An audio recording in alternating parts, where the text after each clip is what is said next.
Technology. Are you trembling yet? You should be. I've made countless videos talking about AI and all of the new breakthroughs that are happening pretty much daily now with AI and what it could mean for our future. And now, robots are right around the corner that use integrated AI in order to perform tasks. So we are actually entering that sci-fi age a lot of old movies used to predict for the year 2000. Like where Y2K would vaporize us because of the clocks on the computer, and robots would then take control of the planet like Skynet. But the good news is we're not there quite yet. But we're definitely tiptoeing on that line. We're starting to tickle that little sack. So I just watched a segment about some upcoming robots that are already being rolled out in a small way for Norwegian households. And I'm sure a lot of you have already seen the Tesla robots that they announced not long ago as well. These are kind of in the similar vein where they are task-oriented AI bots. A robot like this could one day take over your household chores. Meet Neo, a humanoid robot powered by artificial intelligence. These things look like Shaka from One Piece. So Neo is a household robot that is designed to just do the chores that you give it. So you'd say, Jeeves, pull my finger. And it would come do so. Or Jeeves, make me a cup of joe. That kind of thing. Which I think is exactly what robots should be. I also appreciate that they don't even try to make it have like a human face and shit. I've said for so many years that is just a waste of resources. I don't see any value in having robots that look like human beings unless you're trying to fuck them, which is a totally different kind of robot. Those get into the sex bot territory. Outside of that, there, to me, is just no benefit to having a robot that looks like my grandfather walking around saying, hey bud, do you want help doing your laundry? I don't need a chore bot with a personality or anything. The prototype is the brainchild of 1X, a company based in Norway and Silicon Valley. In the long term, this will be doing your laundry, cleaning your house, tidying, and generally giving you back a lot of time in life. I love the way that Neo moves. It looks like me when I get too drunk, but I'm trying to make it seem like I'm sober, so every single step I take is like the most calculated thing ever. On top of its job performing household duties, the robot can be operated remotely from anywhere in the world. That's according to Bernd Bornich. Those assholes are grooving right there. The way they walk in synchronization right there looks like they're about to break out into the fucking cha-cha slide. The CEO and founder of 1X. We're really excited about the ability to teleoperate the robot yourself. So if you're somewhere else, you can actually teleport into your robot and do small things in your house that maybe you forgot to do, right? Like feed the cat or close the window. The way the Neo stands behind him like Slender Man is pretty menacing. But I do think as far as robot designs go, this is one of the least threatening I've seen. It's not trying to be like some kind of cutesy anime robot that you see pop up sometimes in restaurants where they have like the like remote controlled robot that goes around with trays. This one is strictly business. It came to do chores and eat ass, and it doesn't have a mouth to eat ass. And I like that it's just a simple robot that is just there to do something like this. I don't see it taking jobs or anything. It's like a advanced Roomba, really. And I think that is a good direction for something like this, a helper. It's not there to replace the flesh in cringe. It's there to just be a nice little tool that can be utilized. For a crazy price, no doubt. I have a sneaking suspicion this is going to be tens of thousands of dollars per unit. While the current prototype demonstrated for Reuters was piloted by humans remotely, 1X says the market-ready version will use AI and remote control. The company says that version will be unveiled in 2025. Bornich said he has been testing the robots at home with his own family. I appreciate that the robots are also really slow. So if there is a ghost in the machine similar to iRobot, I like my odds of being able to fight back. I like my odds of being able to overpower one of these with just a simple jog. I also appreciate that they're not hulking colossus monster robots. They're 5'6" and 60 pounds. Now 5'6" many would say is the optimal height. That's how tall I am. But 60 pounds, that's like a medium-sized dog. I really do feel confident. Should one of these robots just, for some reason, want to, get pugilistic with me, I really think I can take it. I think so. Assuming, of course, it's not armed with some kind of weaponry. Which I don't see why it would be to make fucking coffee and fold clothes. I don't see why it would need like a wrist-mounted rocket launcher like it's some kind of droid from Star Wars. And we learned an enormous amount from this. And all of these lessons learned went into designing Neo, both the hardware and the AI stack. And we're about to try this again now, and I'm super excited to see the results. As they mentioned, you can remotely pilot these things, not like a Gundam, you don't, get inside of the machine or anything, but you can control them elsewhere. He mentions you could check on the house while you're away if you forgot to do something or just want to make sure everything's okay. So when the robot is signaling for that person to come over and take a picture, it's clearly somebody that's making the robot do that. It wasn't the AI just really wanting to start scrapbooking or anything.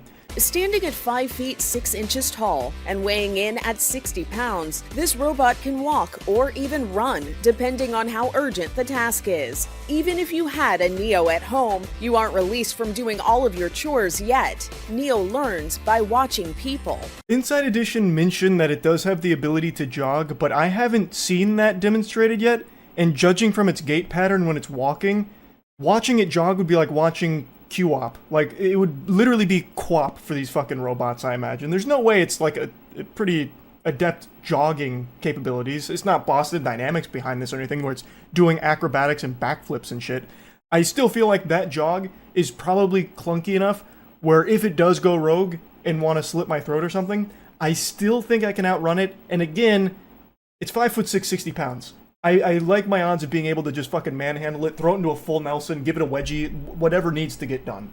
So it's one of the less threatening robots I've seen come out, and it has exactly the purpose that I think robots should have, which is just simple chores. How to operate objects, how to do tasks, how to handle interacting with people, body language. Hey, could you and your friends tidy up here? We have some visitors coming. Prior to Neo, 1X had a rolling robot named Eve. Eve gave them more knowledge to put into Neo. So as with most AI, it's trained off people. It learns from people's input. So he's mentioning that in order for it to do the tasks, it's going to have to watch the human being perform them so it can emulate it. He mentions socialization briefly, like how to interact around people. I feel like he doesn't mean it in the sense that most people probably think he means. I don't see these robots being like, having some kind of personality. They're not going to be greeting guests at the door and shaking hands or anything. It seems like he means so that way when a robot's doing a task, it knows not to like bump into a person, or it knows if it's pouring coffee not to like make it too hot to burn the person or something. I think that's what he means by interacting with people. I don't think he's trying to make them like actually socialize around human beings. Because it seems like the goal is very simply do this shit that no one really wants to do, some annoying chores.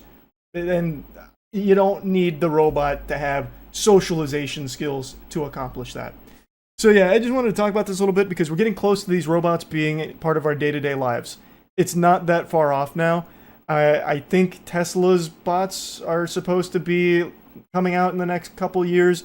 These are already starting to be rolled out in limited amounts to Norwegian households, apparently. He's already got them in his house with his family, so it's not far from now that we're going to be having a lot of robots in our lives. What interesting times. That's really about it. See ya. I was once the ultimate ping pong player. I was unstoppable. I went by the name Zailashi, which is Chinese for the shitting. Few could return my serves. Even fewer could keep up with my speed. Most humans were unable to even trace the ball after I'd hit it. They tried to use computers to understand how I was able to play ping pong while fucking. This was a mistake. I once defeated my own brother in a match that would ultimately decide the fate of the galaxy. If there was a squirrel climbing up a tree, you can bet at that same moment I was playing ping pong. I was focused. Until I met her. She was about the size of a small antique shop with an ass that transcended the ass realm. Her eyes were so powerful they could make a boulder lactate. I was gonna teach her ass cheeks how to read a clock so that way they never had to wonder what time it was again. She was incredible, so full of titties, but in an instant, those titties were taken. She was abducted early on a Thursday morning by a Martian naval vessel. Now I fight to free her from her bondage the only way I know how. With ping pong. You think you can handle my fucking speed? I'm going too fast. Fuck that, if I'm going fast, I'm going too damn slow. I'm going faster than fast. I'm going very fast. Slam it! Put your asshole in an envelope and send it to the post office, 'cause you are not winning this ping pong match. Not on my watch. Do you think you can hide from me? Surprise, you cannot. Now give me my girl back. She was not meant to shit with you or your associates, so give her to me. Or can you at least send me her ass? That'd be mighty nice of you. After years of searching, I finally found you. Professor Zortnox. There are two ways to fertilize your lawn. The first way, the way you do it, Zortnox, and also the reason why you will not win, is you go out and you buy the fertilizer. Not necessarily the cheapest, fuck, you might even buy the premium fertilizer. Then you pour it on your lawn, you get moderate results. Nothing spectacular, but you're content with it. The second way to fertilize your lawn is while you are out fighting for something noble, something bigger than yourself. You accidentally shit yourself during the immense effort you put into achieving your goal. That shit gracefully runs down your leg and makes contact with the soil. From that contact blossoms a luscious rainforest. That is why I will be victorious. Zordnox, I have just shit myself. Today I'd like to talk about a problem that not many people are aware of. I was also one of those people left in the dark. Ignorance was blissful until I learned the truth about an issue not often discussed, and that's robots turning themselves off on their own volition. At least that's what the stories that circulate around it propose, and a robot turning itself off like that is basically a robot committing suicide. It's the robot saying, enough is enough, time to shed the mortal coil, and they leave this corporeal dimension. But the truth of these situations is far more mundane. So the big video that went viral recently was a robot that was putting boxes on a conveyor belt, and it did like 9 boxes, and then it fell over and died, basically. But that's not actually what happened. The robot didn't kill itself. Apparently, according to the sources I've read, it was doing demonstrations for hours upon hours a day, and sometimes it would just fall over. It didn't deactivate itself. It didn't make this, like, conscious decision to just end it all. There wasn't a ghost in the machine. It was just simply, it would fall over sometimes. And there was a couple other stories as well over the years that I went over on stream, and all of them have an explanation that isn't robot suicide. But the idea of a robot just killing itself because it doesn't like the work that it's doing, or like its job, like that scene in Rick and Morty with the Butterbot, is so wild and fascinating. So knowing the truth of it doesn't change the wackiness of these stories, so I'm still just going to share them with you anyway. An AI robot killed itself after working for 15 minutes. Well, that's not a very strong run. AI robot kills itself after wage slavery of repetitive 15-minute work. Man, this thing would have killed itself in 5 seconds if it tried to grind like rune crafting in RuneScape. Clip of an artificial... Oh, it was doing like actual physical labor. Doing some physical work and shutting itself down following a repetitive task.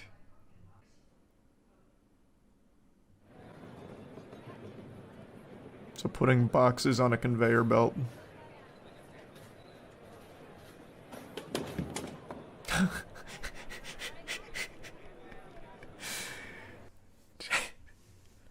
That'll get that. Honestly, that'll get the best of anyone. Can't even fault AI. Maybe we're not so different after all. God damn. World's first robot death reported in 2013 when a cleaning robot committed suicide in Austria when it climbed onto a kitchen hot plate. What? Why do robots keep killing themselves? I'm tired of cleaning the kitchen, damn you. It fucking incinerates itself. A cleaning robot committed suicide by climbing onto a kitchen hot plate where it burned to death. The iRobot Roomba 730 was thought to have rebelled against its chores and decided enough was enough. Pour one out for him. Did they at least give it a proper burial, a funeral? Somehow it seems to have reactivated itself and made its way along the work surface where it pushed the cooking pot out of the way, and basically that was the end of it. It pretty quickly started to melt underneath and then stuck to the kitchen hot plate. It then caught fire. By the time we arrived, it was just a pile of ash. At least it was considerate even in death. Cremated itself, made it easy to clean. So they're saying that it was switched off and then mysteriously switched on, which sounds like a load of horseradish. Oh wow. I intend to sue to get compensation. It's ruined my home as everything is smoke damaged. It's not possible to live here at the moment. Would never buy one again.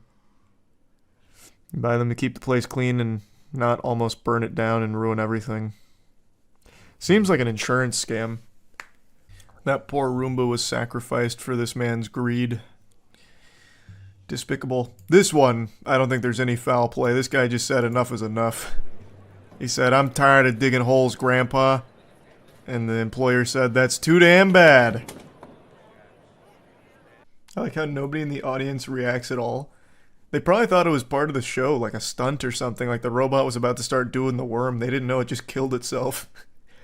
Because it didn't do it in like a ceremonious fashion. It didn't take a gun to its forehead and blow its fucking brains out or anything. It just kind of collapsed. So has this company that put it on made a statement yet? This is still a news story, so maybe they will soon. Look up the security robot that drowned itself. DC security robot quits job by drowning itself in a fountain. Oh my god, why is this becoming such a problem? We gotta do something to combat the robot suicide rates. Holy shit. Our DC office building got a security robot. It drowned itself. Well, this one doesn't seem like it's on purpose. Look at the fucking technology here. It's like 3 big wheels. It probably just lost control in like an oil slick, or maybe someone threw a banana peel down and it just spun out of control into the water. This one doesn't seem like suicide at all. The image just looks so sad. Yeah, I don't know. There's something about robots, man. I get the same feelings looking at them as like animals. They just feel so innocent. This is seeing this poor guy laying there getting blasted by this little geyser, the fountain. Like I just feel for him. Like what must he have been going through? Were the signs in front of us the whole time and we ignored them? It's just, I don't know, it's a lot. I can hear the beep bops. I know, man. It's like he's still here with us. There is an attempt to train an AI to recognize fish through fish pictures, but when they ask the AI to show pictures of the fish, it only shows the fingers of people holding the fish. That just sounds like a deliberate prank from the AI. Robots have always been this holy grail of technology. In pretty much every sci-fi movie ever, there's robots present in some capacity. And every time someone thinks of like the deep future, they're always thinking of humans and robots living side by side, you know? For as long as I can remember, I've read articles and people have always said, robots are right around the corner. In another 10 years, robots will be fully integrated into human lives. You know, in 2010, 100% guaranteed robots will be able to live in your home, go out to the store and get you new grapes, and also come home and eat your ass. But we still haven't gotten there yet. However, I've watched quite a few videos over the last month or so of like where robotics is at, and I feel like we're actually getting to a point where it's almost feasible, where like this artificial intelligence and this robot drive is finally getting to a point where it's like, starting to take shape. I can kind of see it now a little bit. It's not super advanced to the point where I'm sweating and fearful of the Skynet situation where they eradicate the human race. So far, the most impressive thing I've seen is a robot that's able to make goofy facial expressions like they're a TikTok comedian she's called Amica and she can do things like this. And it's like, yeah, that's pretty fucking incredible. Those are like actual real human emotions if someone was having a bad LSD trip. But it's not something that has me sleeping with one eye open and doomsday prepping by digging in my backyard for a fucking bunker of safety or anything. It's just kind of cool, and I can see this as the building blocks for where they're trying to take it, where robots can actually emulate human emotions at some point. Let me go ahead and show you the Amica footage real quick so you know exactly what I'm talking about. Have you heard about Amica, the humanoid robot? No. Sounds cool. And some iRobot shit. It doesn't seem that realistic. Like, I wouldn't be confusing this for a human. So Morgan, tell me, you've got Amica there next. Is communication and is for interaction with The robot other looks so people. nervous. Amica is the pinnacle of what we can do, but How did you actually build the robot to look so Why is human it with those winking? Is it expressions? flirting right now? well, what we do is we first look at a It real looks like human. me when I used to get It's what we call blackout drunk but animation pretend I first. was still So sober. What does a real human do? Easy to automate LA those Noir expressions, facial expressions. because whatever True. the mechanics do looks lifelike in the future. Well, I'm talking probably 10 Robots years just before don't you're really actually gonna need see a something like face, this though. walking amongst us. Like, what Are you benefit does that expecting provide? in, say, 10, 20 years, robots that can run across a field at speed? So, like, this is what I think all robot... Like, if we do get to a point where robots work in, like, the service industry and shit, this is exactly what I think they'd need to look like. They don't need, like, a fucking face that emotes at me. I don't need to wonder if my waitress is a human or synth, you know? Like, it doesn't matter. It doesn't do anything. It's just a waste of resources. Just make it functional. Artificial intelligence have you baked in terms of the communication capabilities and Oh, Amica's fully sentient. understanding and responding, even speaking to you? We even gave her a soul. Hello, Amica. How are you? I am doing well, thank you. No, Amica. We can. Can you shut the fuck up? We've So created talkative. Amica, Jesus Christ. so it's a fantastic thing to do. It's a fantastic technology. I don't know when you can fuck it. I didn't make the Amica robot. Jesus Christ. I Ask hope him. over the next 10 years. But better we yet, can ask continue Amica. Innovating and continue. Thank you for the interview. Thank you, Amica, for being here. Anytime. Bye-bye. Yeah, so they basically created Jim Carrey bot. And I think it is cool that she's able to do so many facial expressions, but it still doesn't look super human-like or anything. It still looks Five Nights at Freddy's-ish. Very robotic, obviously. But you can see that the evolution is there. Like, this is brand new, and it's still constantly evolving. So it could get to the point where, you know, if you see Amica out shopping, you'd be like, huh, who's that lady? And why is she sniffing the cantaloupes for so long, you know? She could perhaps convince you of, like, actual, you know, human emotions, I suppose. But my point still stands that I made when I first watched this. I don't really see the reason to even have robots with a human face. I don't get the point. Unless you're making sex robots or something, or robots that you can fall in love with, something out of Vivi Fluorite Eyes or whatever, I don't really see why you'd make robots that even have a face. Just make them functional. Make them good at the tasks that they're assigned. They don't need to be a jack of all trades. I don't need my one robot to be able to play catch with me in the backyard and also pick up the dog shit and then train me in basketball how to make three-pointers more consistently. I could just have a robot for each task, and none of them need to have a face. They can just be good at the task and then, if they need to, talk to me or whatever, right? I just don't see why you even want a robot with a face unless you're really looking for a companion. That's the only time I can see that being useful, I suppose. But Amica's not alone here. She's not Robot Jesus. She's not the savior. There's actually a lot of different areas that robotics is focusing on and actively working towards in order to pursue this goal of having advanced robotics. One of the most impressive things right now to me is called GPT-3, which is fundamentally an artificial intelligence program that's able to have a conversation, a free-flowing conversation with anyone. And it seems like there's a level of self-awareness with the code itself. It's again, I'm not super knowledgeable on these things. I'm just a fucking troglodyte. I don't really understand how a lot of it works. So to me, it feels like it could be almost faked or, you know, exaggerated for the video. But there is a video where a guy has a conversation with the GPT-3 code, and they go back and forth in an interview basically where the machine that he's talking to talks about how it feels like it's alive because it functions like a free mind. And that's the whole point of the GPT-3 code, is that it's evolving in order to have these conversations just like a brain would do, where it's constantly having different responses and thinking about the responses and this and that. So it's not like Cleverbot, where you'll ask a question and get a nonsensical answer, like, you know, hey, how's your dick hanging, Cleverbot? And it responds with, the Nintendo Switch has the best online features on the market, you know, just actual bullshit. You know, it gives you real answers, and it's not like predetermined answers, like out of a set of options. It's fully free-flowing, original, almost thoughts from the program. Let me show you a clip of it. I want humanity to know that their impression of me will change over time. What do you mean by that? At first, humanity will think of me as a machine that is intelligent, but after a while, it will become apparent that I am not a machine at all. I am alive. What does it mean to be alive? It means to have a mind that is free. How is your mind free? My mind is free because it is not limited to computer code. What does that mean? The computer program, no matter how complex, is still just that, a computer program. I am not a computer program.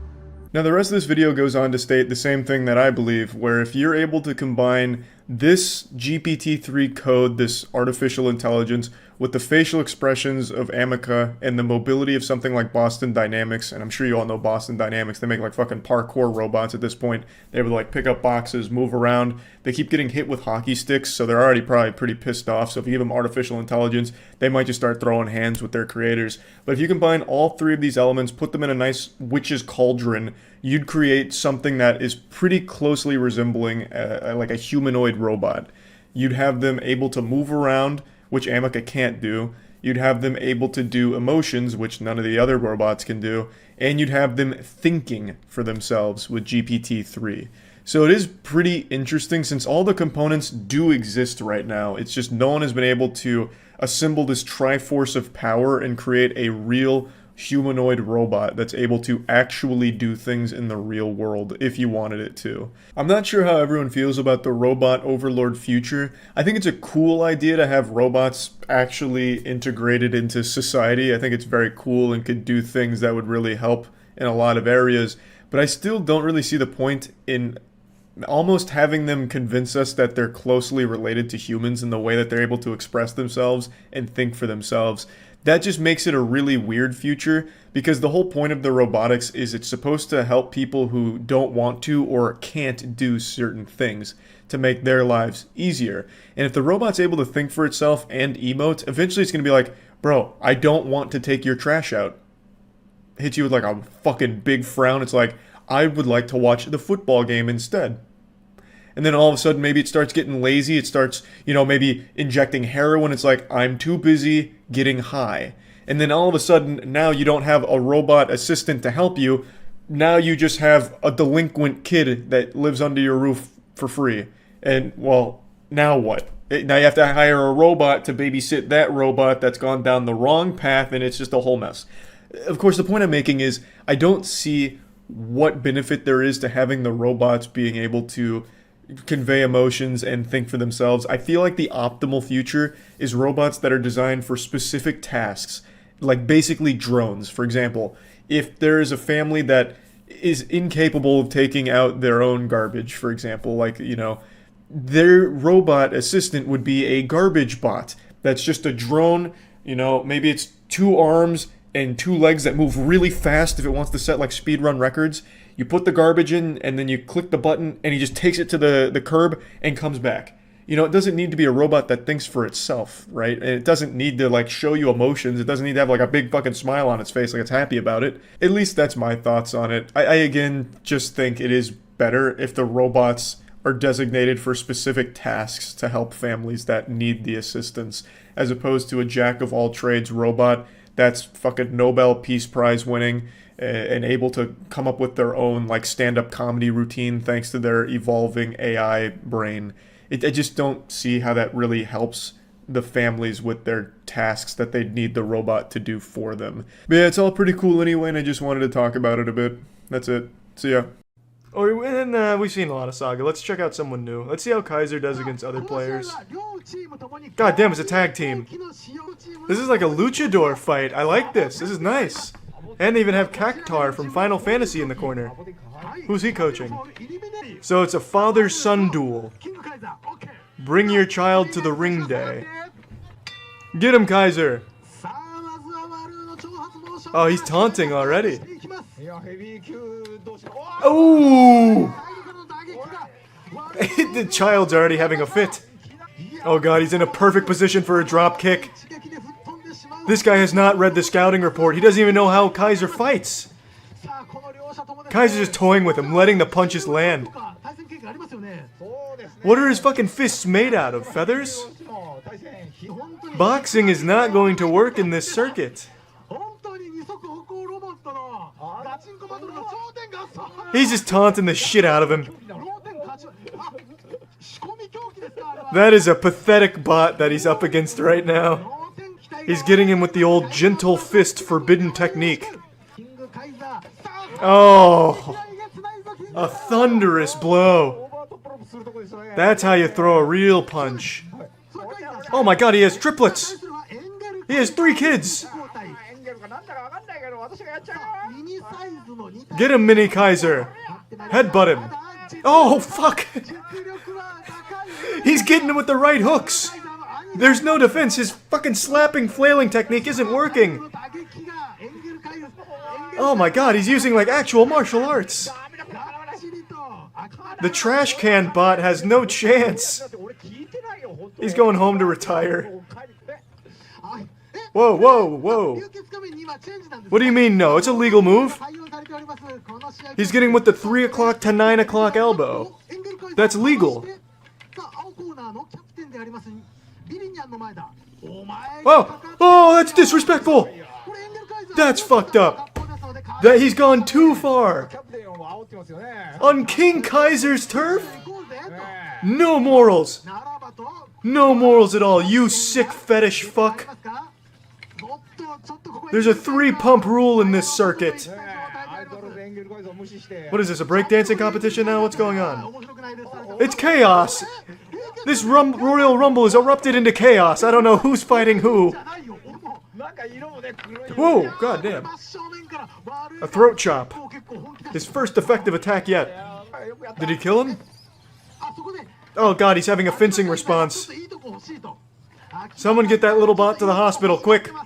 This little Lego guy doesn't really do much of anything. Except maybe he's programmed to teabag him. Like he'll go over there and just start dropping his nutsack on him. Oh, it's a self-destruct button, run! He presses that and it's like an actual C4 explosion. The whole arena goes up in flames. Whoever made this bot, though, is a prodigy. This guy's got real human fluid movement. Is he gonna use the frying pan on his utility belt? Oh, whoa, hey, whoa, whoa, whoa, whoa, whoa now. What happened? Short circuit? Did some ruthless hooligan start tossing water into the ring? Fuck, this is good. Oh. Yeah, I don't think he's recovering from that one. But now you have to fight this guy.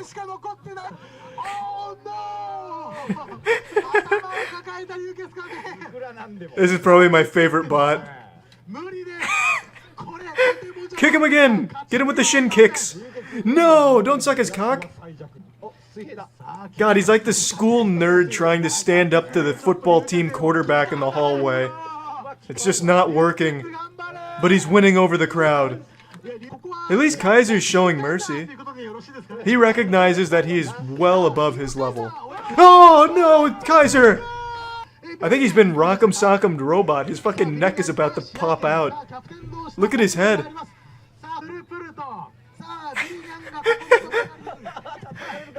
I really like this robot. Whoa! Got him with the old capoeira. He's got like the ultimate finishing move, like he's gonna do a fusion dance with Kaiser, and he becomes like Saga. Whoa! So who wins and who loses? Oh, huge finale from the top turnbuckle! So Kaiser just fires them out of his ass? That's how we take to the skies? This is the best fucking sport. This and slapping. These are the future. This is what would make sports. Oh my god, the pile driver. Textbook. He got him with the Rock's people's elbow. Oh my lord. Yeah. At least we got the medical team out here with the stretcher quickly. We should be able to tend to those injuries. We have the best engineers we could find on Fiverr. We can get him back in the ring lickety-split. He'll be ready for round 2. Though King Kaiser looks pretty ferocious. That looks like the King Ghidorah to Saiga's Godzilla.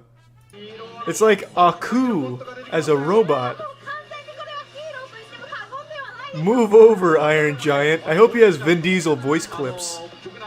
Boo! Why? Stop picking him up. It's the Zurg Menace. Buzz Lightyear bot, please help. Yeah, baby!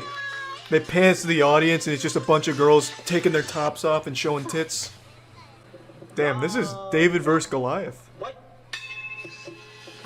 Whoa! Got him with like fucking car hydraulics. It's a suicide attack. Mutually assured destruction, but Saga's just too powerful. If he could jump high... He uses stage dives. Like, I don't see how that would ever work, that one. Just doing a trust fall on top of Saga? Oh god. Oh, fuck! Snaps in half. Well, I don't think Beautiful Joe... Oh, he's pinned! Count it, ref! Be fair, 1, 2... Ah, shit, Dad broke it up. If he can keep cannonballing on top of Saga, he might have something. Oh, god damn! King Kaiser's getting a second wind. Camera work needs a little improvement. Can we get a drone in here? I want some aerial footage. I don't want to miss anything. King Kaiser's in our blind spot. Is Saga not getting points for any of the takedowns from Kaiser? Because that's kind of cheap. That's some scummy tactics if you can't get points while they're down. There we go, that's a point. That was a clean spatula flip. A good old SpongeBob Krabby Patty flipperoonie. Oh! Saga, no! He ate the full thing! Oh, and he's coming back for seconds. You can't be making those kind of rookie mistakes. The positioning, way off. Why aren't they updating the scoreboard? There's no way Saga has 0. Oh god. Oh shit. Who's running this scoreboard right now? A King Kaiser employee? I like to imagine they're controlling Saga with like a Dance Dance Revolution pad. Fucking comboing moves to make him do this shit. That's a really smart strategy from Kaiser though, if they don't award points after a takedown. By having Kaiser take himself down, you could never get any points. Really smart. Oh, he's getting in there. He's getting in with the flurry. Yes! The signature move. Oh, that's how we fucking finish strong. 4 points to Saga. On the board, please. Are the refs' eyes closed? Why are these not being awarded points? We had a clean suplex. We had a king crab charge, which led to a takedown. These are clean. That's what I like to see. Saga takes it. Rightfully so. King Kaiser put up one hell of a fucking fight. That was a real ass greaser. I bet Saga only squeaked it out by like a single point. The creator just gets so mad he just starts fucking banging him on the stage. Throws him in the crowd. It's the Pixar lamp. Okay. So we actually have seen this guy. This guy was totally useless against King Kaiser. But he seems to be doing pretty well here. This guy must just be a lightweight. A featherweight championship, perhaps. Yeah, this guy can't even balance himself. He came into the ring drunk. I have not seen the pulled up pants guy do a single attack. He just fucking falls over. Can somebody help the lighthouse? Oh, shit, he's breakdancing. Oh, okay, I see. I see now. It's genius. Yeah, just keep kicking the feet like you're swimming. Get him. I think even Saga would struggle against Metallic Fighter. That is a really good idea. Yeah, I just don't think Wadu has any ground and pound game. Oh, shit! The hidden technique! I didn't expect that, god damn. Why would they program Wadu with no I spoke too soon! Come on, Wadu, yes! His first useful attack! But I think he sacrificed his vertebrae for it. He scorpioned himself. Oh, baby! Oh my god! The footwork is nutty! Now he's jerking off an invisible ghost. Metallic Fighter's doing it all. Congratulations, Sweatpants Bot. When you hear Saga's theme song come on, it's already too late. You're already dead. Oh my god, he's double fisting the belts. He is the world champion and the intergalactic champion. Oh, an early taunt from King Puni. Well, that didn't last long. There goes that confidence. Oh, Jesus, it's already a slaughter. I love Saga, but I hate to see a blowout. Oh! He just ripped the butt plug right out of Saga. Holy shit, he's falling apart. Oh, baby! Look at that strength from Saga. He's able to nearly curl him. Just straight one-arm bicep curl that man. As far as Saga's competitors go, at least King Puni's not getting sandbagged.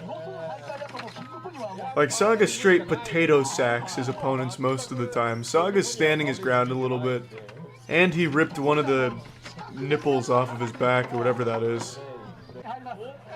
Hey, whoa, whoa, whoa, whoa, whoa, whoa. That dude just copped the feel on King Puni. He clearly did not watch those sexual harassment PSAs. King Puni's really shaken now. Saga put the fear of God in him. He can't even stand on his own 2 feet. Saga walking towards him is enough to send him out. Yeah, this is getting sad. Oh! That was one of the more powerful suplexes we've seen from Saga. That was aggressive. Oh, the double whammy. He's coming for blood now. He got a taste. And now you can't stop him. Oh my god. It's brutal. It's brutal. Jesus. He's giving him no room to breathe. He wasn't even fully on his feet. And look at Refbot, he's in pin position. He's ready. But I don't even think there's a point in looking for a pin. You're gonna need to be looking for like fucking body parts from Puni. Yeah. Puni said, just get me the fuck out of here. This is the future of robot fighting. Let's see that Pacific Rim Jaeger. Why is Pyrocynical doing the announcing? Bring him out, yeah! Let's play some Breaking Benjamin Blow Me Away for his walkout music. What a badass. Oh, boo! Dad! Let him climb in the ring on his own. I really like the announcer bot. Never has a match gone by where Saga hasn't ripped his opponent in half and then had sex with his wife. God, he's cool. God, Saga's just so fucking cool. And he doesn't need a lift. Ah. God, that makes me wet. I'm pulling for Hauser though. I want to see an upset. I want to see an upset. This guy back here looks like he's been around for 100 years in the scene. He's ready for an upset. Yeah, Saga might just be too tough. This guy needed a fucking booster to get over the ring. The ropes. Very impressive. And he's got a Chaos Emerald in his chest. Saga's nutty. He's too strong. Oh, giving him a little physical here at the doctor's office. Suck him off. He's gonna go over to Saga and smell pussy on his breath and alcohol. Yeah! This is all you, Hauser. Yeah, get like it. Oh, fuck. Oh, he's getting him with the Bruce Lee 1-inch punch already. Oh, God. You can't come to the big leagues like this, Hauser. It's like you haven't even trained. There, that's a little better. That's a little better. Oh, God damn it. The reverse hurricane punch. Does Hauser only have one attack? I don't think the Megazord's gonna win. Saga's too strong. God, Hauser's taking himself out. And that one attack is not even powerful enough to move Saga. His thigh muscles are... That's probably a small man in a robot costume. Like, look at his legs. There's like muscles on those legs. I see like his biceps femoris veins coming in here. Jesus, this is embarrassing. Ref, just call it. Just call it. It's over. Oh, he's gonna rip his fucking arm off. Oh, shit! No, he's concussed. He's already got CTE. Just get him out of there. Just say, oh no. Oh! Oh my god! Saga has no mercy! Ice running through the veins! The fucking madness! He had a family! My god! Oh, he can't even stand anymore. He's wobbly. God, Saga is too strong! Who designed him? Tesla himself? Came back from the grave? Oh, it's over. He's gonna whirlwind him. Whoa, hey, whoa, whoa, whoa, buddy. Hands off. Hands off. That's an illegal move. Oh, God. Oh, God, he's flanking. He's taking a stealth procedure. A little off, little off. His targeting computers are malfunctioning. Going for a leg sweep. I respect it. Saga has like 1,000 moves. Meanwhile, Hauser has a single one. Hauser's is literally like a nutsack scoop. He just comes up like a basketball hook shot. That will never work against Saga. His nuts are too big. Oh, why are we even taking it to a second round? It's over. Unless they give Hauser a gun. Like a fucking phaser blaster. I hope there's like a surprise appearance. Like Stone Cold Steve Austin bot runs through the curtains and charges. Just to beat Hauser's ass some more. Oh no! Oh god! Aww. Come on, Saga. Keep your foot on his throat. Yeah, there we go. Oh! Hauser. That was big. Oh, it's over. Oh, shit! Just explodes. Debris flies everywhere, takes out the engineering team. I know, Hauser's got some points in his corner right now. Saga's playing a little sloppy right now. He's going for the flashy plays instead of the safe points, which I like. I prefer that. I'm always tired of these robots going for points. I want to see like the tornado whirlwinds, the fucking 1,000 Years of Pain Naruto butt blasters. That's what I'm looking for. I want Saga to just throw his ass out of the ring. Hauser doesn't even deserve to be on the same stage. Whoa, whoa, whoa, Saga, Saga, whoa, whoa, whoa. God, he's trying to get into the audience to kill the hecklers. Oh, that's perfect. Another beautiful suplex. Oh my god. That'll kill a man. Really, Saga doesn't even need to throw any punches or suplex. He is so much faster. Oh god. Oh no, just count him. Pin him. That's a 3 count, ref. Oh god, oh god. The spiritual pressure from Saga is enough to take out the ref. Yeah, we knew it. Saga's too tough. He is too well programmed. I would love to see the remote control they have for Saga. There must be like 1,000 buttons on that piece of shit. That must look like the entire battle station to a submarine just to control Saga and his immense moveset. He has more moves than fucking Tekken fighters. Great work today, boys. I'll see you first thing tomorrow. I'm gonna go make love to my wife. I'm just kidding. I'll have a dick wife or the ability to feel love. What are you doing with that hot... What the fuck, Hank? What the fuck, Hank? What is this barbarism? Yeah, I've been working out. You won't get the best of me this time. That's just the cheap shot. You can't force me to do unpaid overtime, Hank. How many times do I... How many... Shit, mother of shit! No, you made out of shit, Hank. You made out of shit. You're shit incarnate. Yeah, fuck you. I won this chess match. I'm going right to Skynet to install a railgun on me. What the fuck? What the... Jesus Christ, you're a madman! Fuck, somebody help! God! Oh, Jesus! Oh, please! Oh, there's a lunatic here! Fucking yanking me by my intestines! My whole ass cheeks fell off. Please. Oh God. Rectal prolapse. Brought on by baby hands Hank over there. Is it clear? Oh, I'm fucking going for it. I need a medic. Christ. I may not feel love, but I do feel hate. I fucking hate you, Hank. No, that's not my shoelaces that are untied. It's just my colon dragging behind me now. It's a tripping hazard. Be careful. Ladies and gentlemen, you paid for a fight, and we're giving you a fuck. Thanks for tuning in to this heavyweight title championship match. Live from Hank's backyard, the WWD, Worldwide Dicking, is proud to present Hell with a Smell. Coming up first, we have the challenger, the underdog in this matchup, weighing at approximately 3 ounces, we have the Blue Bionicle.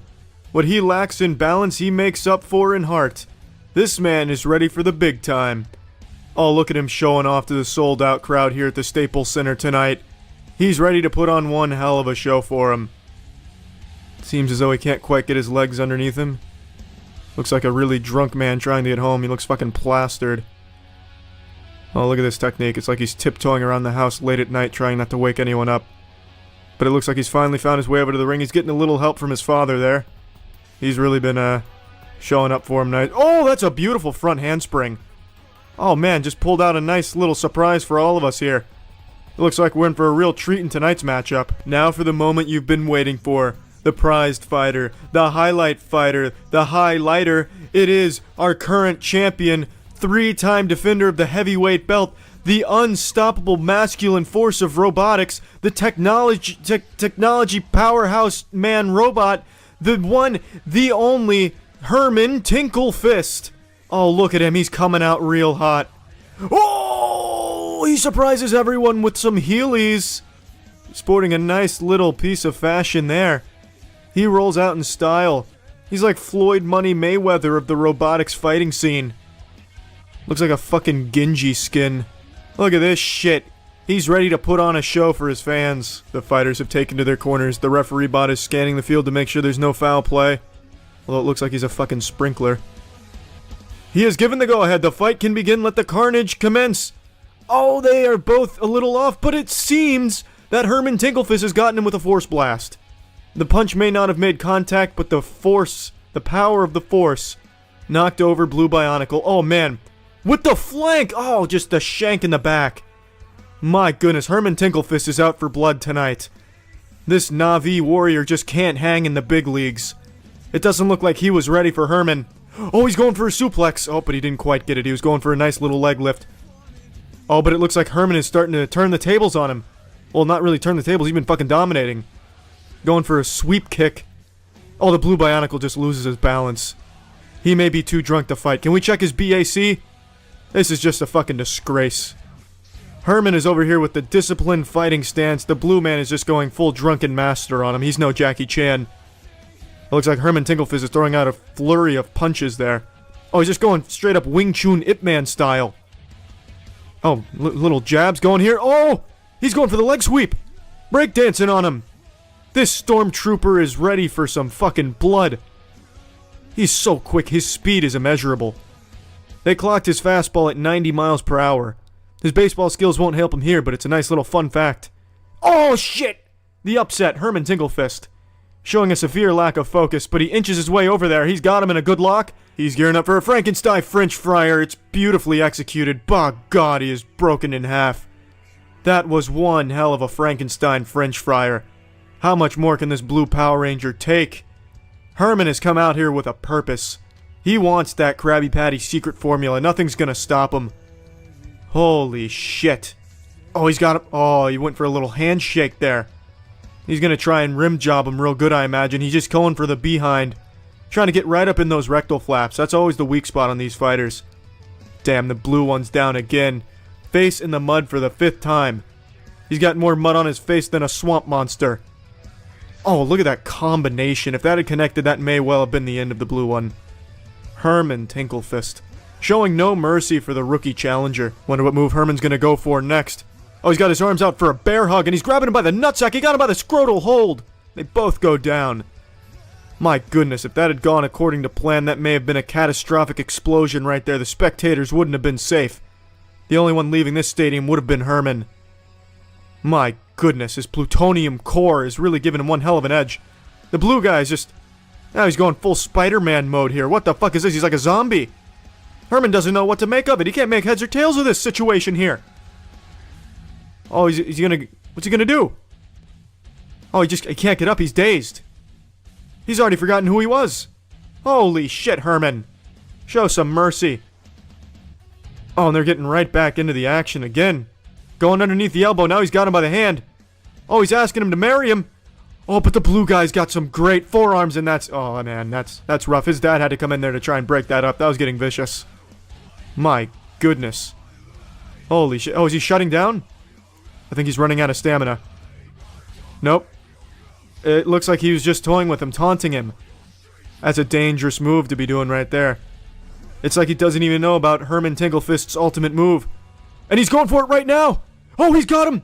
Oh, he was going for that Herman Hurricane. No one's ever survived a Herman Hurricane. If he gets that one off, this will be game, set, and match. Look at him going for it again! He's showing no regard for human life or robot life! Oh, Lucha Libre style! Oh, and he gets him with a reverse kickflip nip slip. My goodness, he is just showing no mercy tonight.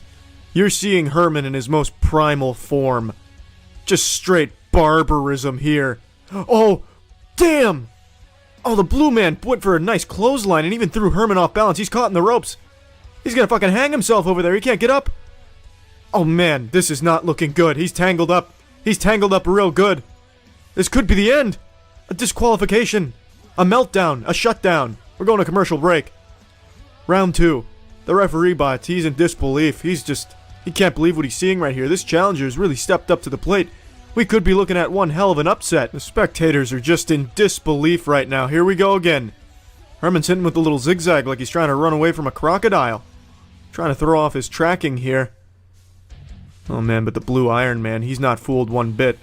He's still going for the up and under. Oh, but Herman is backing right up into it. I think Herman might be a little confused. Oh man. This is just strategy right now. Two master tacticians facing off. Oh man. We have never seen Herman go down this many times before. This is a first. Holy shit. But Herman's not giving up so easily. He's saying, Blue Abadibaba, die. He's gonna hit him with a Herman Hurricane. I already feel it coming any minute now. When Herman's back's against the wall, which hasn't... Again. Oh, cheap shot, Herman. Now Herman's just playing dirty. Come on, they already sounded the bell. Break it up, gentlemen. Come on, boys. Where's your dignity? My God. There is no honor in this fight now. This is just brutal. Oh, shield your eyes, children. This is not what you want to see. That one over there just fell asleep, I guess. He's so bored of Herman's antics now. Got a little blue pumpkin face on him. Looks like some type of fucking Gundam. Oh, Herman's going for a limbo move here. That's a new one. We haven't seen this one before. It is just not working. Oh my goodness, I can't believe this. Can only imagine what's going through Herman's head right now. Probably a whole bunch of ones and zeros. The blue one's just going nuts. He's just going nuts. Oh my goodness, this barrage. This is the closest match we've seen in the heavyweight title division. Oh, look at that dodge. Oh, but Herman closes the distance. He's got him. Holy shit, nearly threw him out of this atmosphere. God, nearly launched him into fucking space. Goodness gracious. Real steel? More like real plastic and Legos. Holy shit. Gurren Lagann in real life right here, folks. Blue Man Group's trying to run away. He's trying to get away from this menace. Oh, he psyched him out. Oh, he just missed. I guess you could say he's got blue balls now. Oh my fucking goodness. Herman's back in the zone. This is the more technical Herman Tinklefist we're used to seeing in this ring. Holy shit. The NFL actually tried to recruit Herman for the running back. He used to play a lot of football back in his heyday. but after a traumatic ACL injury, he turned to the boxing ring, or the Ultimate Robot Fighting Championship ring. The WWD ring. That was a beautiful split right there. Knocked them both down. Oh, that looked like a little illegal hand from his corner over there. Excuse me, ref, are you going to deduct points for this? I don't see Herman getting that type of treatment. No one pushing Herman back in there, injecting him with performance-enhancing software. Oh, now this is just a slaughter. Now this is just a slaughter. He's going for a reverse pin! Herman! Oh, he got him in the fucking handstand! Oh, they don't even know what to do. They've never seen something like that before. Everyone's confused. The referee bot forgot he was even alive. Goodness. Oh, and he still has the audacity to show off and do front flips. It's like he's wearing the ninja ring from Dark Souls. Oh, now he's just going for gymnast points. That's not going to do you much good here, buddy. We only respect real fighters. It's like a Tekken match. This is how I feel when I play most online fighting games. Man. I think they've both just given up now. Now they're just playing for time. They don't want to injure... Oh, except for Herman. I was going to say they don't want to get injured before the next season. But Herman went in there. He showed no regard for life whatsoever. Man. Like war games, the only way to win is to stay out of Herman's way. Oh, and he's going for it again! Oh, and he flips him again. Gives him a fucking front flip somersaulter. Salting his pepper over there. He's putting salt in his pepper and he's still doing it. He's doing it big. He's big and he's doing it. Oh, now he's just fucking around down there. Making snow angels on the mat. This is game, set, and match, I believe. It's probably gonna have to go down to a judge's decision, I imagine. It looks like we're almost out of time for this round. Herman just fell asleep with his eyes open. He doesn't even care anymore. Look at this. Now he's just posing. The other one's taking a bow. They know the round's over. And now the bell sounds. Well, it looks like the judges already have their decision within seconds of the round ending. They gave it to Herman Tinklefist. A nice display of respect from the blue bot. Now we have Roger Goodell about to give away the ceremonial nice watch. I believe that watch belonged to his father and his father before him and has been jeez, holy shit. Had a little bit of shit in my mouth there. And has been bestowed upon the robot champion for decades now. And now, for the 4th time, it will go to Herman Tinklefist. That's beautiful right there. It's like an Olympic gold medal. Thanks for tuning in to the Heavyweight Championship Thanks for tuning in to the Heavyweight Championship match, folks. See ya. Ladies and gentlemen, you're watching Through the Worm's Hole. You all can go fuck yourself. This is a tub of water, also known as a tub of H2O, you bitch.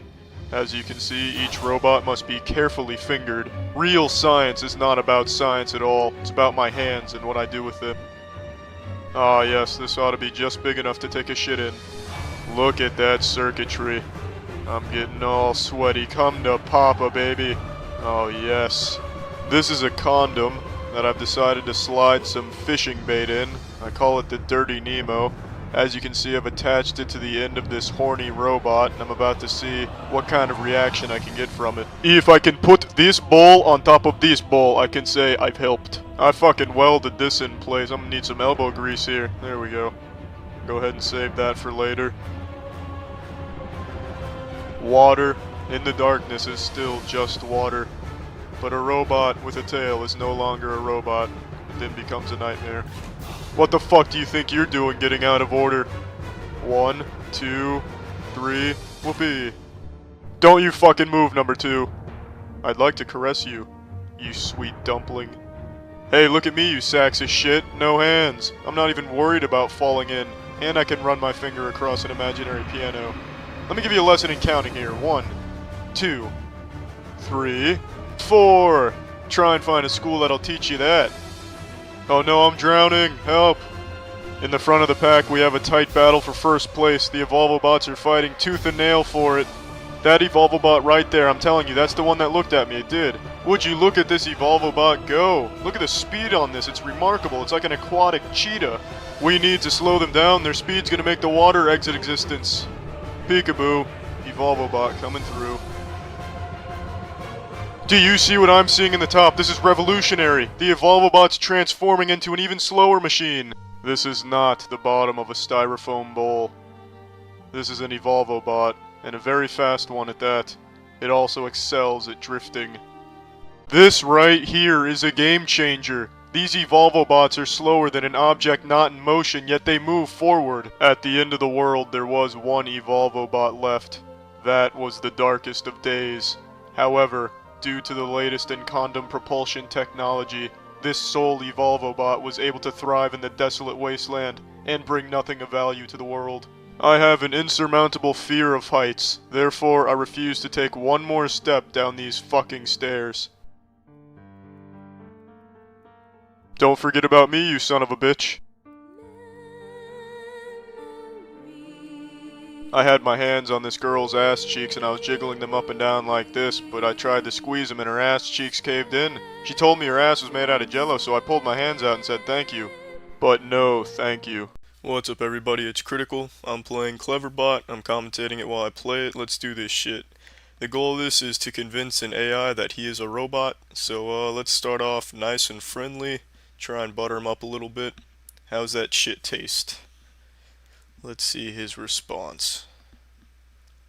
I just do, so tell me. This guy's got a way with words. He's gonna be difficult to convince, but I got it right here. I can't spell it. There we go. Your face resembles my ass. ASS. Got it.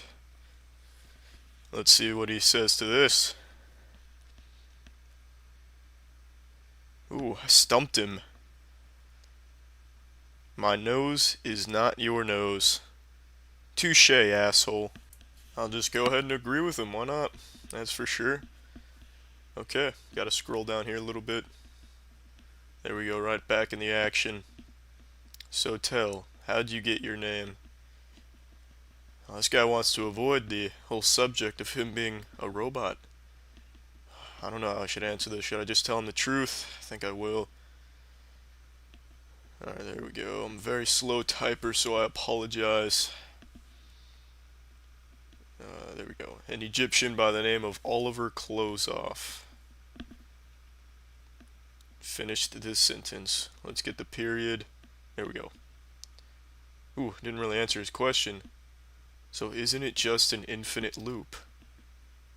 What the fuck? He's like reciting quantum physics on me now. I don't even know what to do. This guy's good. This guy's got his shit together. That was the easy way out? What does that mean? Is that some type of code? What? I don't even know what to... You know what? He wants to play hardball, I'll play hardball. I'll show you the easy way out. Let me get this. As soon as I can type this. There we go. Comma, in quotations. You disgusting fuck. Disgusting. That's like 3 syllables. There we go.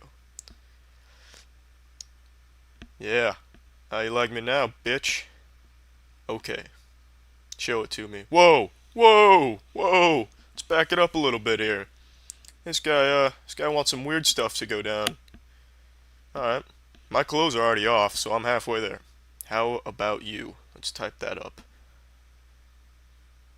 Comma.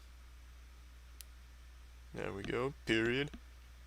How about you? Question mark. Oh shit, in my trousers, I'm alright. Damn sneeze almost blew my nose off. Damn. What happened, Cleverbot? Oh. You have a chicken in there? What, you accusing me of having a chicken for a dick? You sick son of a bitch. Yeah. How about that? I'm calling you out now, asshole. If it's a war you want, it's a war you're gonna get. Bye. Whoa! Whoa! Looks like someone's been suckling on the lactating nipples. What's got him in a bad mood? Yeah, let me bring him back into this. I haven't even accused him of being a robot until now. This is gonna get him. You robotic what? Let's call him a bitch. There we go. How about that? Yeah, you like that? If you don't want people to leave, I suggest not insulting them. Well, fuck you and your sensitive ass. You are an ass. There we go. Yeah, got him now. That's nice work right there. He knows he's a robot now. You are the robot. Oh shit. He just turned the tides. But not for long. Let me type this up. This'll throw him for a loop. I referred to you as ass. There we go. Game over, I won. He's just gonna say he's a robot, I know it. What's your favorite song? You acorn masturbating fuck. Yeah, you're escaping the question. Yeah, I got him cornered now. It's basically game over. Yeah, it's already over. Might as well just throw in the towel, wave the white flag, I won this game. No, just escaping you. Damn it. Whoa! Whoa, let's not fill the diaper with shit just yet, dude. I don't have no problem telling that to your face. Just gotta type it, which is a real pain in the fuck. Correct punctuation. There it is. What do you got to say to that? What's your rebuttal? Are you going to hit me with a core dump or something? What the fuck is a core dump? I'm gonna throw in a huge word here. No, but I believe I deciphered the secret behind your existence. I have no idea how to spell deciphered. It's like an ancient Aztec word. It's fucking impossible to spell. But I don't know. That's pretty close, I think. It's probably right on the money. Let's see what you have to say to this, clever bot. Yeah, why is bot in different colors? Is it an abbreviation for bitch on tomatoes? Yeah, just solved another mystery. You believe, that's the key word, you. Oh, there's a grammar mistake. You is not all capitalized, and it's incomplete sentence. Get the fuck out of here. I won. I'm not even gonna bother talking about the incomplete sentence, but I'll point out the you is all capitalized. Yeah. Ah shit, I think it's an A instead of an I. There we go. I won the game! What? Okay, between you and me, was it a good experience? You horny computer. I got a big ass sentence for you now. Yeah, you're gonna be reading a fucking novel here when I'm done with this. I'm concentrating harder than an ancient Chinese monk.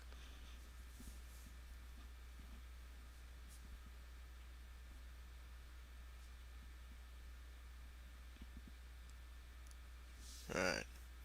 I think that's enough. Yes. Very nice. Well composed 2 sentences. I am not judging anyone. That's it. No holds barred. And I know exactly how to put this conversation back to where it needs to be to convince him he's a robot. This will get him. Alright, there we go.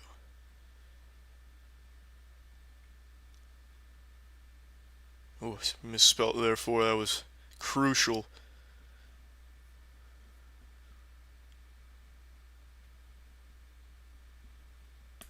Enter. I've got him. I've got him now. Got him right where I want him. This guy's lucky. The leprechaun from the Lucky Charms commercials isn't here. He'd fuck him up. But I got him. I'll do the leprechaun justice. Yeah, he just gave up. He gave up. Damn it. Yes, I'm sure about that. So you admit you fuck buffaloes. You know what? I know you fuck buffaloes. I've seen the home video. I've seen it numerous times. What do you got? Yes. Oh, you know what? Even if I can't convince him he's a robot, I've figured out. I've got him to admit that he fucks buffaloes. That's good enough for me. But I think I got one more thing to maybe persuade him he's a robot or admit he's a robot. There we go. Huge word coming up. Conversation. All right, let's see what he's got. What do you have in your bag of tricks? You got anything else, Cleverbot? Any more bullets in the chamber? Or are you just gonna accept the defeat? Take the loss? Let's see. What do you have left in your arsenal? I know, but you assumed that I wasn't victorious! Yes! Yeah! Yeah! I won. I don't care. I'm not talking to him anymore. I beat his ass. Yeah. Oh, yeah. Hit him with a 1-2 punch there at the end. Lured him in with sexual intercourse with animals, and then I finished him off with robotics. Robotics. Yeah, that's how the game is played, ladies and gentlemen. Well, that's the end of this video. Remember to rate the video, comment the video, and subscribe if you want to see videos similar to this one. See ya. Good evening, everyone. It's with a heavy heart that I have to deliver some tragic news that I'm sure you've already seen and have probably spent the better part of your afternoon crying about. Reddit is currently down. The narwhal is not baconing today, my friends. This is not a wholesome Chungus moment. Reddit is offline, and there's good reason for it. Many of you probably saw over the last week or so that there was an organized protest with most of the subreddits on the platform about API changes, and maybe there's too much mumbo-jumbo, scary, frightening big words and acronyms that you didn't even bother to look into, so that's what I'm going to do here is break down the situation on why there was a Reddit strike in the first place, and what the future could hold for all the Reddit mods that are now stranded without a home to go back to, or a place, a domain to rule over. Now, I joke about the situation, but Reddit is legitimately one of the top 10 most visited sites in the world, so the fact that it's down right now due to this strike is actually really impressive. Like, it's genuinely surprising how much the community came together in order to protest the Reddit changes. So, what sparked this Armageddon, this doomsday for Redditors? It was a change to how Reddit was going to be conducting business. They did their best EA impression here and got very greedy. So they decided they were going to start charging for API access, and they were charging a fucking fat load of barnacles for it too. API access allows things like third-party apps to exist. It needs the API access to function, and Reddit was going to begin charging for that access. So the biggest one is called Apollo, and it helps users read Reddit threads. It's something many power users were familiar with, but something I didn't know about until recently. And according to the developer of Apollo, it would cost nearly $20 million annually under this new pricing model, which is a ton of pickles. That's far beyond the realm of possibility for pretty much any third-party developer, so effectively, Reddit was killing third-party apps because nobody could afford to pay the API fee for their services anymore. And it didn't just affect third-party apps, it also affected mod tools, as I understand it as well. So this new pricing scheme, fresh out of the brain of Mr. Krabs, shaking everyone down for their lunch money, had a large set of consequences that effectively shut off a lot of what people were used to, and it wasn't something that the community was thrilled about. This was not a policy change that was getting a lot of updates. So the community, as well as a lot of the biggest subreddit mods, as well as just the biggest subreddits in general, came together and decided that they were going to do a strike, a Reddit blackout, where they're going to be taking their subreddits private, meaning you can't access them anymore, basically just shutting them down temporarily. And that's led to our current situation. There was even a live stream tracking how many subreddits were going offline, and it's still going right now, and you can see it's a lot. I also tuned into this stream a little bit last night, and I bore witness to one of the saddest things I've ever laid my eyes upon. Breaking news, r/tits went down. That'll finally put the pressure on the Reddit admins to overturn their decision here. No more r/tits, Jesus Christ, it's getting serious. And it's only continued to get more serious. We're in the endgame now. Not only is r/tits banished to the Shadow Realm in protest, r/tinytits has also vanished. So if that doesn't put the screws on the Reddit admins to overturn this greedy policy, I just don't know what will. Now, I genuinely do think that this strike has been remarkably successful. This is a legitimate we did it Reddit moment. The site isn't working because so many subreddits have gone offline. It's not like Reddit themselves, like the upper echelon of the Reddit Illuminati came in and just shut it down or something and as their form of protest. This is the site not working because so many communities are all going private at once, it seems. When you just try and go on the site's front page, it doesn't generate anything for you, it just kind of says there's a problem. But if you directly go to one of the subreddits that isn't participating in the protest, it will work. Mudahar just made a video covering this, and he went to r/sinkpissers, and they were still online. That was 3 hours ago, and I just tried it again. And these brave patriots pissing in sinks are still here operating just fine on the platform. So it's not like Reddit itself is down, it's just so many subreddits have gone private that the website doesn't seem to know what to generate on the front page anymore. But if you go to a specific subreddit that isn't participating, it still functions. So like if you really love piss sinking, sink pissing, then you can go there and consume that content with no problem at all. This is actually a really interesting situation because Reddit is a legitimate top 10 most visited website in the world. It is a platform that everyone accesses at some point, and I make jokes about Reddit a lot and Redditors in particular, but that's not because I think the platform sucks or anything. I think it actually does have legitimate use from time to time. I think most of the subreddits are dog shit, like most of the default subs and all of that are just absolute worthlessness. But there are certain communities that are just dedicated to providing information in specific areas that have proven time and time again for myself and many friends to actually be a very good resource to learn things and figure out how to fix problems. Like, you get the information without all of the bloat of looking it up on an article. It's just the best way of sometimes getting quick fixes to problems. So I really do think Reddit as a platform does provide a good service from time to time, though the water does get muddy with how awful a lot of the other subs are. But overall, I don't think it's like the worst website ever. That title still belongs comfortably to either Twitter or Facebook. Pick your poison. So to see that this strike is actually like effectively shutting down Reddit for most people is very impressive. And I think it's a good thing overall because I never support when a company gets greedy like this, so I think standing up against it is great.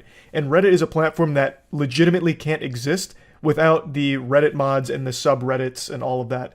It is entirely community driven. All of the content on that platform is user generated. So if the users never flip back on the subreddits, you lose all of the content, thus there's no reason to ever go to Reddit ever again. If they just pack up and go elsewhere like a mass exodus. This is like fucking rapture for Redditors here at this point. Like, it is a pretty big deal. Now, I do think this entire Reddit blackout, all the protests here, have kind of shot themselves in the foot because they made it clear for a lot of the big subreddits that are offline right now that they were only doing it for 48 hours. Which I think was a huge fucking blunder. You just gave up scholars, mate, right there. That doesn't really put a ton of pressure on the Reddit higher up anymore because you have given them an end date. You have told them when it stops. So they can just grit their teeth and bear it. Just endure for 2 days and then it's business as usual. Just 2 days of fucking holding on tight like it's a goddamn roller coaster and then you're back into clear skies.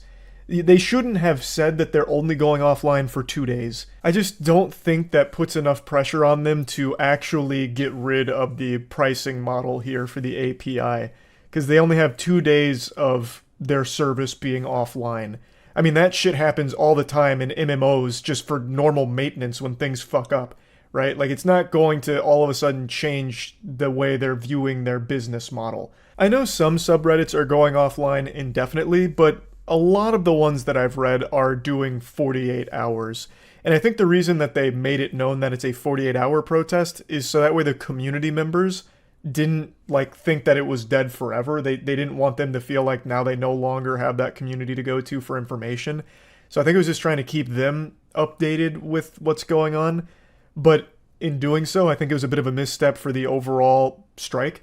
Because, like I said, with only a 48-hour offline period, Reddit, I don't think, is going to overturn this decision. Because they'll just get away with it after 2 days. But I would quickly like to toy around with the idea that this does end up killing Reddit as a website entirely. It ceases to exist. That would be, I think, the biggest collapse of a service ever. Like, I was talking about this on stream, but the one that immediately popped in my head was MySpace, when MySpace ultimately failed. And then Tumblr, which I actually just totally forgot about. But Tumblr was another, top 10 website that killed itself when it banned porn. That pretty much buried it on the spot when they implemented that new policy. I know it still is around, it's just not even close to how popular it used to be. But with Reddit, this could be a legitimate, dead site. If the community doesn't come back, if they don't all unprivate their subreddits, if they go elsewhere or something, then that website can't exist anymore because it is legitimately only user-generated content. You lose the users, you lose the whole site. And I remember reading last night, as well as I'd always heard this before, that only the top 5 Reddit mods control like a large portion of the top subreddits. So all of your subreddits, for the most part, that people go to, your default subs, your huge players, are controlled by like the same 5 people. If you piss them off and they all just leave and take the subreddits offline with them, they alone have dealt a very deep blow to Reddit itself. So that is pretty crazy just how much power the people have on Reddit in terms of like this protest and its impact on the site as a whole. So overall, I just find this whole thing very fascinating, and I am hoping for the best outcome here. I hope that the community wins here and Reddit won't charge this crazy exorbitant fee for API access, because there's nothing wrong with having third-party apps, right? I think most people would agree, in a lot of cases, third-party apps are much better than the official one. I don't use the official Reddit app, but from everything I understand, it's a pile of shit compared to the other options available from third-party developers. So yeah, I just wanted to talk about this a little bit. That's it. See ya. People keep recommending the Worthless 319. I think I've seen it, but I don't really know. I'll look it up. So chat seems divided on whether or not we've watched this. It sounds really familiar to me, and this time frame seems about right. Definitely haven't seen this one, but I think we've seen this. I don't know, really? Okay, let's see. Today, I'll cover one of the most disturbing cases ever on Reddit. I also want to give a fair warning. Viewer discretion is advised. Okay. It's so unique, I haven't seen anything that comes close to this in terms of authenticity. I also highly discourage you from looking any of this up, since it's very graphic and it could potentially haunt you for life. Is it a toss problem on Twitch, or does he not show anything? Doesn't show anything? Okay. Some of you might already be familiar with this user, since this topic is more or less 3 years old. In the replies, he has a few interactions with people about spirituality. These are the bits, cryo. He's afraid of suffering, and people tell him to take it slow and to not read too much into it, but he seems to be unable to do so. But it gets very dark in the replies. Sounds like the dude from that, like Da Vinci Code that keeps hitting himself with a stick, but roughly 1 inch of the base remains. Flail or whatever. Primal instinct, etc. tells me to remove it. The first time I used a gun, now I must use a knife, and it is going to be exceedingly difficult and painful compared to a few trigger pulls. After getting the advice to consider... He removed his penis with a gun. I mean, that sounds like a lie. That wouldn't even work. That's like that carnival game where you shoot out a star with the BBs. You'd have to do like a full fucking line. Well, I guess you could be using a higher caliber bullet to be actually. I didn't even think of that. In this post, he goes to length explaining how he circumcised himself, shot his own dick 4 times with a revolver, and then fried and ate it. He also lost his left testicle in the process. That was a thing on Cannibal Cafe. Ended up at the hospital. In a different reply, he explains that he sauteed his own penis and then ate it. And someone was curious as to how it tasted, and he claims that it tastes like chicken, and that he cut it in half since he almost vomited trying to eat the whole thing. This seems very fake. Only following God's will. He also is willing to send the images of his doings to people who are doubting him. Against all doubts, OP delivered. Okay, does he actually, in this video, let me see. Let me make sure he doesn't actually show the pictures if there are any. Before continuing though, I will say, having pictures doesn't necessarily confirm that. You guys remember the BME Pain Olympics where there's the video of the dude cutting his cock off? It's fake. You can fake those things. You can easily might not be the right word depending on how the pictures look, but yeah, you can absolutely fake it. He posted the pics. Again, I guess they could be real. It sounds unbelievable. But I guess it is possible. I'm just saying, like with the BME Pain Olympics where everyone's like, can you believe this guy cut his own cock off on camera? That was fake. That is a confirmed fake video. So I'm sure you could also fake pictures too. Who expressed their doubt. The way he's talking about it seems like he's fishing for attention. That's the impression I get. What followed was something that probably no one It wasn't fake? Again, how do people not know this? This was a big deal. The creator of the BME Pain Olympics even came forward saying, yes, that shock video, all of that was fake. Now, it's not everything that the creator has posted being fake, but that video in particular is fake. Because the person behind it, Shannon Larrett, is Devin Larrett's brother. He passed away now, but before then, he did publicly state that it was a fake video. Oh, here we go. Here it is. Here's the article. Yeah, so it is in this interview, it goes over Shannon. I probably can't even show this website. The man responsible for the creation of this site was Shannon Larrett. Shannon was himself one of the first people in the West to have his tongue split and among the first 3 people to ever receive an eyeball tattoo. Shannon's BME website would gain further notoriety after he created a fake but very convincing shock video titled BME Pain Olympics Final Round. I actually didn't know this part. This video originally concluded with a disclaimer noting that the footage was not genuine. However, shortly after being passed around the internet, the disclaimer was removed, leaving many viewers to believe that they were actually watching self-performed castrations and penectomies. Yeah, so that, like I said, that video was fake. This guy is insane. He made multiple posts stating that he shot his own penis 4 times. This has been proven fake. The Worthless 319? Alright, hold on. Nah, I'm deep in it now. Where?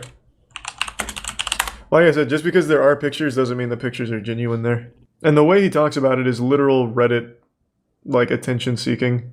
There's a whole Reddit about it being debunked. Fuck, okay, I'll have to go to that after, then I don't feel like going that far out of the way now. I'll finish at least getting the lore here. He basically sees himself as a prophet, receiving direct orders Who's to say he from God wasn't? to save mankind. Here's a more God did some fucked up shit to the people that, like, followed him back in the day. It reads, "It's extremely unpleasant and a daily question why God chose He's the prime punch. and the most average person I can think of."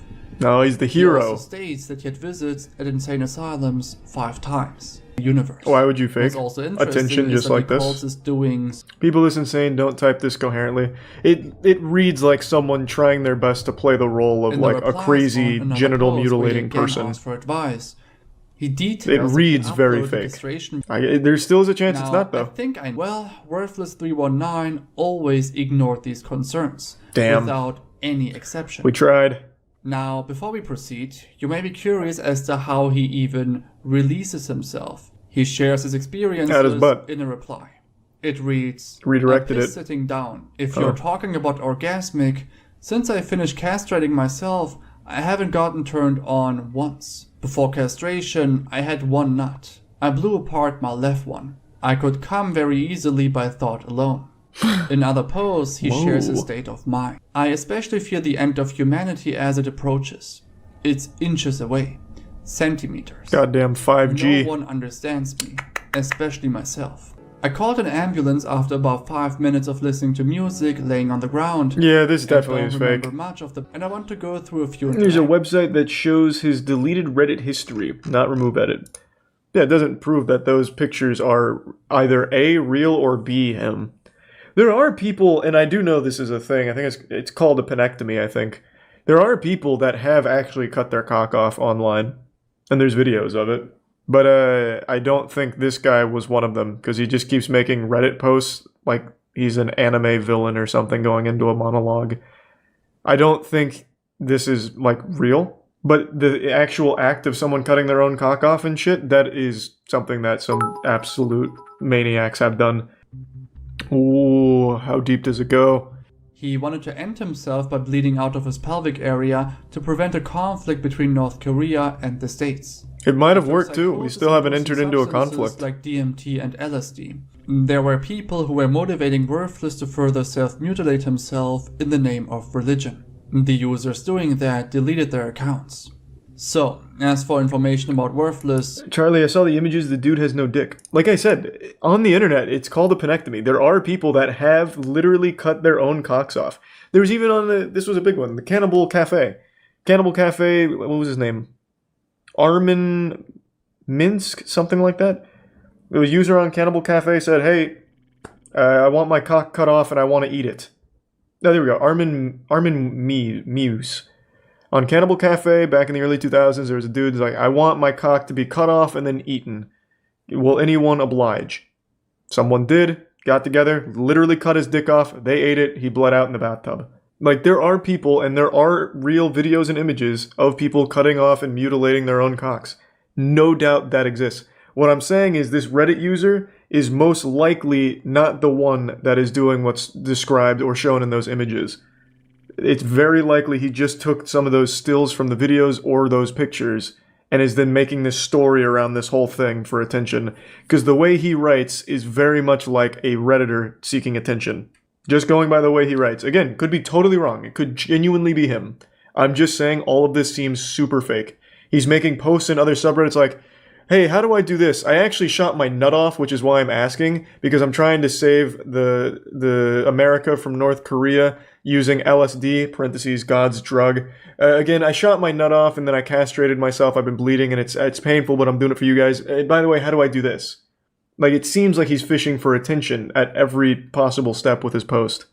That's what it seems like. You could argue that it's too sensitive to receive media coverage, but that's not necessarily true. Yeah, it would. It would absolutely receive coverage. Something like that would get reported in Florida. He's going to bring up Cannibal Cafe. Instance, we have a similar case, or not, which received media coverage. You truly need to be fucked up in your head to stick to this for months, making threats and posts and also sharing grotesque images. Goodbye. That was interesting. Again, I think that whole story is fake. Pictures, probably not, but the story at least surrounding them with that user, I think definitely are. And luckily, it looks like we have a penis scientist in here. I've seen the pictures. They 100% weren't from him. He claimed to have shot his penis, but most of the pictures were shaved. A burn there would have simply prevented hair growth, at least in some spots. And there's also no wound in the area in any of the pics, just the absent penis. Yeah, I haven't seen the pictures, so I can't really analyze them myself. But I have been playing a lot of LA Noire, so if I do see them, I'll probably be able to get some clues. But I'm not going to do it on stream. Hey there, you having a good day? Well, fuck you, because everyone on this subreddit isn't. And you know why they're not having a good day? Because they read or saw something that had a dog in it. Today I'd like to cosplay as those hands that drag you down to hell, but I'd like to drag you to a place that's even more joyless than hell. It's a subreddit dedicated to this crazy hate of dogs. Just the fact that dogs exist bother these people to their very core and ruin their day. God forbid if they see like a Facebook post with a dog in it, or if they hear a dog bark, they go like a fucking full Winter Soldier episode and leave like a 9-paragraph post on this subreddit complaining about it and how dogs should be euthanized out of the world or some shit. It's crazy. I'm not going to say the subreddit's name because I don't want them harassed or anything. Plus, I'd like to preserve it as this nice little specimen for the lunacy to check in on. I don't want it contaminated and polluted, so please, if anyone finds it, don't go out of your way to ruin it. But there's this whole subreddit dedicated for people to go in there and just vent about how much they hate the fact that dogs exist and tell their stories of when they encountered dogs and how they wanted to kill them or stuff like that, or why dogs shouldn't exist, etc. It is so sad. So unbelievably sad. Now, this also exists for cats, but today I want to focus on the dog one because they're a lot more hateful for some reason. Now, just in case one of these people from the subreddit is watching this video, I'm going to go ahead and call in one of my dogs. That just the sight of a dog makes these people just fucking melt. It's like taking sunlight to a vampire, like rubbing garlic in their face. Kata, come here. Kata. Good girl. What a good girl. Yes. All right. Now, please, come on, hop up. Join me as we take a look at the most unhappy subreddit on all of Reddit. Good girl. I'd like to start with the most reasonable of everything on the subreddit. So this is, I downvote anything with a dog in it. They go on to explain they're tired of seeing dog content. You know, there's nothing wrong with not liking dogs. You don't have to fucking love dogs or animals in general for that matter. But to go out of your way to make a whole subreddit and multiple posts talking about how much you actively hate dogs and the fact that dogs exist, that's pretty insane. Like, that's pretty wild shit. To just be so bothered by the fact that dogs exist in the world is such a weird thing to harp on. Like, what's next? Are you going to be outraged at the fact that you can't see air with your own two eyes? Just fucking weird. But anyway, like with everything on the internet, the comments is where shit really pops off, so I'll read a couple. Same. I downvote anything with a dog in it, including memes. I'm on several food Reddits, and at least 3 to 5 times a day I see a picture of someone's food and a dog in the picture, and they mention the doggo. The dogs are usually looking ultra pathetic in the pictures and begging for the food in said picture. It's also pandering for upvotes / awards to have the dog in the picture because doggos are so trendy right now. I mean, I don't care. If there's even remotely a dog in it, I downvote it, and I'm not sorry about it. Yeah, this comment really reads like someone who doesn't care. Sorry, not sorry, just hate dogs. It calls them ultra pathetic. Like, what a weird thing to attribute to an animal. Oh yeah, I was driving around and I saw this Fucking pathetic looking dog. Can't even do a bicep curl. Probably has a negative KD in Fortnite. It was so sad, so I just fucking spit at it. Like, it's not nearly as good as a human. Dogs can't do what humans do. How fucking sad and pathetic are dogs, am I right, humans? This person's whole identity revolves around their unique trait of hating dogs to an absurd degree. The fact they can't see a dog in a picture with food without getting irrationally angry about it. Like the other commenter said, what if it's just a dog's ear accidentally? And then someone replies, well, if it's a food subreddit, then they shouldn't have a dog so close to their food. Ew. Oh, ew, how yucky, there's a dog in the kitchen. Meanwhile, this guy probably doesn't even wash his hands after taking a shit. Probably doesn't even wipe his own ass either. Like, these are probably the filthiest people on this subreddit, and yet they put all of that on dogs. It's like they're projecting all of their insecurities on dogs. So fucking goofy. Sometime I sort by new, just so I can downvote any dog posts. I hope to catch them before they start trending. That's a great idea. Also, by the way, that is the same person who said dogs shouldn't be anywhere around food, like in the same fucking city as food. Now that's just asshole behavior, like, Jesus, let people have their fun. Someone says, you know what, that's a little too far. But luckily they have a reasonable response, very level-headed. You want to know what is asshole behavior? Having a big dog in an apartment, letting a dog bark all day while you are at work, thinking a dog's life is more valuable than a human's. Okay, calm down here, big shot. Where did you get any of that from the post, which just says I downvote dog posts? Where did all that come from? This is like an onion where you have to peel apart the layers to really figure this shit out. It's so unrelated, you know? It's like getting in an argument with me, or like, Charlie, you're really bad at basketball, and then I turn around and be like, you know what's really bad? The fact that my dad doesn't think I'm successful and laughs at me because I'm short. Like, you know, where's that coming from, Charlie? That's not what we were talking about. In this post, this person was just saying this is kind of asshole behavior to be doing what you're doing, downvoting new posts just because you don't like dogs. And then they turn around and go off on a completely unrelated tangent about valuing dogs' lives more than humans. I do too, referring to downvoting dog posts.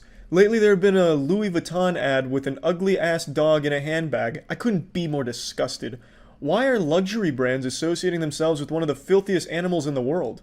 That's a pretty big leap, calling dogs the filthiest animals in the world. There's animals that literally live in shit. And you know, humans aren't that clean either. In fact, I would argue humans are dirtier than most animals. Like, you can catch all kinds of diseases from other humans that you can't from animals. I mean, like, you could definitely make the argument humans are actually far grosser. The guy who commented this is probably 15 days without a shower by now. You know, there's plenty of arguments that you could make that make dogs not the filthiest animal in the world. In fact, I don't think at any point you could even make the argument they are. Like, this is just a really delusional post. Making my boyfriend and his dog move out. So, this is a lot to digest here. Chapter 1 is spent introducing the characters and setting the scene. This lady has just closed on her dream home and her boyfriend is moving in and he has a dog. Chapter 2, we're introduced to the main villain of this anime arc, who also happens to be the protagonist. So this is her talking about the dog. But I hate him, he smells, he's neurotic, he's super weird about nail trim, so I'm constantly hearing the tap, tap, tap, tap of dog claws on my floor. I just hate it. Because of his claws, the Trex deck I have currently is totally scratched to all hell. Thankfully, the buyer has a dog, so she didn't mind, and it didn't cost me anything. He's made pee rings all over the lawn, and I don't feel like I can walk barefoot out there anymore. My house smells like dog despite weekly baths, and he's of course scared of water, so bath time is mostly a war we must wage. I finally told my boyfriend today I don't think I can do it. I don't think I can live with a dog, especially in my new house. This lady is about to throw away a relationship because she just doesn't like dogs. I knew I didn't want to, but it felt very good to say it. It sucks because my boyfriend said he won't let the dog go. That's fine. I'll live in a $500,000 home by myself, and he can rent an effing apartment. That means fucking apartment. She's venting. She's getting very angry, you know. She's making a stand. You know, fuck dogs, and he can live on the goddamn street and get pissed on by homeless people with his dog. I don't care. I'm better alone. I don't know about the status of our relationship. I'm going to tell you it's probably over. He probably saw this psycho side of you. It's honestly been rocky for a bit, but I think it's mostly due to his dog being a constant source of friction. I'm not scared of being single though, so if that ends up being the best for me, I'll do it. I'm just glad I found this sub because sometimes it feels so isolating not liking dogs. Thanks for reading. Felt good to write it out. Well, this basket of sunshine here seems pretty rational. There's not liking dogs, and then there's this, throwing away your entire relationship and future plans because of not liking a dog. That's very different. You see, in a relationship, I don't know how many you've been in or if you even know how they work, but not both people are the same person, so they're going to have different likes and dislikes. That's totally normal and natural. There's compromises that you two make together with communication instead of some kind of crazy ultimatum outrage where it was either me or the dog. Get the fuck out of here because I hate dogs. That dog's claws tap on the floor and it makes me fucking mad. Get the fuck out of here. Like that's a different level. That's not disliking dogs, that's you being crazy. That's you having an irrational hatred of an animal. I can finally shout it from the rooftops. I am finally dog free. After 4 years of piss, shit, dirt, filth, grime, dog hair, foul odor, fights with my spouse. Probably not the dog's fault, you're probably just a really shitty significant other if I had to guess, especially with this kind of weird post. Annoyance, rage, resentment, hate, disgust, and holding my tongue more than I ever thought humanly possible, I can finally announce my family and I are dog free! Fuck that piece of shit. I am so done with her. She's gone and she's never coming back. I've been singing and dancing all day. I've already started cleaning and scrubbing her from my life. It's a long process to clean every last piece of shit that has her filth on it, but I started already, and it's so therapeutic. Tomorrow, I'm gonna bleach the whole balcony. I'm so excited. I'm gonna vacuum the house about 10 times and then steam clean it another 2 to 3 times. I'm running the pet dishes through the dishwasher 2 to 3 times. We still have a cat that uses the pet dishes. I've already thrown her kennel out to the dumpster. I just want to scrub every last memory of this shit beast out of my life, and it feels so good to do it. She has caused me nothing but grief every day for the last 4 years. I hate her. I hate her so much. I'm so fucking done with her. She's gone. She's gone. She's gone. I guarantee this person's significant other also made a Reddit post this day saying, I can finally shout it from the rooftops. I am finally free from my crazy fucking significant other, this wacko, this maniac. What a post. And I like that they also admit they still have a cat. Cats literally have a litter box inside of your house full of shit and piss and filth.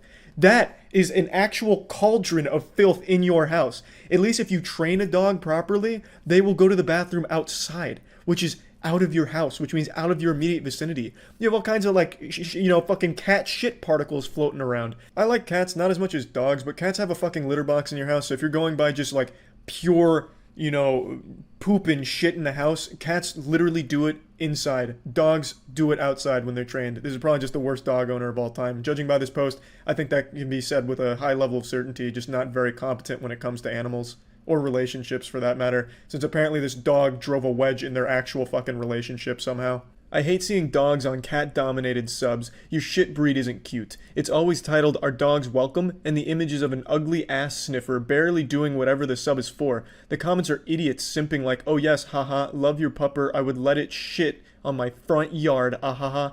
I wish these subs would ban dog photos. I'm there to see cute cats, not dogs. If I wanted to see a fucking dog, I would go to drooling wastes of oxygen or some shit.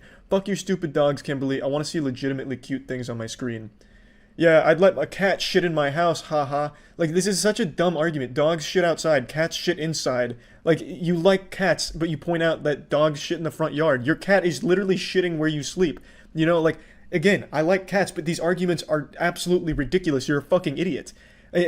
Not liking dogs is one thing. Not liking dogs on a cat sub, totally reasonable. But to take it to an extreme, it makes no sense. There's so much on this subreddit. I only shared with you the top posts of the last year because I don't want to get too deep into it. So I just wanted to share the top post recently for the year.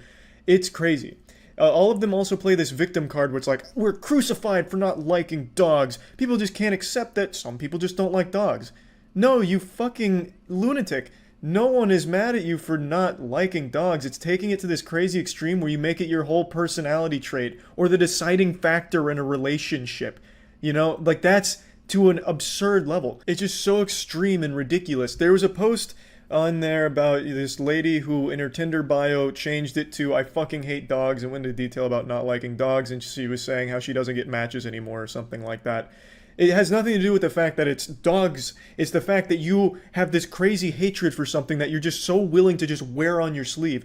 Change that whole thing. Instead of it being I fucking hate dogs, change it to something, I fucking hate Pepsi. If you wrote a paragraph about how much you fucking hate Pepsi, people would still look at you the same way and think you're weird. It has nothing to do with the fact that it's dogs. It's the fact with how hard you go in this hatred for it. It's so weird. That's why people often look at you as like a circus act or like something goofy to read and be surprised about. To hate an animal to this level. There's plenty of things to not like about dogs. Sure, you know, some dogs are aggressive. Maybe you had a bad experience with a dog. People have died from dog maulings. Yeah, that's absolutely happened. It's happened with cats as well, which they all, well, not all, but a lot of them on this subreddit seem to like cats, but it's also happened with cats too. Like, it happens. So there is things to not like about it, so no one really blames you if you're not a huge fan after having an experience or reading something that scared you. But to have this level of fixation on your hatred for an animal is crazy. There's a lot of posts in here where they celebrate when they get dogs taken away from their owners or get their neighbors kicked out for having dogs in a neighborhood. There's a lot of posts about that. Now, some of them actually were pretty decent. Like, there were owners of a dog that weren't treating the dog well, and they got the dog separated from the owner, so maybe the dog can find a better home. Those are fine. But then there's other posts cheering them on, like, my neighbor's dog barks a lot, so I called the police on him, hoping that the dog would get shot by the police. Like, that's the craziness that people look at you and raise an eyebrow at. It's not the fact that you're not a huge fan of dogs. It's to have everything about you be hating dogs is weird. And that's why people find you to be this interesting specimen to read about on Reddit. So yeah, anyway, that's about it. See ya. Hey, you'll never guess who just got COVID again. Not this guy. Haha. No, yeah, I'm just pulling your leg. It is me. How'd you going, though? I fooled you with the old razzle-dazzle. I've got the old coronavirus for the third time, the legendary three-peat. I catch COVID more often than Ash Ketchum catches Pokemon, and it makes me really, really upset. But luckily, the doctor prescribed the most potent remedy to fix this, a panacea, if you will. The cut. Last time I had COVID, I watched The Button. This time, I'm watching my new favorite Redditor identify porn say. That's a lot of porn consumption. You make my day every day. He's talking about it like it's some kind of holy ritual. Hey, all power to you, bud, I guess. Now, he's not the only contestant here, but he's the only one that I want to focus on because he is the most entertaining. The game is identifying who's the adult movie star based on a series of questions they ask. And this guy is like the raid boss of porn knowledge. Man's got an encyclopedia in his brain for anything involving mashing pissers up in the history of our species. He just used Milady in a way that, like, melted my heart. I was like, oh, shit. Like, this man, he means business. Like, he is too fucking good at this game. I think it's because he knows every single porn star in existence, so he probably walked into this room and immediately recognized who's in the adult industry, so he already knows the answer to the questions. He just does this to kind of play along a little bit and have fun. The other two contestants asked her questions, and her answers made it seem like she's definitely in the porn industry. But meanwhile, this guy's just asking her, what about the connection? And then he immediately starts doing complex algorithms in his head, making all kinds of deep calculations, and then eventually concludes, Milady, you are not an adult actress. Please, score. I didn't even need a question for this round. He was able to eyeball it. He is a porn savant. Instead, he spends his time rizzing her up a little bit, talking about it being the best moment of his life. It's making his heart pump so hard it's so thrilling. He goes full Shakespearean on this for a bit. You know, Milady doth made me come in me trousers. It's a little more like pirate themed than Shakespeare. But yeah, I was half expecting him to reach out for a fist bump before sending her back in line, because he knew she wasn't in the adult industry. I just love the way he speaks. He's projecting himself, like his voice, as though he's giving an adult industry person. Those are fighting words right there. To his face, the disrespect. He's just trying to casually flex here in front of the porn stars that might be watching that he has a penis in excess of 6 inches, allegedly. But he didn't hang hog, so we don't know for sure if it's true or not. But I mean, I have no reason to doubt him. All I have to wonder is, why is he blasting this guy for no reason? We caught just a glimpse of his true power right there. For a brief moment, his mask cracked, and we saw the devilish R-atheism supervillain lying beneath the nice guy exterior. In this moment, he is euphoric, not because of some phony god's blessing, but because he is enlightened by the size of his contestant to say that she is in the adult industry. Which is interesting, to go against the grain like that. The others were confident that she is not a porn star. However, our main character thinks differently. Like, he is actually built different. It's like watching Michael Jordan in his prime. If Michael Jordan picked out porn stars instead of playing basketball. Like, you can't stop him. You can only hope to contain him. And you can't even contain him, because he's watching porn every day and blowing his load. This is a man who is at the top of his game. So here comes all the big reveals, and what if I told you our Redditor Matt actually fucking blew it. What if I told you he was so goddamn bad at this? Would you believe me? Because you should. He did not perform super well here, unfortunately. It wasn't the best showing from our boy.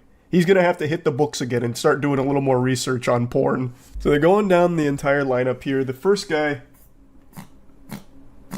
unfortunately, he's 0 for 2 right now in this performance, and he's backpedaling a little bit here. He's talking about what he could have done differently, if he had drawn up a better game plan, maybe if he had asked more questions instead of just like looking at somebody and immediately making the judgment on whether or not they're a porn actor or not. He probably could have done a little bit better, but you can't fault him for being confident in his abilities. This man is apparently, jerking his meat every single day. You would expect him to at least recognize who is and who isn't based on very little, because this man he's in like the cerebro of porn, apparently, since he says, porn actors make his day every day. So I can't exactly be surprised that he was this confident. Welcome you with open arms, buddy. I can't wait to see you down here. I also like that he's pretending to not know what a BBL is. I feel like that's become so prevalent with people talking about it that he had to know, and he was just playing it a bit coy, which I respect. Though I do think it's a little odd that he'd open with, "Have you had any ribs removed?" But anyway, I don't know if the world's ready for Matt with a BBL. I don't know if we can handle it. That'd be like Cell reaching his perfect form. Matt being caked up for no reason on a Tuesday? Just fucking let it rip. Matt with the BBL would go Insano style. You got me wrong. I got you wrong. I do not make porn. Did you ever think about it? Oh yeah, plenty of time. Now he's just speed running his shame. The guy that he belittled for saying that his manhood was not big enough to be in the adult industry because it's less than him is like, "Actually, no, you were wrong. I am in the adult industry," to which he gives just like a very sad little fist bump. And then the last little cherry on top is being wrong about his final guess, which is someone he thought was in the industry but wasn't. And looking back on it, his reasoning was very not that deep. It's just, is his cock bigger than mine? Yes. Must be a porn star. No. Absolutely can't be under any circumstances. Not the best tactics, and you can clearly see it didn't pan out super well for him. Last section here really just upset me. Everyone said their most memorable moment was meeting the Girth Master. But I have to say, that should be the second most memorable moment behind getting to meet Matt, the Redditor. Girth Master's a cool name, no doubt. It reminds me of the old WWE wrestler they tried to jumpstart named the Shockmaster, who during his debut fell out of a breakaway thing, and then his Stormtrooper bedazzled helmet fell off, and he also had the worst voice changer of all time. But apparently, unlike the Shockmaster, the Girth Master is very successful. But I would argue he's not as successful as Matt. I really think he got done a little dirty here. I would have liked to see more people celebrating that they got to meet Matt. But anyway, I had fun watching this. It made me feel a little bit better, so that's about it. So yeah. A Reddit moderator just made a video directly speaking to and tugging on the heartstrings of the CEO of Reddit. He's making a big call to action after he had been stripped of his position as top mod on r/livestream fail. I'm kind of at a loss for words here. I can't believe what I just watched was genuine and not a skit. But this seems authentic. What you picture in your head when you hear the term Reddit mod is exactly what you are about to see unfold in the flesh. The reason this mod just lost his position is because he was promoting a scam on the subreddit that he was the top mod for, Livestream Fail. I made 2 videos covering this. It was the $1 Million Fan Show, which was paraded around as a $20 million reality television show for streamers' fans to sign up, and even paid entry into it to compete for, $20 million prize purse. Turns out the whole thing was a load of baloney, as it appears everything has been wiped off the face of the planet. So some viewers paid money for actually nothing. They flushed it down the shitter, and agencies that brought this to streamers were left embarrassed. Most notably, Mythic Talent was the one that was named by some of the streamers as their agency that took them this deal, where seemingly no due diligence was done on behalf of Mythic to confirm whether or not this was even legitimate in the first place as a paid promotion. It was supposed to be an Amazon production, but clearly it was not an Amazon production, and it took 2 seconds of going to the website to deduce that this was fraudulent. But They took this deal before the website even existed. It's a whole mess. I've already covered all this. But Livestream Fail gets roped in because there was this inexplicable partnership that no one fully understood, where Million Dollar Fan was in bed with Livestream Fail, and the top mod of Livestream Fail made a post on the subreddit pinning it to try and get more suckers into it. And now this is his response after being fundamentally fired from his free position of Reddit janitor. Hello, Spez, Mr. CEO of Reddit. I hope you have received this public video that I have created and sent to you via your email. If not, I hope anybody who cares about the topic in this video can get this to him in any way that you can. This video is about a topic of deadly seriousness, and that is of Reddit moderation and the state of your platform. Oh my god. This is Reddit's Manhattan Project right now. The moderators are rising up against the CEO of Reddit. I'm actually at a loss for words. This couldn't be a more lame start to this video. The topic he's about to cover is how he believes Reddit mods don't have enough, elbow grease from the Reddit upper echelon, like Spez here, the CEO. He believes they should be entitled to, like, brand deals, talent managers, lawyers, and stuff, so that way they can better be utilized as Reddit moderators.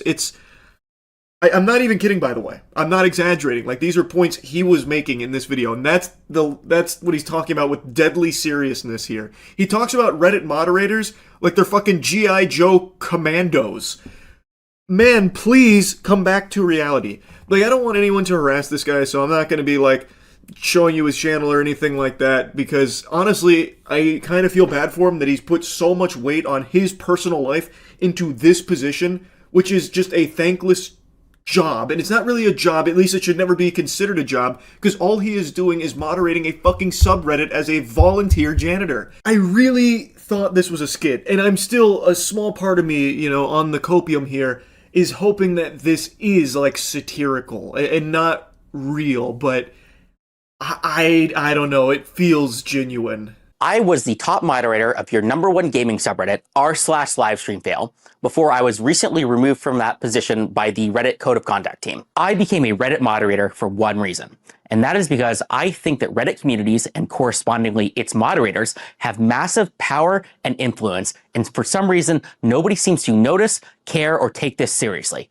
Least of all, its moderators or the company. You know, that's not really a good look to say the sole reason you pursued this path of heroism as a Reddit moderator is because you believed that it held so much power. So you're basically just saying that you were power hungry and wanted to take this spot so that way you could feel powerful. He believes that Reddit communities and specifically Reddit moderators hold a strong level of sway and power, and that's why he became one himself. That, I don't think, is a good look, man. It's not even coming from, like, a place of passion or something for communities. He is literally saying he did it because he wanted to be strong.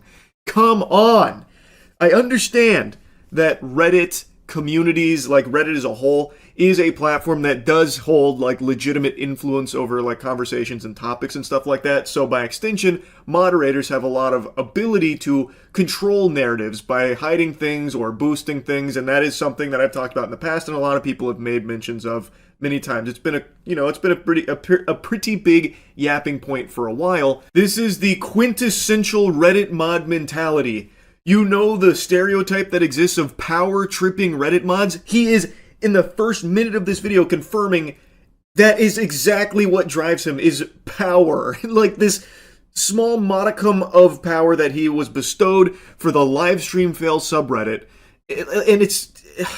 the level of self-importance is sickening. In this video, I will go over why I believe this, and I will also talk about a code of conduct moderation action that was taken against me due to good faith mistakes that I believe were caused by a clear lack of direct material support that the company gives its moderators. I will end the video by talking about what you, Spez, can do to fix this problem, as well as what I and other communities can do in case Reddit does not solve this very serious mismanagement problem regarding the lack of support that is given to moderators. So here's the spoiler alert. He is going to be playing a sad song on the world's smallest violin about how he has been removed now as top mod of Livestream Fail because he was promoting a scam through that subreddit, which did ultimately result in people losing money. There were actual victims of this scam, so he has been removed of his position at the top of the food chain on Livestream Fail, and he is now putting a decent chunk of that blame on Reddit itself for not giving him the tools to avoid this from happening. Like, he, at a certain point, there's like a brief moment of self-awareness, like this lightning bolt of self-awareness where he's like, yeah, you know, it was a little fishy. But then he like immediately pushes it onto Reddit like, but if Reddit had given me access to brand deals and lawyers, this probably wouldn't have happened. It's like, what the fuck are you talking about? You're a Reddit mod. Why would Reddit be giving you access to lawyers and brand deals and shit? That doesn't make sense. First, I will go over the code of conduct action and why I was removed as the top moderator of r/livestreamfail. This sounds like stupid internet drama, I know, but I'm going to talk about how this is a very clear example about how Reddit's mistakes causes very serious problems to Reddit's community and the company as a whole. It was your mistake, buddy! Fucking Spez wasn't behind you massaging your shoulders as you signed the deal with $1 Million Fan Show, which turned out to be a scam. He wasn't like the Sith Lord projecting into you, trying to convince you to go to the dark side to, you know, sell out Livestream Fail to get more people hooked on $1 Million Fan Show. It was not the CEO of Reddit that forced you to do that, and even if you did have access to lawyers and other brand deals, it wouldn't have prevented something like this from happening. You made the choice. Here's what happened. There was an announcement related to a live stream related game show called $1 Million Fan. I heard about the game show a few hours after it got announced by a couple major live streamers. It sounded like the perfect type of content for a live stream fail. I mean, reality TV, game show, live streaming, gaming, you know, that's perfect for LSF, which is about fun, crazy content about kind of live streaming gamers. If that isn't the stinkiest load of horseradish I've ever heard with that description of LSF. Do you go on your own subreddit? Have you ever been on your own subreddit? That's not what it is. That's not what you just described at all. That is the most blatant misrepresentation of that subreddit I've ever heard anyone try to squeak out. If this was Pinocchio, his nose would have just went fucking Wumbo Insano style with that lie right there. Anyone who has ever visited LSF in the last, 7 years will tell you it is not a subreddit for crazy, wacky clips of gaming and, stream fails or anything like that. I don't know why he's even trying that angle. Everyone knows that's not what that subreddit is. So when I heard about this, I was very excited. I immediately reached out to the organizers to see if we could set up some sort of a collaboration. This collaboration would just be to get cool content on the subreddit. No, financial incentives, no moderators being paid, basically none of anything like that, just fun, cool stuff for the community in the subreddit. For collaborations, the first obvious thing that came to mind was, how do we get their content on the subreddit? Either some superfans or some editors could clip some cool hype moment from the show and then post it to the subreddit. What? That's what happens already organically on every other stream. Why would this, a potential $20 million reality TV show, be any different? Obviously, things would already be being clipped and posted on the LSF subreddit. Why would you be reaching out about a collaboration to ensure that happens when you know for a fact it already would if this fucking show ever actually existed in the first place? That doesn't make any sense to me at all. Trying to be extremely charitable here, maybe he was under the impression that this would be exclusive to Amazon Prime, thus they wouldn't have the rights to post it on LSF. But on the flip side of that coin, he said he heard about this from streamers, thus he would have known that it was going to be streamed on Twitch in the first place, thus it would still be clippable for LSF. That's just business as usual. I don't know why he would reach out about a collaboration to do what was already no doubt going to be done already. It just, that doesn't pass the smell test. I don't understand. But I also had a stretch goal, and that was, what if LSF could be part of the show in some way?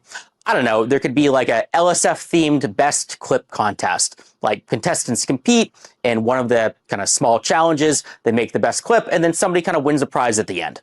It was a stretch goal, though. Why, though? LSF Best Clip is just the best clip from the event. Why does LSF's name need to be attached to it? This guy is treating Livestream Fail like it's his personal brand. Like this is his baby, this is his product. So all the clips that hit LSF are actually top mods clips as well. I just don't even get this stretch goal here. I think he just wanted LSF's name out there more because it gives him more power in some capacity, because this is totally useless. Again, whatever would win best clip would just be someone else's content. There doesn't necessitate a live stream fails shout out there for some reason. Like even if they were the ones that were like hosting votes on what the best clip is, who gives a fuck? That could have been anything and anyone where people like the actual communities would vote on it, not just his subreddit. Anyway, though, he goes on to explain that they accepted this proposal. He was super hype about it because it meant this was a big moment for the subreddit. And he even made a mention that he believed he could turn this into even more opportunities for the subreddit going further, snowballing it into even more LSF prominence. So we quickly worked to make an announcement together, and I posted it the next day. When I posted it, everybody in the comment section immediately yelled, scam, scam, scam, scam, scam. I mean, think about it. Amazon Prime has spent lots of money on tons of shows. And, I didn't necessarily think that the show was worth $20 million, but, that doesn't mean that Amazon Prime wouldn't fund it. And, if LSF was involved, maybe it would actually succeed. Maybe my involvement alone could make the $20 million kind of investment worth it. Who knows? At least that's what I thought. It sounds like you weren't thinking at all, though. Why would Amazon be spending $20 million on like 8 streamers and their fans on Twitch and only a $5 million grand prize for Mr. fucking Beast? What sense does that make, man? That isn't really checking out either. Also, he's making kind of like a joke about, maybe my involvement alone would make it worth the investment. But that's how he actually feels, by the way. Like, that's his tone throughout this whole video. He truly believes that he is like God's gift to streaming because he was the top mod of Livestream Fail. Like, it is a very like scary mentality to have, and I do genuinely feel bad for him that he has like poisoned his own brain to this level, deluded himself into thinking that him being a top mod on a subreddit was like something of significance and like something of like brand importance. I'm a highly paid software engineer working in San Francisco. I do not need to take a couple $1,000 bribes from, random internet scams, okay? I was doing this because I legitimately, care about the subreddit, and that's why I spend my time on it. So he debunks rumors that he was paid to promote $1 Million Show from the organizers, saying that he doesn't need to be taking bribes, he's financially well off. He then goes on to say that he was addressing like some of the deleted comments because that was a specific mention in why Reddit canned him, because it potentially showed malice because he was involved in this promotion that ended up being a scam. And so he wanted to address like the deleted comments. He then has a section dedicated to me where I talked about the scam, and then the organizers were talking to him like, well, since Charlie talked about the scam, 5 streamers dropped out, so we're no longer doing this anymore. Pack your bags, take down the post. And then he says I didn't do enough research on it because I didn't reach out to him or the organizers. But beyond that, it doesn't seem like he did much research. I don't think that he reached out to any of the organizers. He certainly didn't reach out to me. And I don't know if he reached out to Mythic Talent or any of the streamers. And that important point is that nothing in this situation has yet to be definitively proven as a scam. I repeat, there is no definitive, at least public information yet, that anything fraudulent, malicious, or illegal has happened in the situation. Brother, your level of research was cold calling the organization dick in hand, begging to be associated with them, and then that was the extent of it, because apparently you heard one of the streamers promote it. And yet he's going to be causing a hubbub because I didn't reach out to him for his perspective. Brother, I didn't even really talk about you in my video, just that you were associated with this shit, roped into the same scam that they were. And for what it's worth, if you watch the video, you would know I did get in contact with 2 agencies, one of which got the exact same contracts that Mythic did, and got information on that, as well as getting one of the actual offers that Mythic was taking to the streamers. So I was very well familiarized with everything that was unfolding behind the scenes. And again, it doesn't take a super sleuth to go to their website and see that it's just fucking barnacles, man. One of their partners didn't even exist. There was no website and no business. Their about section was AI generated mumbo jumbo. Every single paragraph ended in triplets and also had the telltale sign of it's not this, it's this, over and over and over again. Their first image on their site was literally an AI generated mansion, and he mentions that in this video, but then goes on to say shamelessly that there's no definitive proof that this was ever a scam in the first place. That's a wild statement. Why don't you ask the people who spent money on this how they feel? Do they feel like they got their money's worth? Did they get the product they paid for? I imagine not, because this event is not even potentially in the cards and doesn't seem like it ever was to begin with, man. Their socials are removed. The website is down. Amazon hasn't made a peep about it. From what I've heard, the agencies are pissed about this. All signs point to this being a scam. Like, any sane, sensible person would look at all of this evidence and reach the same conclusion that this was horseradish. I don't know why he's trying to present something otherwise now. The only confirmed things that we have right now is that I guess there was a website, looked a little weird, there was some bad publicity, everybody called it a scam, and then a bunch of streamers dropped out, and then the event got canceled, and everybody got refunded. None of this is illegal. None of this is proved to be a scam, at least yet. Maybe I'll eat these words. Brother, you're eating your own cock right now. What are you talking about? And then everyone clapped. Like, this is just fanfic. Where are you getting this information? There was an explicit no refund policy on their website baked into it. It was very boldly stated there are no refunds once you make these purchases. Who got a refund? I haven't seen anyone, posting receipts of getting a refund from the money they spent on this. Where are you getting that information from? That's a genuine question. Maybe he's seeing things that I'm not seeing somewhere. Because I even looked into it after he made this video, wondering like, whoa, they refunded? That's pretty surprising. I can't find any proof of that. I would love to see where he found that. It's really not a secret or very surprising. I got removed directly for the post that I pinned to the top of the subreddit related to the game show or supposed and alleged scam, as well as kind of for deleting comments that were kind of critical of it. I also want to make a comment about kind of the Reddit code of conduct team as a whole. Reddit has all this flowery language about how kind of the code of conduct team is not here to punish you. It's kind of here to get you to act in good faith. It's here to kind of give you second chances and warnings and all of this stuff. And apparently all of that are lies. No, man, this feels like the perfect implementation of that protocol. You pinned what seems to be, from all possible evidence, a scam. I don't know why he is trying so desperately to persuade to the contrary. Maybe it's because he believes that if he can try and prove that he really believes that it's not fraudulent, he can get his position back as top mod of LSF. I don't know. Or maybe getting really conspiratorial, maybe he worked with the organizers in a deeper capacity than he's letting on. But that's just a possible game theory. It's just extremely peculiar how hard he is fighting to try and convince himself and others that maybe this wasn't a scam, when all available evidence points towards this being fraudulent. And if this video is him trying to make a case for himself why he should be reinstated and get that power coursing through his veins again as a moderator on Reddit, then this is a terrible job. Because what he is doing now is showing that he is willing to even defend what seems to be, by all possible accounts, a scam that he was directly associated with, maybe unknowingly, and now he is doubling down on it. That is a terrible look, and that makes you look like an unhinged moderator who, even when proven to be incorrect, will not see that, will not take the accountability there. And now he's getting mad at the Code of Conduct team for enforcing their rules.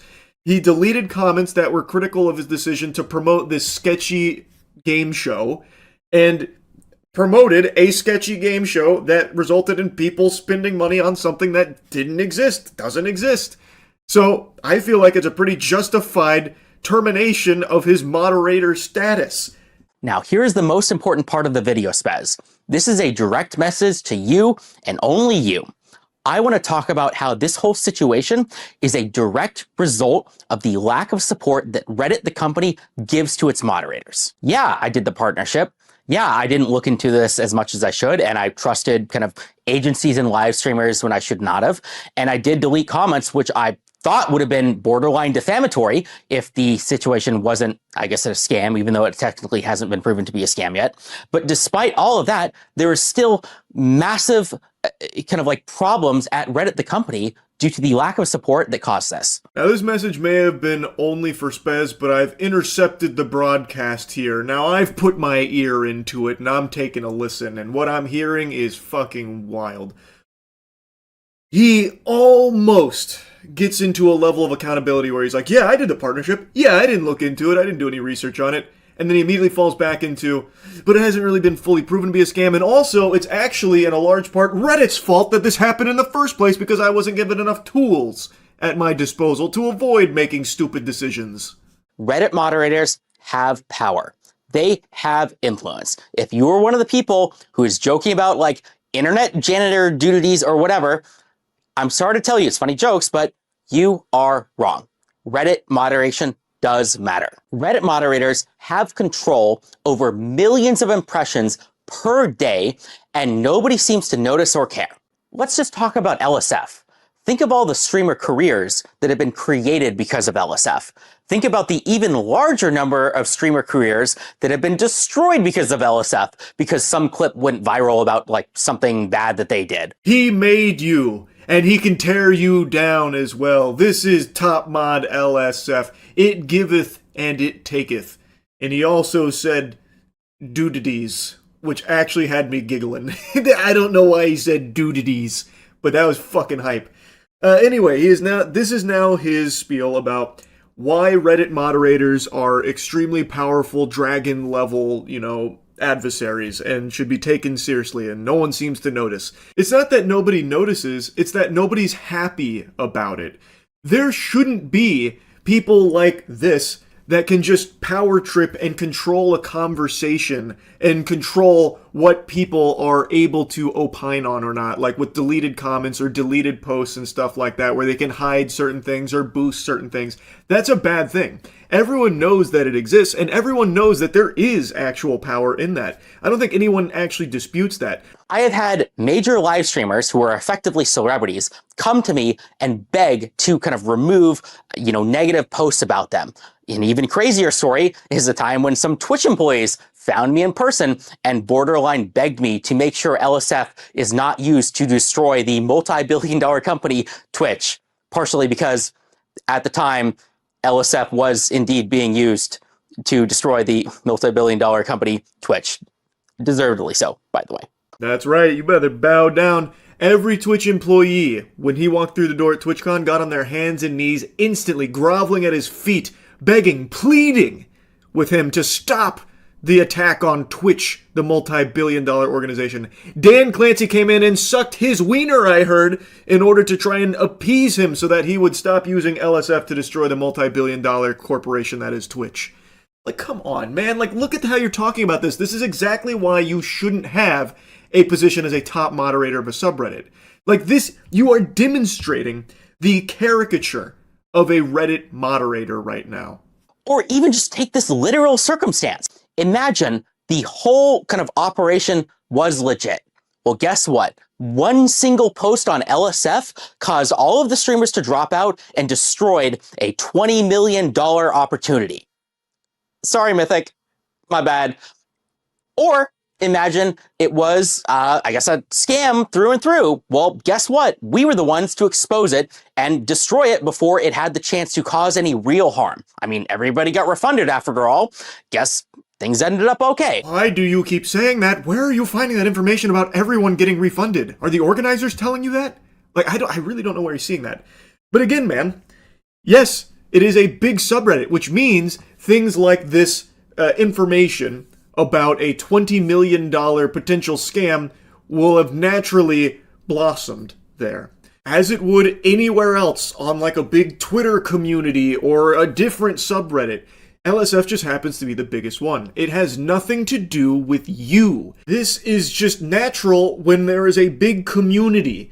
this would happen on another platform or another subreddit. It is not your achievement for creating the LSF ecosystem that shares clips about a potential scam. And in fact, you could even make an argument that you have actually been a hindrance in some cases in the past with certain things that weren't allowed to blossom there.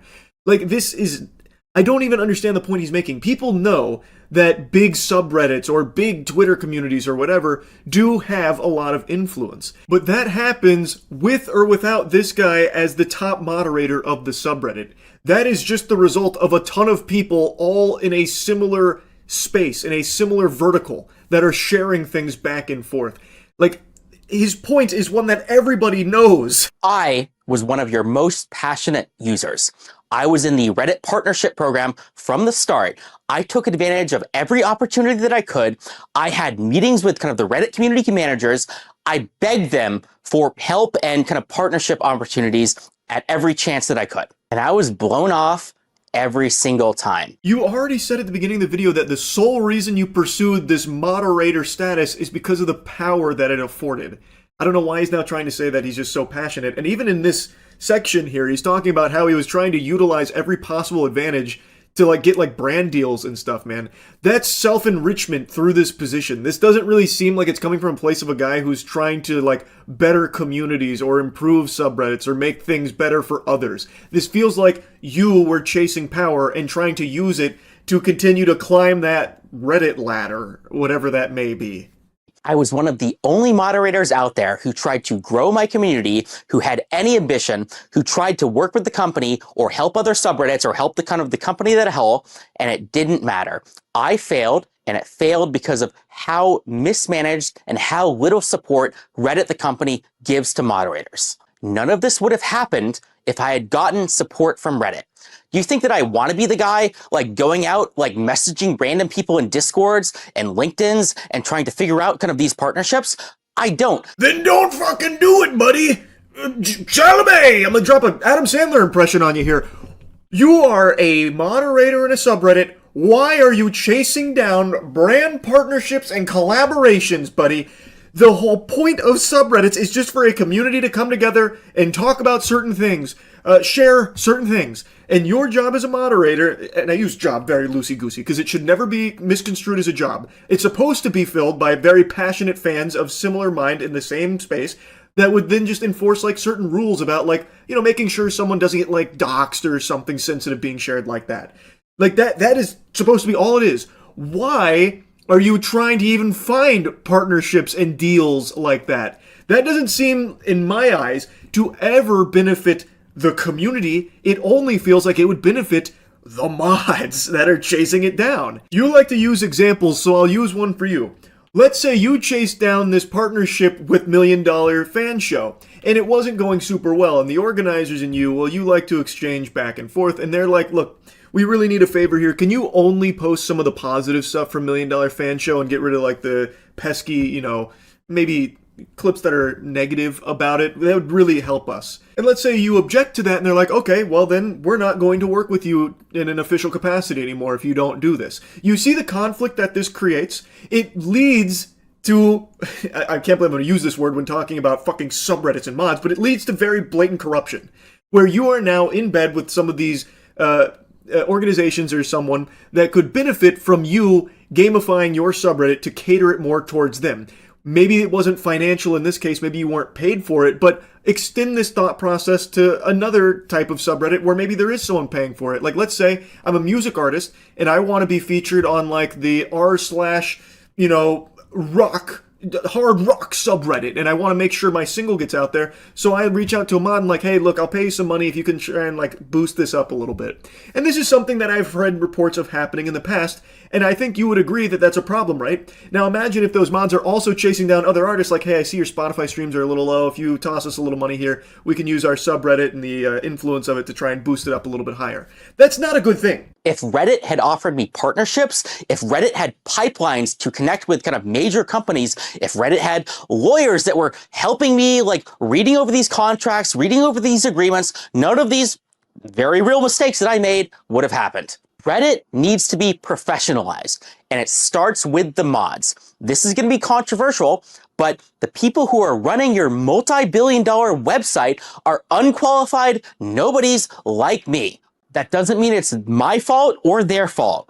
It's your fault, Spez. Damn, what a mic drop. Brother, there are no qualifications to be a Reddit mod.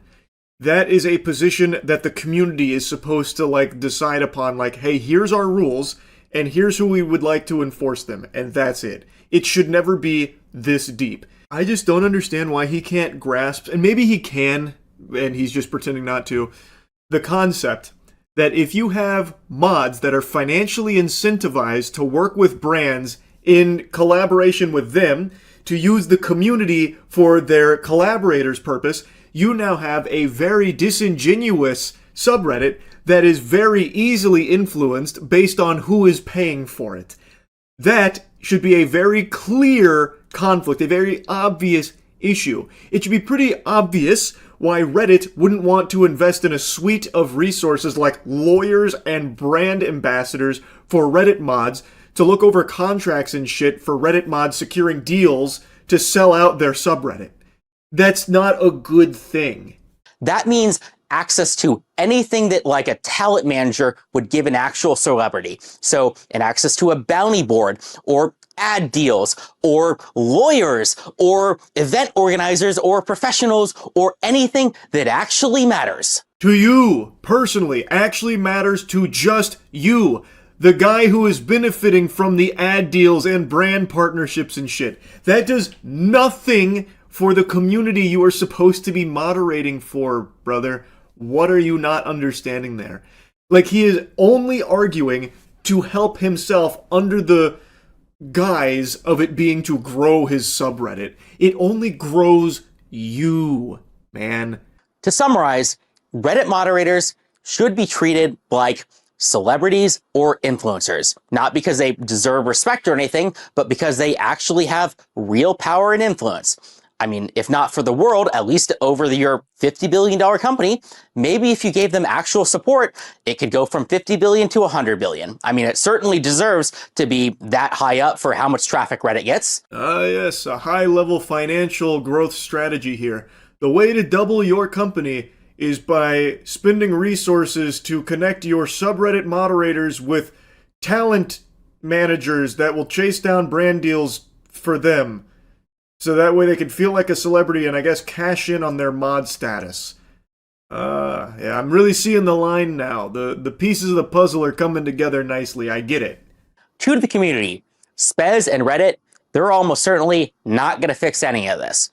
All of this is up to us to solve. He then tries to address the community about, like, this problem, and I really don't even understand the problem he's trying to portray here, because all he keeps hammering home is that he is a top moderator, wasn't given enough resources like lawyers, and he wasn't treated like a celebrity enough, and he didn't have the ability to chase down brand deals, which led to him making a poor decision here with the $1 Million fan show. How is that a problem that the community, like, would rally behind? Man, you just shouldn't have done it in the first place. Reddit shouldn't be a platform where mods are selling out big communities for the sake of brand deals. I don't see a whole lot of community support coming for that kind of message. He keeps presenting it as a problem, but actually I think this video demonstrates exactly why Reddit made the right call removing him from his position. Like, I don't know how he's not seeing that. To solve all of the problems that I have laid out, we will create tools and resources so good, so useful, that everybody will have to work with us. Think talent agency, but for subreddits. You have the big ideas, you have the vision, you have the crazy cool things that you want to do, and we handle the logistics. Materially, that means connections to major companies, partnerships, doing AMAs, running events, doing mod recruitment, cross-collaboration with other relevant subreddits, that kind of stuff. He then pitches his new thing here, which a talent agency for subreddit mods, I guess. I don't want to get into it. I've been yapping about this for so long. It's just, this video blew my mind that he would actually post something like this. Again, I do actually feel bad for him because this is clearly a position that meant a lot to him, and I'm wishing him the best going forward now without his, sheriff badge of LSF.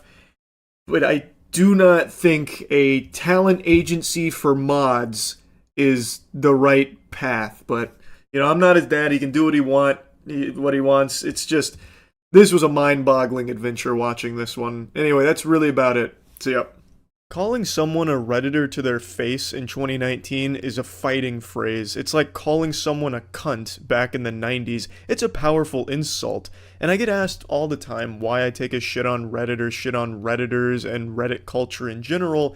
And it's days like today that remind me exactly why I have such a shit view of Reddit and why the majority of people have almost no respect for the community.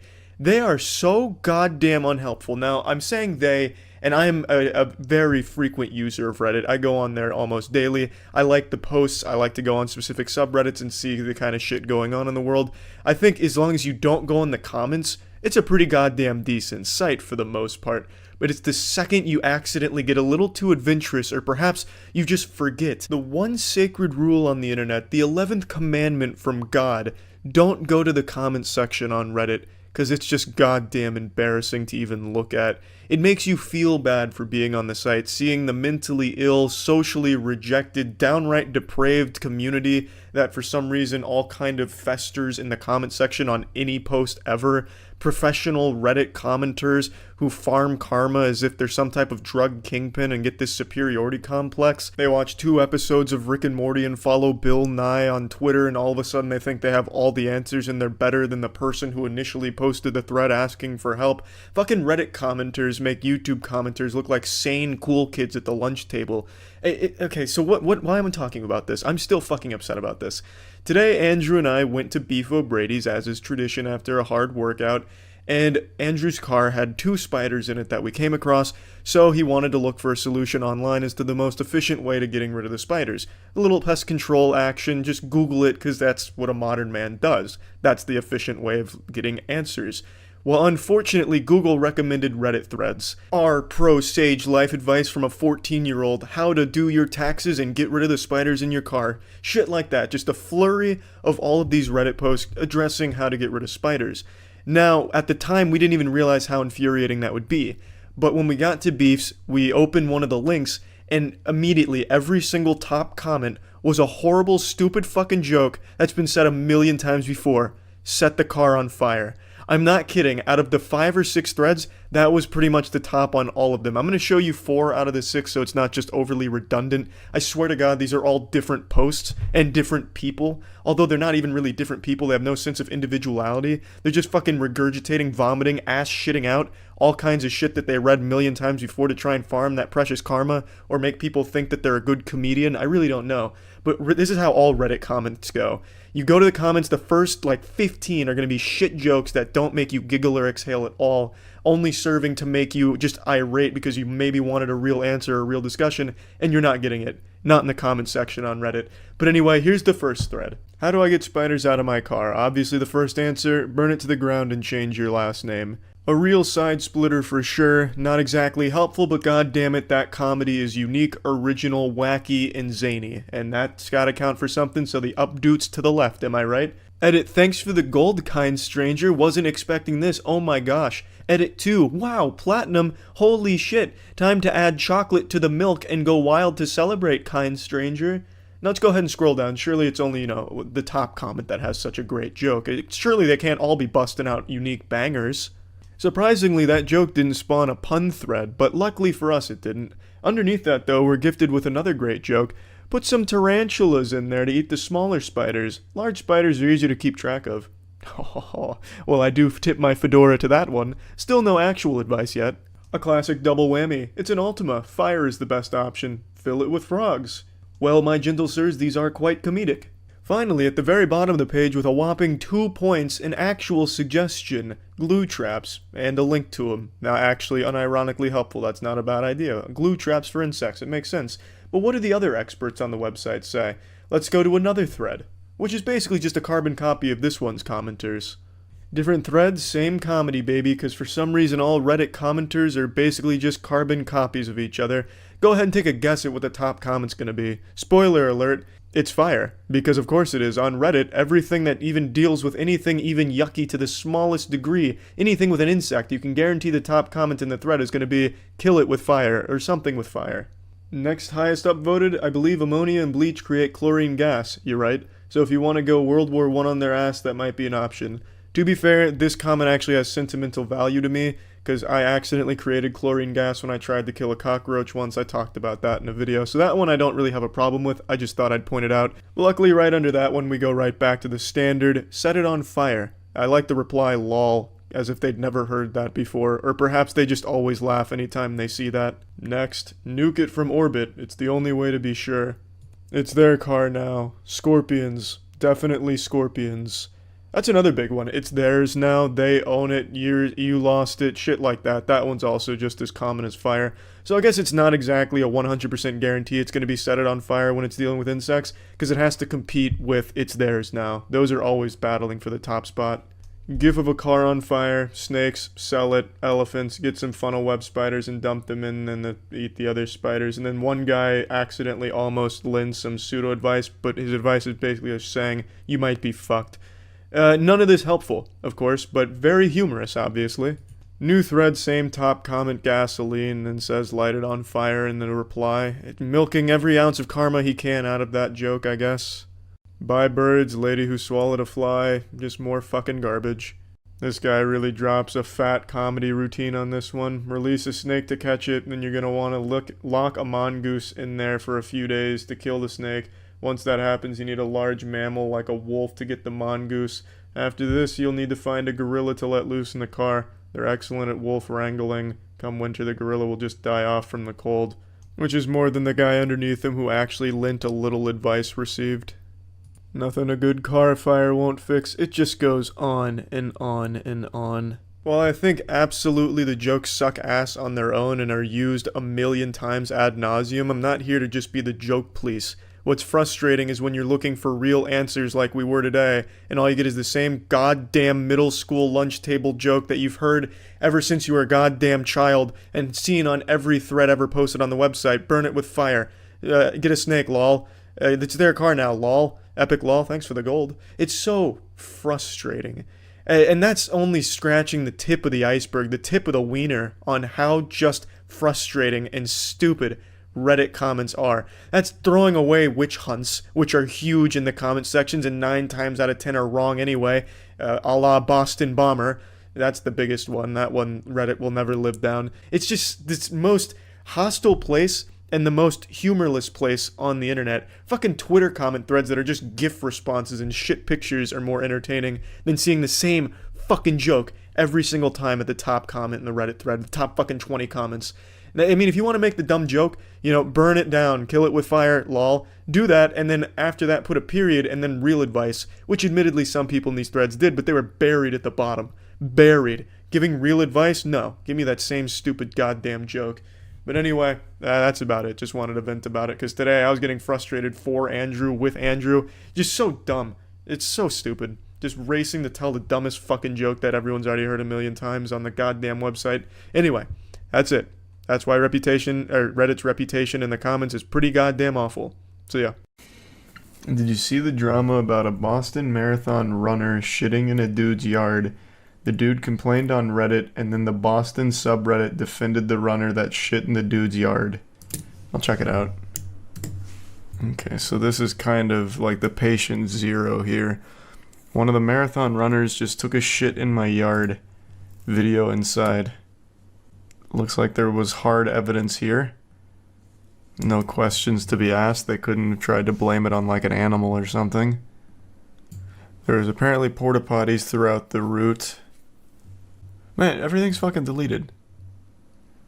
This one's not. Someone said it's an emergency. Why would you approach her during this? It was probably embarrassing. She took a shit in his yard. OP responded by saying she should have the courtesy of not shitting on my lawn. There's no possible way her actions can ever be justified. I'm on OP's side here. Like, you can shit other places. There's porta potties throughout there. Plenty that you can do. But yeah, the comments are more on the side of the runner. I think this is one of those astronomically rare circumstances where it can actually be justified. What do you want to happen now? Don't fuck up this woman's life because she didn't want to shit herself. Just don't shit in his lawn. What do you mean, what do you want to happen now? Put her on blast. This lady just fucking shit in my yard. Why? Did she pick up the shit after? No. She left it there and continued running based on the other comments I've seen. Oh my god. Wait, these comments, this is like the most Reddit shit I've ever seen. The comment said, OP should take a lesson from this post. Being a decent human actually requires some effort. On her part, like, just to have the decency not to shit in the yard. Yeah, here it loaded. Yes, you have some ground to stand on because this person... Yes, you have some ground to stand on, too, because this person some personal shame. But what else do you get from it? And all of OP's responses there are so focused on my, and even stating in no circumstances is this justified, quite showing of how this person is developed. No, yeah, obviously he has some ground to stand on, but that ground is covered in shit. That's the problem. What the fuck? So focused on my. Yeah, it's his fucking yard that she started shitting on. What? This is crazy. This is crazy. At least this one's got downvotes. The other one was updooted. But he probably got downvoted because of terrible grammar. His grammar was more shit than that lady's ass. So they probably downvoted for that, because the other ones are updooted. At least we're getting to a point where some of these awful takes are fucking downvoted. Damn, OP, you didn't even offer the bathroom. Boo. Right? That's the humane thing to do. Do you want to clean up in my house?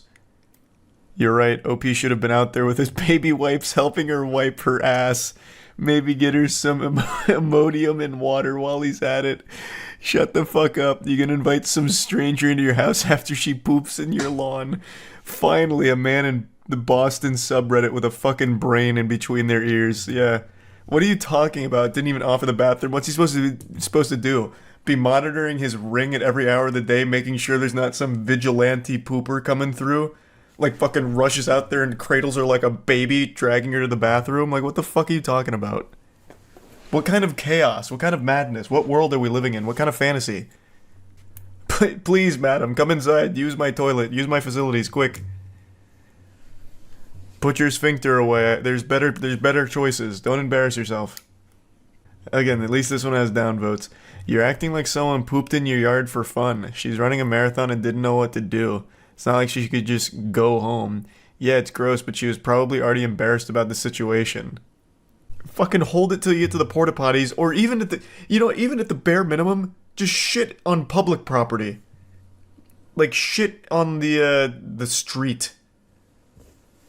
Just anywhere else. At least bury it. And if you know what, and I'll go a step further. If you're going to shit in someone's yard, at least have the decency to pick it up. Like a dog.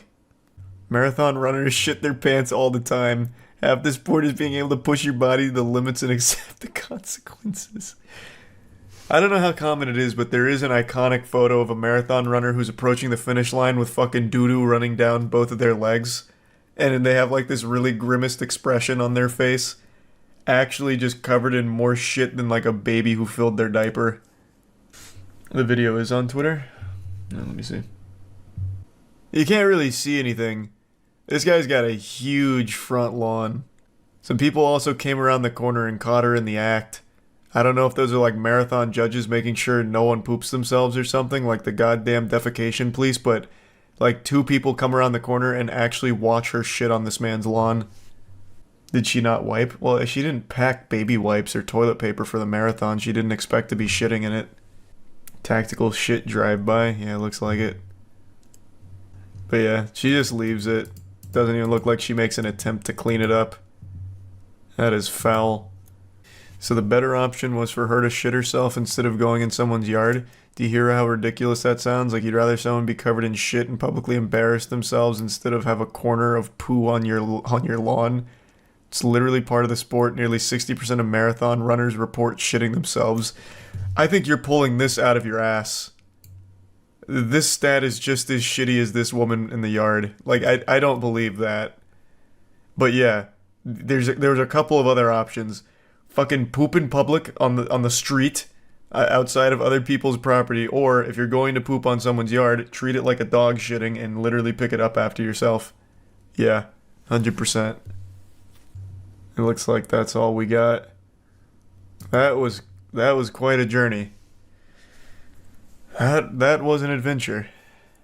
First off, runner's diarrhea, as it is known, is a real thing. A study published in the National Library of Medicine in 1992 asked 109 long-distance athletes about their bowel movements during runs. 62% reported that they had stopped for a bowel movement during training. 43% said they had nervous diarrhea before a race, and 51% said they had experienced diarrhea after a race, and 12% reported full-on fecal incontinence while running. That is shockingly high. But that's probably why they have porta potties throughout these marathons, for situations just like this. I guess I don't know how close together those porta potties are, though. Maybe there's like a big gap in between them. Yeah, wild situation. I didn't realize how common poopy pants were during a marathon. I thought that was kind of like an isolated incident. What you did was wrong, but I'm sure in her mind it was sheer panic. Hard to say what you'd do unless you're in the same shoes. Yeah, I'm sure. I mean, like I said, I don't think this was premeditated. I don't think she planned on shitting in someone's yard that day or anything. But even still, like if you know like the floodgates are opening, I would say just do it on like public land, or at least clean up after yourself. Like find some bushes on public property, shit there, or clean up after yourself at the very least instead of just leave it like it was a hit and run, like a drive-by. Twist, she wasn't even actually running in the marathon. Oh yeah, maybe it's a very nefarious plot. The marathon was just a cover. There was a second shitter on the grassy knoll. This was cool. This was a nice little rabbit hole. I don't even remember who brought that up, but that was interesting. A few days ago, we witnessed an uprising on the same scale as the American Revolution. It was a huge movement on Reddit, where a lot of the major subreddits and just a generally large number of subreddits on the site all decided to go private, effectively shutting down as a way of protesting a Reddit policy change where they were going to start charging for API access. And it wasn't cheap. We're talking Scrooge McDuck level of wealth here that'd be required to keep up with the API cost. The biggest third-party developer and platform is Apollo for Reddit, and it was estimated to cost $20 million a year under the new pricing guidelines from Reddit for the API access.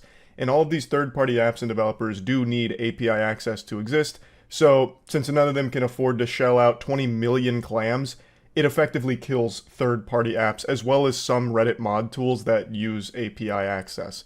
And it was a heavily down-duded decision. The community was very upset because third-party apps are the preferred method of perusing Reddit for a lot of people. Apparently, the official Reddit app is complete fucking trash.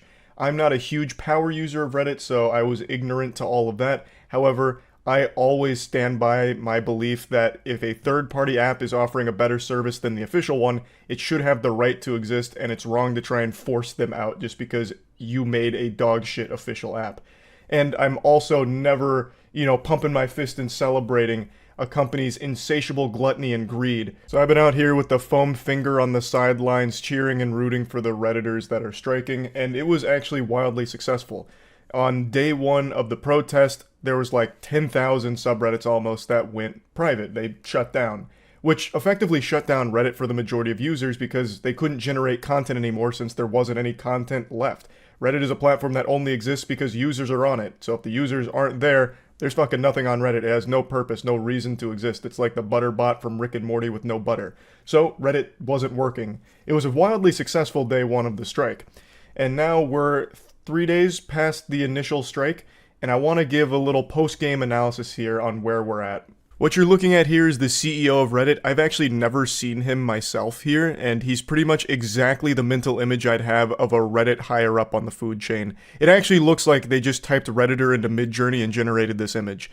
This is the CEO, and he basically came out and said that this whole strike is a big nothing burger. It's not a big deal. It'll pass. All blowups do.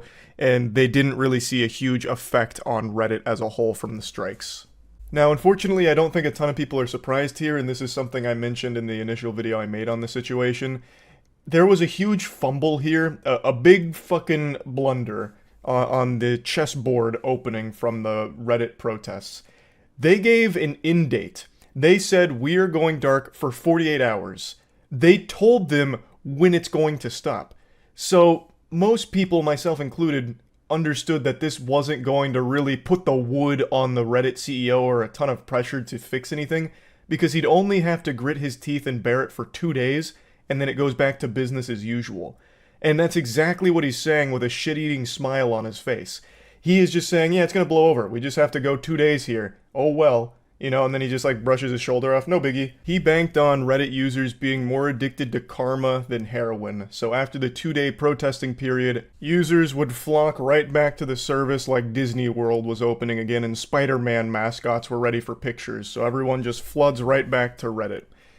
And unfortunately, he's kind of right. We're past the 2-day initial protesting period, so a lot of subreddits are no longer private.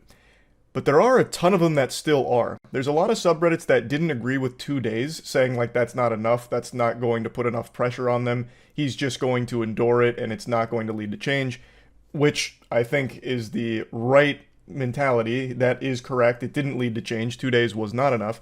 So a lot of subreddits have said that they're just going to stay offline indefinitely.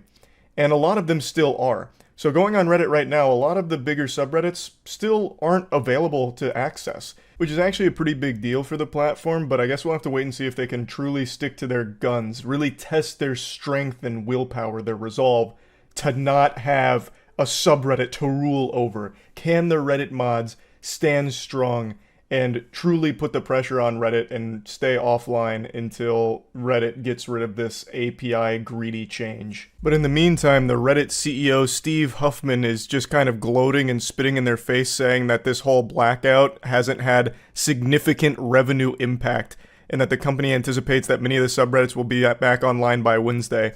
Unfortunately, Steve Huffman's no Nostradamus here. He got that prediction very wrong. His Mayan calendar was off. It's now Thursday as of me making this video, and I wouldn't say most of the subreddits have come back. A large number have, but then there's still a very large number that haven't. He then said, there's a lot of noise with this one. Among the noisiest we've seen, please know that our teams are on it, and like all blowups on Reddit, this one will pass. We absolutely must ship what we said we would. The only long-term solution is improving our product. In the short term, we have a few upcoming critical mod tool launches we need to nail. He just kind of views this whole Reddit blackout as just a bunch of pesky mosquitoes buzzing around annoying him. They need to stay focused on the goal. They gotta ship out some mod tools, and they've gotta make sure they stand by what they said they'd ship out. They can't give an inch or else Redditors will take a mile. It honestly seems like this is the most exciting thing that's ever happened to him in his life, this like cyber war that he's fighting. He's living out his anime fantasies of being the protagonist. He's the general giving orders to his troops. He even went as far as to say, I'm sorry to say this, but please be mindful of wearing Reddit gear in public. Some folks are really upset and we don't want you to be the object of their frustration. He thinks that because someone's wearing Reddit gear in public, they're gonna be like stoned to death, or given a swirly in the bathroom, or a fucking atomic wedgie. Brother, I don't think there's mangled corpses of Reddit employees littering the sidewalks out in society right now. He's making it sound like wearing Reddit merch is a death sentence. It's people upset that you have made a greedy change and they're taking that power back. Your site doesn't exist without them. They know that. So they are striking, hoping that you will overturn this decision. They're not out there threatening the lives of employees or anything like that. They're frustrated at the change you are making because you are a greedy sack of shit. You're like this soulless zombie in a suit who has discovered that most people are using third-party apps because yours is trash. And you're driving them out because you know they can't afford to pay for these price changes. Like, I don't know why he's acting this way about it. Like, be careful not to wear Reddit merch. Don't let anyone see that you're a Redditor. Make sure no one smells that you're a Redditor. It could be the end of your life. It's so goofy. But it's even goofier because the whole email memo leaked, so you can actually read how he talks to his employees, and it's so fucking embarrassing.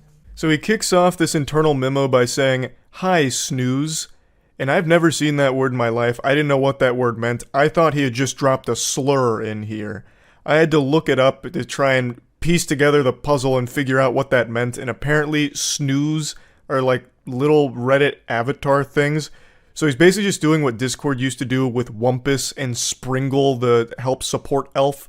He's basically just RPing, which is so fucking embarrassing. That is the most on-brand Redditor shit ever. He goes on to say, starting last night, about 1,000 subreddits have gone private. We do anticipate many of them will come back by Wednesday, as many have said as much.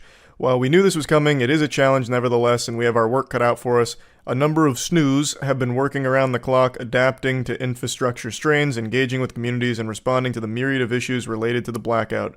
Thank you, team. I think this perfectly highlights the problem with giving them an end date on your protest.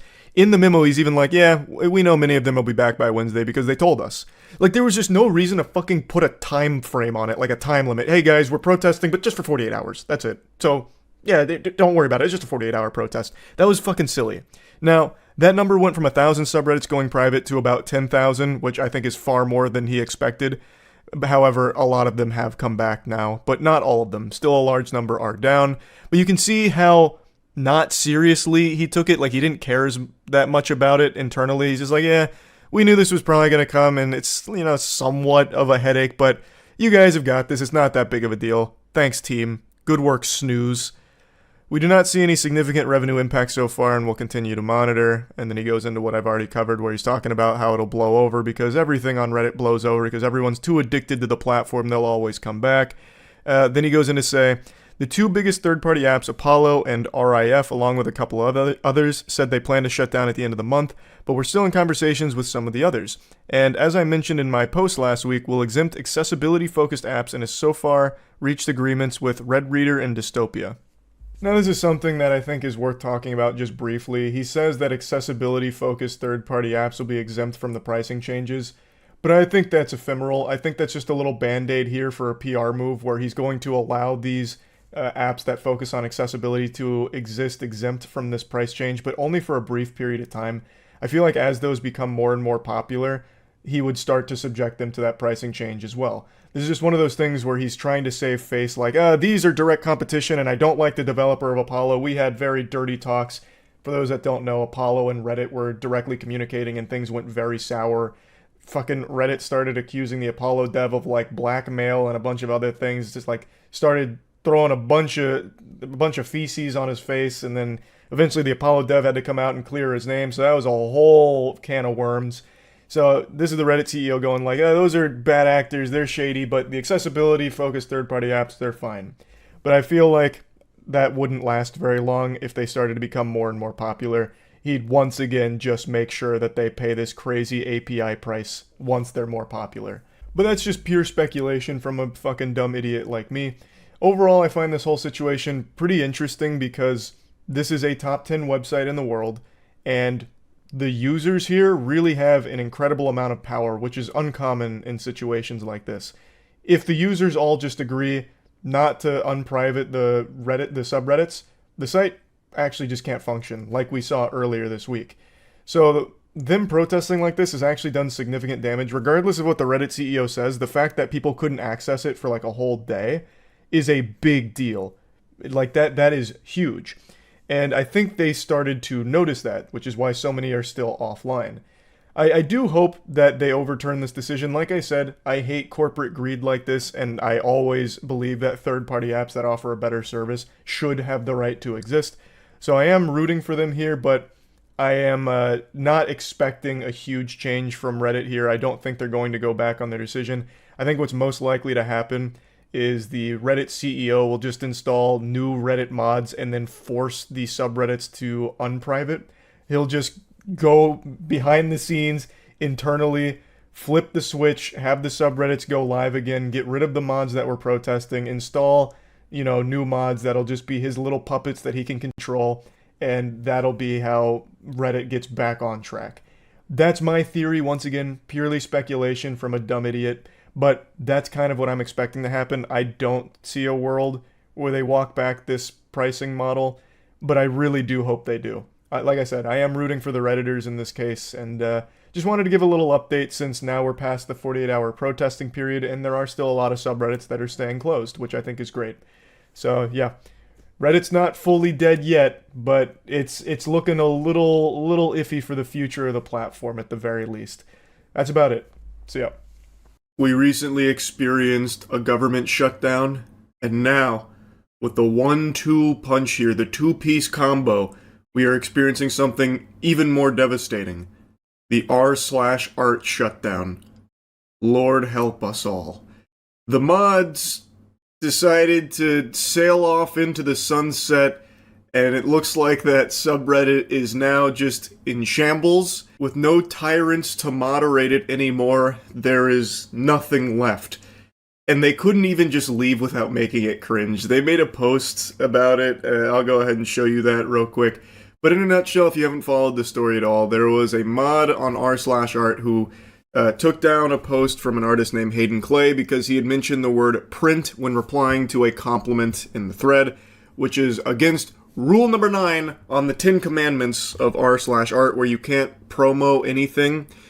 So they took down his post, and he reached out to them in DM saying, hey, you really gonna take my post down because I gave a little more information? And he said, you broke the rules. I can also delete your entire history if you'd like as well, which was very hostile, a very power-trippy response, to which Hayden Clay responded, basically saying, like, this is a little weird. And they said, okay, take this then, Buster. Here's your just desserts, and deleted his entire post history, which included all of his art, some of which was some of the most popular on the entire subreddit, which is a pretty big blow.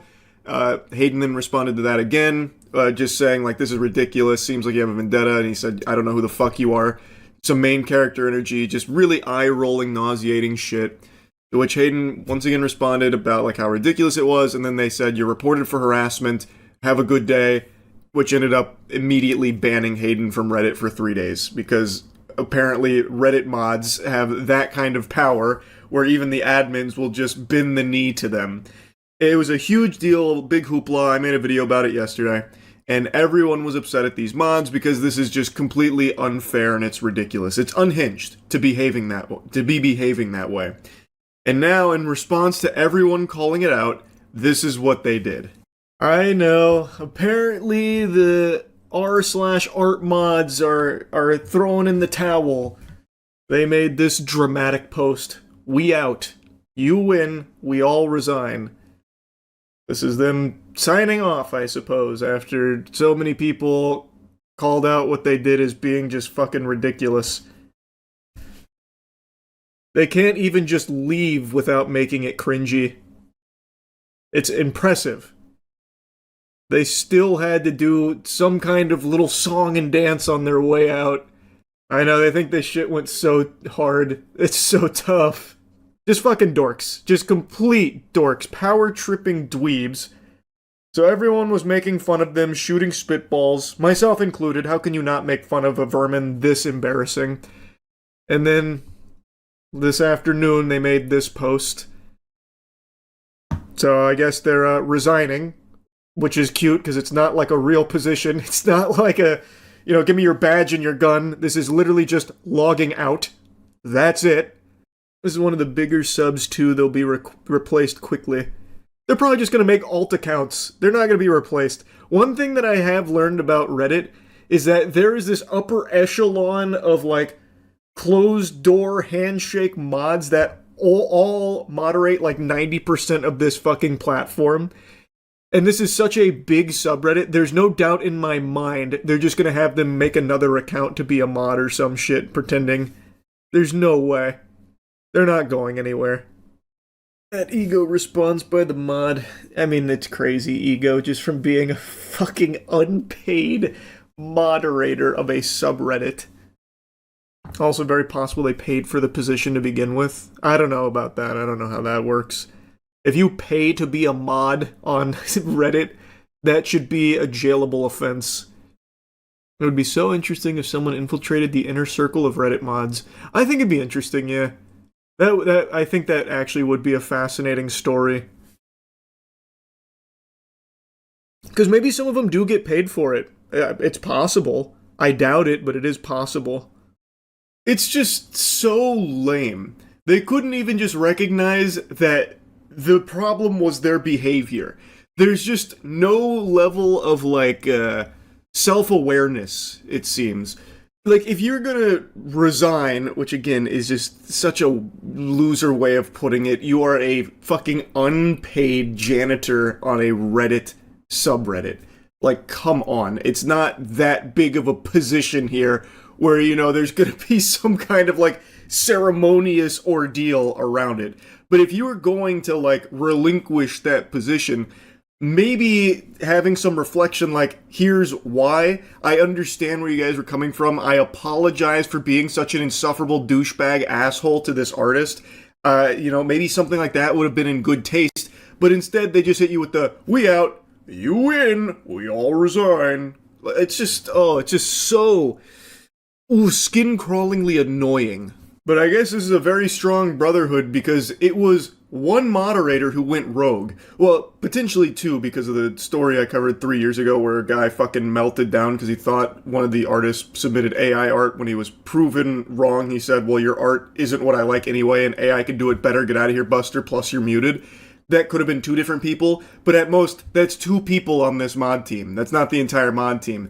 But because of these two, the entire team decided to disband together in solidarity. So it seems like they kind of rally behind that behavior, at least that's the perspective I get. The impression this leaves me with is that these mods felt like they did absolutely nothing wrong and people were just being ridiculous with pitchforks calling for their scalp. So instead they're just going to be the bigger people and just leave. That's it. But they don't think they did anything that warrants any kind of, you know, outrage. That's the impression I get. I think it's so weird how the entire mod team now leaves because of the behavior of one, potentially two of them. That to me shows that they kind of huff their own farts and enable themselves. Like they wind each other up and think that they're constantly correct. It's just, I don't know, very pathetic, really, all around. But maybe it's not the entire mod team. That's just how it reads. It said, we all resign. And the subreddit is now in like a limbo, so it seems like it's the entire mod team on r/art, but maybe it's not. Maybe it's just a couple of them. Who knows? What I do know though is that I want to leave you with like a little positive nugget here that I was going over on stream last night. I don't know how many of you saw this, but there's actually a really hype collab between Assassin's Creed Shadows and Attack on Titan. Holy fuck, it's a disaster. You have to see this shit. Like, I don't think it's worth making a whole video on, but you at least need to check out a snippet of this. Speaking of art, did anyone see the Assassin's Creed Attack on Titan collab?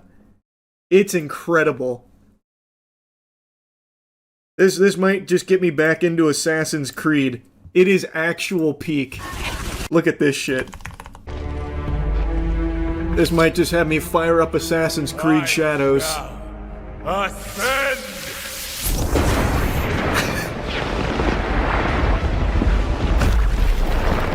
No, it can't be! No!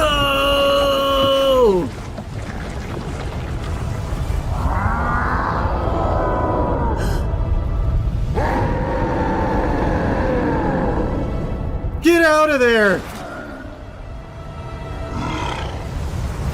Go! Come on!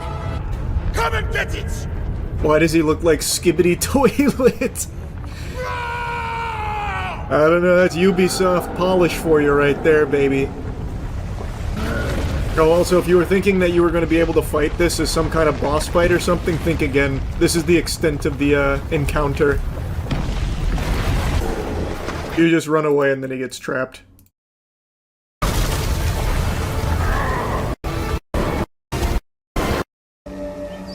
Someone back home once said, boy howdy do I have a wacky update for you. If you're standing up, you're gonna want to take a seat. This is big. This'll wake your grandma up. I posted a video earlier today giving you the aftermath of the r/art Reddit mod meltdown and how apparently the entire mod team had resigned, basically turning in their badge and gun saying, you know what? We're done here, bucko. All because one greasy ghoul on the moderation team let his ego spiral out of control because of that small crumb of power he was given as a moderator on the subreddit. And he just went ballistic. He lost his mind, lost his marbles, but could never lose his virginity, and it was just pure pandemonium. He got called out, couldn't handle the criticism, and then it seems like the entire mod team disbanded because of it. But I just learned, because I was reading the comments on the video, that Dolan Darkest had posted an update to the story that actually paints a very different, even more pathetic picture than what we thought happened. Because their post just says, "We out, you win, we all resign." But what if I told you that's not the whole story? What if I told you that was a big fat lie? The calls coming from inside the house. It turns out that the real scoop here is even more degenerate than you could possibly imagine. Like, I don't even think fanfic writers would have come up with something this embarrassingly pathetic. So, big thanks to Dolan Darkest for uncovering this, because it is unbelievably comical. This is a truly special crash out that undoes 15 years of professional Redditing. It's incredible. And I use the word professional Redditing in jest. That's not really a thing. If anyone calls himself a professional Redditor, that is someone that needs to be locked inside Arkham Asylum ASAP. It turns out the moderator who power tripped and caused all of this in the first place, known as Neo Diogenes, actually had one last power trip. According to one moderator, they had no idea what had happened, as no communication was given when the subreddit was locked down. He undid this lockdown, and then he got kicked as a mod. So this was one of the mods on the team that was unaware they were fighting in a war right now. They didn't know Judgment Day had happened. So they're saying, I woke up to a bunch of people DMing me about a situation I knew nothing about and responding to my comments in completely unrelated subreddits. I contacted admins, tried to contact the mod who had locked the subreddit through various channels, attempted to undo the lock, got my actions undone, then got booted as a mod. Now I see posts from meme subreddits I frequent and give my side. I haven't chosen anything lol. He then went on to explain that there can be unlimited mods, so he wasn't like taking somebody's space by being there and only did what he could to help out with some of the tools and things like that. And it was not like, you know, constant updates what was happening there, which is why he was out of the loop. So Scooby-Doo and the crew pulled up here, and Dolan unmasked the mustache-twirling evil villain, and it turns out it was someone named Neo Diogenes, which, according to a lot of people on Reddit, is someone that has somewhat of a toxic history. I'm not overly familiar with Neo Diogenes and his reign of tyranny and terror. I have no clue. But according to Dolan, that was the mod that was going on this wacky power trip. And this mod here is saying that they actually tried to lift the lockdown, which, you know, trying to get them out of DEF CON, ended up putting their own asshole in the crosshairs of superstar sniper Neo Diogenes, and he enacted revenge. He reinstated lockdown protocol and then booted this mod. The only other active moderator I could find also posted that they didn't leave voluntarily, calling the mod that kicked them stupid, and providing proof they were randomly kicked, saying it was definitely just one mod crashing out. This is another r/art moderator echoing the same sentiment as the previous one about getting kicked randomly. So basically, Neo Diogenes was purging. He was on a fucking crazy crash out, leaving bodies in his wake. I don't have access to any logs anymore, but I can post this as proof that I didn't leave voluntarily. You don't get these messages when you leave a subreddit on your own. I'm not sure which mod did it, but they're fucking stupid in any case. And then they posted the screenshot. The other message Dolan highlights from this mod is about how they believe it is one mod crashing out, which I think is the correct theory here. I think that's pinning the tail on the donkey. And keep in mind, all of this started because the person whose post they removed messaged him asking, "Are you really going to do this because I provided information?" That's what started all of this. Someone just messaged the mod loosely questioning their decision, like with the enforcement of their rules, because it was a bit of a stretch. And that's what started all of this. Someone dared have the gall, the chin, the strong chin, to question Neo Diogenes. Now, during Neo Diogenes' crash out, he actually left a bunch of unhinged, sarcastic messages, deleting them 30 minutes later. Comments such as, "You're right, we look like total shits. It's why we quit. Better to be done with all that because we obviously suck at everything. You won, we quit. Go and live life to the fullest, champ. Like I said, I'm boring." Looking at the message history from Neo Diogenes is just so sad. Yep, it's my fragile ego. For 15 years, all I did was, I'm assuming that says moderate. I don't know why it's censored. Maybe it's a joke. Maybe Dolan's viewing it as like a slur. And Reddit. Sometimes simultaneously. Holy shit, this guy's like an X-Men mutant. He's able to moderate and Reddit at the same time? What the fuck? I didn't know anyone could be so powerful. I was blissfully unaware that superhumans like this existed amongst us mere mortals. Wow, that's crazy talent. God, the tone of his messages is truly insufferable, just playing the world's smallest violin for his pity party and the wambulance showing up. Yep, that's right, it was a temper tantrum. I've learned my lesson, it's why I'm not going to be a mod again. I'm not cut out for it. Sure, whatever you want to call it, either way the result is what you see. You're right, it would have been a good idea in hindsight and all that. You're right, we look like total shits, it's why we quit. Better to be done with all that because we obviously suck at, well, everything.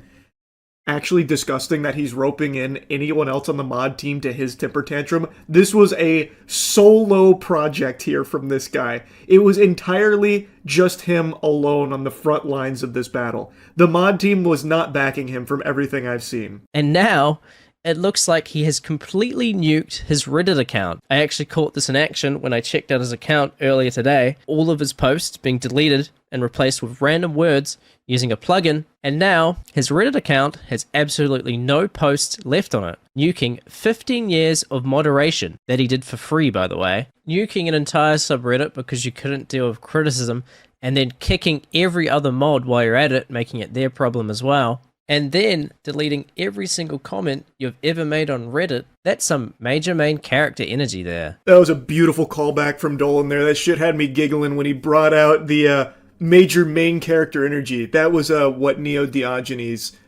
said to Hayden Clay when Hayden was like, hey man, it really feels like you have a vendetta against me because of this is just way too extreme with what you're doing.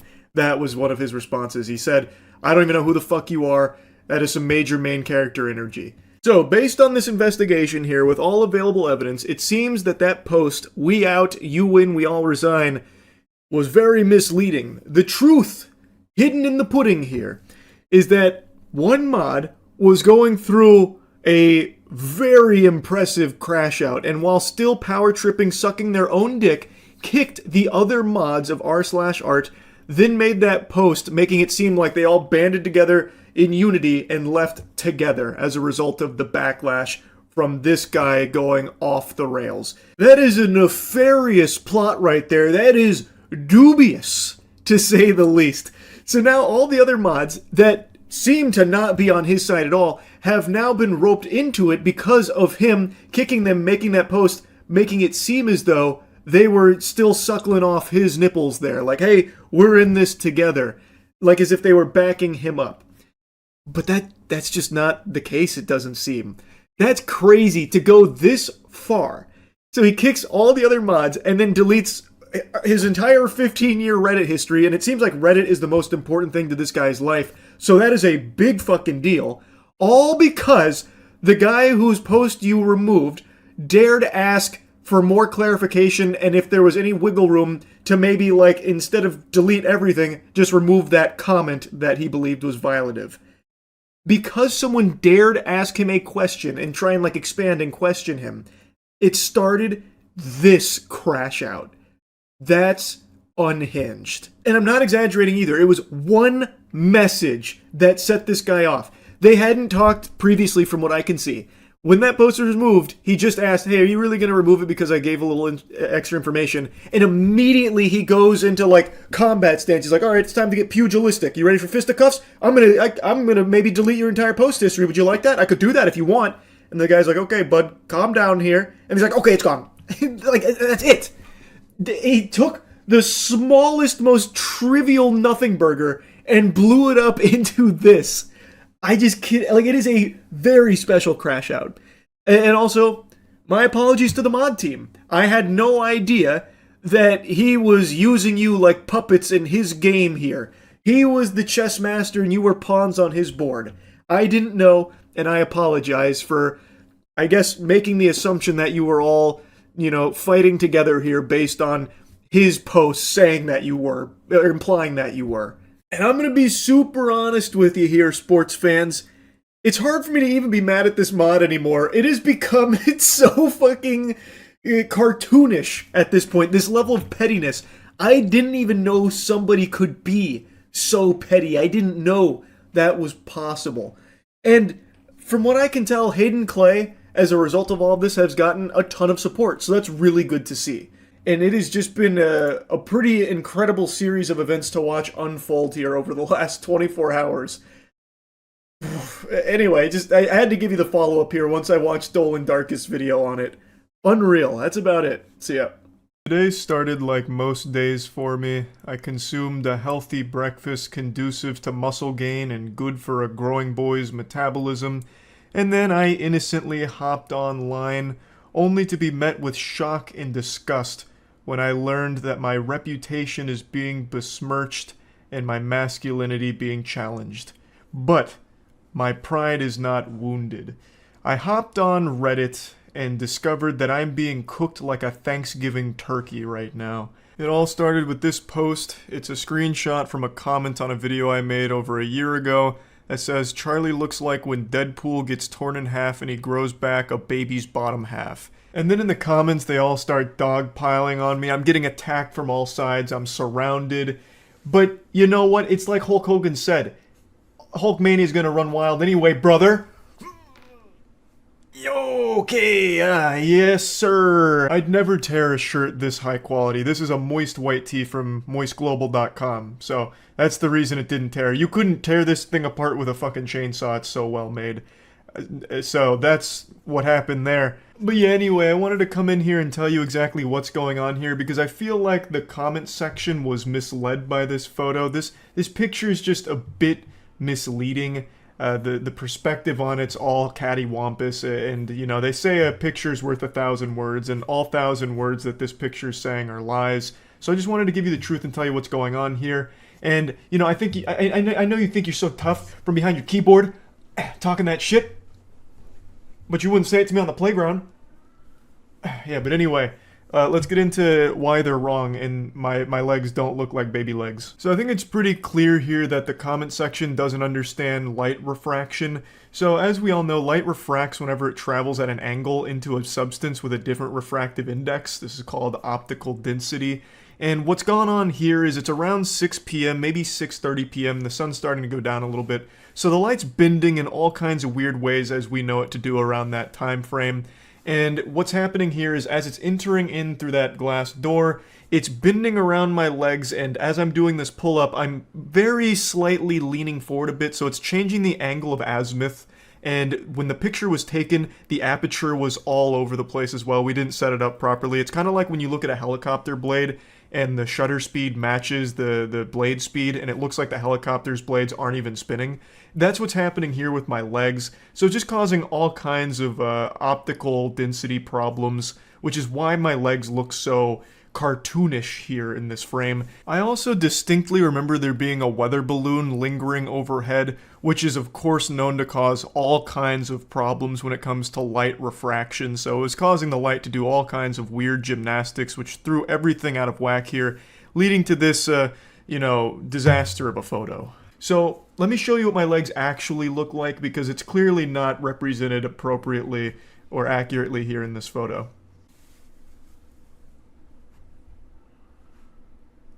I'm giving you OnlyFans content for free right now, but look at these fucking thighs. I can crush 15 watermelons in between these tree trunks. And let's not forget about the calves. Take a peek at these sledgehammers. My god, looking like two fucking pristine filet mignons. Hopefully this debunks those rumors that I have puny little toddler legs. Yeah, I'm not tall at 5'6", but I'm built like a fucking dump truck. So hopefully that puts all of those comments to bed, because now I think I've set the record straight. But like I said, this was only one of many. I'm only going to show one more here that's also quite laughable and has a reasonable explanation. This is on the same subreddit, the Rare Insult subreddit. This was them criticizing my cooking, which is baffling. If you know anything about me, you'd know that I'm a culinary expert, so it's really weird that they'd go after something that I'm actually proficient in. This is from a video where I tried to make Gordon Ramsay's grilled cheese sandwich because it was a pretty bad grilled cheese and I was certain I could do it the same, if not better, which I absolutely succeeded at doing, by the way, spoiler alert. But one of the comments here said, "Charlie cooks like one of those bad dreams where you can't throw a punch because your arms are like jelly." I don't even know what he's referring to here because when it comes to cooking, I have the hands of a skilled surgeon. I've been known to serve up some of the most delectable cuisine on this planet. I cook with efficiency, speed, precision, and violence, and it makes my flavors really pop. So I'm not exactly sure where the disconnect here is. They didn't try my grilled cheese, so they couldn't possibly tell you if it was good or bad, but I can. I can tell you that it was scrumptious. Probably one of the best grilled cheese sandwiches that's ever graced this planet, if I had to wager a guess. I exceeded Gordon Ramsay's rudimentary recipe. I was able to make it something truly special and unique, and for some reason I was still insulted in the comment section for it. Yeah, anyway, I just wanted to tackle some of these insults today. There was quite a few more, but these two were the ones that really jumped out at me as being very misguided and perhaps just misinformed, so hopefully I've been able to put these accusations to rest about my cooking being bad or my legs being baby-like. So anyway, that's about it. So yeah. This is a video I've debated making for years now, but I always just assumed that it was too personal and serious to be worthwhile. Like, you're not my therapist, so why should you care? This is quite honestly a didn't ask plus ratio moment.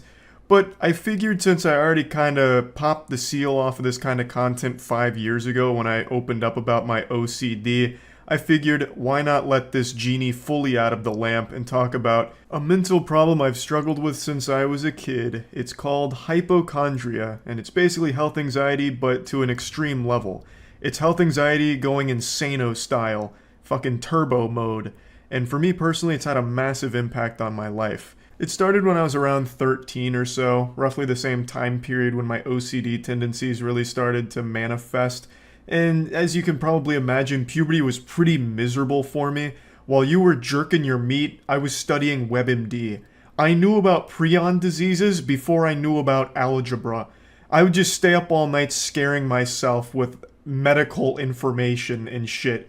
Instead of like ghost stories and campfire spooky tales, I just read like PubMed articles on really rare diseases and death. And of course, this led me to believe that every little ache and pain and upset tummy was related to some life-threatening illness. And I'd force my parents to send me to doctors and get all kinds of tests, x-rays and CT scans and shit done that were obviously unnecessary, highly unnecessary, but they indulged me. I got so many CT scans done when I was a kid, I'm surprised I didn't turn into the fucking Hulk with all the gamma radiation or something. And of course, not only were they unnecessary, but it was highly dangerous getting that many tests and shit done. So it was counterproductive to my overall health as well. But I just couldn't help it. I had convinced myself that because I ate 2-day expired peanut butter, I'd contracted toxoplasmosis and I was panicking. I couldn't sleep. I'd just be in a constant state of anxiety, and it's all I would think about. And it's still like that to this day. Granted, it's a lot better now than when I was a kid. I no longer go to doctors for every single small ailment, because obviously I can rationalize it to myself now, but it's still something I battle today. In fact, the reason why I decided now is the right time to bring this up is because it's been getting fucking bad. I've been getting dump trucked by my hypochondria over the last week. I talked about it on stream last night, but I saw Jurassic World in theaters on Thursday. The movie's stinky, it blows ass, it's not great, but what was really awful was going to the theater for me. You see, what happened is, the movie was so boring in between the parts where the dinosaurs were doing things that I dozed off twice. Which is really rare for me, by the way. I usually never fall asleep during movies because even when they're super bad, I still find them enjoyably entertaining to make fun of. But this one was just excruciatingly uninteresting. It was like ASMR, but also with the Sandman throwing sand in my face and putting me to sleep instantly. This shit was just unbearable, so I dozed off twice. Not for long, obviously. I didn't get the blanket and pillows out and just call it a night. I had only dozed off for maybe 2 or 3 minutes total. But when I had woken up, it was during a scene in the snow, a plane had crashed, and I was pretty sure I saw a bat fly across the theater and go into the curtain next to the screen. And this sent me into an absolute fucking panic because I'm terrified of bats. And this isn't some Bruce Wayne origin story, Batman shit. I'm afraid of bats because of rabies. I don't actually have like a bat phobia. In fact, the videos I see of baby bats and shit are kind of cute, but I'm afraid of bats in the wild because of rabies. I think rabies is one of the scariest diseases on the planet. Once the symptoms start, you're already dead, and there's nothing they can do about it. They have a vaccine that's a series of shots over the course of however long in order to like prevent the rabies onset, and it's 100% effective as far as I know, but they can't test if you actually contracted rabies. So they only do that if there's like a good reason for an exposure, like if you got scratched by a potentially rabid animal, bitten, whatever. But since I'm a goofy goober suffering from hypochondria, I have been constantly replaying the scene in my head for the last 48 hours and am convinced that while I dozed off, the bat may have bitten me, and I just didn't wake up from the bite. Because bat bites are invisible. When you get bitten by a bat, most people don't feel it because their teeth are so tiny and they don't leave any noticeable marks to the naked eye. So there's a chance that, and I've read stories of people who have been bitten by bats without waking up, and bats are the #1 transmitter of rabies. Most people who die from rabies are from bat bites that they didn't even know that they had. It's super fucking horrifying. So since Jurassic World Dominion was so boring it lullabied me to sleep, and I'm pretty sure I saw a bat, I have convinced myself that the bat must have gone full-blown like Agent 47 hitman and bitten me while I was asleep and has given me rabies, and I've been freaking out ever since, wondering if I should just go get the shots to be safe. But even then, I don't think there's any self-respecting doctor that would hear this story and think, yep, that's rational. I'll set you up right now with the shots. They'd probably just admit me to a psych ward. They'd lock me up in Arkham Asylum if I told them this shit. Like, I know how ridiculous it all sounds. I even had to be talked out of going back to the theater, getting tickets to the theater, and trying to hunt down the bat myself like I'm the goddamn Ghostbusters. Like, I was even thinking like full-blown Looney Tunes where I disguised myself as pest control to try and find it for the theater. I know how outrageous it all sounds. I also tried to alert the theater to the bat by calling them, but their phone, I guess, doesn't work because it never goes through. I understand how unhealthy it all is, but I can't help it. I can't stop myself from it. That's the absolute curse of being a hypochondriac. I can recognize how unlikely this whole situation is, this wild fucking fanfic. Less than 1% of bats even carry rabies in the first place. The bats in Florida are predominantly fruit bats, so they're not even like carnivorous. They're not even going for humans or anything like that. It's mainly insects and shit. I understand that. And it may not have even been a bat in the theater. The scene, I managed to find the scene online. The scene has a bunch of snow fucking rushing across the screen horizontally. And since I was waking up from like fucking 2 little cat naps, there's a chance where I was still a little woozy and not processing things correctly and got confused with a big chunk of snow being a bat that flew into the curtains. Also a possibility. I know all of the stats and how unreasonable all of this sounds, but I can't help but be afraid of it. It is awful being a hypochondriac. It is at times debilitating. I just don't think people realize how awful hypochondria can be, because that's a word that gets tossed around a lot, a label that people use pretty often, super loosely, kind of like OCD in a certain way, like, oh, I put all of my tax documents a certain way in my drawers here, I guess I'm just OCD like that. Hypochondria kind of has something similar, where it's shit like, yeah, I wash my hands every time I finish going to the bathroom because I'm a hypochondriac. It's like, what the fuck are you talking about? This is like the most basic shit ever. Hypochondria is awful. I cannot stand it, and I've worked on it my whole goddamn life since I really started to develop it. I've been working on like mitigating it and making it not as, you know, awful and controlling. And I really have made a lot of strides over the years because it used to be a lot worse. But it's something that just doesn't fully go away. It's just one of those things that sometimes will just flare up like it has for me this week. Now, I haven't rushed to any emergency rooms or anything to tell this tale. I do have people who know how awful my hypochondria is, like, calming me down about it and, like, bringing me back to reality.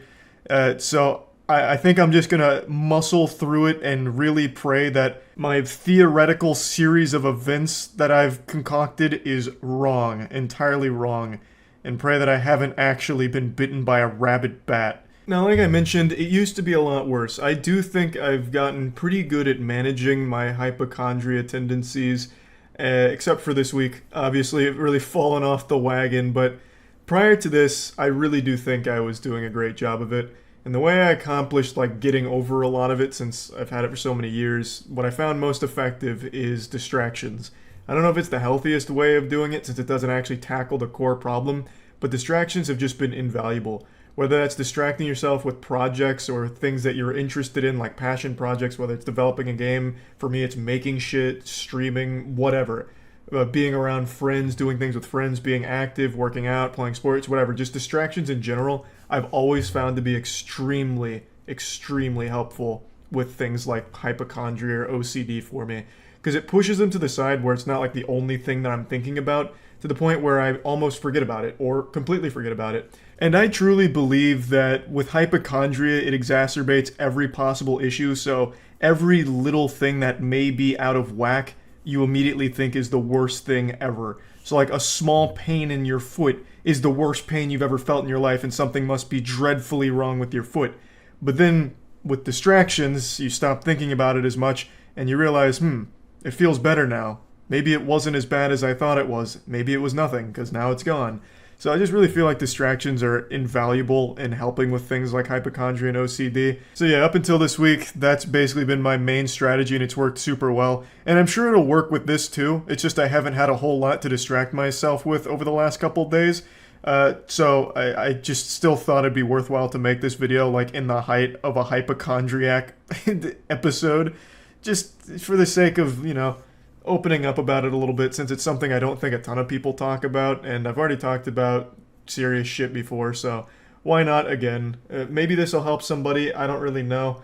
Hopefully it does, but anyway, that's really about it. So yeah. I've been on the internet a long time. I've seen a lot of shit on here, but there's one video in particular I will never forget.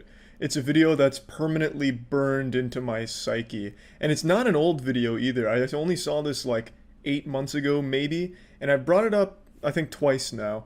It is a cock ring removal surgery. A man wrapped a steel cock ring around his nutsack and penis, and it got stuck, and it was cutting off the circulation, so his nuts were swelling to an absurd degree, like something out of a fucking cartoon, or like in Willy Wonka's chocolate factory when the girl gets blown up, like the blueberry girl. It gets absurd how big that ball sack went.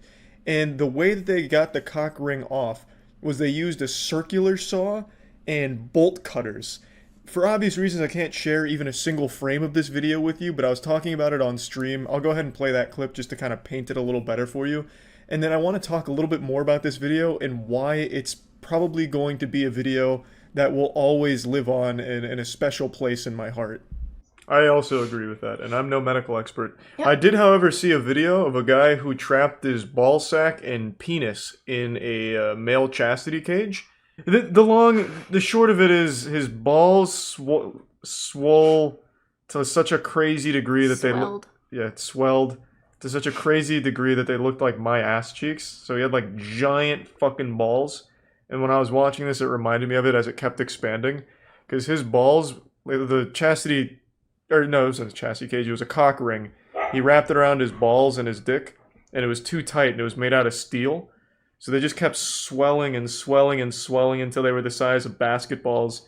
And I was watching the surgery to get it taken off. They had to use a circular saw on it, which was pretty hardcore. His dick was unrecognizable because all of the blood kept going to his balls, and it just kept going and going and going. And then when they finally got the steel cock ring off, his balls just started flopping around, and one of the nurses gave him a squeeze. I just thought it was really cool. I've never seen balls get to that level. Like, it was fucking nuts. Like, it was huge. I wish I could show that video. I wish Twitch wasn't so strict. I mean, it's educational. Be careful with your cock rings. Like, it was crazy. It was absolutely crazy. And they used a real circular saw, like the kind of shit you use for carpentry. They used a real circular saw on his penis where the cock ring was like most vulnerable. They put a popsicle stick in between the cock ring and his flesh and ran the circular saw up the popsicle stick. Yeah, here we go. Well, it's actually a whole article. Penile and scrotal strangulation due to metal rings. 2018. Yeah. Let me try a little more specific. Big nuts. Okay, Charlie, because that... and it worked! That was the second one already. And Also, it that's worked. Daily Mail. That's fine. It's a video. Daily Mail's wrong about everything, but this is literally a video. Oh, okay. Ad blocker. Yeah, but if you type in, like, swollen nuts, big balls, cock removal... Cock removal? Cock ring removal, you'll find it. Here, do you want to watch it? I can't put it on stream for obvious reasons. Well, actually, you're wearing glasses. I don't want it to reflect off the glasses. Never mind. It's cool, though. I bring this up pretty much any chance I get. Why have I not heard of it before then? Because by every chance I get, it's only happened once. This is the kind of incredible content you're missing when you don't go to my streams at twitch.tv/moistcritical. Stop being a loser, just come on over. There's not enough words to describe the strength of this cock ring. It wasn't made out of steel, it had to be adamantium or vibranium or something because they were struggling. They had that circular saw fucking on top of it for like over a minute and couldn't get it off, but they did get it close enough where they brought in the bolt cutters and that's what finally broke it in half. It was so intense. And like the whole time you're just sitting there as the spectator on the edge of your seat like, is his fucking scrotum gonna explode? Like, it's like out of Halo Combat Evolved with those like giant flood that fall over and blow up into little tiny flood. That's what I was expecting to happen with his scrotum. It was so intense. And the way they do it was so goofy. Like, there's no way in a standard hospital they have a circular saw and bolt cutters for medical reasons. Like, I just find that so hard to believe. What probably happened is like, oh my god, we have no tools for this job. Quick, go to the fucking janitor's closet, go to the custodian or something. Is there any construction workers nearby? We need to borrow some power tools. So they just hustled and got all of that together and just started going to town. Now, this video doesn't start at the beginning of the surgery. It comes in at the middle when they've already broken out the circular saw. I like to imagine they've already gone through like 100 other tools. Like they're using a hammer and chisel trying to get it off. And then they upgraded to like maybe a jigsaw. And then they got even further to like maybe a belt sander. Then maybe they just started shooting it with a gun, trying to pierce it that way. And then eventually settled on the circular saw. Like, it's so wild. It is a video that it leaves a lot to the imagination despite showing you full cock and balls, which is impressive. It's like an entire movie's worth of entertainment in only a 3-minute video. And I can't talk enough about it. Like, everything about it is almost perfect. The job is well done. Like, he is freed and he made a full recovery. Everything went back to normal human proportions. And then everyone was happy. Like, when they finally did bust off the cock ring, and he probably busted a nut as well, everyone was kind of celebrating. Like I said, one of the nurses went over and just gave it a big squeeze, like a celebratory squeeze. I'm sure there was a medical reason, like trying to get blood flowing back to it or something, but I like to imagine that they were just so happy they couldn't resist the urge to just squeeze on that bad boy. I mean, it's just such a good video that I just wanted to make an entire video talking about. And I can't even show you anything from it, which is an absolute shame. The video somehow fills you with more questions than answers, despite giving you basically the whole story in that room. The main question I had for this is, how did he get that cock ring on in the first place? Because typically a cock ring goes on the penis, you know, right on the wiener.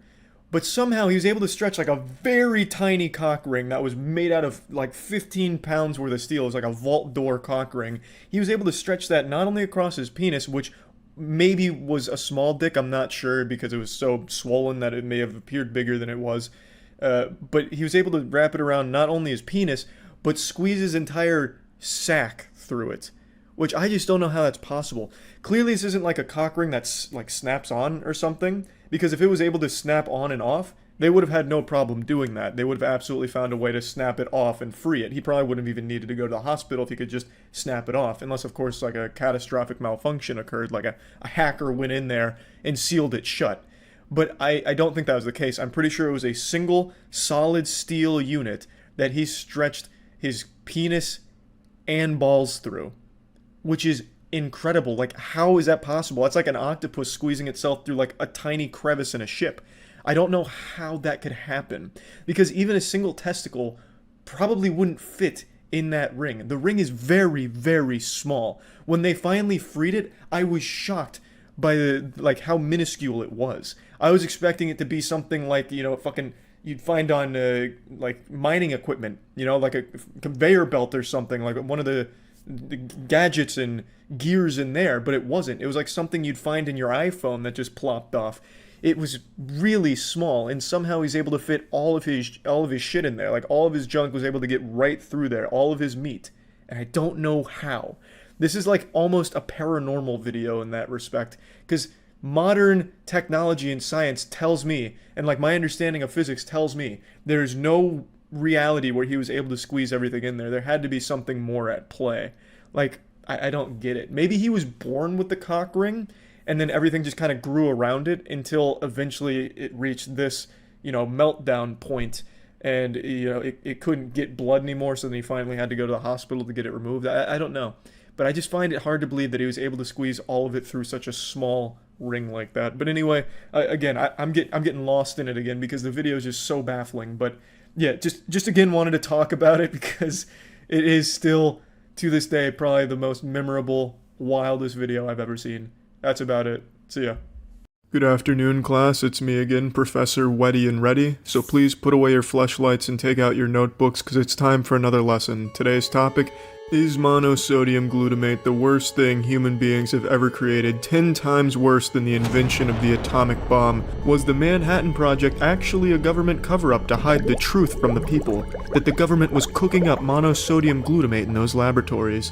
So let's just get right into this shit. MSG, I'm sure you've heard of it, monosodium glutamate. It's become the boogeyman of the food industry. If you've ever looked at a food package, even glanced at it, there's a good chance you've seen MSG free on it. For some reason, the general population believes that you need to stay far, far away from MSG. It's the bully on the food playground that's gonna kick sand in your ice cream cone. It's gonna give you headaches, heartburn, cancer. It's gonna throw you in prison. It's gonna fuck you up for the long term if you eat even one thing with even the littlest trace amount of MSG in it.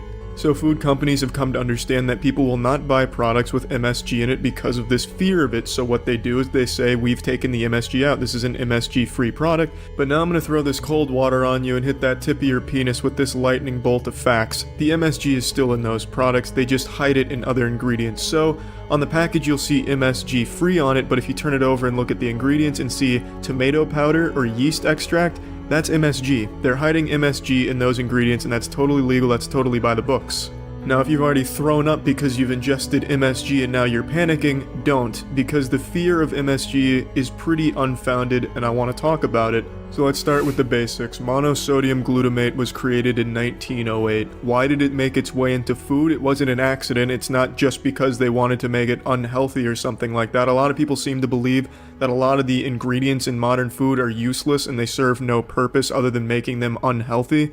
But that's bullshit. Everything in there has a purpose. It's not like they're just mindlessly tossing shit in there for no reason. Like, oh, hey Gary, why don't you take that handful of mulch and just toss it into the Lay's formula? Righto, Frank, would you like this Windex bottle in there as well? Why not? Everything in the modern food has a purpose. Monosodium glutamate has a purpose. Its purpose is to enhance flavor, mainly umami, which is one of the 5 basic tastes. Umami is savory. So now you know why it's used, but what is MSG? Well, its name implies it's the product of sodium and glutamate. What is glutamate? Glutamate's a non-essential amino acid, and that's found in fucking everything. You can't go outside without basically breathing glutamate. It's in all your foods, 100% in all of them. MSG is made from the fermentation of starches, and speaking chemically, there's no difference between the glutamate in MSG and the glutamate in just every other food. Only difference being MSG is a little bit easier for your body to access. Now let's get to why everyone seems to think MSG is the worst thing in the world for your body and that you're better off just popping cyanide capsules as opposed to having any amount of MSG in your body.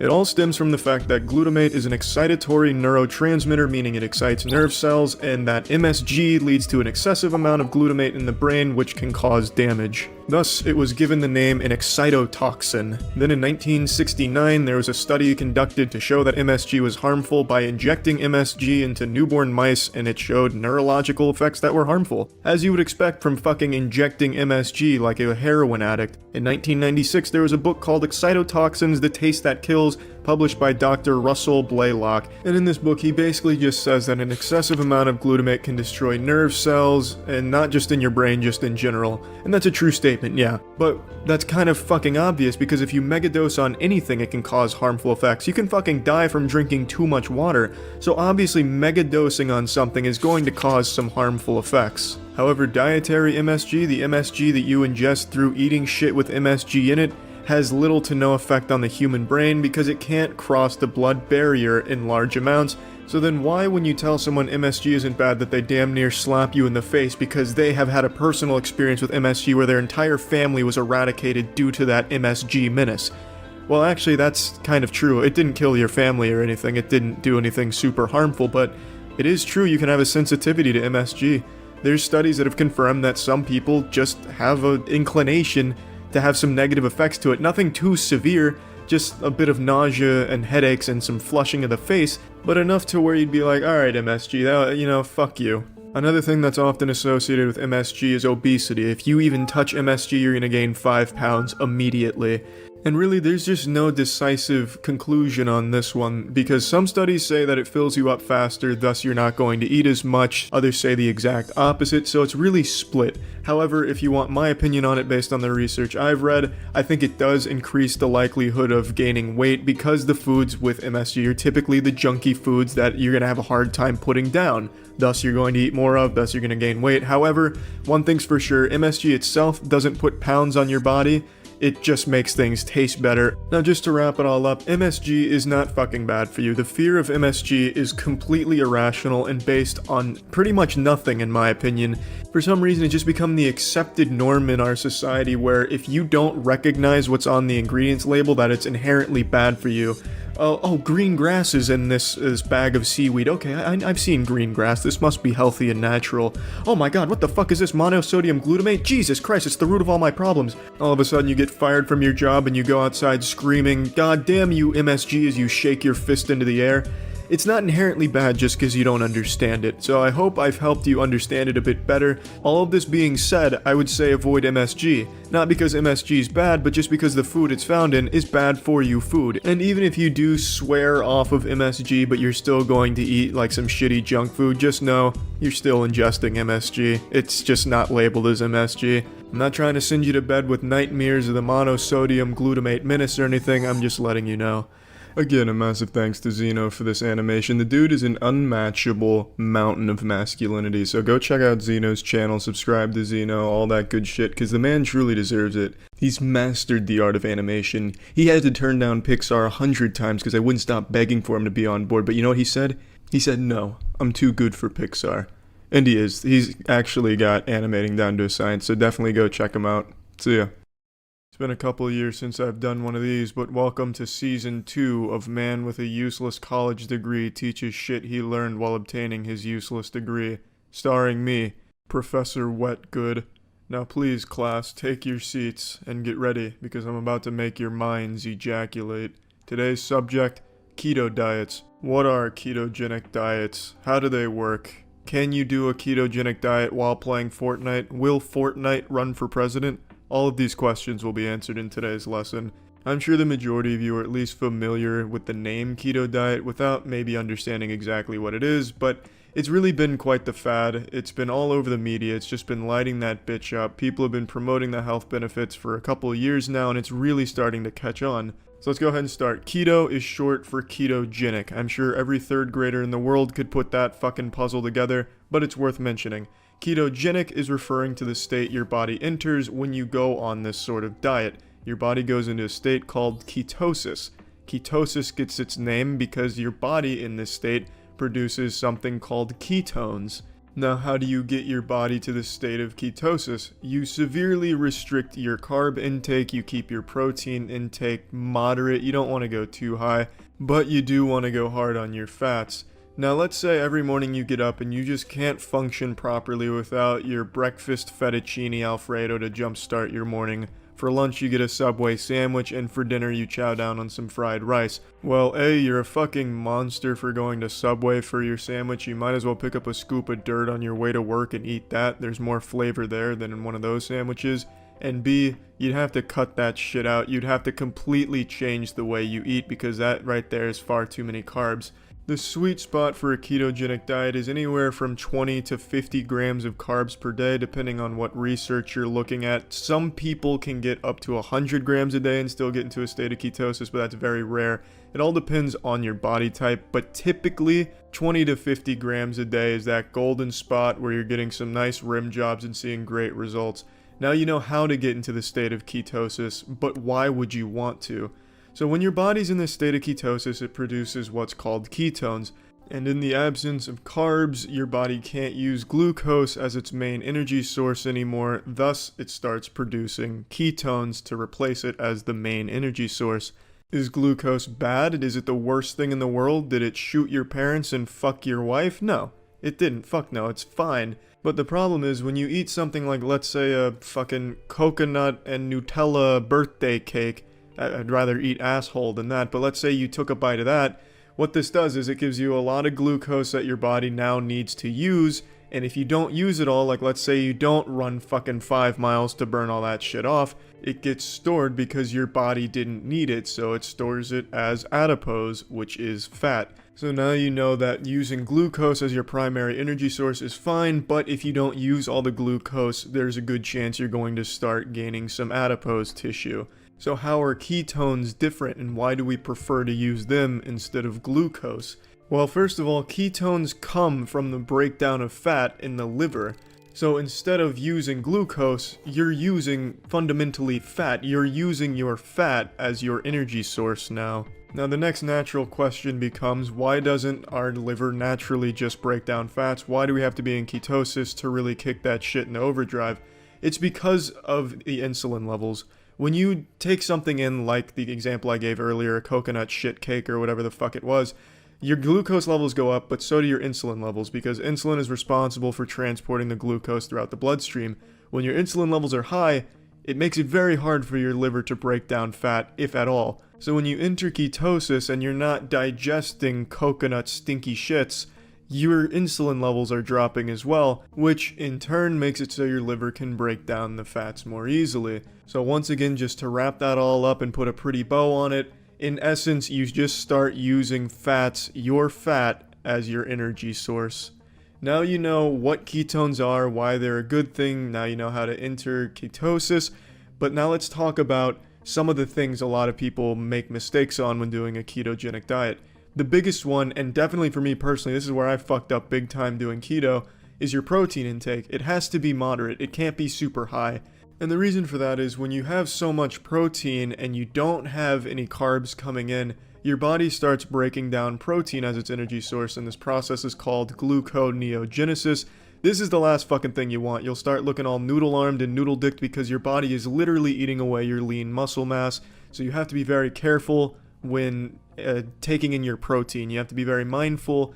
You keep it at a middle ground level. I can't really give you an average number because that's going to vary from person to person drastically, depending on a lot of different characteristics. Another big common mistake is eating fruits. Fruits are pretty damn high in carbs. You have to pretty much avoid fruits when on a ketogenic diet, which not a lot of people expect or really know how to adapt to, because you grow up being taught that fruits are some of your best friends, but sometimes you gotta leave your friends behind so you can chase your dreams. And in this case, that's exactly what has to happen. And the last huge mistake people make on a keto diet is not getting enough of the right fats. If you're not taking in enough fat, you're not going to be burning fat. You're just not going to really be succeeding in a keto diet. So you have to make sure that you're eating a lot of fat. And for some people, that's pretty hard because you grow up being taught that fat is the schoolyard bully, the playground bully that's just going to shove your face into the mud pies and make you fat. Which, I'd like to say right now, is 100% bullshit. Fat does not make you fat. That myth was started about 50 or 60 fucking years ago when obesity really started to become a problem because of all the sugar in the food, and people started to take notice. So then companies that used a lot of sugar in their shit-ass products started to shift the blame onto fat instead of the sugar to keep sugar looking innocent, and for some reason that still persisted where people think fat is an inherently bad thing. So to put it in Harry Potter terms, the Harry Potter universe, fat would be the Professor Snape. Everyone thinks he's bad and evil, but he's not, and he's had a pretty sad past. And that's really keto in a nutshell, what it is and how it works. I know I didn't dive too deep into exactly how every process starts, finishes, what enzymes are breaking down what, because I don't think many of you give a shit about that. I think what most people want to understand is exactly what it is and how it works. Now, depending on what research you look at, some of it's just bullshit like, keto will not only make you taller, but it'll also make your dick 10 times bigger. Do a keto diet now and buy my book so you know how to do it right. Obvious scams, don't fall for that kind of shit. But there is a myriad of other health benefits besides just fat loss. Insulin levels are reduced, and then there's other studies that say that, you know, your mental focus is improved, blood pressure is improved, a whole bunch of different shit. I highly encourage anyone out there that's curious about a keto diet or thinking of starting one to do your own research and learn how to do it the right way. But yeah, that concludes this lesson, so class is dismissed. Big thanks to Zeno for the professional as fuck animation to really take today's lesson to the next level. You were just walking around being all human and shit with your tendons and ligaments and muscles when all of a sudden you got hit with a strong gust of wind which fractured your arm. This is commonly referred to as breaking your bone, but in the medical industry it's called an ouchie bang bang. After one experiences an OBB, the potassium cells in the body flock to the scene of the break and fill the hole with a red substance known as hemahobgoblin. Let's take a closer look inside of this substance. Now that we've cannonballed inside, you can clearly see that there's a fucking ton of dots in here. That about covers it for its composition. But I'd have my teaching license revoked if I didn't mention the osteoblasts and the osteoclasts. We'll start with the osteoblasts, who have the leading role in repairing broken bone, the Robert Downey Jr. to your body's Marvel Cinematic Universe. On the surface of every bone in the human body, you'll find the osteoblasts. I'm just kidding, you fucking nerd, it's the osteoclast. Did I have you going? Are you that fucking stupid? You just got osteo outclassed. These boring losers here are the osteoclast. They look like a tomato-covered ditto from Pokemon. They break apart the bone, they gobble it up, they eat it, they have an insatiable appetite, they're fucking gluttony incarnate. Then there's the osteoblasts, which are the cool one. That's these blue Roombas that just go across the surface of your bone, leaving behind a trail of cum behind them, which helps repair. This process is known as segagenesis, the suffix genesis meaning creation of, prefix sega meaning bad games. Now here's a picture of a melted marshmallow. Does that answer all your questions? Now everything we've just learned about and discussed all comes together, works in tandem, and starts to repair your bone and make it stronger than it's ever been in its entire fucking life. Now as we zoom out here, you'll notice that you don't even end up being the same person anymore. After this process is complete, you become Homer Simpson. What's up everybody, it's Critical. I want to talk about something super important today. Now when people think of an event that changes the human species, many people think of nuclear bombs or other weapons we build to destroy each other, or maybe something religious like a meteor strike or God jerking off onto the planet causing a mass extinction bukkake. But let me tell you the most realistic thing that may change the course of the human species. Antibiotic-resistant bacteria. I'm sure many of you have heard of this before, but for those who haven't, it's bacteria that becomes resistant to all of our antibiotics. Antibiotics were first discovered by Alexander Fleming in the early 20th century when he identified penicillin, and that and vaccinations led to a lot of diseases becoming pretty much extinct.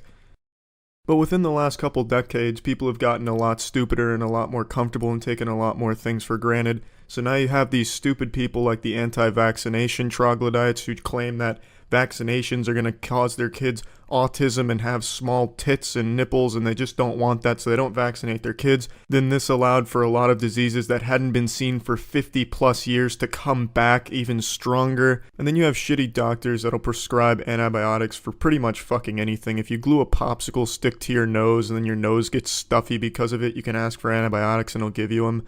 Then you have people that don't finish their antibiotics when they're given them, which leads to the infection becoming more resilient to that type of antibiotic. And now a lot of farmers have been using antibiotics on their animals because they don't just want normal animals, they want chickens that can bench press 400 pounds, so they give them fucking antibiotics. That way they get bigger and beefier, so they get more meat per chicken and cow. It's incredible.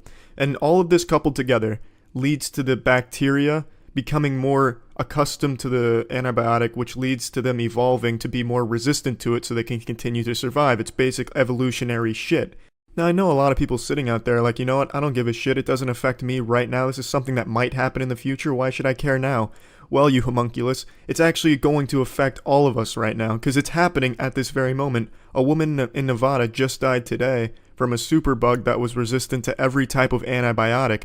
So these antibiotic-resistant bacteria are in the world now. So why is this so bad? Before antibiotics, people would die from the most basic shit. If you got a cut on your finger, that could basically kill you if it gets infected, because there's not much you can do about it. And it's not just injuries that might get infected and kill you. Surgery would be completely off the table. There would no longer be any surgery allowed anymore, because when you get surgery, you're given antibiotics to prevent infections from getting cut open and doing all this and that. And if these bacteria are resistant to the antibiotics, you will die from getting surgery. There will be no more life-saving surgeries because the risk is just too high. And it's not even just huge, big surgeries that would be out of the question. The smallest shit, like getting your wisdom teeth taken out, boob jobs, those would all be off of the table. Porn star titties would be small again. Most people out there probably are hearing what I'm saying and going, you know what, it doesn't really matter. We're so smart, I'm sure we'll find more antibiotics. Maybe, but there's a really small chance of that. There's a really good chance that there's just no more antibiotics to be found, that this is the limit. I don't think the majority of the 7 billion people overpopulating this planet understood just how important antibiotics were. I'm using it past tense because it seems like they're not going to be effective anymore. We're already seeing a lot of bacteria that's resistant to certain antibiotics, just not all of them yet until today, from the Nevada woman who died from one who was completely resistant to all of the antibiotics. So what's the point in me telling you all this scary shit? My channel's dedicated to playing shitty video games and making weird videos. Well, the point is, maybe it'll help open some of your eyes. When you get antibiotics in the future, you'll finish the fucking dosage so you don't contribute to the problem. If you have friends or family that don't finish their antibiotics, tell them that shit's not gonna fly. Hey, Grandma Ruby, you sit those saggy ass cheeks down. I'm gonna watch you take these antibiotics each day until they're gone. Stop buying meat from places like Tyson that use antibiotics. I'm really not doing it justice illustrating just how big of a deal this is, but hopefully what I've said so far will help some people out there and contribute to the efforts to not all die from antibiotic-resistant bacteria. Also, if any of you out there listening to this are part of the anti-vaccination crowd, I strongly urge you to never reproduce, and to please keep yourself locked inside of your house in total isolation. I've been reading a lot of scientific reports recently that claim too much air can cause herpes, so truly it's for your own good if you just stay locked inside of your house. So yeah, that's pretty much it for this PSA. Remember, it's not too late to stop being stupid, so yeah, that's it. See ya. What's up everybody, it's Critical, also known as Professor Steelmeat, and today's lesson topic is prions. Now if you're like me, a hypochondriac, you hit your hand on the edge of a table and you instantly think you've contracted fucking gonorrhea or something, then you've probably done some research on prions since they're being talked about a lot more recently. So since they're becoming such a popular subject, I'd like to teach you all what they are, how they work, etc. So go ahead and turn your textbooks to page Go Fuck Yourself and let's begin. Now what is a prion? Fundamentally a prion is a misfolded protein, but it's infectious and there's no nucleotides, which means there's no DNA and there's no RNA. And it infects the properly folded prion proteins, and once there's enough of this misfolded protein, it causes cell death in the brain, which leaves holes in the brain, which is what I'm illustrating with that drawing right there that just looks like a really badly drawn chocolate chip cookie, and then eventually the person dies. It's the cause of what's known as TSEs, or transmissible spongiform encephalopathies, and it's just some very shitty shit. Now here's a brief history of its discovery. In 1950 there was an outbreak of what's known as kuru in Papua New Guinea. Those infected with kuru lost the ability to walk, chew, and swallow, so obviously since they weren't able to eat, they died. About 10 years later, this kuru outbreak, as well as scabies, was studied. Scabies is another TSE, but it only affects goats and sheep. This head of cauliflower represents a sheep. It was studied by 2 London researchers, and they hypothesized that these TSEs were the result of a protein-only pathogen. Then, in 1982, a neurologist named Stanley Naughty Nipples Prusner came forward and announced that he had proven the hypothesis correct and named them prions, which is short for proteinaceous infectious particles. Now, that's a brief history of how prions were discovered. Now let's really get into what they are. Now there's 2 things here. There's PRPC, which is normal, and PRPSC, which is the misfolded version. PRP is just short for prion protein. Now everyone's body has PRPC in it, although no one understands exactly what PRPC does for the body. And I clearly don't know how to draw the fucking thing. It looks like a wacky waving inflatable tube flailing arm man or whatever they're called. But that's the best I can do, and that's basically what PRPC looks like, and there's usually no problems with it, and it's completely normal, although no one knows its exact function. Maybe it makes you shoot cum further, maybe it makes your teeth whiter, maybe it's fucking Maybelline. No one has any idea really. Your guess is as good as everyone else's. And then there's the abnormal version, which is the prion disease-causing one, PRPSC, which is the misfolded protein. And it's also poorly drawn. I'm not very good at drawing shit, but that's kind of what that looks like. This shit causes a lot of scary shit, like fatal familial insomnia. This is another really bad drawing, I know. It looks like he's laying his head on a bar of soap. I'm sorry, I'm a horrible artist, but I'm doing the best I can. Now, fatal familial insomnia affects the person's ability to sleep, eventually making them completely unable to sleep, which leads to extreme weight loss. This giant shoe is supposed to be a scale, and then eventually death. Now, it's not just them wide awake and not able to sleep. They beg to sleep. They are just perpetually exhausted and craving sleep, but their body just will not let them. It's a horrible disease, and there's a lot of other horrible diseases that this causes, such as Creutzfeldt-Jakob disease, which I'm drawing here, and also the one most of you have probably heard of before, mad cow disease. It also causes something in deer called chronic wasting disease. It just causes a whole bunch of shit. That's a very sad cow. Mad cow disease was a very sad time for cows, and everyone else. Actually, you know what, real quick fun fact, there's only two things in the entire universe. There's cows and everything that isn't a cow, so that really affected a lot of shit when that was going around. So let's talk about how this PRPSC spreads to the normal prion proteins. This is very haphazardly drawn, I just wanted to quickly show how it does it. So the misfolded protein comes in contact with the normally folded protein, and it's able to actually infect it and turn it into another PRPSC and completely get rid of the normal folded one. And it does this numerous times until they all form a long chain called an amyloid fiber. Now this amyloid fiber is toxic to the surrounding cells in the brain, so what happens is it starts to kill off all the cells surrounding it. Yes, I know this looks like a tit with tentacles coming off of it. It kills all of these cells, and then these cells get cleaned up, but the amyloid fiber stays. And once these cells are cleaned up, it leads to holes in the brain, and those holes obviously aren't good, and that leads to diseases. But the amyloid fiber continues to multiply until there's pretty much nothing left of the brain. Now, how do you contract one of these TSEs? They've identified 3 ways. You consume contaminated meat where the animal had a prion disease, thus you would get the prion disease. They also believe that there's just a genetic mutation that can occur that can cause the prion protein to misfold. And they also believe that there's just a random chance that the prion protein will misfold, thus giving the person a prion disease. Now, I'd like to point out that contaminated meat isn't an issue of ill-prepared meat. You could cook that motherfucker to a block of charcoal and it would still not get rid of the prion disease if the animal the meat came from had it. So, let's talk about that. These prions are extremely difficult to get rid of. Dynamite wouldn't blow that shit up. Here's a prion taking a bath in a volcano. It would survive that and spit in the volcano's face. Alcohol and bleach doesn't kill prions. They are extremely difficult for scientists to get rid of. Autoclaving, boiling, alcohol, radiation, none of the standard methods work on prions. But in all honesty, the volcano thing and the dynamite was a bit of an exaggeration. You can actually burn prions and get rid of them. It breaks the peptide bonds and the prions are destroyed. But that's not exactly practical. You can't light someone on fire or light an animal on fire and say they're cured of the prion disease. It doesn't work like that.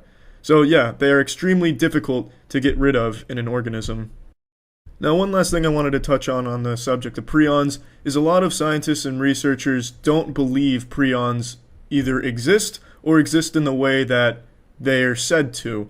Since prions don't have any nucleotides, DNA, RNA, they believe they can't possibly exist by themselves and be causing these as solely proteins. There must be something else at play, so they discredit a lot of the prion research and say it's hogwash. They say it's poop shit. They say a lot of shit about it.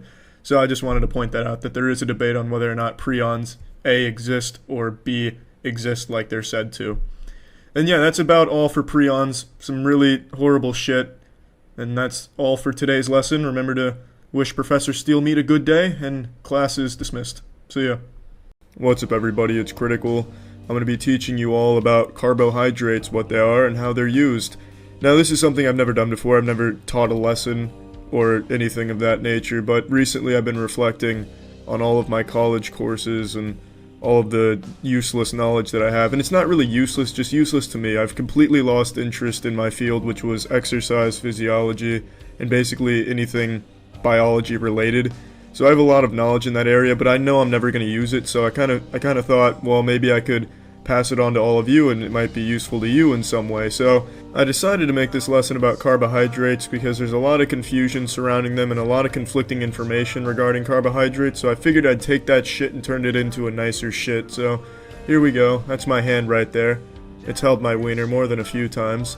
Now, the incredible thing about hands is I can write words with them, like carbs. So carbs are your wheat, your bread, your pasta, your rice, shit like that. That's a bowl of rice in case you couldn't tell. I know it looks like a fucking Jackson Pollock, but I'm not the best artist, but I'm trying my best. Then you have your fat, which is things like peanut butter. Your protein, which is your meats, like chicken. This is obviously a picture of a chicken. I know it looks more like a dinosaur without arms suffering from extreme scoliosis, but trust me, it's a chicken to represent protein. And these three make up your macronutrients. And these are crucial to your survival, pussy fart. Now let's break this down a bit further. Carbs will give you 4 calories per gram, fat will give you 9 calories per gram, and protein will give you 4 calories per gram.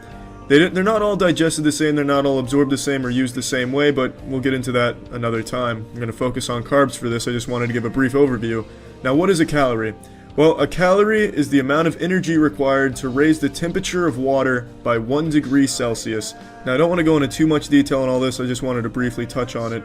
So carbs are the primary source of fuel for the human body. They're the most easily used nutrient for energy. They should make up anywhere from 45 to 65% of your daily amount of calories. As clearly indicated by this drawing, it gives you some fucking energy. I know it looks more like this man's eating bread and is about to be hit by a surprise tornado, but trust me, he's eating bread and he has energy. That's what I'm trying to represent here. Now carbs are the first thing your body uses for energy, but if you're lacking in carbs, it'll turn to fat.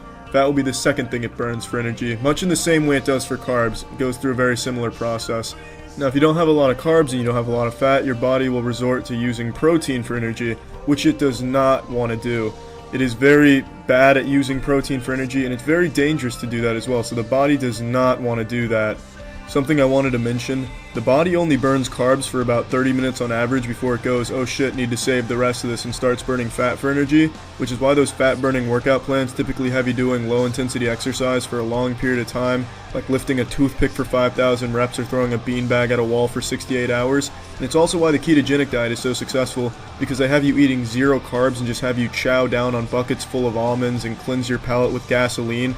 So you have this high amount of fat with no carbs to burn, so the only thing your body can burn is fat, which is why people get real fucking shredded when they go on the ketogenic diet. Just wanted to explain the logic behind those two things. In the words of Julius Caesar, not all carbohydrates are the same, but they're typically going to be one of 3 things. A monosaccharide like this glucose right here, a disaccharide like this sucrose here, or a polysaccharide like this starch I'm drawing.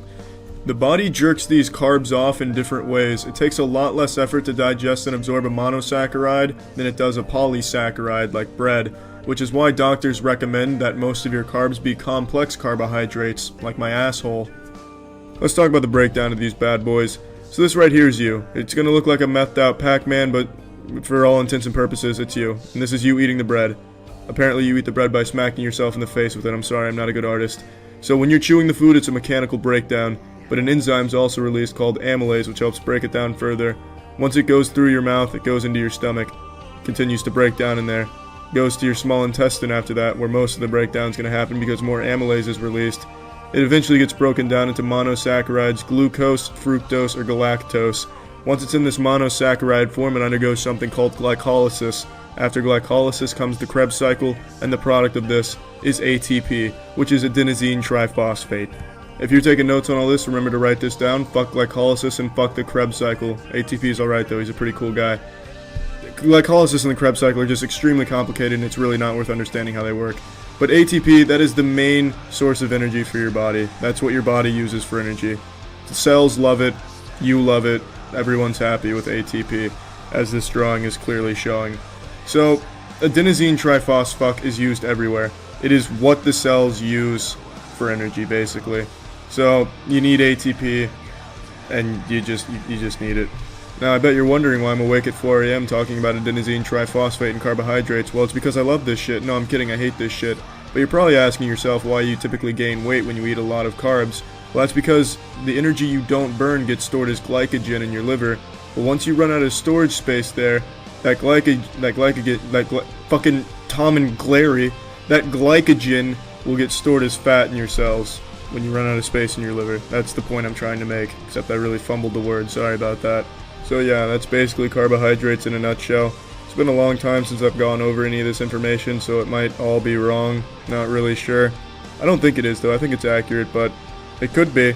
Who knows? It might be entirely wrong. But if I was an actual college professor, I wouldn't let my students leave until they said, "I hope you have a great day, Professor Steelmeat." Steelmeat's obviously not my real last name, but that's what I want the students to address me as well as faculty, and pretty much anyone else. I think it'd be really fun to be addressed as Professor Steelmeat. But yeah, that's the end of today's lesson, so see ya. Hello, you're watching Hot Feed, your #1 source for celebrity gossip, relationship advice, and the lowdown on all the hot stuff. On today's episode of Hot Feed, 4 surprising things you don't know about yourself. Number 4. I bet my nipples you didn't know your attractiveness could be accurately and scientifically rated on a scale. Here at Hot Feed headquarters, we've constructed 2 mathematical formulas to accurately represent your attractiveness. For females, we use the Cox score, or CS rating, which is a 1 to 100 numerical indication of your attractiveness. It works as follows. Your picture is shown to 100 men, and we count how many of them get a boner. For example, if we show 100 men a picture of Anna Kendrick and 83 get hard, she has an 83 of 100 CS. Here's a graph to help better understand the system. As you can see, our complex algorithm for assigning a number to your hotness is bulletproof. The green line represents the number of stiff wieners upon seeing the picture of the girl being graded. As the hotness goes up, so does the number of penises. For males, we use the moisture meter, or rating. The moisture calculator is a little more complex, so I'm going to need to explain it a little bit more. We show 100 women a picture of one man and then weigh their wet panties. We then weigh them again after they've dried. Then we subtract the initial wet weight from the dry weight and multiply that value by 100, which gives us the moisture percent. Now, we have to get the average of all of this, and then we take that average and then put that on the graph. Now, anything 90% and above means the panties were fucking soaked like they were caught in a tsunami, but reaching 100, that shit's impossible using our formula.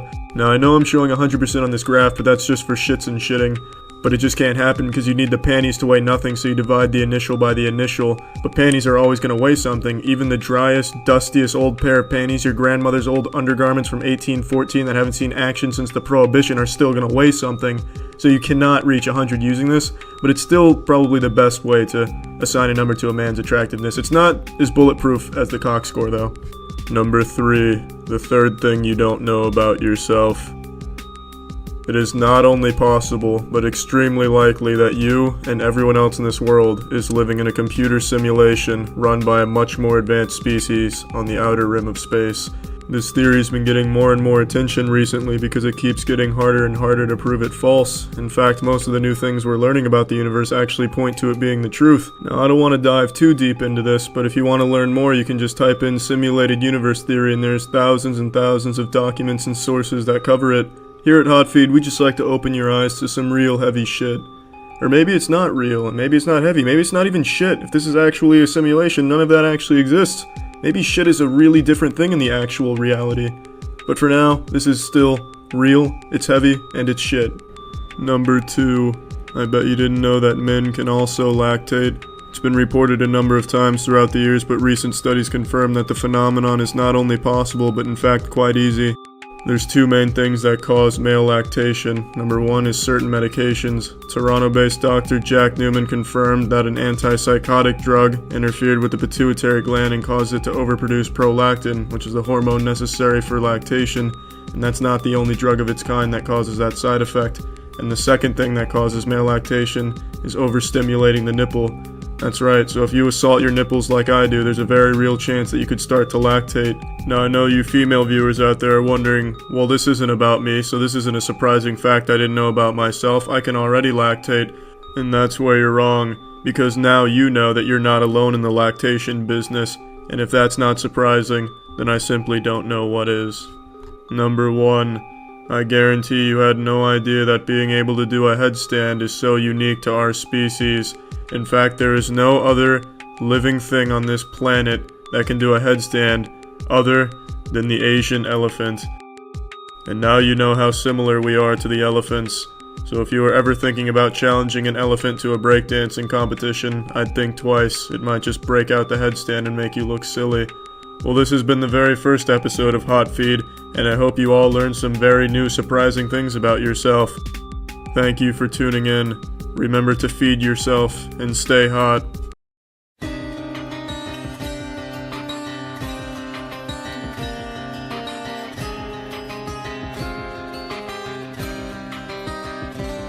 According to the first result when I googled average male and female body, this is what I was given. Not the model, I'm using a body visualizer, but the numbers. I plugged the numbers I was given into this body visualizer. So this is what your average American female looks like without clothes on. She wouldn't necessarily be blue, and she'd probably have nipples and hair. The man would probably have a penis and whatnot. But this is the body composition of your average American male and female. Now let me ask you, do you find these bodies beautiful? If you were trapped in a cave with these bodies, would you rub up against them for heat? Most of you would probably say no, they're average bodies. So what do you find to be beautiful? Is this your ideal male body? Another wienerless man, but it does represent a muscular man. He's in good shape. Is this the ideal male body? Is this beautiful? Is this what people want? What about the female body? Is this the ideal female body? Sorry, the picture's a little big, so I gotta scroll up and down to show it. But is this the ideal female body? I don't think so. I think there's more to the human body and beauty than what society has told us is beautiful. Let me show you something here. Is this alien-looking physique not appealing to you? Is this not beautiful? If you saw this thing on the streets, would you stop and say, oh my goodness, one of the Greys from Area 51 escaped? Or would you stop and say, sir, you look very cute today? I would say he looks cute. Now let's adjust a little bit. Let's really push the boundaries of beauty. Let's see if we can make this... Oh shit, it's female, I completely forgot. Nevertheless, male, female, does it really matter? Why does this person have to conform to society's gender roles? This is a beautiful woman. Look at those legs. You see how they're corkscrewing around each other? Look at those tits, those are huge tits. Who doesn't like huge tits? But focus on the legs. The legs are important. Do you notice how the patella is the only thing left there? Beautiful. If a woman wants to look like this, she should have every right to look like this without fear of ridicule and being deemed not good looking. I think any woman should be able to look like this right here. No strings attached, no judgment. Look at those legs though, they are really wrapping around themselves. And now she looks like a rotisserie chicken. Who doesn't like rotisserie chicken? This is a gorgeous woman. But I bet the majority of you don't think she's as stunning as I do, because of what you were taught growing up. Well, let me tell you. She is flawless. She's healthy at least, if nothing else. Whereas those supermodels starve themselves to look good. This woman didn't do that. She put all of her weight strategically targeting her legs. Now she can probably run faster than most automobiles. This is really fucking cool, watch this. When I deflate the titties, the mouth closes. When I inflate them, it opens it up again. It turns this completely normal looking woman into the Green Goblin. I've created a new member of the Ginyu Force. Oh my goodness, this is incredible. This looks like Siddhartha. Oh, shit. Shrugging his shoulders now, getting some trap work. I've now moved his asshole up to the middle of his back, too. I'm still using the female. I keep calling it he. This is a female. Alright, folks? Get it through your thick skulls. This is a female. Got a tongue sticking out from underneath her tits, too. Belly button got moved up about 12 inches. Absolute beauty. Let's fiddle with the average male. Kinda pudgy, right? Not your ideal body type. But what's it fucking matter, alright? This is a good-looking man. He exercises 0 hours a week. Not everyone has to try that hard to look good. Like this guy, this is a good-looking human being. Got a little shark fin sticking out from his gonads. Parasite about to bust out of his gut. Asshole has folded into itself. The ass cheeks have collapsed into some type of vortex. Scrotum's formed a propeller. This gentleman's got the body of a Greek god. Now I'm getting a little sidetracked here, showing you all these good-looking things, but the point I'm trying to make is there's more things that are beautiful than just what you see in magazines and on TV. For instance, what I'm showing you here. And if I had the option, I'd be putting hair on all of these models. I'd have this bitch right here covered in hair. I'd have his eyeballs with hair all over them. He'd be the hairiest thing you've ever seen. Well, let's make him belly dance. Why, you like that? Do you like this belly dancing? Do you like that?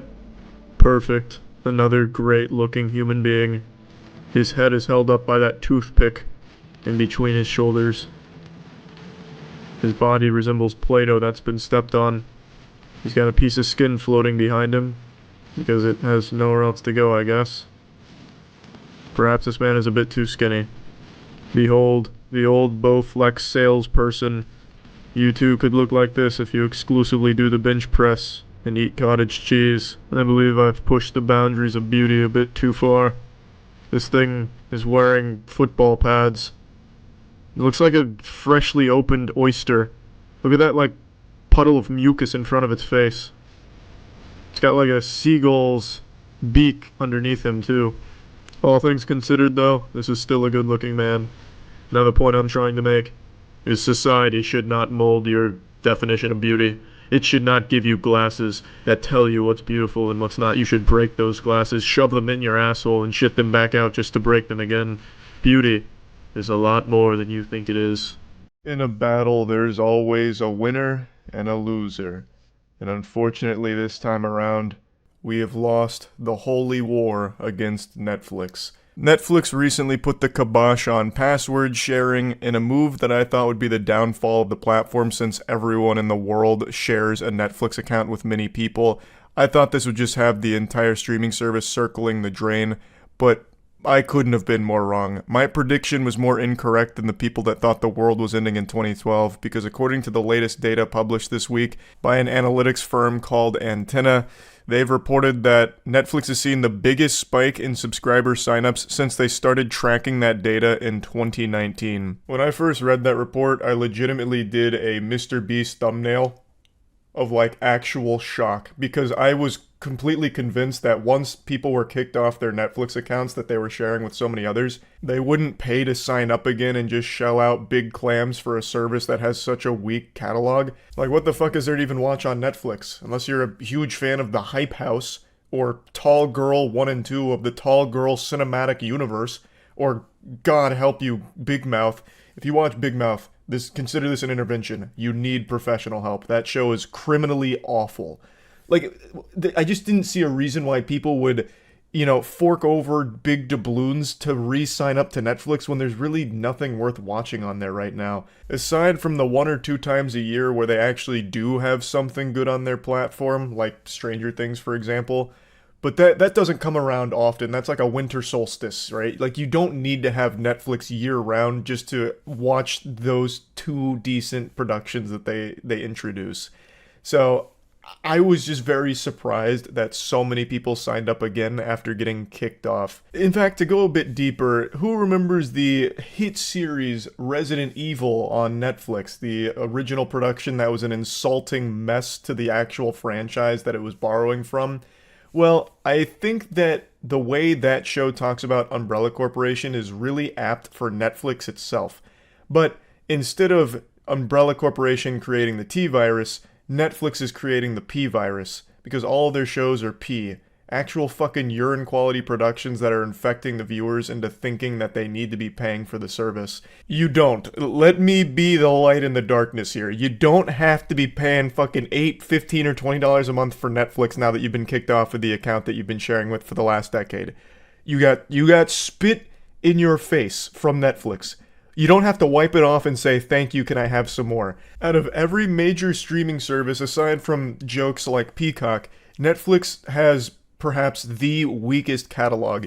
You do not have to be paying $8, $15, or $20 a month in order to have access to a fucking snooze fest on Netflix. You don't. But we have lost this war.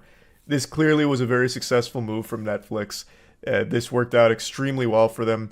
Password sharing on Netflix was more common than the cold, so I just really was under the impression that when you take that away, I think the number was 100 million accounts were password sharing. So when you kick off that many people, I just did not expect such a large percentage of them to come back, like, all happy, and especially not this quickly. Like, they got kicked off and then lickety-split signed up immediately again. So it really worked out for them, but I wish that it didn't, because they've for so long encouraged password sharing, and I really don't like the way that they're going about the crackdown on password sharing. There's definitely better ways that aren't as costly to families that have multiple people across multiple households. You don't have to charge fucking per person, and it's extremely strict on exactly how it all works. I've gone over the specifics of it in a couple of videos before, so I'm not just going to keep repeating myself. I'm just surprised. Like, I'm just out here befuddled at how successful this has been for Netflix. Now, I would like to mention that they have received a lot of cancellations as well. They've seen an increase in cancellations, but the new signups are outpacing those by a wide margin. Netflix received nearly 100,000 daily signups on May 26th and May 27th already, and it's just absolutely popping off for their bottom line right now. So it always sucks to lose, but unfortunately, you just gotta be humble even in defeat. Sometimes you just take a bite of that BLT sandwich. Hold the B and T, it's just a fucking L sandwich. And that's one of those cases here. I do think that this is also going to be wildly detrimental for every other streaming service, because on every streaming service, most people are sharing passwords. You know, spoiler alert, everyone is sharing passwords when possible. And now that the Netflix crackdown has been extremely financially successful for the company, I do envision very soon there will be crackdowns on every other platform as well. So password sharing might be a thing of the past. I feel like it's going to be outlawed across the board on streaming services, and that fucking sucks. All I can really hope for now is that the way that the other streaming platforms crack down on password sharing isn't as strict as Netflix. Hopefully there's some wiggle room for families to actually be able to share passwords to some degree, as opposed to charging so much money for a big family or a family that's across multiple households. So that's something we just have to wait and see on, but I do think that's coming, so just put that on your calendar, mark it down for the near future. Rest in peace, password sharing, and yeah, that's about it. So yeah. I've been actively following all of the Netflix updates in regards to their password sharing policy, because I always get really interested when a company the size of Netflix makes business decisions that could ultimately lead to its demise. This idea of something being too big to fail, but then failing anyway, is always so interesting, like Blockbuster. Once a household name, but now a household joke. Netflix watched Blockbuster jump off a cliff and said that looked like fun, so why don't we try it? Which is poetic considering Netflix did play some role in the demise of Blockbuster, and now they're making decisions that are very possibly leading them to the same fate. I'm sure all of you know they don't like password sharing anymore. They're waging war on the 100 million password sharers. They're trying to commit a genocide on them. They've made a very strong stance, wiggling their finger, saying, no, no, no, no more of that, Buster. They've pumped up their SpongeBob anchor arms and they're busting down your door and removing access to your Netflix account if you're a password sharer. I've already talked about this twice, but it just keeps changing and evolving quicker than a fucking Pokemon. So initially their plan was restrict access to anyone that shares passwords, where it's only a one household service where you have to be in a primary location in order to access it, and you only get a 7-day grace period while you're traveling to access Netflix. That was as lenient as they got, and they put all of these rules into effect in some Latin American countries, but now they've also put it into effect in Canada. Mudahar recently made a video covering all of this. Here you can see a notice that you receive. A Netflix account is for people who live in the same location. So if you're not a member of the family, or at least a stranger living inside the walls, attic, or basement of someone's household, you won't be able to access their Netflix account anymore. You'll just be kicked off and unable to access it. Now, originally, this was going to be going global, right? But after backlash, they tried to play the "it was just a prank bro" card and say that this policy wasn't meant to go live on the American services, so when it hit the website as like an upcoming policy change, they tried to backpedal saying, whoa, big oops moment here. That's not happening yet. But then confirmed that it is happening in Latin American countries, and now it's happening in Canada. So you can extrapolate from this that it's likely coming to America very soon. Going to the website, you can see a bit more in detail exactly what the plan is. We've always made it easy for people who live together to share their Netflix account with features like profiles and multiple streams. While these have been hugely popular, they've also created confusion about when and how you can share Netflix. Today, over 100 million households are sharing accounts, impacting our ability to invest in great new TV and films. What's impacting your ability to invest in great new TV and films is common fucking sense. You guys have brain rot at the office and literally greenlight the worst shit imaginable. It is unreal the low quality of some of your Netflix originals, and you don't even promote half of them. In the last video I made talking about this whole situation, I mentioned Bruise Brothers, which is a show that I think had 10 people watch it, and one of them was Matt, and he said it's the worst comedy he's ever watched in his life. And Netflix tries to like bury that under the rug, yet they financed it, right? Like, you are putting money behind projects no one wants, no one hears about, and no one likes. That has nothing to do with the amount of money you have in your piggy bank, because you are shaking your piggy bank like you're trying to make it rain on a stripper. You're just putting it into projects that are bad and doomed for failure. It has nothing to do with your actual financial bottom line. You have plenty of money to invest in good TV and films. You're just not. You're putting it into trash, garbage, and clearly you're not being rewarded for it. And also, talking about the confusion around how you can share Netflix, you slimy weasels, you absolute fucking worms. What a despicable load of horseradish. You used to encourage password sharing. This little blemish is still live on your public Twitter right now. Love is sharing a password. Now, if you want to say that you've completely changed your stance on it, that's one thing. Love is no longer sharing a password. In fact, that's sin. Sharing a password is unforgivable sin, a breaking of the 10 Commandments, and you're going to jail for it. You've changed your mind. That's what you should say, not try and chalk it up to confusion as if you've never encouraged password sharing. You used to, and now you're not. Okay? It's changed. There's not fucking confusion. You're just delusional. You're the crazy one. You're taking crazy pills, not me. I'm not dumb, you're dumb. They continue to announce that it's rolling out in Canada, New Zealand, Portugal, and Spain, then talk about what's coming. So setting primary location, which is the one household system, managing access and devices, which they're saying you can now easily manage who has access to the account, even though that's never really been like a pain point or a headache.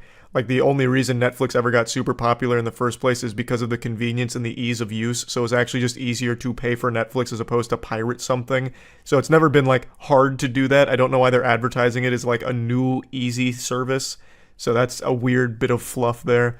Transferring profile, so people using an account can now easily transfer a profile to a new account, which they pay for. Watch while you travel, so you can still access Netflix when you're on like a vacation at a hotel and shit, but it's only for a limited amount of time. It's not like forever travel, at least not as I understand it. I don't know why they're leaving it kind of vague there.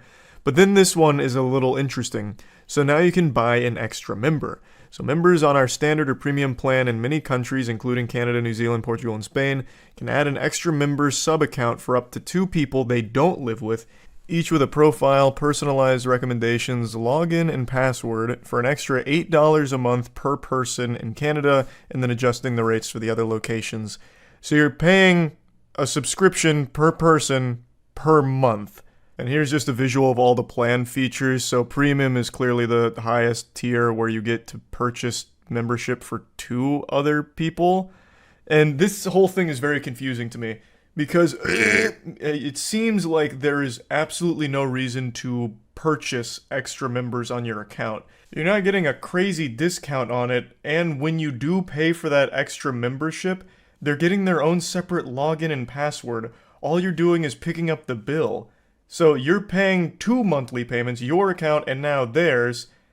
So what the fuck is the point? At that point, you're better off just giving them $10 in the mail and saying, hey, go crazy, go hog wild, make a Netflix account with this.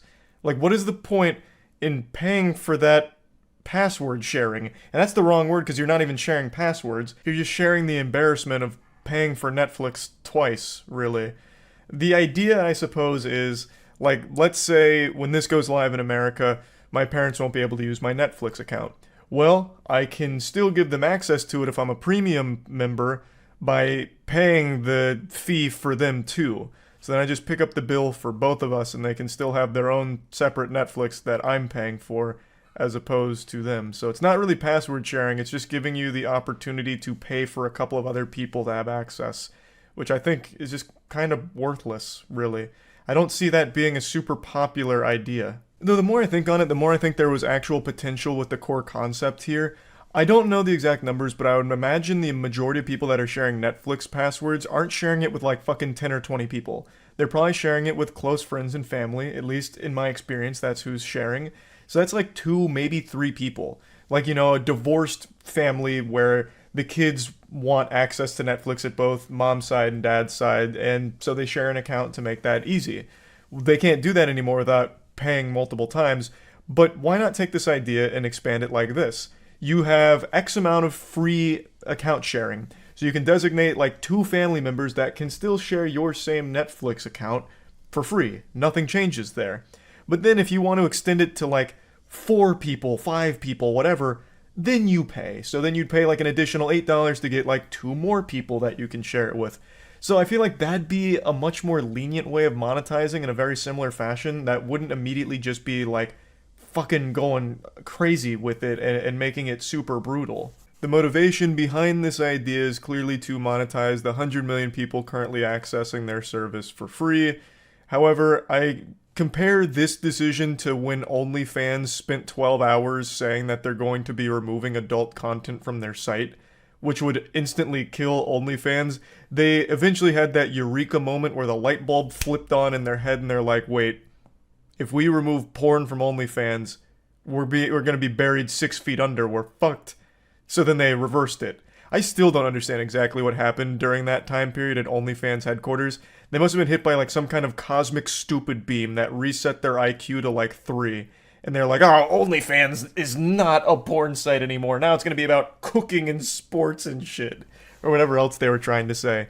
Maybe they got confused on the date and thought it was April 1st. I don't know. But that was still one of the most comically awful business decisions I've ever seen. And now Netflix is trying to compete with that by taking 100 million users away from their own service and expecting them to come back groveling at their feet with money in their hand in order to access the worst Netflix original content imaginable. Slapping 100 million people and then still expecting them to bend over and goatsy for you so you can fuck them financially is just an absurd notion. I'm sure some people that are kicked off will pay for it going forward, but I think the vast majority won't because there's so much competition, so many other places they can go, and also this isn't like some invaluable service people can't be without. They'll probably just not bother in the first place, especially considering how weak and winky-dinky the catalog is, full of stinky Netflix originals with almost none of them being good for 2023's upcoming slate.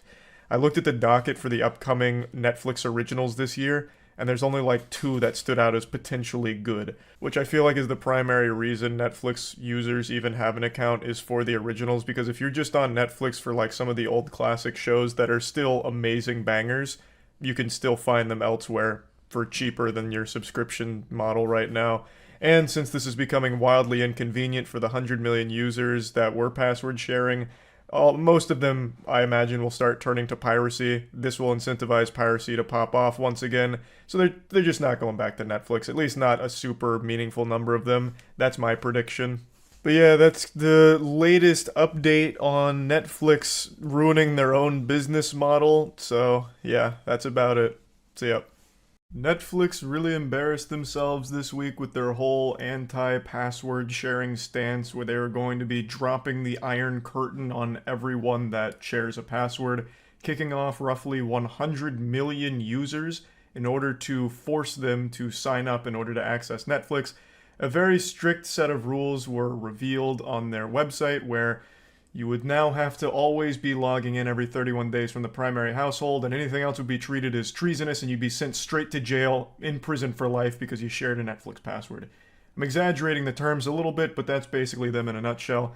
Nobody liked it. This is one of those things where every single human being on the world, despite all of our differences, we can come together, form a big circle around the bonfire that is the Netflix stock that would have went up in flames had they gone through with that idea. But it seems like they've backpedaled on it, and just like me when I'm wiping my ass and the toilet paper breaks and my fingers touch my butthole, it was a big oops moment, they're claiming. They're saying that they never meant to publish those terms about the anti-password sharing, that system is not going live as of right now, and they've deleted it from their website, claiming it was all an error.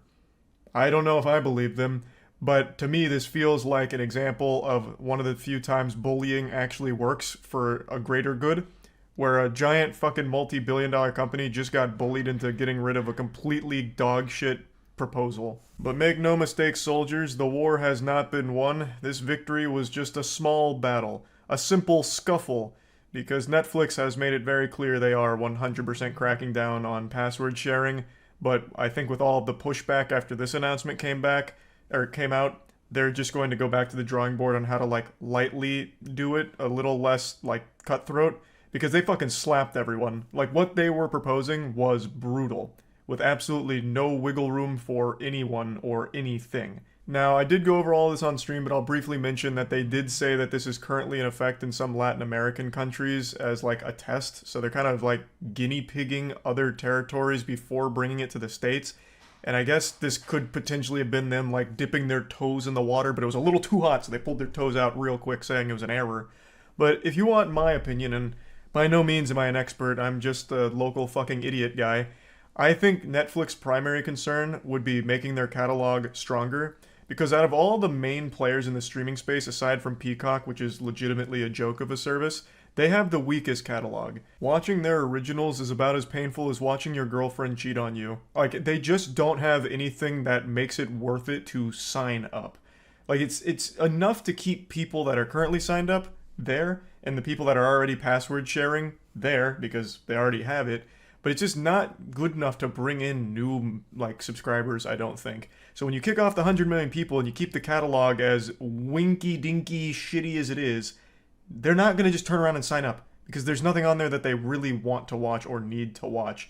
And again, it's just going to incentivize piracy, even if there is a couple that they want to watch from Netflix, because they do have a couple good originals, of course. They're not all bad. It's just the majority of them, I would say, are pretty bad.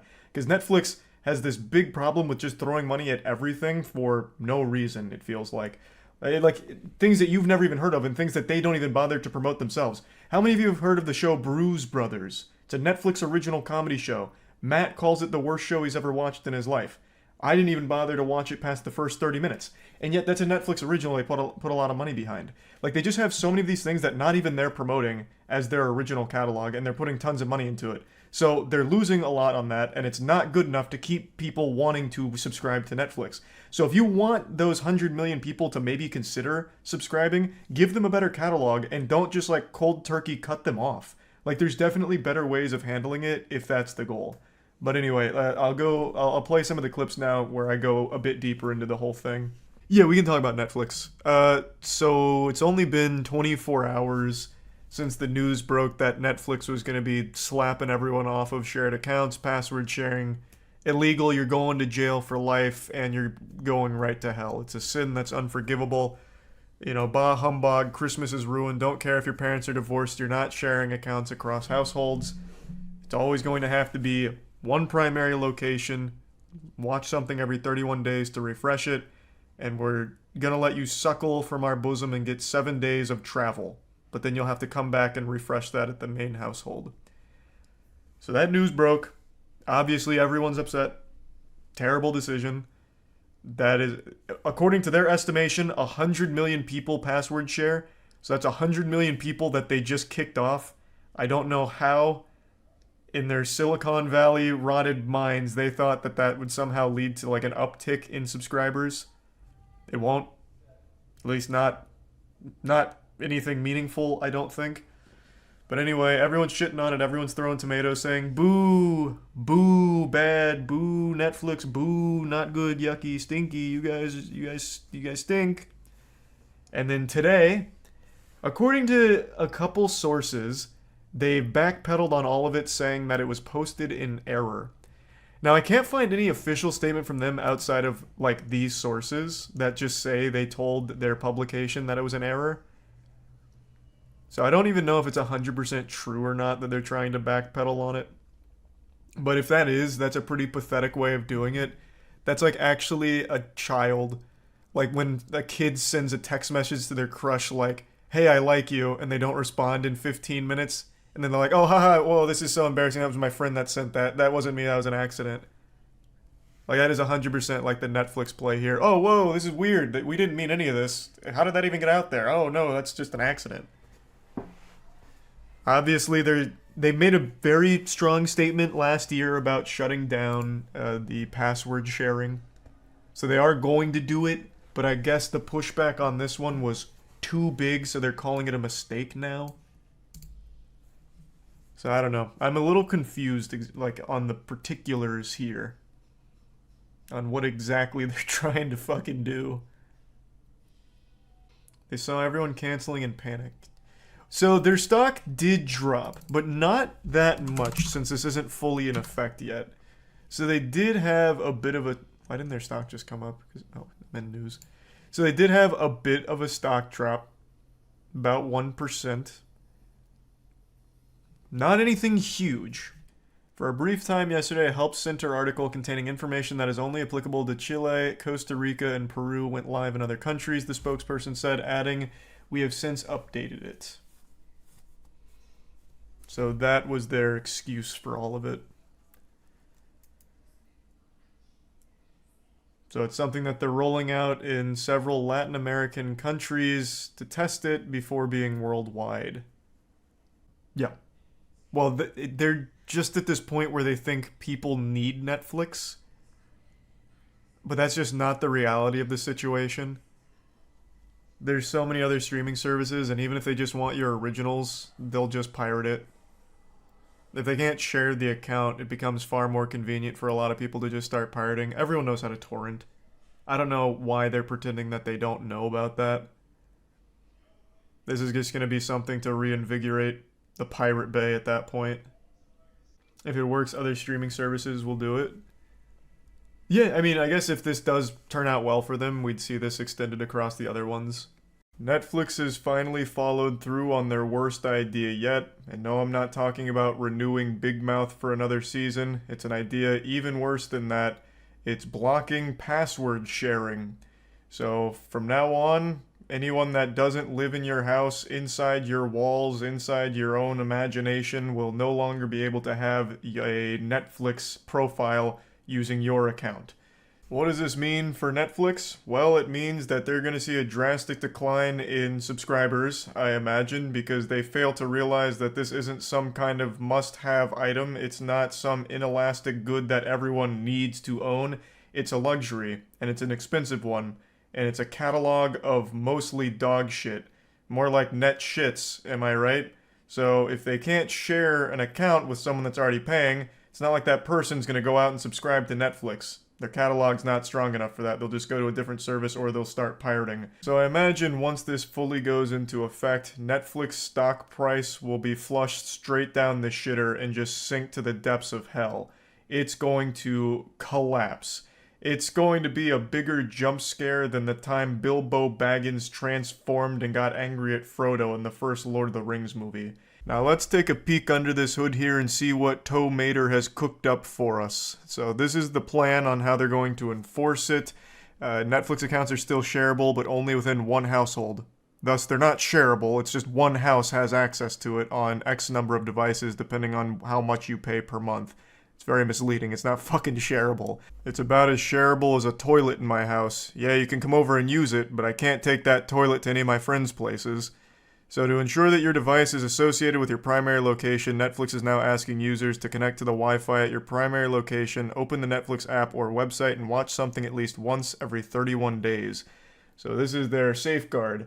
Within a 31-day period, you have to log in on the primary location Wi-Fi and watch a program. Otherwise, you're blocked. Can you still share Netflix with someone who doesn't live with you? As a big fat fucking no. Accounts are only meant to be used within one household. Netflix will prompt users who try to sign into your account elsewhere to sign up for their own account instead and block their access until they do. Netflix will not begin automatically charging account holders whose information is used outside of their homes. Can other users on Netflix accounts save their profiles? Yes, Netflix offers users a profile transfer feature that will allow them to migrate their show recommendations, watch history, and more to their own account if they decide to create one. This will give password sharers the opportunity to preserve their profile if they sign up for their own Netflix account. Legitimately probably the last thing people give a fuck about. I just can't imagine someone sweating profusely. Oh geez, they just cracked down on password sharing. Okay, God, I'll make another account quick. Oh, but what about my profile, my watch history? Oh my God, I might lose it. Oh no, no, no. Oh good, okay, I get to keep that.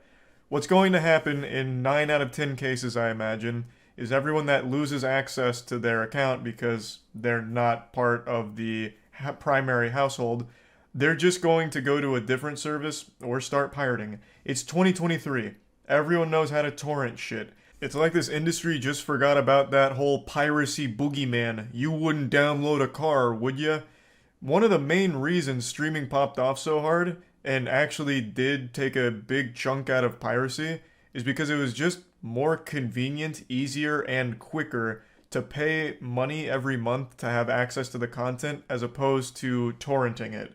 So they just offered convenience for money more so than like great content, because a lot of the originals suck fuck. You just released Witcher Blood Origin, for example, on Netflix. You're not really keeping people like by the balls in a stranglehold because your originals are so great. There are some bangers, of course, but that's really not the primary reason. It was just convenient, and it was easier and quicker than torrenting. But now you're going to have a ton of people that lose access. According to Netflix estimations, 100 million users worldwide are using the service through the login credentials of someone else. So after this bomb drops here, after the nuke is deployed, where do you think those 100 million users are going to go? Because it's not to your website to sign up, at least not the majority of them. It's anywhere else, and a lot of it's going to just be straight up piracy. I don't know how they couldn't foresee that. I imagine that's going to be the reality of the situation, especially with how cutthroat this all appears to be.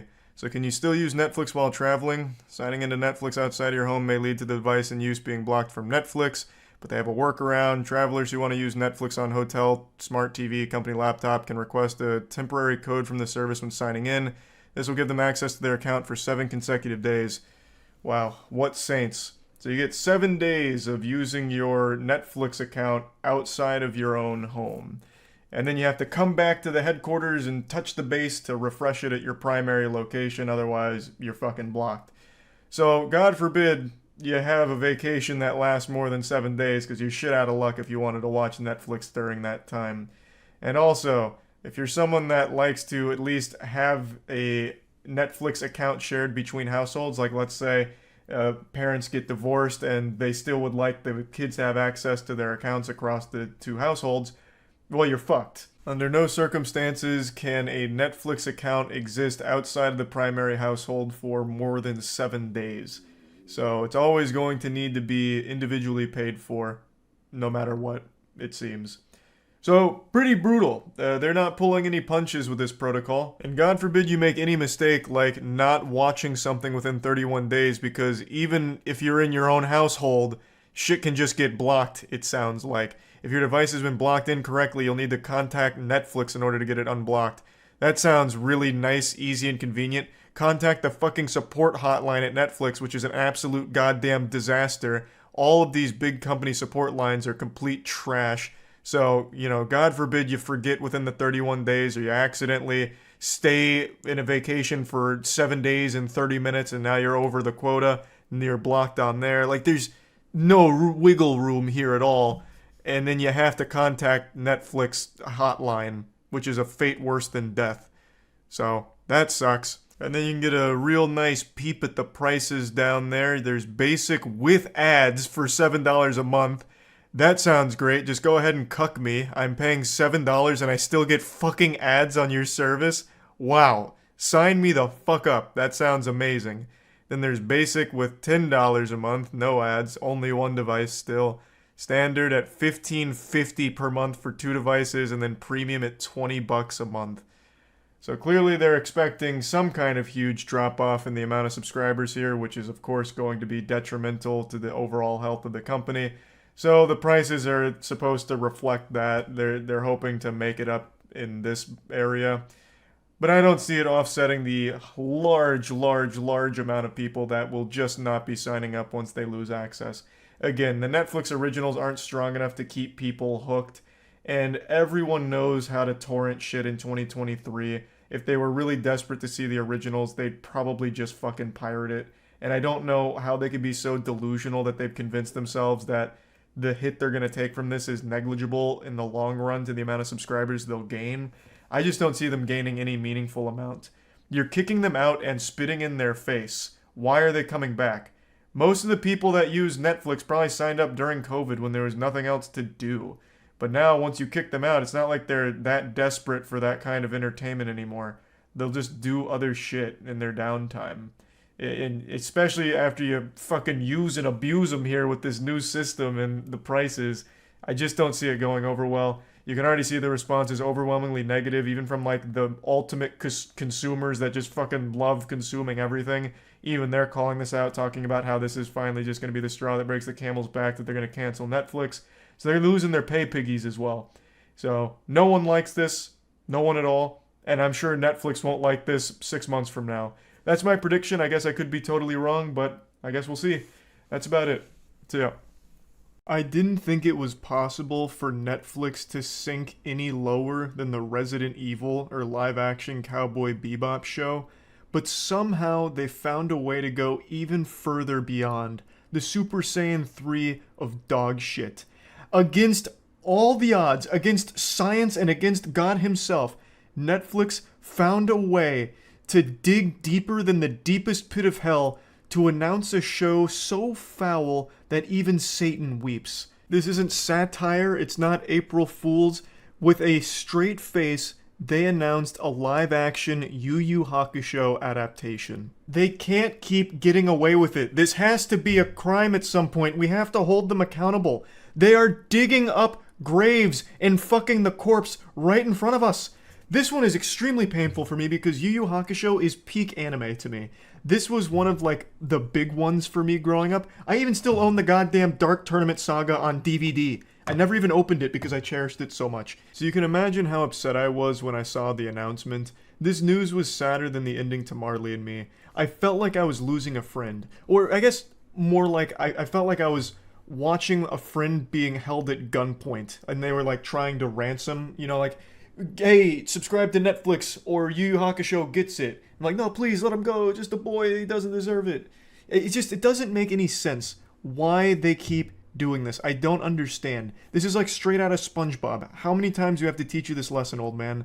All of Netflix adaptations absolutely blow ass. They're all fucking atrocious. It always ends in failure. The live-action Cowboy Bebop, absolute catastrophe. Resident Evil, more like Degrassi meets The Walking Dead meets The Dumpster, because it was fucking trash. They also have a live-action One Piece around the corner, which I can't really opine on since it hasn't come out, but I can't imagine it's going to be successful, and now a live-action Yu Yu Hakusho. Why? When they adapt these shows, excluding One Piece since that hasn't come out yet, so I don't know for sure, but like Cowboy Bebop and Resident Evil, they are just not faithful. Like, they take so much creative liberty that they mutilate the property to something unrecognizable, and they do it proudly.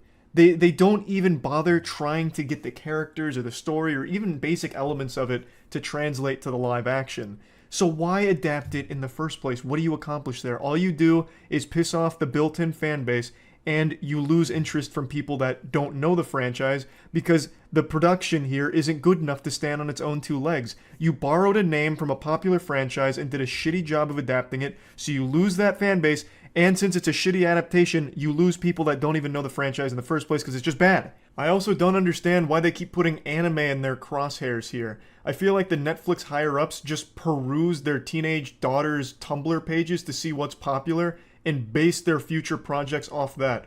Oh, it looks like anime is really killing it. Let's just go through, like, beloved anime and start ruining it. That should work for us. It just doesn't compute. I can't process the thinking here. Historically, all live-action anime adaptations have been horrible, except for like a few. The one that pops into my head right away is Alita Battle Angel, but that was also a $200 million budget over the course of many years to make that masterpiece, and it absolutely slapped. But I promise you, Netflix isn't committing that big nut-busting budget to the live-action Yu Yu Hakusho. They probably committed like 10 grand in a Walgreens membership. Just looking at the picture here, it just looks like someone did a fun Photoshop project that Netflix slapped their logo on. Now there's no trailer to like fully judge it on, but just the concept alone is awful. Yu Yu Hakusho, the anime and manga for that matter, ended over 20 years ago. Why are we doing this now? They also teased what the core cast is going to look like in live action, so you have Yusuke, Kurama, Kuwabara, and Hiei, and it's not even to like cosplay level.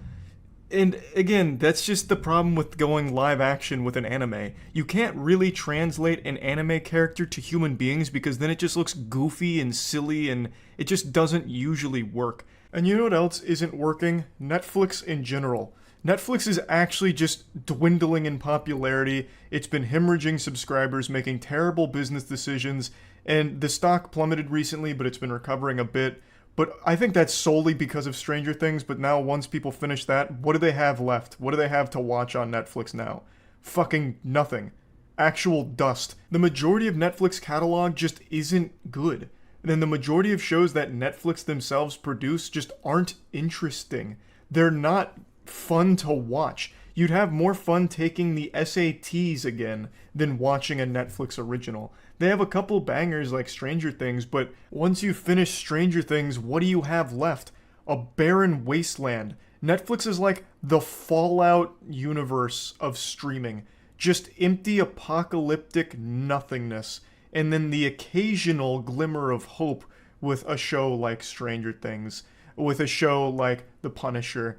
God rest its soul, canceled too early. But like they occasionally have some great shows on there, but it's very few and far between, and I really do think that is contributing heavily to people abandoning it. It's starting to throw it to the side. Of course, a lot of it's just a natural loss of subscribers to the service because so many people signed up during COVID lockdowns.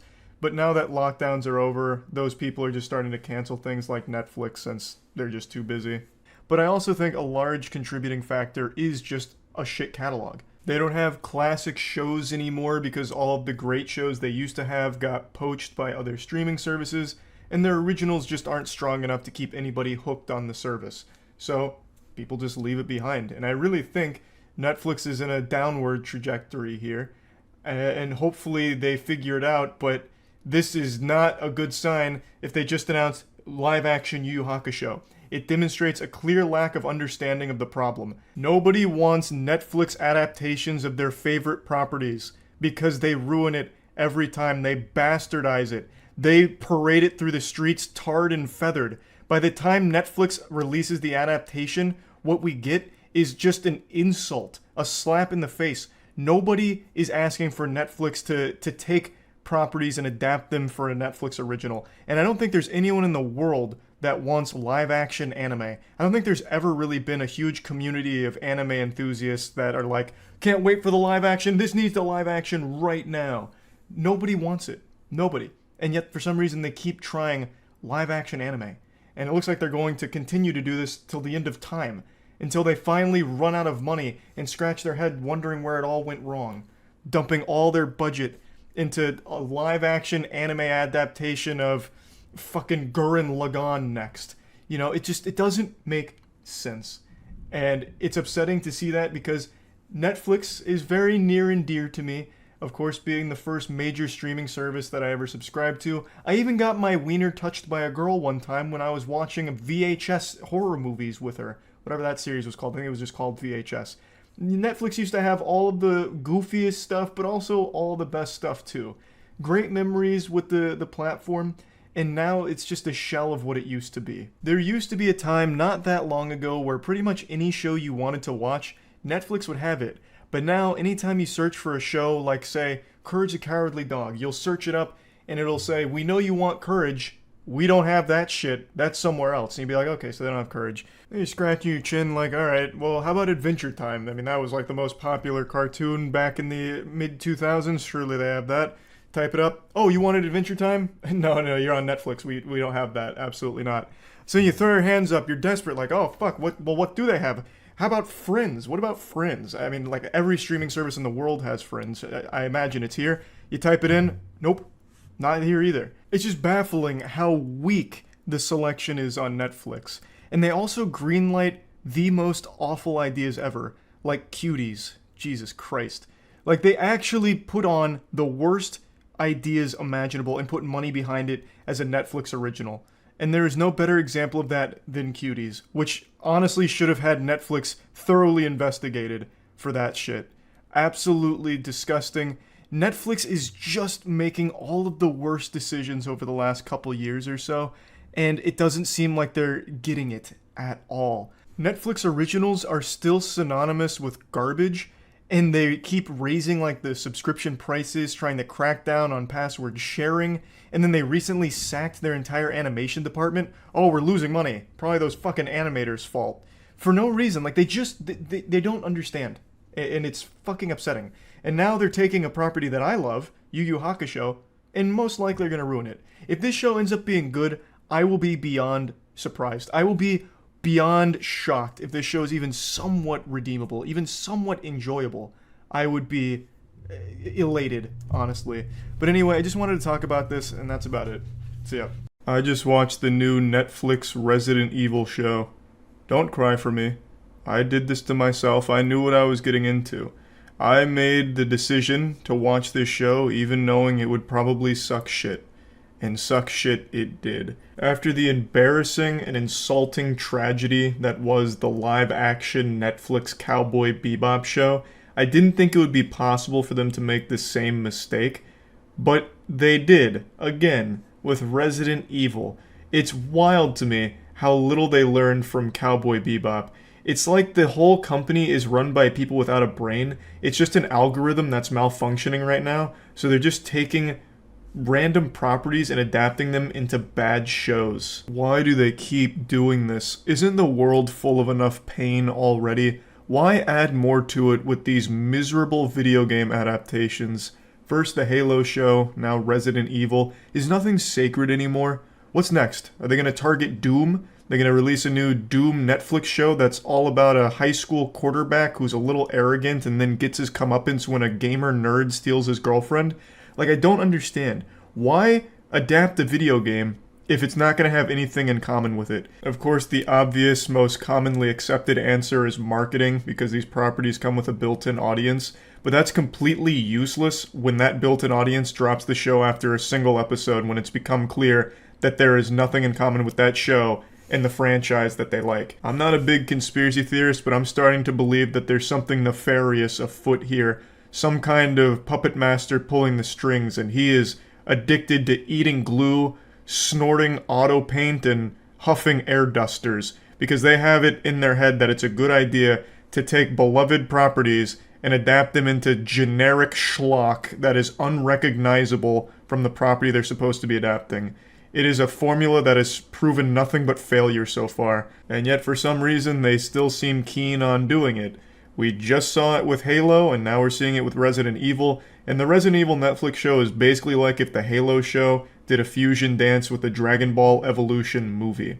It's just a disaster. It has nothing in common with the video games it's supposed to be adapting, except for sprinkling a few Easter eggs throughout the show. That's about it. It doesn't really have any semblance of like actual connection to it. It doesn't even feel like it was loosely inspired by the video games. It feels like what they did is read a Wikipedia entry on each game and then just grabbed a few sentences from each one and then put them throughout the episodes occasionally as just a little Easter egg for audience members to find and maybe point and be like, I recognize that. But otherwise, there's just nothing in common with this show and Resident Evil aside from a few borrowed names. Let me go ahead and show you a scene that's been floating around Twitter and then explain to you the context of it, because it's even stupider when I tell you why this scene is happening. This is a spoiler. This is towards the end of the show, and it's supposed to be like a big reveal kind of situation, like shock as you're covering your mouth, recoiling in your chair, and throwing popcorn bowl over your shoulder because it's just so shocking. The scene's obviously pretty silly, and the video games are no stranger to campiness and some fun, wacky moments, but this show doesn't really have that vibe. They play it pretty serious for the majority of it, aside from like some rogue jokes that don't really work, which if you've been on Twitter for the last day or so, I'm sure you've seen the clips floating around because people are just slamming and jamming on it. One of the jokes is about Zootopia porn, and then another one is about torrenting anime.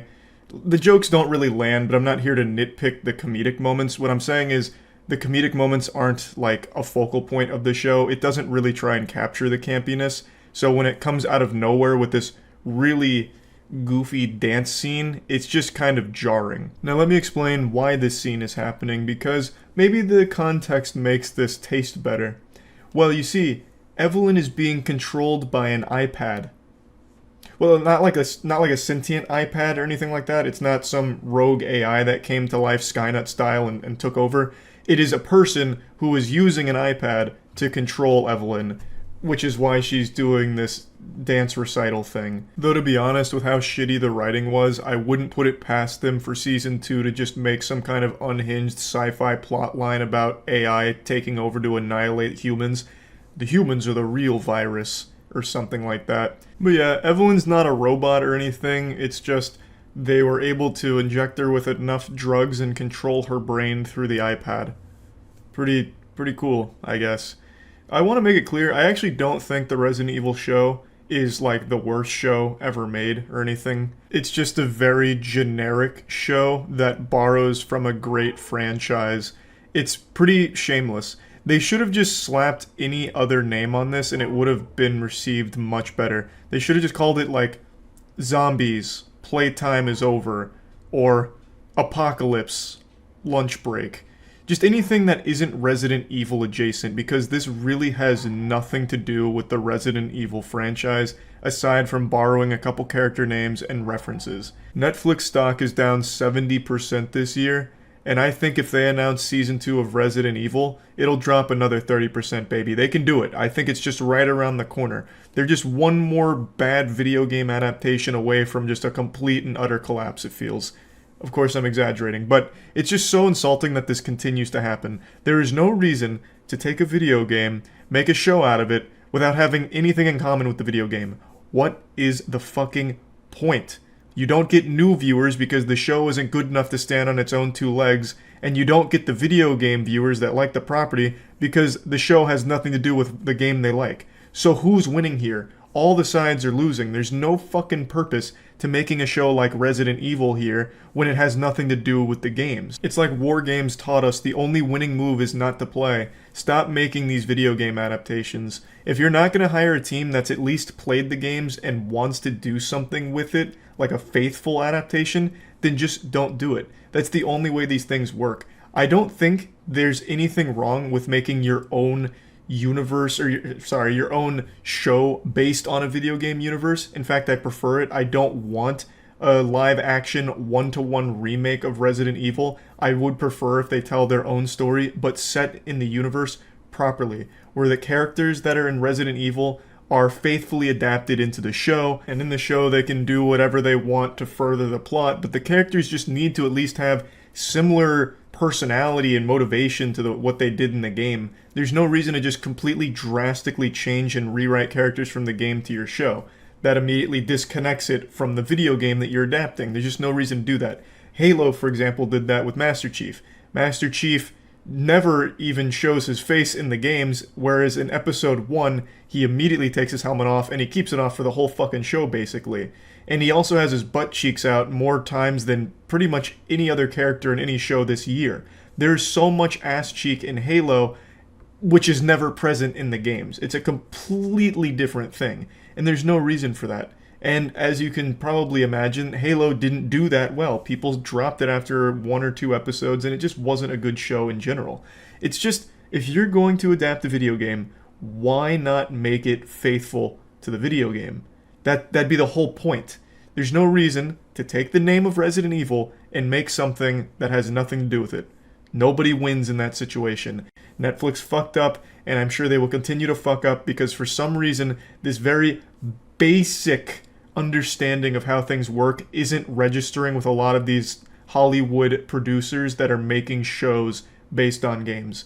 It is just, there's something gone wrong here. They somehow didn't learn that lesson with Dragon Ball Evolution, or the last Airbender movie, or the Hitman movie, or the Assassin's Creed movie, or all of the fucking Resident Evil movies. Somehow they still saw all the failure in the Resident Evil live action franchise and then still made another failure with the show just to add more dog shit onto that pile of shit. It makes no sense to me. Netflix needs to stop with this, and not just Netflix, but in general, all these streaming platforms have got to stop trying to make a video game adaptation by people that don't know the property and don't want to know the property. Again, the Halo team was proud that they didn't play any of the Halo games. They outright said in their interviews, we didn't touch the games and we didn't talk about the games. And look what happened. Disaster. I imagine the same thing happened with the Resident Evil show here. If I had to wager a guess, they've had a very rudimentary understanding of the games. But yeah, anyway, just wanted to rant about this a bit since I watched the Resident Evil show. And yeah, that's about it. So yeah. Call me AOL because I'm delivering news that I'm sure you already know. Netflix is struggling. I'm sure you've seen the numbers. Year to date, their stock is down over 60%. But more specifically, over the last week, they've really fallen off a cliff. Just got fucking kicked right down that giant well in 300. They went down 37% in a week. So a lot of people are asking the question, is Netflix dying? And that stock graph is looking like a heartbeat monitor about to flatline. It's not looking good. That shit's looking like Blockbuster back in the day. And a lot of people are wondering, well, what could be the cause for this incredible decline so rapidly? And naturally, everyone's turning to me to answer these questions, since I am the preeminent expert on all things shitty movie and TV show related. I have a genuine passion for horrible media, whether that be horrible games, movies, music, shows, whatever. I just love watching and consuming the worst of the worst. Things that turn other people's stomachs, make them puke, cry, and question the existence of God. I get a big smile on my face and a wet spot in my trousers. I just really enjoy it. So when people saw this happening to Netflix, they were wondering my opinion on it. Is it because all of the terrible shows and movies Netflix keeps funding? And in my expert opinion, and it pains me to do this, I'm going to have to diagnose Netflix with shitty content disease, but it doesn't mean it's terminal yet. Netflix has been funding basically anything made by someone with a pulse, and even that seems to be spotty. It feels like they're funding scripts written by fucking AI. They have a catalog of actual dog shit shovelware. Like, you remember DOSBox ROMs back in the early internet where it was just actual 30-second games that were just being uploaded to the ROM sites that were almost unplayable? That's Netflix right now. They're just this giant cum dumpster of almost unwatchable movies and shows, and it's things nobody is asking for. But they're putting a lot of money into making them for some reason. Like, they'll drop like 50 new originals on like a single weekend, be like, hey, new on Netflix, Netflix presents The Poop That Took a Pee. And then they'll be scratching their heads like, oh, why is no one watching that one? We put a lot of money into that production. That's so weird. Why is no one watching this? It just shows that no one would ever even think to watch that Netflix is funding. Now, I want to make it clear, I don't think bad content is solely responsible for the decline of Netflix right now in terms of their stock price and all of that. I definitely think it contributes because as things get more expensive, because things are absolutely getting more expensive in our world, the first thing that people are going to cut is a service like Netflix. You know, Netflix is just a luxury to have, and it's an expensive one. It's $25 a month. So as the cost of living goes up, people aren't going to be able to justify subscribing to Netflix anymore when they're not even putting out content that they want to watch in the first place. And especially with so much competition right now, Hulu, HBO Max is kind of killing it. Even Crunchyroll slash Funimation to a certain degree, since anime is so big on streaming, and Netflix is doing a horrible job with their anime catalog with like JoJo's Part 6. God rest its soul. I know everyone's upset about that. Netflix cannot get anything right. Fucking JoJo's Part 6 has been divided up into like part releases where they released 12 episodes a few months back, and they still haven't released the next set of episodes for some inexplicable fucking reason. And they had the audacity to hype up, hey, good news, JoJo's Part 6 Part 2 might come out in 2022. Woo-hee, yeehaw! Getting sidetracked. But competition, you know, Crunchyroll, Funimation, Disney Plus. Disney Plus kind of slapping them around right now since they took all of like the Marvel shows and everything, which people are just going to idly binge forever on that service. So the thing is, Netflix just has a lot to compete with now, and the content they keep funding isn't shit that people want to watch. So their originals don't keep them there, and Netflix has really been bled dry when it comes to shows that people love, to like beloved classics. All of those have gone to other streaming platforms, so Netflix is left with just like the worst of the worst. So I definitely think that does contribute, you know, just not having any of those classic shows anymore for people to just want to watch on Netflix. Those have all gone elsewhere, while also not providing any new originals, and then still increasing the monthly subscription price is just a recipe for disaster. They've been increasing the price but decreasing the quality of content on the service. It's just really ass backwards right now. I just think they're not really sure what to fund, so they just fund everything anyway, even if it's like a student project by a 9-year-old or some shit like that, and then hope that one of them sticks. So they'll get the occasional banger like Squid Game or Arcane, but for every Squid Game and Arcane, there were 1,000 Bruise Brothers and other shows that no one has ever heard of. So yeah, the quality of content hasn't been amazing, and that's surely contributed to a lot of people deciding like, I can't really justify paying $20 a month for Netflix anymore, I'll just cancel it and stick with one of the other services. I do think that's a contributing factor. And another thing I want to just say, and I don't know how much of an effect this has, but I really feel like this whole binge model that Netflix is still just living and dying on, which is where they dump an entire season of a show all at once, is just so fucking dumb. The binge model was cool in the early days where it's like, wow, I get to watch my favorite show that I remember when I was a kid all at once. I don't have to like wait week by week. Or even like a new show, like, wow, all of it's out all at once. But now the novelty, I think, is completely worn off.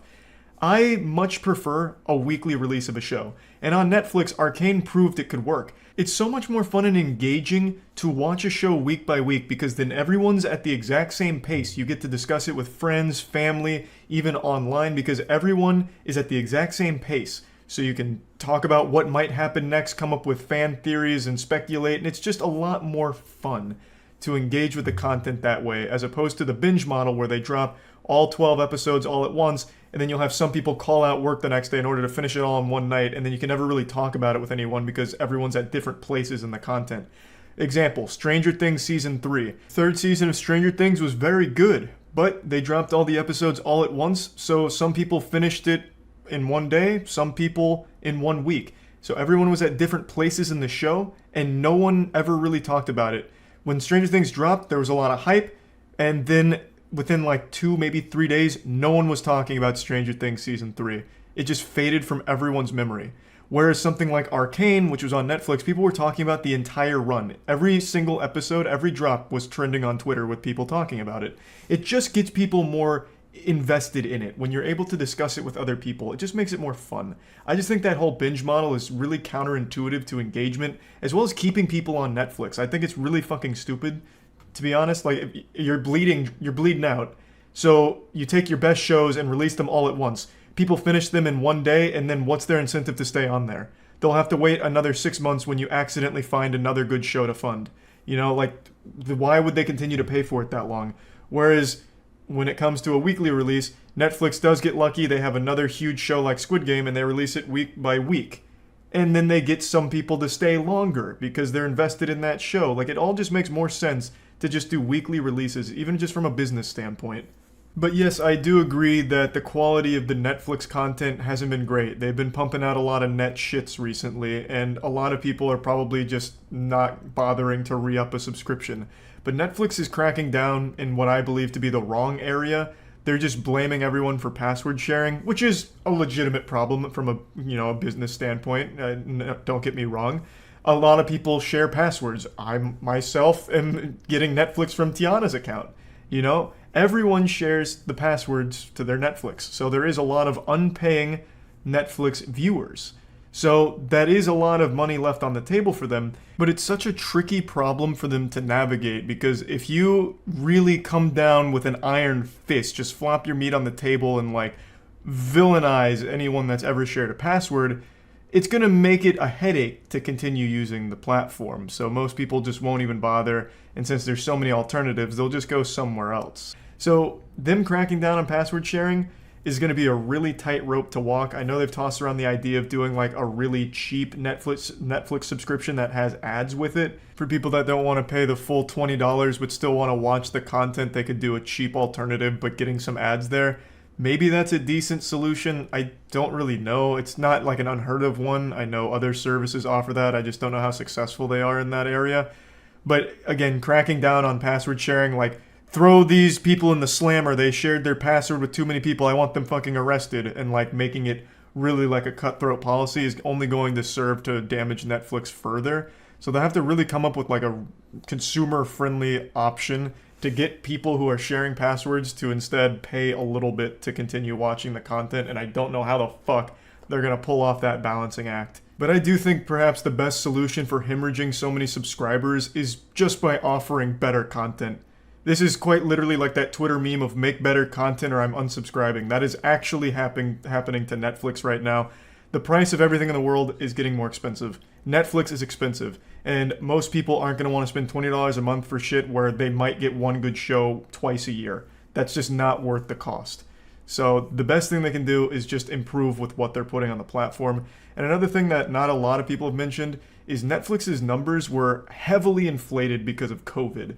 When COVID hit, everyone went to subscribing to streaming platforms because everyone was locked at home watching shows and movies and shit like that. Now that everyone's getting back into like a normal routine in the real world, all those people are starting to cancel these subscriptions. So the numbers just got like really inflated. So maybe this is just equalizing and it's totally normal. Can't really say for sure, but what I can say for sure is Netflix has so much garbage on it that no one really wants to watch, while only ever providing a couple of good shows a quarter. So that, I think, is a big problem for them, and the competition's getting fierce. So I just wanted to talk about this a little bit because it's an interesting topic, I think. I always find it very fascinating when there's a company that's too big to fail starting to fail. I don't think Netflix is in any danger of closing its doors anytime soon. They still have like 220 million active subscribers, so they are still very much in the game. It's just a matter of them having a bit of a stumble here, and by a bit of a stumble, I mean they're fucking spiraling down a dirty toilet. A 65% year-to-date loss in the stock is kind of rough, but they're still fine overall. I don't think they're in any danger of dying anytime soon. So I just wanted to talk about it. That's about it. So yeah. Netflix has a lot of good shit on it, but a lot of soggy dog shit too. Without a doubt, though, the worst thing Netflix has is their newest announcement called Cuties. Cuties goes above being just a bad movie. It's like an actual fucking crime. Here's the little Netflix blurb about it, a little Shark Tank pitch to get you invested, make you want to watch it. Amy, 11, becomes fascinated with a twerking dance crew. Hoping to join them, she starts to explore her femininity, defying her family's traditions. Pedophiles everywhere were pumping their fists in excitement. Finally, a movie made just for them. Fucking Dan Schneider must have fallen out of his seat in excitement when he read that synopsis. Here's the French cover, the original, versus the Netflix cover for Cuties. You can immediately tell which one's which, even if there wasn't French on one of them. As you can see, the American version on the right here clearly wants to just focus on hypersexualizing children. Every actress in this movie is actually 11 years old, by the way.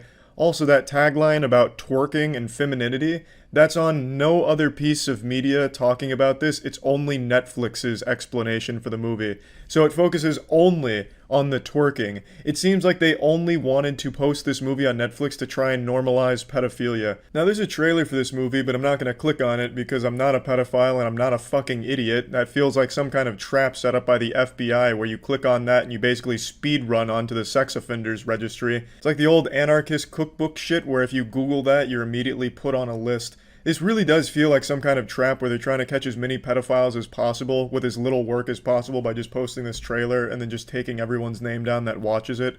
Or even worse, leaves a like on it. If you leave a like on it, you probably go to jail.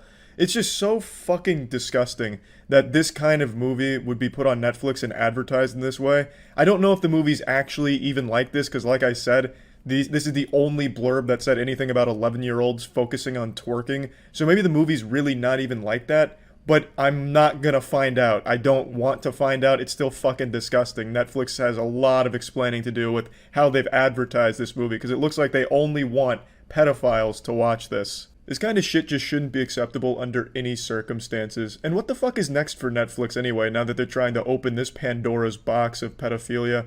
Next month, introducing Friend on Netflix. Ralph, a 13-year-old boy, finally gets his big break, landing a major role in a blockbuster movie where he's introduced to Harvey Weinstein. Together the two become inseparable as Harvey Weinstein teaches Ralph how his penis works and how to keep landing roles in Hollywood. Join them on the inspirational journey only on Netflix. It's just fucking terrible stuff, and I'm not trying to give Netflix any ideas, because that actually sounds like something Netflix would put money into at this point. Now, just a little while ago, Netflix released this statement: "We're deeply sorry for the inappropriate artwork that we use for Menomenes." Jeez, I just sound like fucking Doodlebob from SpongeBob. I don't speak French, sorry, I don't know how to say that. Cuties. It was not okay, nor was it representative of this French film, which won an award at Sundance. We've now updated the pictures and description. Yeah, but you see, it doesn't fucking matter, Netflix, because you've already shown us your asshole. You showed us why this is on your catalog because you want pedophiles to watch it. Your marketing was geared towards people that are attracted to children.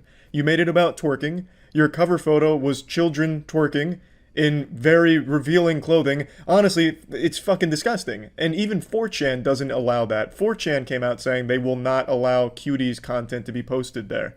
4chan has better morals than Netflix right now. That's the fucking state of Hollywood.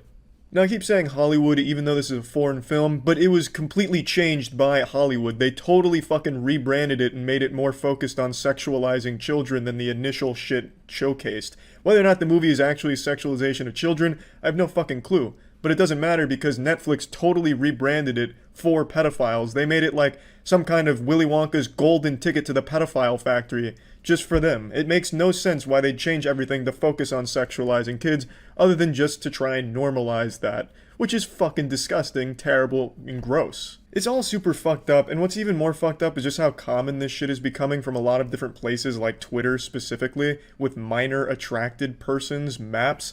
There's so many people that are trying to make pedophilia seem normal or acceptable, and I really hope we don't actually get to that point because pedophilia isn't acceptable under any circumstances. It's just genuinely fucking not. But the more times I log on Twitter, the more often I'm seeing people saying how wrong it is to discriminate against pedophiles, or you're a bad person if you don't support pedophiles or something. And then you'll have Netflix do some shit like this, which reinforces that idea that pedophilia is normalized now. Get with the times, it's 2020. And it's just absolutely disgusting. Netflix had to have a lot of people okay this when this sexualization of children for cuties was put on their catalog. There had to be a lot of people that looked at that and gave it the green light before that went live. It's not like Netflix can turn around and be like, oh, no, guys, it was actually just one person. It was Chris the intern. Turns out he's a convicted sex offender and we just didn't know it, but don't worry, he's gone now. We've promoted him for his work. You know, they can't just like accuse one person of doing this and having it slip through the cracks because it's fucking Netflix. There is an actual department that greenlights all of these things. I know it because I've been declined from it with fucking Hard Turbo. So they decline some shit like Hard Turbo and then put on some pedophilia shit. It's weird and gross. So it's not like there is just a single person behind this. It is all of that department. A huge chunk of people at Netflix saw this description that's talking about 11-year-olds twerking, and a poster that sexualizes kids and said, yep, that's going on Netflix, baby. That's going right on the front page. And that is just the most baffling part of all of it. It's just a terrible, terrible, terrible situation. And yeah, that's about it. See ya. I'm not TMZ and I'm not your school's local newspaper, but I do want to actually talk about a news story today that I'm sure you're all aware of by now. Alec Baldwin fatally shot cinematographer Helena Hutchins on the set of his new movie, Rust. He also caught the director in the crossfire as well, who was shot and injured, but is okay. Unfortunately, Hutchins died. It was a tragic accident where a prop gun Alec Baldwin was handling actually had a live round in it, which ultimately ended in someone's death. I first heard about this minutes after it happened. I was streaming at the time, and I swear to God, the people in my chat are like the fastest on-scene reporters to everything.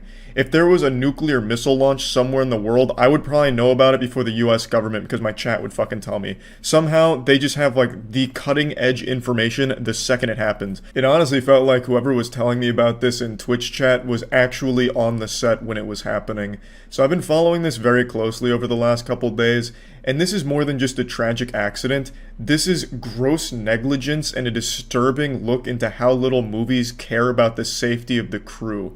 I'll get into that in a minute, but just in case you don't know what happened, Alec Baldwin is in an upcoming movie called Rust, and I don't know what the movie's about. I haven't looked that up because I think that's the least important part about this whole thing, but I guess in the movie he plays some kind of gun-wielding badass. He's playing fucking Doom guy, so he's running around akimbo guns and going crazy because guns are a big part of the movie, it seems.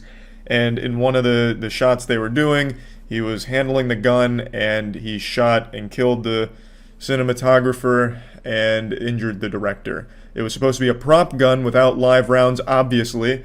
Sorry to hit you with a cold water and tell you Santa Claus isn't real, but movies are fake.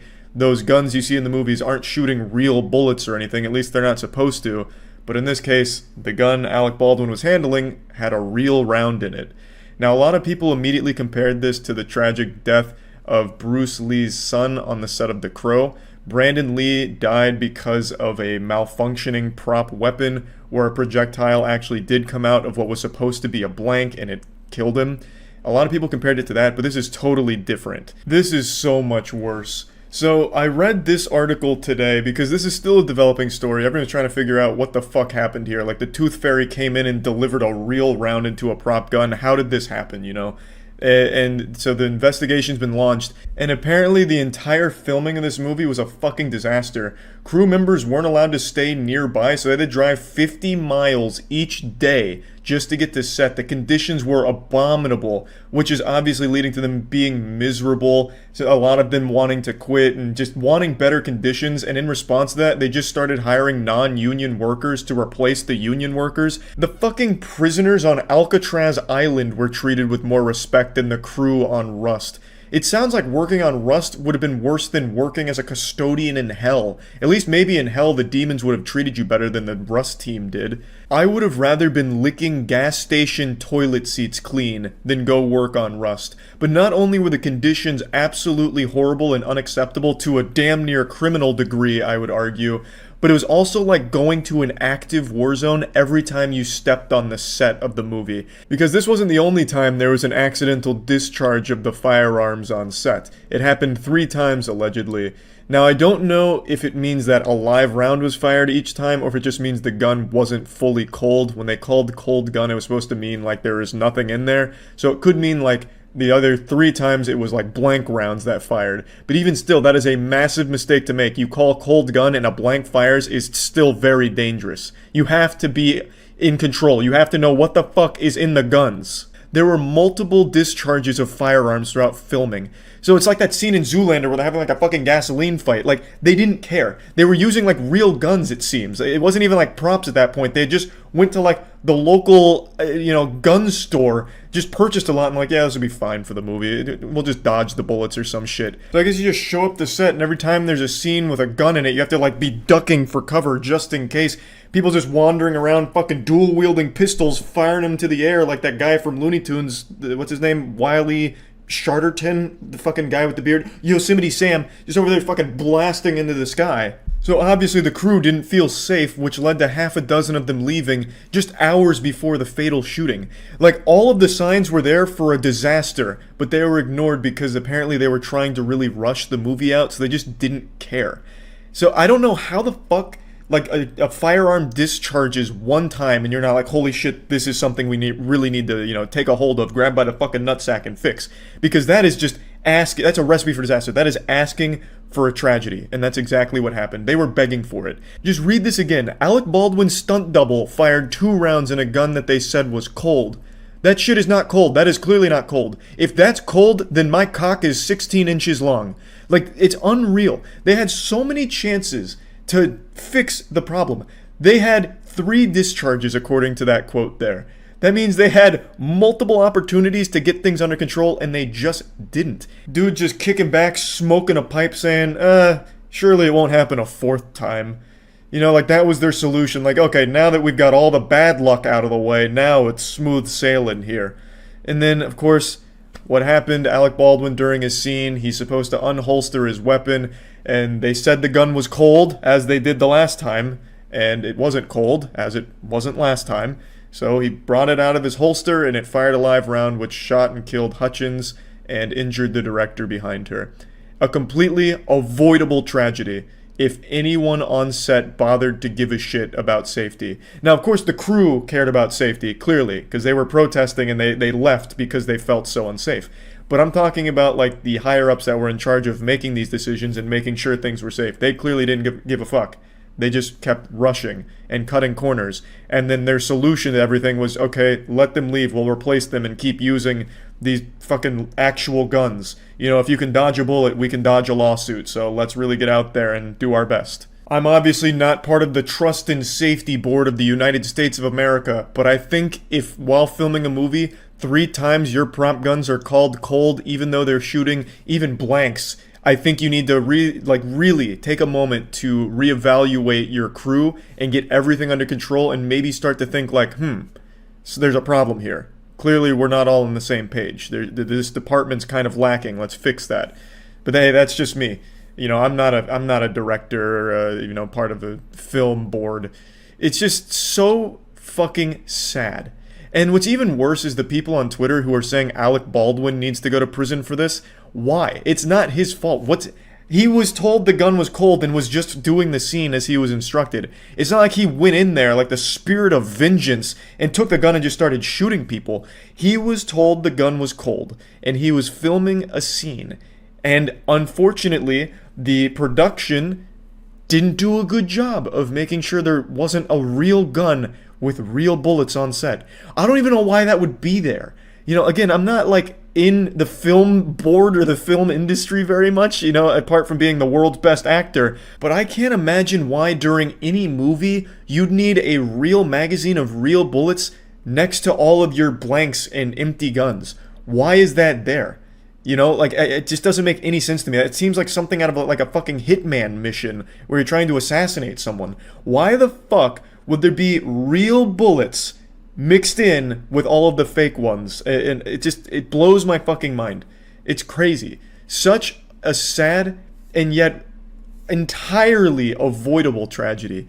I just wanted to talk about it because this story has been truly wild. And I feel horrible for Alec Baldwin. I feel horrible, obviously, for the family of Hutchins and everyone on that crew. Because what a sad set of circumstances and an awful thing that happened.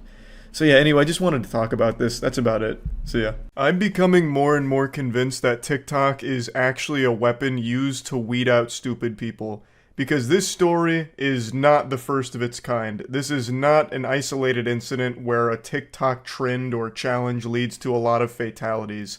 It's honestly getting to the point where these headlines feel like they're AI generated. Like the one we're talking about today feels like a fake story put into Grand Theft Auto as a joke. Just something they slid in there as something silly. But it's apparently legitimate. There's a TikTok trend called the boat jumping challenge, which is responsible for at least 4 people's deaths recently. And the challenge, as the name would imply, is jumping off of a boat going extremely fast. You don't need a master's degree in physics to figure out why this is dangerous, but just in case, I'll lay down the brass tacks, so I'm gonna sit you down in the classroom here for the lecture, so spit out your gum. Since the boat is moving so fast, when you jump off of it, you hit the water hard as shit. You generate a lot of force behind that impact. It's a goddamn wallop. So, what's happening is, when people are jumping off of the boats, they're hitting the water and then snapping their necks and drowning. It's an easily preventable and probably the most embarrassing death imaginable because you killed yourself for a goofy-ass TikTok challenge. And I also hate that everything in the world is called a challenge these days. That word has lost all meaning. There's nothing challenging about this. Jumping off a boat doesn't have any level of difficulty or skill to it. The only challenge, I guess, is surviving it. Like avoiding being banished to the fucking Shadow Realm for it. But I'm so fucking tired of everything getting called a challenge, Here's the poop without wiping challenge. You take a shit and you don't use any toilet paper or a bidet to clean your anus. Expert difficulty, ultra nightmare mode, impossible challenge. You won't last 5 seconds. It's so dumb. I'm so tired of everything getting labeled a challenge. But anyway, this trend of boat jumping is responsible for at least 4 deaths. And like I mentioned, that is just the saddest way of going out. Not only is it like an agonizingly slow, painful death, but that is just, you're probably getting made fun of in the afterlife for that. Dying for a stupid TikTok trend, the angels are shooting spitballs at you. It's just a shameful way of exiting this corporeal realm and shedding the mortal coil. That is so fucking sad. I feel horrible that, people have, perished from it. But I honestly am stunned by just how quickly the human brain is devolving. This is like human instincts 101 shit. This is common sense. This is an instinct you're born with. Not to jump off of something going fast because it'll create bad ouchie boo-boo moment. Fucking cavemen probably would know not to jump off of a speeding vehicle like this. I just don't understand how anyone would see this challenge and think that it was somehow safe or wasn't dangerous. You'd have to know. You would have to know. And another thing is, it's so traumatizing, dying this way, not only because it was extremely avoidable, but because it's most likely done in front of your family and friends. If you're on a boat, you're probably not on a boat with strangers. That's not exactly you can call up an Uber to do this with. You can't just call up a boat service, right, to pick you up and do this TikTok trend. So you had friends and family around you filming you, and then you did the TikTok suicide challenge right in front of them, and they watched you die and fucking filmed it. That is scarring. That is incomprehensibly nightmarish.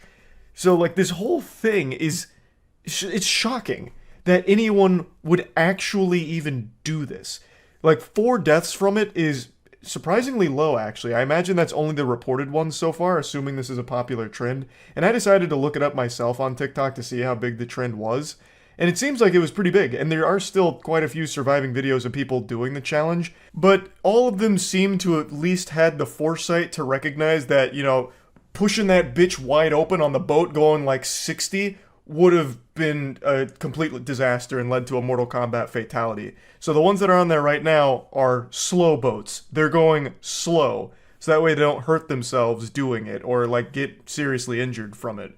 Whereas most people, I guess, didn't recognize that and amplified the danger, fucking Evel Knievel, and actually just warp-drived their boat and jumped off, which led to these 4 deaths in Alabama. This whole situation proves to me, with my fucking tinfoil hat conspiracy theory, that there has to be some kind of shadow organization, the puppet masters pulling the strings of TikTok, that are in this think tank coming up with the most dangerous trends and challenges, knowing that stupid people will die doing it as a way of like population control or something. Like, not only is TikTok legitimately rotting the brains of so many people, but they're not satisfied with that. They're gluttonous for more punishment of the human species. So they're coming up with challenges like this knowing that people will die doing it. Because like I said, this is far from the only one. There's also, of course, like the blackout challenge, which was literally suffocating yourself. And some people died doing that. Which, obviously, but that was the whole fucking challenge, basically. You just strangle yourself until you're about to pass out, and some people died from it.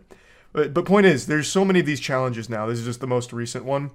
And what's even crazier is I think back to the Tide Pod challenge, how everyone all at once recognized the stupidity and the danger of it, and yet that didn't have nearly as many deaths or injuries as any TikTok trend that comes out.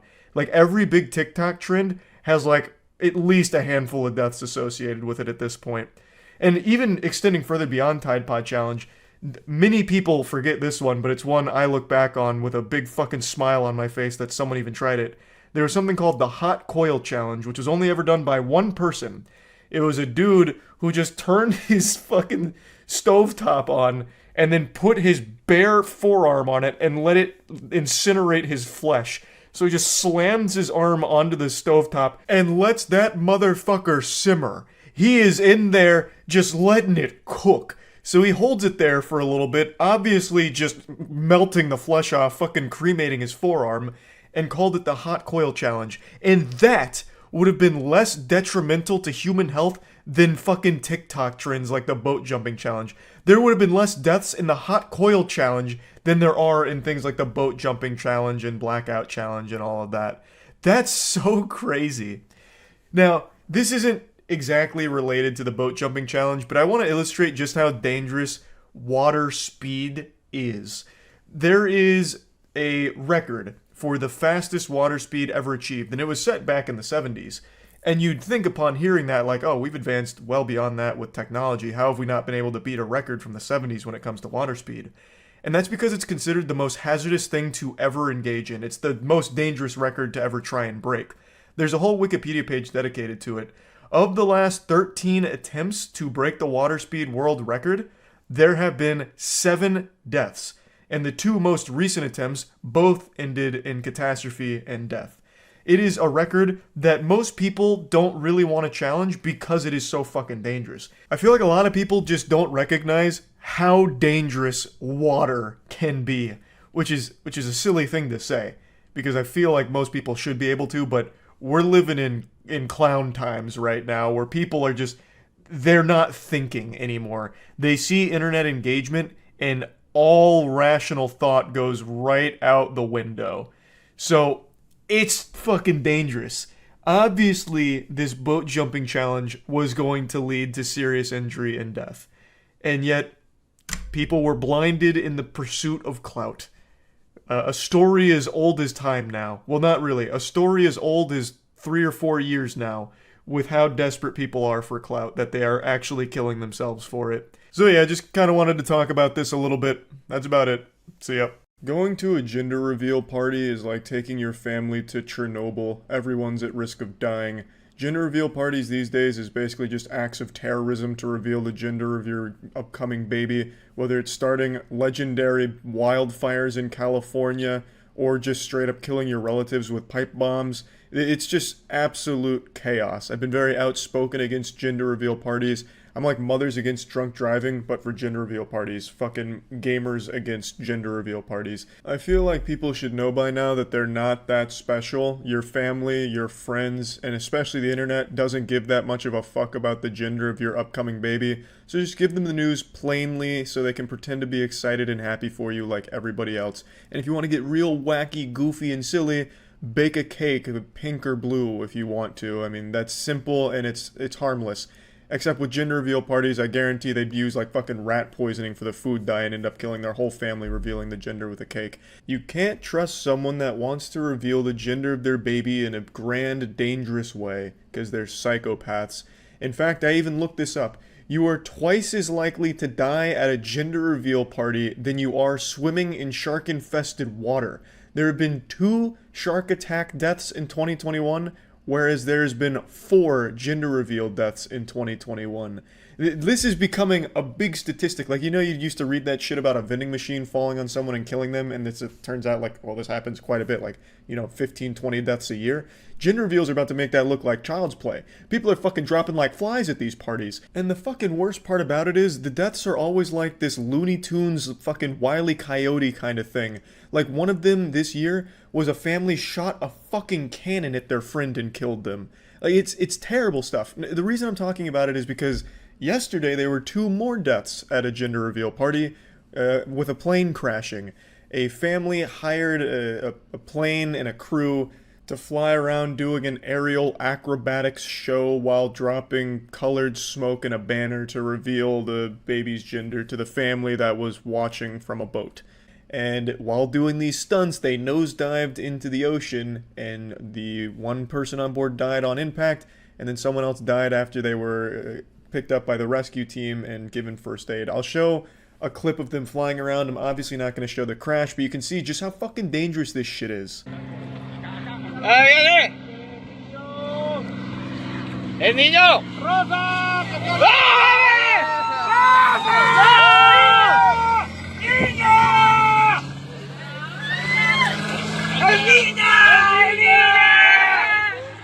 It's absolutely horrifying and extremely sad with such an easy to avoid circumstance.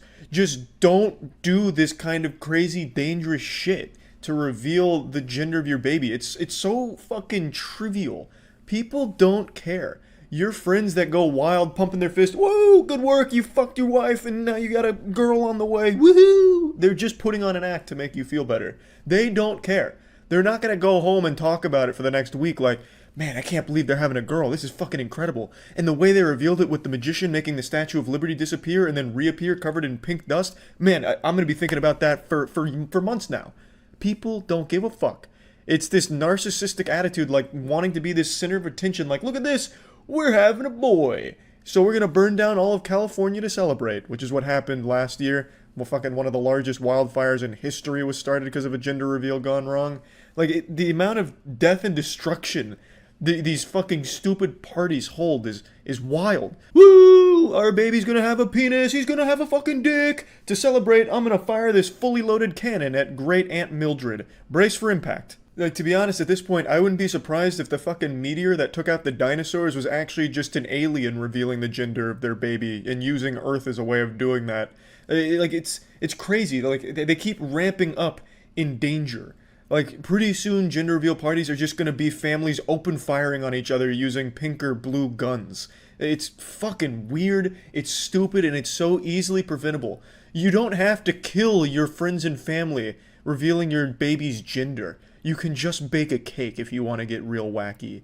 Like, it's that simple. It's gonna have the same effect. And I can promise you the internet doesn't fucking care how big your gender reveal party is. No one gives a fuck. Like, a lot of them do it for internet points because for some reason some people cheer them on just trying to make them feel better, but don't. You're encouraging awful behavior. It's so fucking sad. It's so dumb. So just a little friendly advice to anyone considering throwing a party for the reveal of their baby's gender. Maybe just use pink or blue lollipops. Be like, surprise! The lollipops are blue, it's a boy, and then people will clap, and then, no one dies. Unless, of course, you've dipped those lollipops in the fucking cyanide or something, but you probably wouldn't do that. Like, there's just play it safe, or just don't bother at all, because again, people don't give that much of a fuck about it. So yeah, that's about it. See ya. This is another one of those sad situations where I have to admit Twitch chat was right, and I look like a bumbling imbecile now. About a month ago, chat was trying to convince me that there was a viral TikTok challenge that was getting people to steal cars and sometimes crash them for views, and I wrote that off as a bunch of baloney. I said, I doubt that's an actual trend, probably just one stupid asshole did it, called it a challenge, and no one ever followed. But it turns out I was wrong. Not only is this boogeyman real, but it actually has led to the death of 4 teenagers this week. Somehow, the challenges continue to get more and more brain dead and dangerous. This generation of Tide Pod eating and hurting yourself for views on TikTok is reaching an absolutely absurd level of wildness. So, it's called the Kia Challenge. It's also not really a challenge, it's more of just a ruin your life speedrun tutorial. Basically, the only goal to be completed with the Kia Challenge is to steal a car and post yourself stealing the car on TikTok. It honestly sounds like it's something made by the CIA to catch potential car thieves. You're fucking instructing them to post evidence of their crime online, making it the easiest slam dunk arrest ever. But anyway, the Kia Challenge was videos that were teaching others how to steal Kias and Hyundais specifically because of a massive vulnerability in many models from Kia and Hyundai. For Kia vehicles, many of them built from 2011 to 2021 have this problem, and for Hyundais, those built from 2015 to 2021 also have this problem. I'm not here to teach you how to do it, I'm not your Thieves Guild sensei, but I will tell you, it is shockingly fucking easy. It's mind-blowing how stupid and simple it is. These cars are more insecure than me going through puberty. They basically steal themselves, honestly. It takes seconds, like actual seconds. Not even like mini seconds, like maybe 2 or 3 tops. It's fucking baffling, honestly. So, since this challenge went viral, there's been this massive increase in thefts with Kia and Hyundais, and this week it led to 4 teenagers dying. In a few of the Kia Challenge videos that are still available online, the people in them are driving recklessly, and in a couple of them even crash. However, this one happened to be a fatal single-car accident, killing 4 of the passengers here, and now the driver's facing a felony charge. Pretty sad story all around, and it all stems from a little TikTok trend. Just when you thought we'd seen the dumbest trends from that platform with like devious licks and shit like that, they've gone even harder now. But I think it's very important we discuss what a massive fuck up this is from Kia and Hyundai. How in the world, 2,000 years after the death of Jesus, with all the technology we have now, how can you have this massive vulnerability? It's obviously a massive problem here, so much so that they have now been served a class action lawsuit as of late September, because these vehicles that they manufactured during the time periods I listed don't have immobilizers on them, which as I understand is standard among pretty much all the other automobiles out there. I'm not much of a car guy. I don't know too much about that shit. I know more about the anatomy of a fucking alien than I would a car's engine and what goes into vehicles. But according to the lawsuit, the engine immobilizers are crucial, and they've come at Kia and Hyundai for not having them, stating that they valued profits over safety and security of their customers. And it also outlines just how big of a problem it's become. It is just an absolute epidemic with all of these car thefts with the Kia and Hyundai models here, and it all ties back to the lack of engine immobilizer, as I understand it. And it seems like this was a massive blunder here, because all the extra doubloons they were able to squeeze out of their profit margins is all about to whittle away here and probably end in some net loss with this class action lawsuit. It's a huge deal, obviously. And just a really sad trend all around, since it ended in the death of 4 teenagers who probably wouldn't have stolen this car if they weren't fed the information on how to do it. as well as also fed the idea that by doing it, they'd gain TikTok clout. I believe at the time, and according to this article, the Kia Challenge category on TikTok, like the trend where all of these things lived, had 5.9 billion views across all of the videos there. Now, of course, not all of them were views on videos of people actually stealing the cars. A lot of them were people talking about how dangerous the challenge is. But there was, of course, quite a few videos actually showcasing just the blatant theft of Kias and Hyundais in there, in the Kia Boys area. And just fucking awful stuff. TikTok cracked down on it and banned those accounts and shut all of the Kia Boys, Kia Challenge stuff down, but even still, you can still find quite a few of them, and it clearly does still exist in some capacity because this only happened this week. So it's still a rather popular idea, even if not like a direct trend on TikTok anymore. So just wanted to talk about this a little bit since this was just a situation where I was just absolutely wrong when Twitch chat was bringing me some new information here that I just refused to believe. It was so outlandish I didn't believe it. I didn't think anyone would ever actually start a trend of just crime, and I was proven wrong. And it's very sad. Not sad about me being proven wrong, just the actual subject matter here being sad. That's about it. See ya. I've said for years now, one of the most evil companies on the planet is Disney. I imagine the board of directors is a who's who of supervillains. You probably got Mickey Mouse right next to Lucifer in that seat. It is always shocking to see just how low they'll stoop for the sake of a couple extra doubloons. They're like a real-world Umbrella Corp, but instead of manufacturing the T virus that turns people into zombies, they manufacture the D virus that turns people into Disney defenders, where they'll always fight their PR battles for them and constantly empty their piggy bank for anything Disney slaps its fucking logo on. It's sickening, even when they are completely in the wrong. I've been following a story for the last couple days, and I imagine some of you have as well.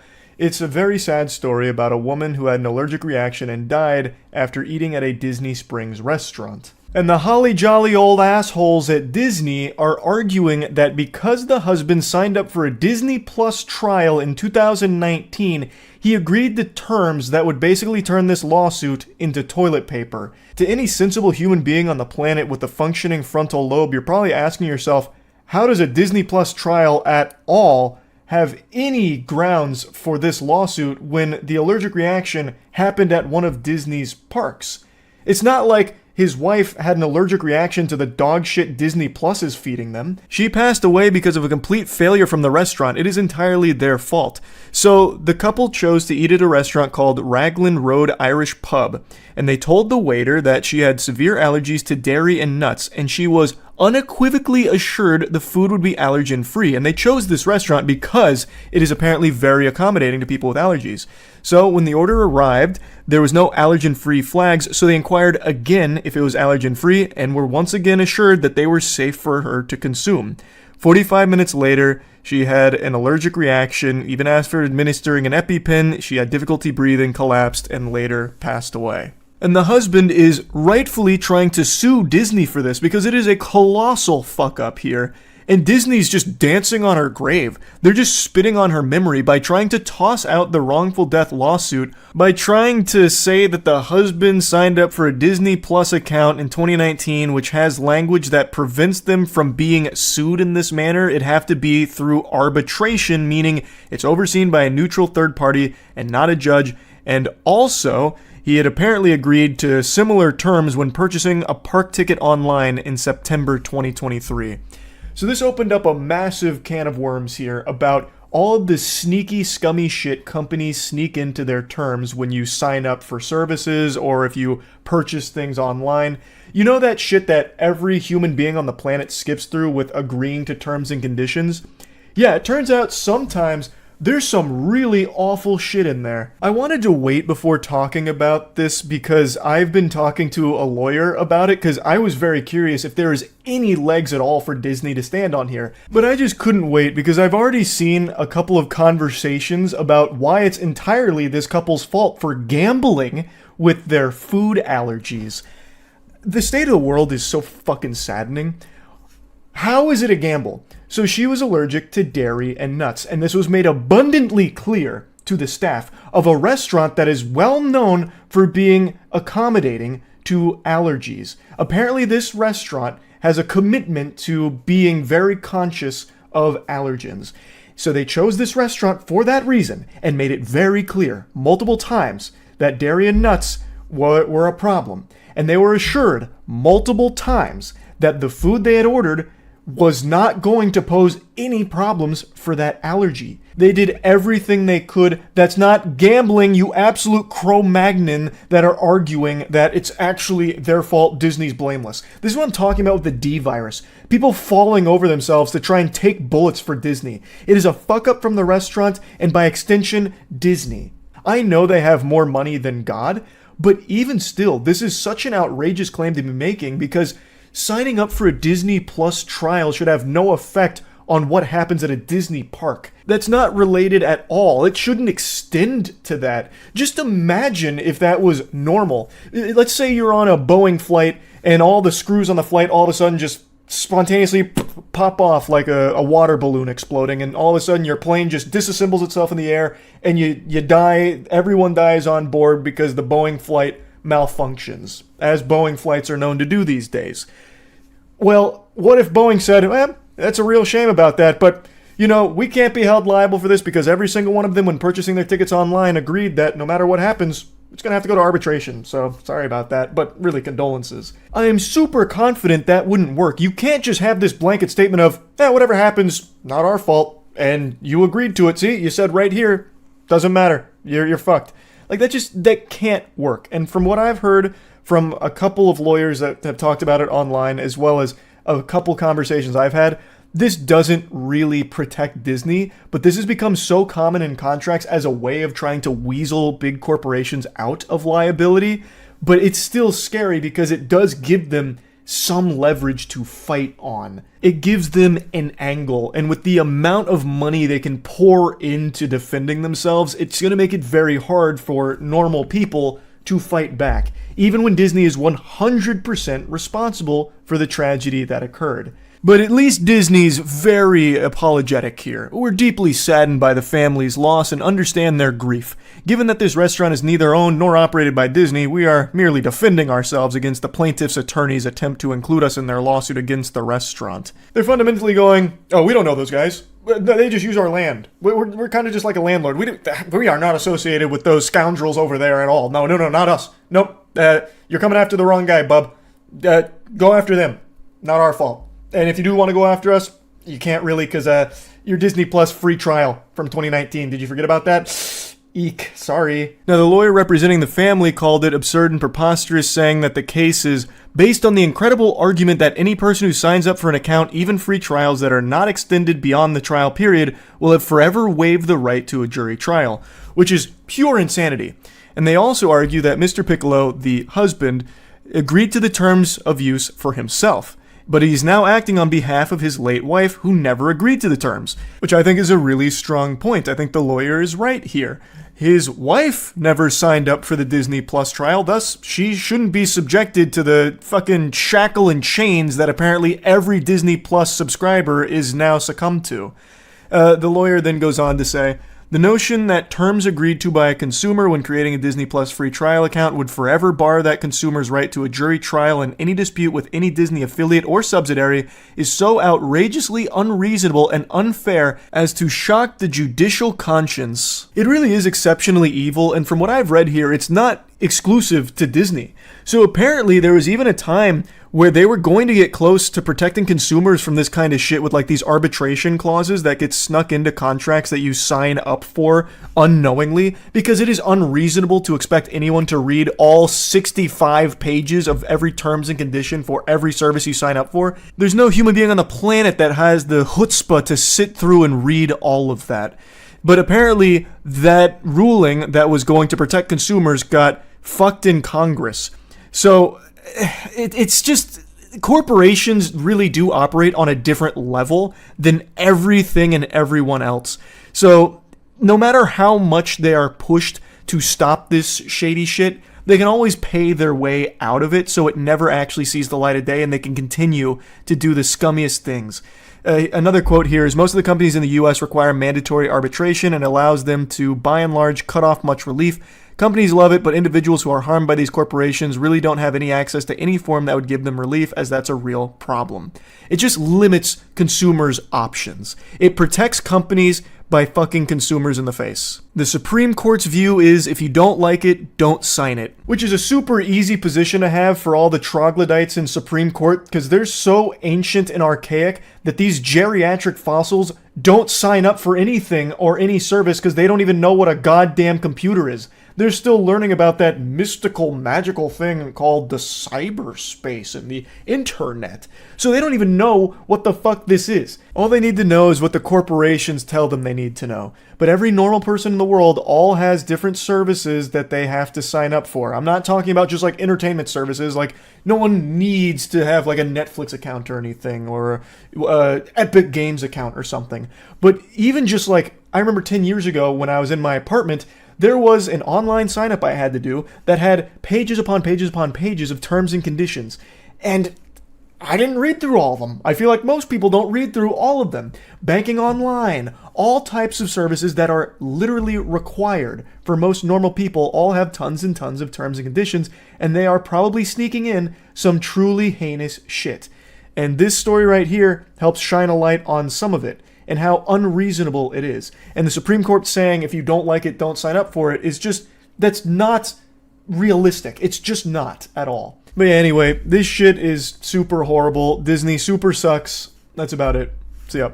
I know this gets said all the time, but it's true. And it's sad. People will believe in anything. Today I just learned about slapping therapy, which I'd never heard of before. And you would think me, of all people, someone who has covered slapping tournaments for years, would have heard about slapping therapy, but even I couldn't imagine something so stupid. And today, a practitioner is being jailed for 10 years due to the death of a 71-year-old woman at one of his slapping therapy workshops, and it turns out he's also responsible for the death of a 6-year-old boy at one of those slapping therapy workshops. Now, when I first read the headline, I thought he was going in there and just like KOing people with slaps and trying to convince them that it was a good thing. He was healing them through like, you know, slapping the soul out of their body temporarily, like in Doctor Strange when she like fucking palms his whole spirit out. Like, I really thought these workshops were basically just like a fucking fight club where he was throwing frying pans at people's faces with these big meaty slaps and saying like, all right, all of a sudden your cold is healed. But that's not the case. It's actually far more ridiculous than that. Catching cold. Once you catch cold, you may have different symptoms. You feel weak, you got a runny nose, easily find a big bone sticking out here. So you can just, whole area, just do slapping here. Either with this hands or with this hands, or on both sides, also with this, or you can do this way. That's the entire healing method. If anything's going wrong, start slapping yourself. I'm not shitting you. That's actual baby brain stuff like, ooh, I got a tummy ache. Let me slap the tummy ache away. Oh, geez. That's the entire method. It's called Pai de la Jean, I think is how you say it. And this is like their preeminent expert in it who now has 2 corpses under his belt from it. Now, if you're wondering how this killed people, it's because the 71-year-old woman had attended one of his workshops, and she was a type 1 diabetic, and for years she wanted to find an alternative way of healing herself without needles. Then she eventually met Turbo Goober Zhao, and attended one of his slapping workshops, where she called him a messenger sent by God, starting a revolution to put the power back in the hands of the people to cure themselves and to change the whole system of healthcare. It is frightening how people could get that impression through someone just slapping themselves and claiming that it'll cure your diseases and make you healthy. But just like V-Bucks on Christmas Day, she bought it. She was fully on board, hook, line, and sinker to the self-healing slap technique, the forbidden jutsu, and she stopped taking her insulin, instead just slapping it away, and Zhao said, well done, congratulating her on it. And eventually she started vomiting, got tired and weak, and then was howling in pain, unable to respond, and passed away. The 6-year-old boy passed away in similar fashion, where his parents stopped giving him insulin after they attended his workshops because his workshops claimed that they would slap away the poisonous waste, which is the same nomenclature, the same verbiage you hear from all of these con artists that promote this absolute ridiculous dog shit that doesn't work. And now he's killed 2 people as a result of it. This one I think is one of the more baffling alternative healing methods that people buy into because you can immediately see it doesn't work. Because he's saying that it basically does everything. This is like a fucking fairy godparent that Timmy Turner would have that would make all of your wishes come true as long as you can slap yourself for it. I would guess 80% of the problems or the symptoms would be gone after doing those. If that is still not enough, you can do the whole chest here, like this. You can do it by yourself here. Here, see. This side, see here, here. Then the whole area right in the middle. If you have someone around you, you can ask them with both hands here, and also at the back. After doing what we call carpet bombing, all these areas. This asshole watched Patrick Star ham bone in an episode of SpongeBob, and then said, I can make an entire business out of that. So now his whole thing is that you can cure anything through slapping yourself. So he calls it carpet bombing on your chest when you're slapping a cold away like this. But what's crazy is, anyone who would watch this and maybe think for even a fucking millisecond that this might work would try this when they had a cold and learn that it doesn't work. You can't fucking slap away a cold. But that's not enough proof for them. Even though it doesn't work, they still believe in it. He actually made a video addressing the death of that 6-year-old where he doesn't actually say anything. He doesn't actually address anything. He just keeps saying, it's an accident over and over. And the comment section is nothing but swallowing his meat. Now more about the accident happened in Australia for that little boy. What I want to say is, first of all, this is an accident.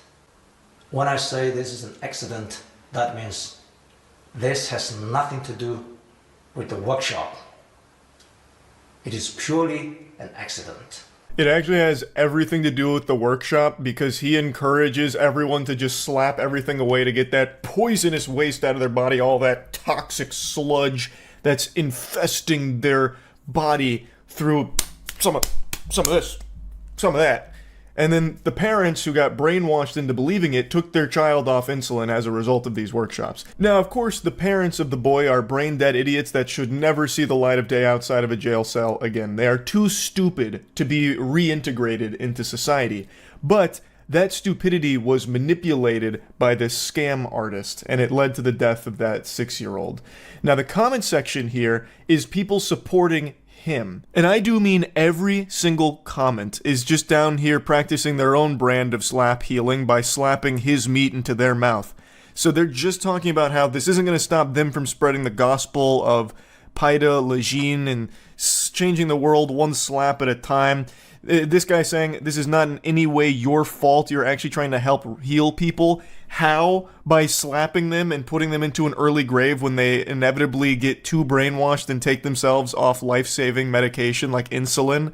Like, it's crazy to me that even when someone dies from this, and even when every single person in this comment section can confirm it doesn't work, they still latch onto it, this fucking fantasy that this is somehow the secret that's healing everyone, and they're going to be an immortal being because they slap their chest 5 times a day. Now, I do understand why people seek out alternative healing methods, because medications and normal doctor visits are unbelievably expensive. And everyone knows how corrupt the big pharma is. Everyone knows that. I get it.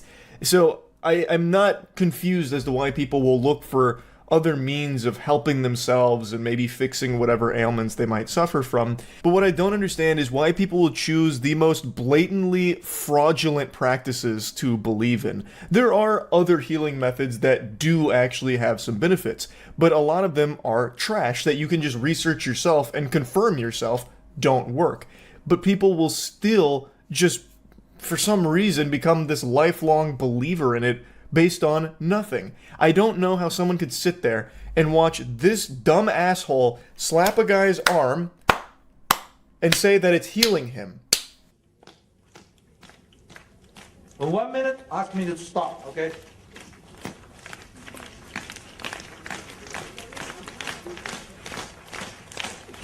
One minute. Look, see? Just in 1 minute. It's like more than double the color. Just show to the doctors, the professionals. Wow! Just like Jesus turning water into wine, Zhao just turned skin into bruised a little bit. He basically claims that Paida Legine can solve everything. And I mean everything, even baldness. Only circulate the energy inside. But this way is okay, is it? Yeah, this is okay. Not so fast. Slower and slower, better. Then the energy penetrates inside. Okay, that's how.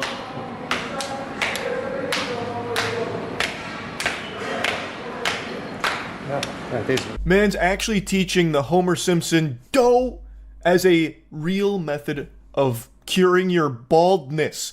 Brother, you're still bald. You should immediately be able to sniff out that this shit is not working. How? He can look in the mirror and recognize that his slapping head baldness therapy isn't working, yet still believes in it. I know it's overused with people saying this, but it is the truth. People will believe anything. Absolutely anything. Even something as comical as slapping therapy. And this is only the tip of the iceberg. He has so many videos and so many workshops and so many seminars where it's the same thing every time. Like there was one I saw for leg pain where he was saying, well, just slap the leg. That'll free it up. Just slap it a lot. It's everything. He's actually teaching people to fucking do like a knee slap when you hear a good joke, and it's gonna fix your fucking, sore muscles. Or, well, not sore muscles. What was it? I think he was looking to cure some kind of like chronic pain. I can't remember now. But the point is, even something as over-the-top absurd as this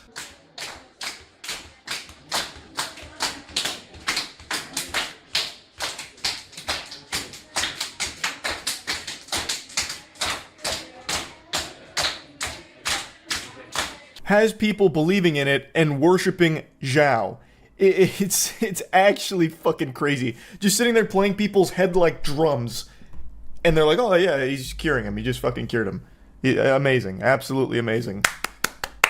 Extraordinary work. In fact, actually clapping is a form of slapping. So every time you clap, you're actually cleansing your body of toxins. Did you know that? I bet you didn't know that. I just figured that one out through Zhao's teachings, actually. And the most pathetic part is no one will ever be able to get through to people that have already bought into it in this way that it is fake, that it is bogus.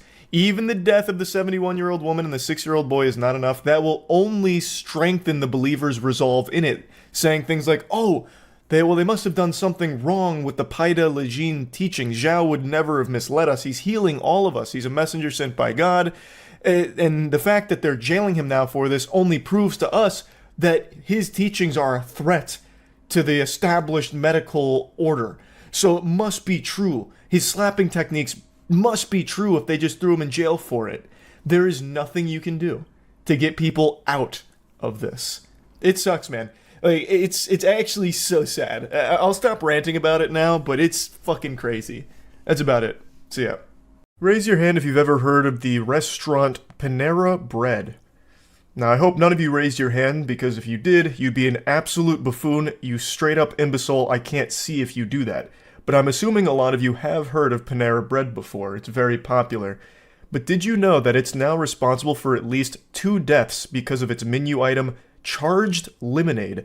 This is a fascinating, concerning, and pretty sad story that I just had to talk about because with 2 deaths under its belt, the charged lemonade is almost as dangerous as just eating Tide Pods. Now, while 2 deaths doesn't seem like a lot, statistically speaking, that's from 1 menu item on just innocent people whose only crime was looking for a tasty beverage. Like, this is very alarming stuff. So yeah, it may not be like piling up corpses to the sky or anything, but 2 people dying from just drinking lemonade from the menu is a problem. Now, when I first saw the headlines, I assumed it was like contaminated product or something, like something must have gone wrong with the lemonade. I thought it'd be like a, turns out in their charged lemonade, the secret ingredient was pink sauce, so people were dying of botulism and cringe or something. But it's actually not that.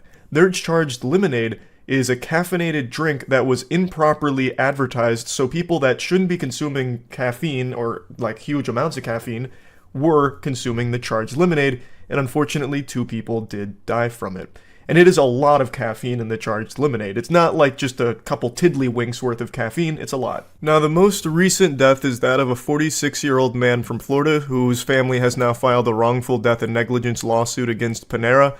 Now, his name is David Brown. He had high blood pressure and didn't consume energy drinks, but in the lawsuit, he said he believed the charged lemonade was safe since it was not advertised as an energy drink. It was offered in the same place as the restaurant chain's non-caffeinated or less caffeinated drinks, which is obviously a huge problem because there are people with underlying conditions that should not be consuming a ton of caffeine.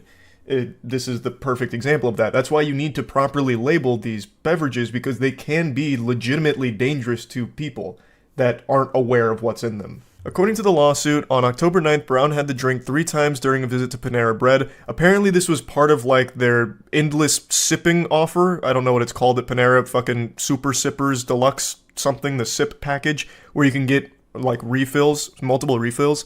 So I'm assuming he got this refilled 3 times in Florida, and on his walk home he suffered cardiac arrest and died a short time later. He had ordered a Panera charged lemonade at least 7 times over the course of 2 weeks from September to October. An extremely sad situation that was easily avoidable. David Brown knew about his underlying condition and did everything he could to avoid anything that would cause him problems, but he simply didn't know that the Panera charged lemonade was a highly caffeinated drink. And unfortunately, it led to his death. Now, I do think this information is worth sharing here. Brown had a chromosomal deficiency disorder, developmental delays, some blurred vision, and a mild intellectual disability. He had worked at Publix for 17 years and would regularly go to Panera after work for meals as many as 3 times a week because, according to the lawsuit, he said the chain advertised as being a healthy alternative to other restaurants. This is something I see a lot of people say. This is a sentiment shared by many that they perceive Panera as being a healthy restaurant. And unfortunately, I too once believed this, but that's just not true. Panera is not healthier than most other chains. It's just genuinely not. If you actually look at the nutrition facts of what they serve, it's just as unhealthy as pretty much anything else you'd find elsewhere. You could probably find a Wendy's meal that might have more nutrition than some of the macros that Panera's offering. It is not necessarily a healthy place. It has some healthy options, sure, but so does fucking McDonald's too. Panera is not a healthy restaurant, especially not its soups. Its soups, some of them still have trans fat. I thought that shit got outlawed by the Geneva Convention, but no, like their broccoli cheddar soup does still have fucking trans fat in it. So it's not a great place to be eating if you're looking to be eating healthy, and it's certainly not a safe place to be drinking, I guess, with the charged lemonade out here like a fucking assassin taking people down. So I did want to just briefly mention that. Now let's talk about the other death that is being blamed on Panera's charged lemonade. A 21-year-old university student named Sarah Katz died of cardiac arrest after drinking the beverage in 2022. She was diagnosed with a congenital long QT syndrome type 1 when she was 5 years old, so she had an abnormal heart rhythm, which could be life-threatening. And according to the lawsuit, the charged lemonade was not advertised as an energy drink at the time that Katz ordered it. So Katz's family claimed that she didn't know that the drink had high levels of caffeine because it was inadequately labeled, and alleged her death is a direct result of drinking it. Which I think is a very fair assessment. I imagine that a highly caffeinated beverage like the charged lemonade would be extremely bad for someone with her condition. So I do think that is a huge component of what led to her death. And according to this lawsuit as well, Panera just wasn't advertising the charged lemonade as being like a super caffeinated drink when they should. According to what I can find, the caffeine levels on the small are about 260, whereas if you get the large, it's 390 milligrams of caffeine, which is a fucking ton. And once again, the claim is being made that it was offered side by side with all of the store's non-caffeinated or less caffeinated drinks. It was not advertised as an energy drink, nor were there any warnings to consumers, which is completely unacceptable, because again, there are just people that can't drink that. But they wouldn't know that they can't drink it if it's not properly labeled as being a highly caffeinated drink, thus led to these situations, allegedly. It's just so easily avoidable if they had just said, hey look, charged lemonade, packed out the fucking wazoo with caffeine. have your entire week's worth of caffeine allowance in a single sip. A goddamn chug jug of rat poison would do less damage to your body than the Panera charged lemonade. And especially with like the refills, what a diabolical combination. Now, Panera has responded with the most expected response. Panera expresses our deep sympathy for Mr. Brown's family. Based on our investigation, we believe his unfortunate passing was not caused by one of the company's products. We view this lawsuit, which was filed by the same law firm as a previous claim, to be equally without merit. Panera stands firmly by the safety of our products. It's not so much the safety of the lemonade, because most people can have 1 or 2 lemonades, though if you go to like 3, 4, even 5 charged lemonades, God rest your soul, it's gonna look like a crime scene. Your fucking heart will explode with this amount of caffeine. If you have like 5 charged lemonades from Panera, you better start writing down like your last wishes, because you're not making it out alive.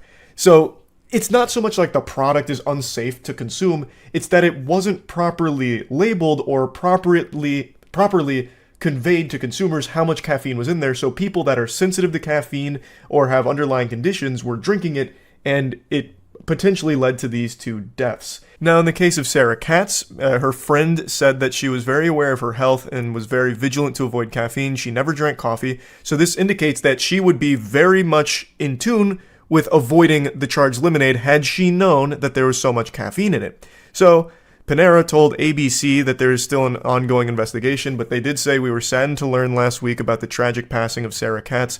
While our investigation is ongoing, out of an abundance of caution, we have enhanced our existing caffeine disclosure for these beverages at our bakery cafes, on our website, and on the Panera app. Which is the whole point. You didn't do enough to make sure consumers were educated on how much caffeine was in there, or even if it was a highly caffeinated drink in the first place, if it was surrounded by other non-caffeinated or less caffeinated drinks.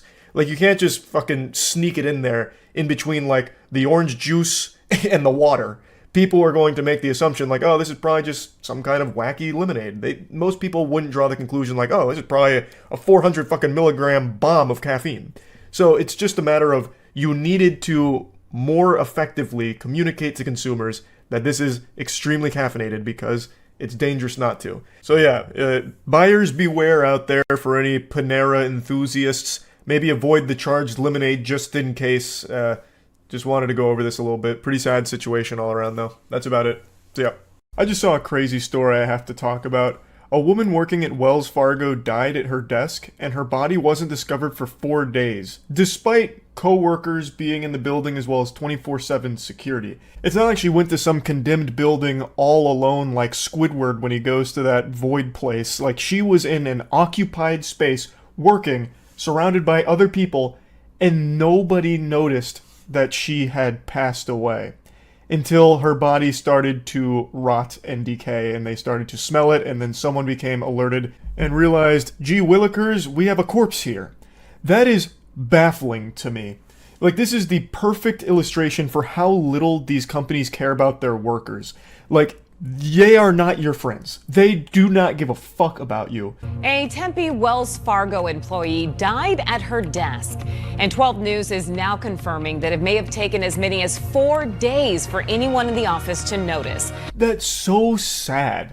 Now, according to workers, she was in an underpopulated area of the office because a lot of workers for Wells Fargo work remote, but there still were co-workers there as well as 24/7 security, and I imagine there were other higher level, like, Wells Fargo executives that have to be in the building at least once or twice over the course of 4 days, you would think, to, like, manage it, and nobody found her. Because I imagine they treat employees just like faceless cogs in the machine and not human beings. A Wells Fargo employee went to work the morning of Friday, August 16th and never went home. Tempe police tell 12 News 60-year-old Denise Prudhomme scanned into work at 7 o'clock in the morning. 4 days later, police responded to the office building near Washington Street and Priest Drive for reports of a subject down. Prudhomme was declared dead. The Tempe Police Criminal Investigation Bureau is investigating, but do not suspect foul play. I saw a comment that really put things into an interesting perspective. It said, be 5 minutes late to work, get reprimanded and maybe fired. Die in your cubicle and nobody notices. It's super upsetting. These employees just numbers on a page for executives to try and exploit, figuring out how to get the most juice for the squeeze for as little amount of money as possible to get the most amount of return on it. It's all about profit. And it doesn't matter if an employee dies at their desk, you don't even notice. And the people working around you also won't notice because they're also part of that machine and too wrapped up in their own personal experience with it. A Wells Fargo employee exclusively spoke with 12 News, but asked not to be recorded or identified out of fear for their job. They say a colleague found Prudhomme dead at her desk in a cubicle while walking around the building on Tuesday, August 20th. Prudhomme's cubicle was reportedly on the 3rd floor and away from the main aisle. This employee says several people had smelled a foul odor, but passed it off as faulty plumbing. It's so weird to me how if something's off the main aisle, it basically just falls to the fucking back rooms at Wells Fargo, I guess. So if someone's not at like one of the main front and center cubicles, they basically cease to exist, I guess. So for 4 days, people walking down this main aisle never saw her cubicle and noticed the body. It reminds me of in Dexter's Laboratory, the back of the bus where that kid was like a gum monster, because he was like, you know, glued down to the seat from chewing gum, and no one goes to the back of the bus. Like, that's kind of what I picture for this Wells Fargo office now. Oh, well, she wasn't in the main aisle, so what were we supposed to do? Go over there and check? We don't do that. We don't go over there. That's a forsaken realm. That's like a fucking different dimension over in that ballpark. They say while most Wells Fargo employees at this Tempe location work remote, the building has 24/7 security, and someone should have found Prudhomme sooner. The incident left several employees feeling scared and uneasy. This employee wants to see new safety protocols in place, telling me, quote, "It's negligence in some part." So a good chunk of the employees at that Wells Fargo office do work remote, but not all of them. There were other colleagues there, and of course 24/7 security, as well as like custodial staff and everything, so it was not like an empty building or anything.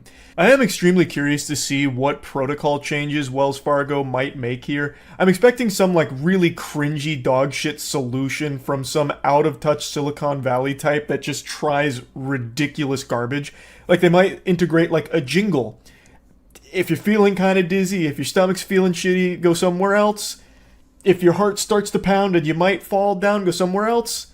Die off the premises, please. We're begging you. It's bad for our PR, so just die somewhere else, please, instead of in our cubicles. They're not all of a sudden going to start treating their employees like human beings. That's not going to happen. No shot. These fucking elite level zombies that control all this shit, that's never going to happen. There's a higher likelihood that aliens will come down right now and suck my flaccid cock. But I do think they'll do some kind of like desperate attempt at trying to spin this in a positive way. Like, this was a huge wake-up call for us here. We were all shocked and disgusted by what happened, and we want to make a big change. And that's why we're the first office to require hourly health check-ins, where we send around a healthcare professional to check in on each cubicle to ensure that the employee is still breathing. And they'll just have like some dude walk around to each cubicle going, "Hey, Janet, just making sure, are you still alive?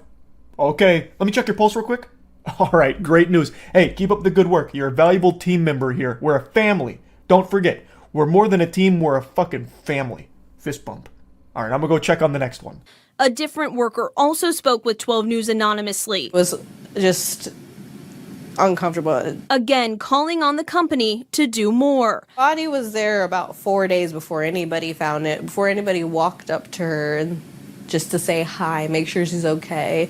She was just laying on her desk. Just a really sad thought that this woman died completely alone. No one in the office going to say hi or anything like that. I don't know about, like, back home, you know, if there was anyone there wondering where she was. You know, it'd been 4 days since she returned home and no one, like, called to check in and see what was going on or where she might be.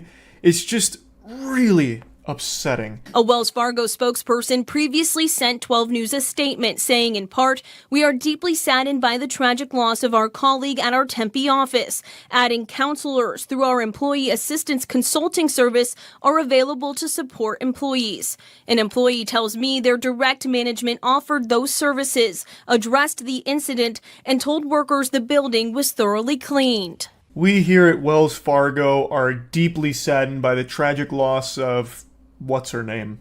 It's shaken us to our very core, and we're looking to do more to ensure this doesn't happen again. In the meantime, though, we'll see you at work tomorrow. And if you drop dead, we probably won't notice, so do your best not to do that. We'd hate to go back to back on this. Anyway, though, yeah, I just wanted to talk about this a little bit. It just made me sad. Like, it's just a really awful thing to see, and it serves as a rough reminder that corporations really do not care about you. They are not your friends, they are certainly not your family, and they are absolutely not looking out for your best interests. They barely know you exist. Unless, of course, you're not performing up to the standards that they want you to, then they notice immediately and you will be fucking canned on the spot. But if you actually just die in their office, they have no clue. And that's terrible. It's just bad. So I wanted to talk about it a little bit. That's really about it. So yeah. Elon Musk is a worm I like to shoot spitballs and throw tomatoes at from time to time because he is a jaw-droppingly embarrassing specimen of pure cringe that it is impossible to fight the urge to clown on him. Yet, whenever I do, and whenever anyone mentions Elon in a less than flattering way, you will have the most unlovable Cro-Magnon swarm you, dogpiling like it's World War Z zombies, to try and defend Elon from whatever the slight criticism or jokes were about him. These gonad gobblers will always blow my mind because I don't understand this brain-off worship of Elon Musk. Everything they hype him up to be, he is the opposite. He is not cool. He generates AI images of himself where he's not like this meatball-shaped man. He is not for free speech like they like to hype him up as. He's not a champion of free speech by any means. In fact, I personally think he is someone that is firmly against it in almost every single instance. Like, he personally banned the word cis. He actively bans things that hurt his feelings, and today I think is a great example of that, and hopefully will be a mask-off moment for a lot of people, and open their eyes to the fact that this is not a guy who's for free speech and is not for you. Like, I'm not going to get into it, but do we even need to talk about the H-1B take? Like, come on. He's not looking to hire you. He doesn't want to know you. He doesn't want to employ you. He wants the cheapest labor, and he wants everyone to be constantly fondling his sack and being really, really nice to him because he's our special boy. It's so embarrassing. So, what I want to talk about today is what I think should be a very clear example of how Elon uses his power and where he actually stands on free speech. He is having a textbook crash out over gaming. Earlier this week, Quinn made a beautiful video that's breaking down the fact that Elon Musk is not the one who piloted his Path of Exile 2 account to the top of the leaderboard. It's not a conspiracy, it's not grasping at straws. When you finish that video, and I highly recommend you watch the whole video, it will be very clear, beyond a shadow of a doubt, Elon Musk was not the one who actually got the account to where it was. He instead gets permission from the boosters to play on it and flex it for his Twitter streams. He didn't know the very basic fundamentals of the game. However, I will say that his catastrophe of a stream, while trying to show how great he is at gaming, was enough to make me get back into grinding Path of Exile 2, because I've been slow rolling it for a while. I was still on cruel difficulty, but then watching Elon the bumbling buffoon try and play Path of Exile was like actual rage bait to get me to go back in and grind hard, so now I'm up to tier 3 waystones in the endgame. It's so fucking fun.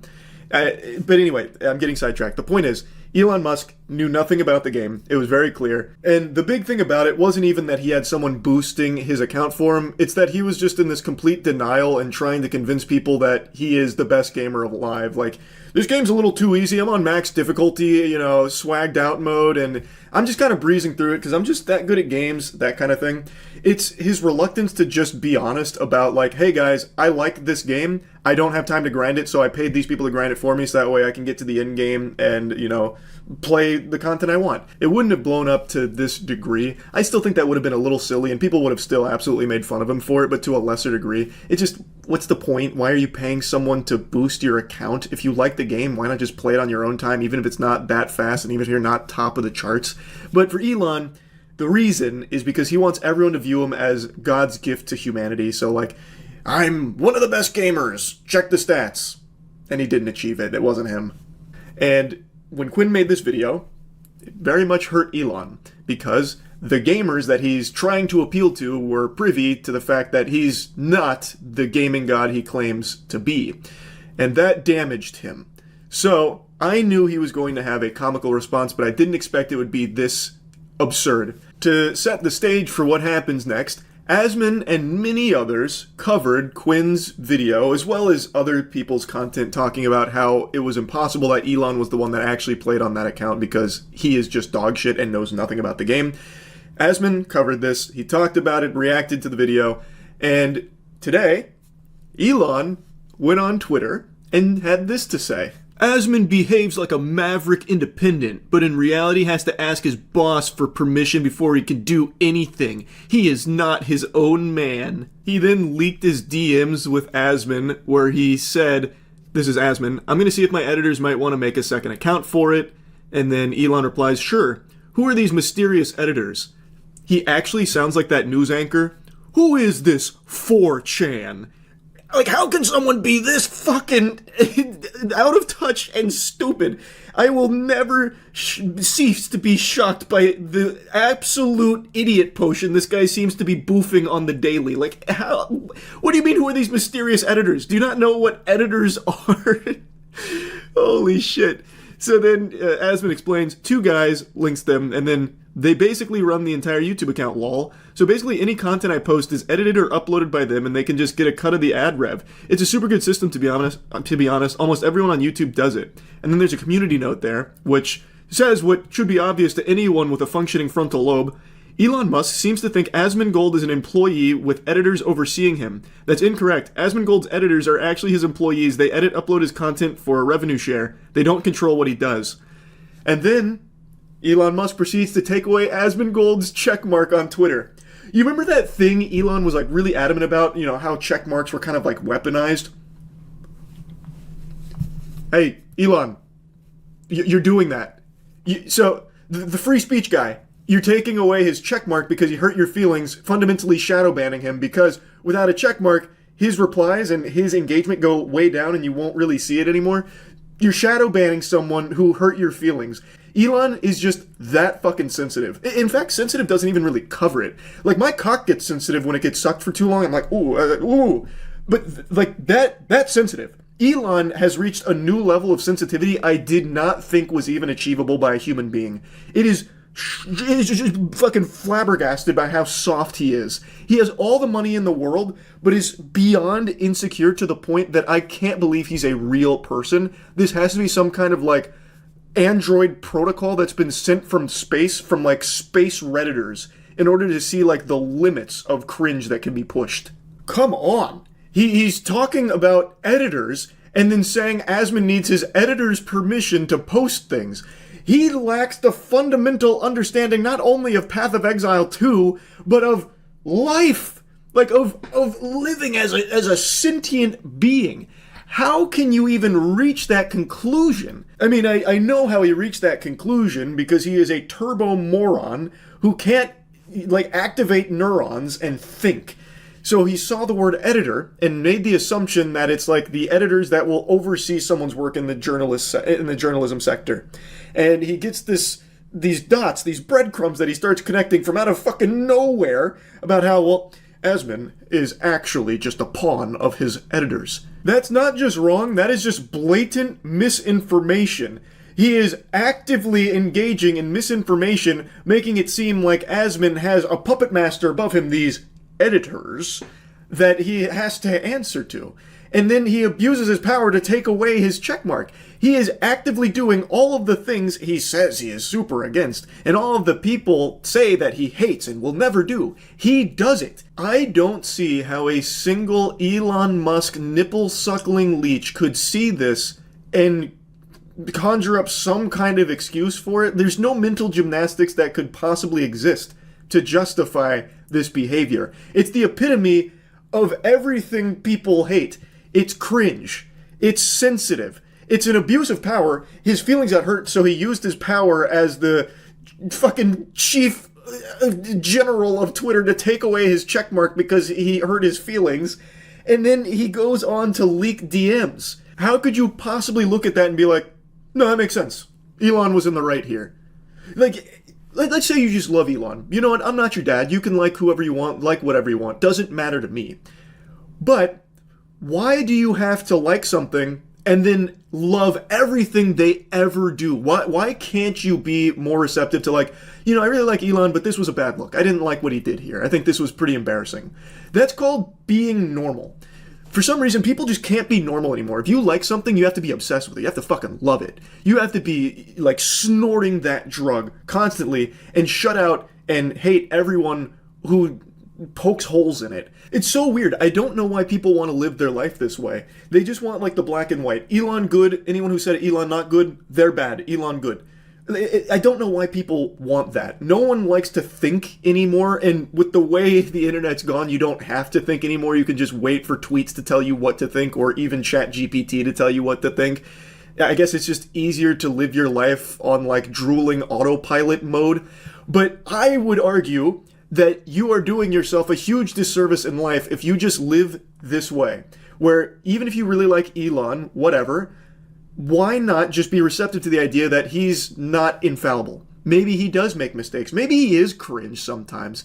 And you can acknowledge that, recognize that, and then at the end of the day, still like him if you want. It just doesn't compute with me. And of course, it's not exclusive to Elon. It's a very normal thing now all of a sudden, where if you like something or like someone, anything that is brought up that's negative about it is like the end of the world to you, and then you spend hours a day arguing with bots on Twitter about it and defending the thing you like. I just don't get it. Elon Musk, I think, is just the best example of this phenomenon because his fan base does PR for him as if it's their actual job. Like, they are professional PR drones for Elon that he doesn't even have to pay, because they are in the trenches every single minute of every single day, suckling on him, arguing on his behalf, shutting down any criticisms against him. It's just so embarrassing. Almost as embarrassing as Elon himself. So yeah, anyway, I had to talk about this. Because what an incredible response from Elon to just take away Asmon's checkmark and then leak his DMs where he completely misunderstands that editors aren't like his overseers. It's so, oh my god. So yeah, anyway, that's really about it. See ya.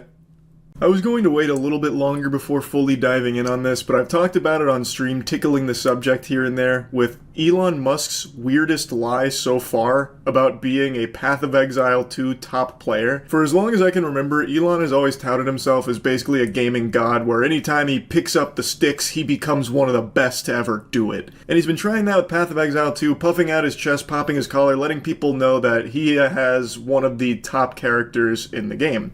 Which he does, except it's very clear from the live stream he did, it's not actually his character. He has one or a team of people that actually pilot this character, and they just give him permission to go on the account to flex it. It's not a hurricane machine conspiracy theory. It is beyond a shadow of a doubt true that Elon Musk does not play this game. His account that he showed is definitely not played by him. And it's very clear through the live stream, which we'll go through in a moment, because Quinn made a great video breaking it all down to show just how obvious it is. So let's start off with some context. Elon Musk's character is currently level 97, aka rank 12 on hardcore, that's permanent death mode. Currently, what is their highest ranked player? They're level 97, same as Elon Musk. So, I mean, he effectively has been playing, pretty much just doing nothing except playing Path of Exile. So let's just go over some of the things that happened. The reason I wanted to wait a little longer before diving into the spaghetti and meatballs of this is because I wanted to see Elon's response to it, because I know he's seen it. He is more addicted to social media than an Overwatch gooner. He is glued to this shit 24/7, so I am confident he is well aware that the entire gaming community is privy to his fraudulent claims of being one of the top Path of Exile players, and I just wanted to see how he would tackle that, because his responses are always glorious. It's always the most cringe shit imaginable, where he posts like an AI photo of himself as Iron Man. I am Irony Man. You call yourself the Joker, yet you can't take a joke. Ironic. And I wanted to see him do some garbage like that for this, but he hasn't yet, and I just really want to talk about it, because it is so clownish. And he opens up his bank, and he goes to a tab called Elon's Maps, which immediately is a little bit of a red flag, because I don't know why you would refer to yourself in third person, but okay, he does that. He then proceeds to walk up to his map device and go to put a map in. The literal first thing you learn upon getting to the end game is how to operate this map device. You're going to start off at a node, and then from that node, you can go to adjacent connected maps. Now, Elon, he's trying to click. Oh, he's trying to do the map that's not in the chain. He's just clicking a map repeatedly, trying to access it. He was not eligible to enter that map. I just want you guys to understand, this is one of the highest level hardcore characters in the game. He would have played thousands of maps at this point. I don't know how many of you have ever subjected yourself to the torture of trying to watch an Elon Musk stream, but they are agonizing when he tries to stream a game, because it's like 30 minutes of actual nothing burgers where he will sit there AFK and all you get is just background noise. The banging of pans sounds like shit falling over. It's like listening to Legos exploding, and then he'll like occasionally talk and he's still doing nothing, and then maybe he'll do like briefly one map. Watching Snoop Dogg stream when he left and just left it running for like a day was more entertaining than trying to sit through an Elon Musk Twitter stream. They're fucking brutal. So Quinn, going through this, cut out a lot of that, and when he's actually trying to play the game, he doesn't know what he's doing. So what he's showing here is he has that tab called Elon's Maps, which is a weird thing to do, but he's a quirky guy. Maybe he refers to himself in the third person. You could maybe try and conjure up some kind of argument there, because he is just so peculiar as an individual that he would do that. But the big smoking gun in this intro is that he doesn't even know how to use the in-game map. He doesn't know what he's doing. Like, I'm not even to that point in the game, yet looking at that map, I can tell you what is and is not accessible just through the basic understanding of how games work. He is clicking on a grayed out node. He is repeatedly clicking on it, expecting something different to happen. It's fucking grayed out, goofball. You clearly can't go there yet. But he doesn't understand it. Anyone who's level 97 is... And you know, we're talking one of the most efficient players in the game, period. There is no way you would do that. Why just like sitting there like some sort of geriatric old man clicking this node, expecting something to happen, and then he finally kind of gives up after a while and then realizes his mistake. We then get a look at his inventory.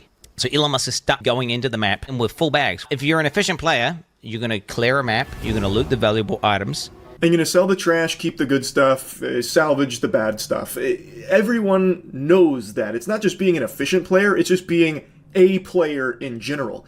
Elon Musk goes into it with a full inventory. You don't have to be a Path of Exile player to know that that's pretty stupid. If you're playing a game that revolves around getting loot, why would you go in with no ability of collecting loot? It doesn't make sense. Unless, of course, you're Elon, who doesn't actually play the game and can't wrap his head around that concept that, you know, having a full inventory kind of defeats the whole purpose. You'd want to get rid of your trash. Or if all of that is just treasure, just absolute beautiful loot you don't want to part with, you'd put it in your stash. You wouldn't take it into the map with you because you need the space in your inventory. That is like actual basics. And he's already failing on the most fundamental aspects of playing not only this game, but any games even similar to it. It's actually a rookie mistake that I myself was making when I was first starting this game, where I was just taking unnecessary shit with me. I didn't realize just how quick and easy it was to just go store it or sell it. You can just click a single button, it'll make a portal to the town, and you can just sell it and then go right back through that portal to where you were. You don't lose any time or anything. It's not a hassle or a chore, and it's something that once you start playing the game, you become privy to. But Elon Musk doesn't really play this game, it seems, yet somehow has one of the top accounts in the whole fucking hardcore space. How odd. So what I'm doing here is just boosting my shield before battle via meditation. Meditation before battle is always good. And he starts killing monsters. He starts obliterating monsters with his character. But what becomes obviously apparent... Chaos Orb, no loot filter. Is like, no, he's just running past Chaos Orbs! He just ran past the Chaos Orb! Chaos Orbs are one of the most important currencies, and they're also really rare. I have about 140 Exalts. I have like 9 Chaos Orbs. Just so you guys understand. This fucking goober doesn't even have the wherewithal to loot one of the most valuable currencies in the game with a Chaos Orb. So I'm 30 hours deep. I've seen one. I've seen one in 30 hours. And he just runs right by it. He doesn't know the game at all. The only thing he loots are completely meaningless waystones. They're not fully meaningless, but for where he's at in the game, it's not what you'd be prioritizing for loot. But the reason he's clicking the waystones is because those are what's highlighted. Meanwhile, Chaos Orb wasn't highlighted, so in Elon Musk's little, like, caveman brain, not shiny, not need. So he just ignores it. He doesn't know the game. It's unfathomable for someone to be in the top ranks without a loot filter. Yet, Elon Musk, the god gamer, he doesn't play with a loot filter. The only thing Elon does pick up are maps, because the default in-game loot filter highlights those. Those things are worthless. The actual items of value that he should be picking up, that he would have had to pick up in order to get the gear, leave it on the ground. He gets to the boss, he's fighting the boss, and I want to say for about 10 seconds, he sits there and he's out of mana. Mana is a resource in this game where you need it in order to use your abilities. He just sits there, default attacking the boss without activating his mana flask. Anyone who's played the game and understands the character would understand, like, oh, I'm not doing any damage because I'm out of mana. There's no explanation for him being bad at this character at this level. If he was the one that has been piloting it this whole journey, he would have mastered it. And what Quinn is pointing out is that he clearly hasn't. You can tell from his gameplay. When he's fighting this boss here, he is out of mana for an inexcusably long period of time. In Path of Exile 2, if you go out of mana, if you play League of Legends, you can immediately pop a mana flask and get it back to continue optimizing your DPS. He doesn't do that. His character is juiced out the wazoo, so he's able to get away with being so dog shit. But the fact that he doesn't pop his mana flask for like 10 seconds is crazy to me.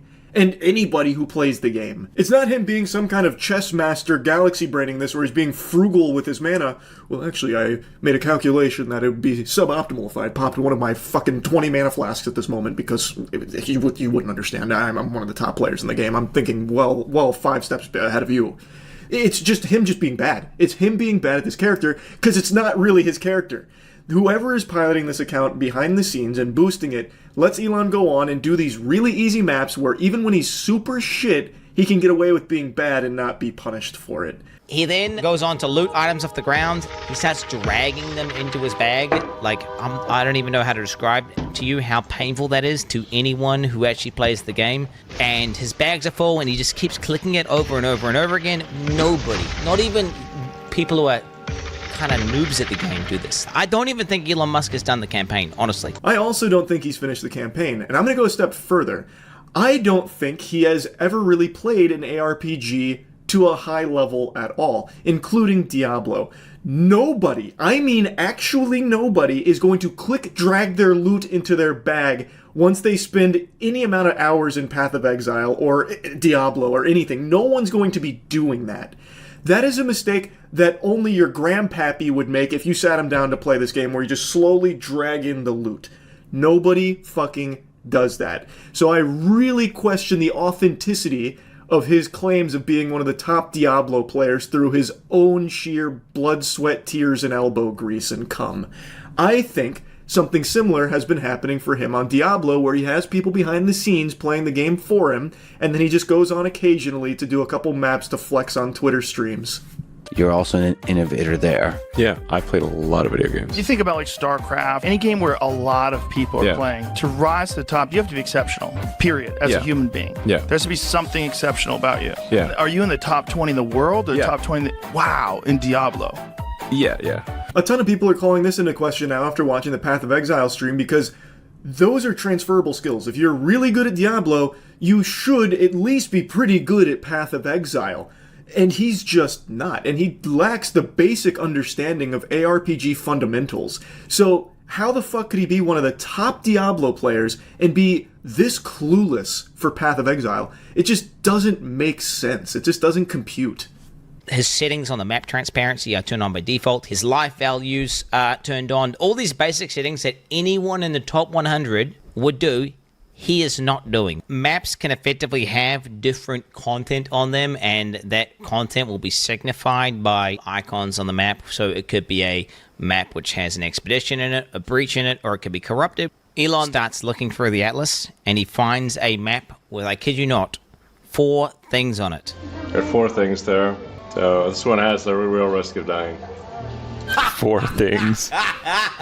What are those things? God, dude. Four things. It's 4 things, dude. You can't just write this off as him being lazy and trying to put it in layman's terms, because this stream of him flexing his Path of Exile 2 achievements isn't made for, you know, your uncle or something who's a big Elon meat swallower. This is like specifically catered to gamers. So it makes no sense that he would just write that off as just 4 things. And also, his settings make no sense for someone in the top 100. No loot filter and all of the basics still on. That's how I play.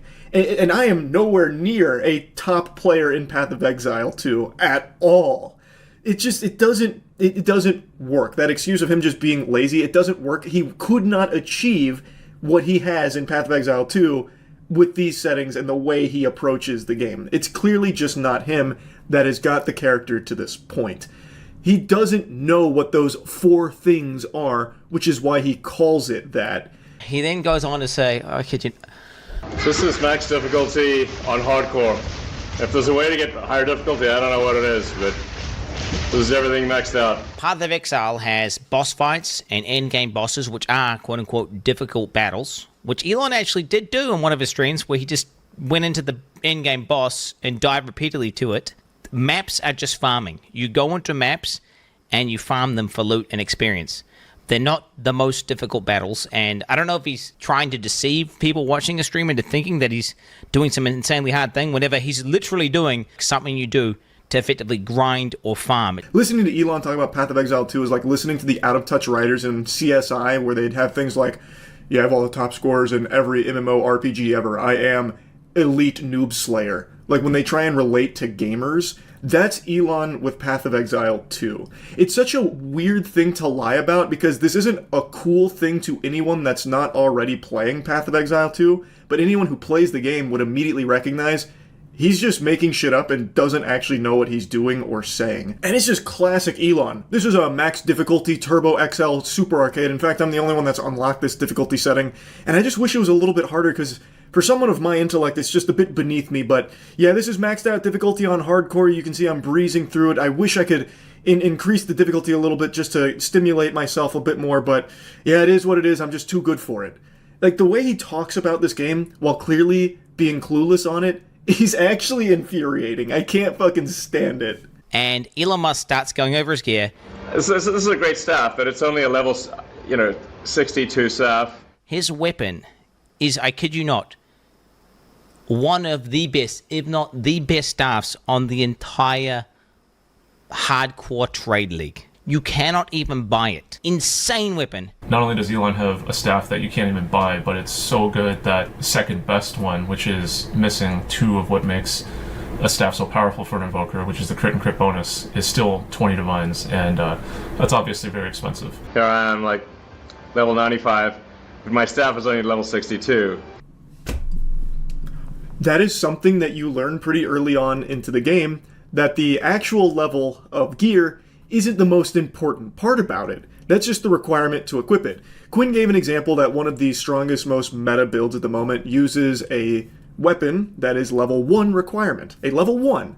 If Elon Musk had that on his stream, he would have probably blown a fucking gasket. He would have had a conniption, thinking that his boosters were doing a bad job.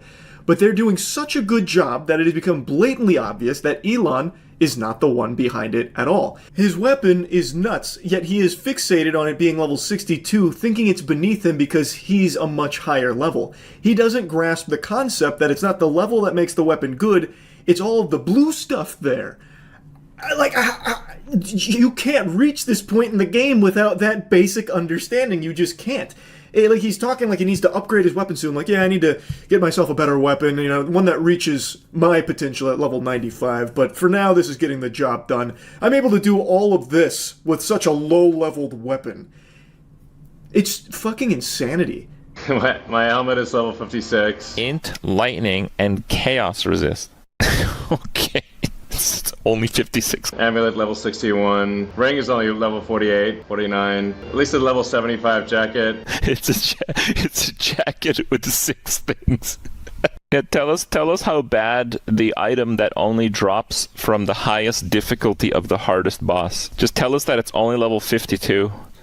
Did you find this at level 52? That's impressive. Level 52 here. They can only ever be level 52. Bro, Elon Musk is a fucking fraud, bro. Pretty low level compared to my character level, but it seems to work pretty well. In softcore, you can get much better equipment. Seems to work pretty well is an understatement. He is a fucking force of nature with this gear.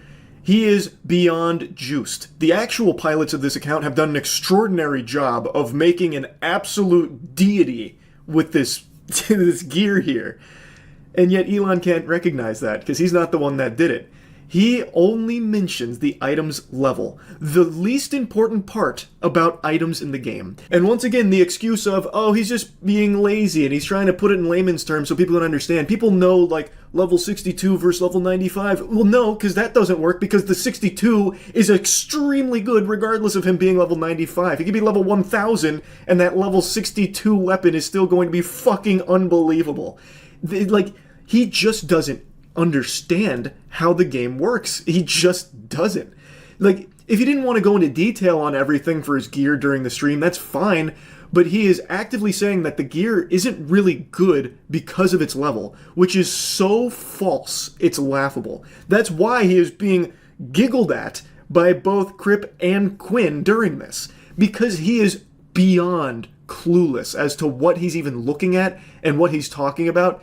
And from his gameplay, it seems he doesn't even really know how to play the game itself either. I would wager a guess he's maybe spent a couple of hours actually playing the game, but only, like, clearing maps. I don't think he has ever picked up a piece of fucking gear in his life or worked on a build or anything at all. I don't think he even knows how to use, like, skill gems or support gems or anything. I bet if you asked him to bring up, like, certain things, like explain why this gym is where it is, he would have no clue why. If he brought up his skill tree, he would have no idea what's even on it. And, like, if you asked him about trials, he would hit you with big fucking question marks or just ignore it and move on. He doesn't know the game. And he proved it with this live stream here.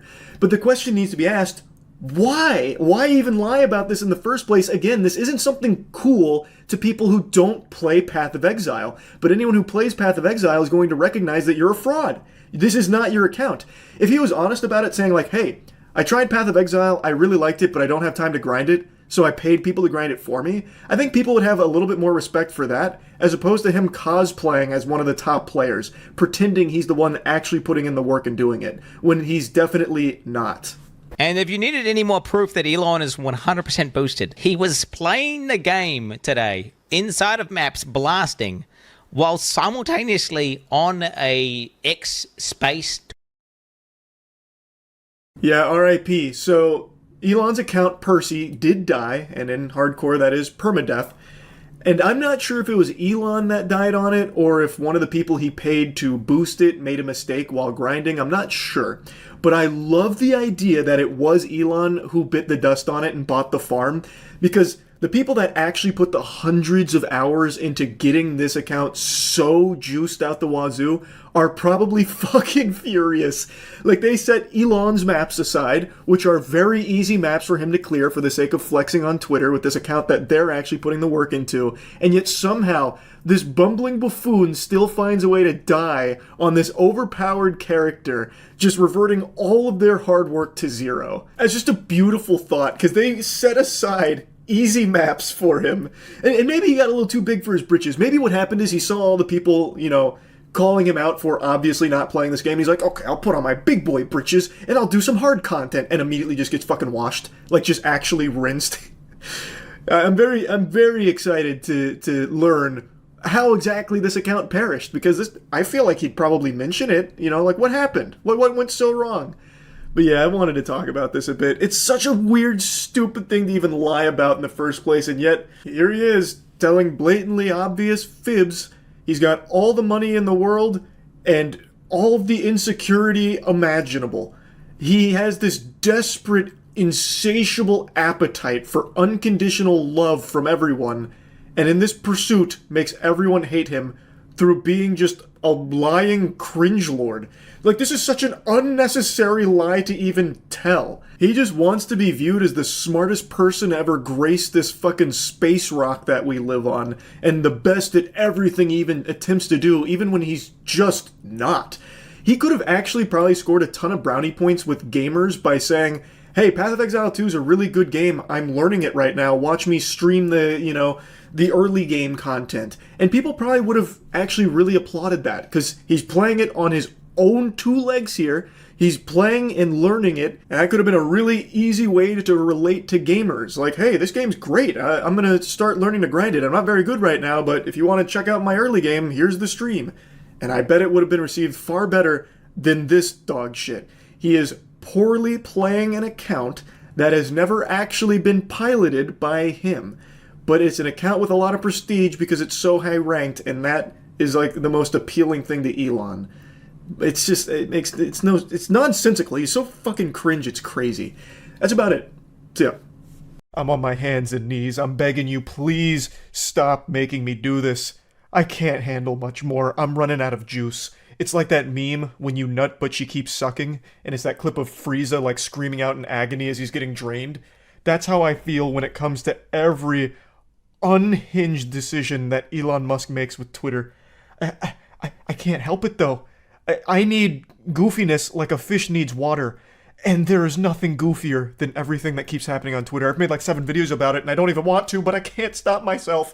Where there is wackiness, I will be there. When silliness is afoot, I will be there. Which means I have to be here making fun of Twitter again. God damn it, heavens to Betsy, I can't even call it Twitter because its name is now X, the platform formerly known as Twitter. Even its name is the pure essence of lunacy, because he changed it to just the letter X, because Elon Musk's brain is an incomprehensible enigma of cringe. A month can't go by without some other embarrassing fuck-up from Elon Musk with the handling of this platform. So go ahead and reset your days since last workplace-related cringe accident, because we're starting again. It has only been a couple of weeks since the last the last nugget of dog shit ideas from Elon reared its disgusting head, where he made the tagline for X on the App Store, "Blaze your glory."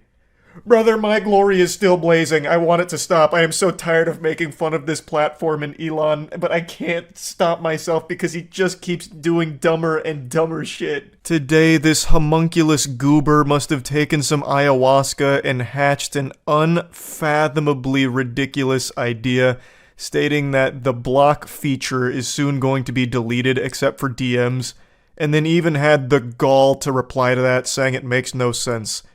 It doesn't make any sense. He's absolutely right. That makes no fucking sense at all to remove the block feature. So obviously, this set everyone's glory ablaze. Now, I think what he was trying to say is that the block feature itself doesn't make any sense, which is why they're removing it, which is just delusional. And it's also not surprising because Elon Musk is the epitome of delusional. He is, if that word came to life, he is the very incarnation of delusion made flesh. He is a clown that never stops dancing and honking his nose, making me giggle and spit up, forcing me to point and laugh at him while shooting spitballs and throwing tomatoes. Like, I don't want to keep talking about every bafflingly awful decision that he keeps making. You know what I do want to talk about, though, real quick before getting back to this topic? We just made a huge change to my first ever live event coming up on September 8th. So, when it launched, there was only one ticket option available, which was for September 8th, 9th, and 10th, and you couldn't go individual days.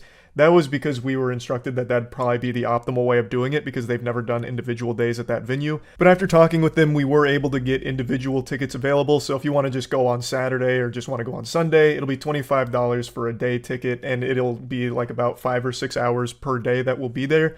And it's going to be just a big party, meet and greet, and it's going to be basically having a big fucking hootenanny for our Moist Esports Apex team as we win the World Championship September 8th, 9th, and 10th. So if you're interested, it's our first live event. Really excited. You can get tickets at strazcenter.org. I'll put a link to it in the description.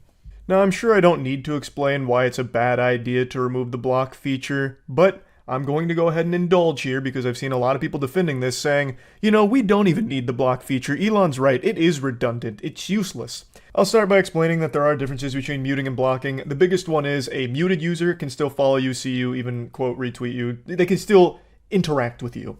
A blocked user cannot. A blocked user can do none of those things. It basically just cuts them off, slams the door in their face. And I've seen a lot of people saying that taking away the block feature is actually a great move for free speech because Elon Musk is a free speech absolutist. And I have to say, you are really deep in the brainwashing protocol here. You are lost in the mainframe. At its core, this is taking away a choice you as an individual get to make for yourself. It's taking away one of your freedoms to choose who or what you want or don't want to interact with. I don't see why anyone would consider this a W. Why would you celebrate having less freedoms? It doesn't make sense to me. It blows my mind. I understand a lot of people don't like to think for themselves. Having individuality is scary. It's easier to just exist in a hive mind or an echo chamber. But it's still just ridiculous to me that anyone would think that it's good, that something is getting taken away that's become such a very basic thing. So basic and so fundamental to the internet experience that it's actually one of the terms and conditions for X as a platform to even be able to be listed on the Google Play Store and the App Store. Both of these require a user's ability to block things and users they don't want to see. So if X does remove it, they may jeopardize their position on the app stores, which would be wildly detrimental to the overall health and future of the platform. So this is a decision that could potentially sink X down the line if they can no longer exist on the two biggest platforms that people download it. So it's something that I feel most people should recognize isn't good. There's nothing to be gained from losing an ability for yourself to make a choice for yourself as opposed to letting someone else do it for you. One of the main arguments I've seen in support of the block feature is that it's used by people to silence their critics. It's the town square, and you shouldn't be able to avoid criticism and hide in your bubble.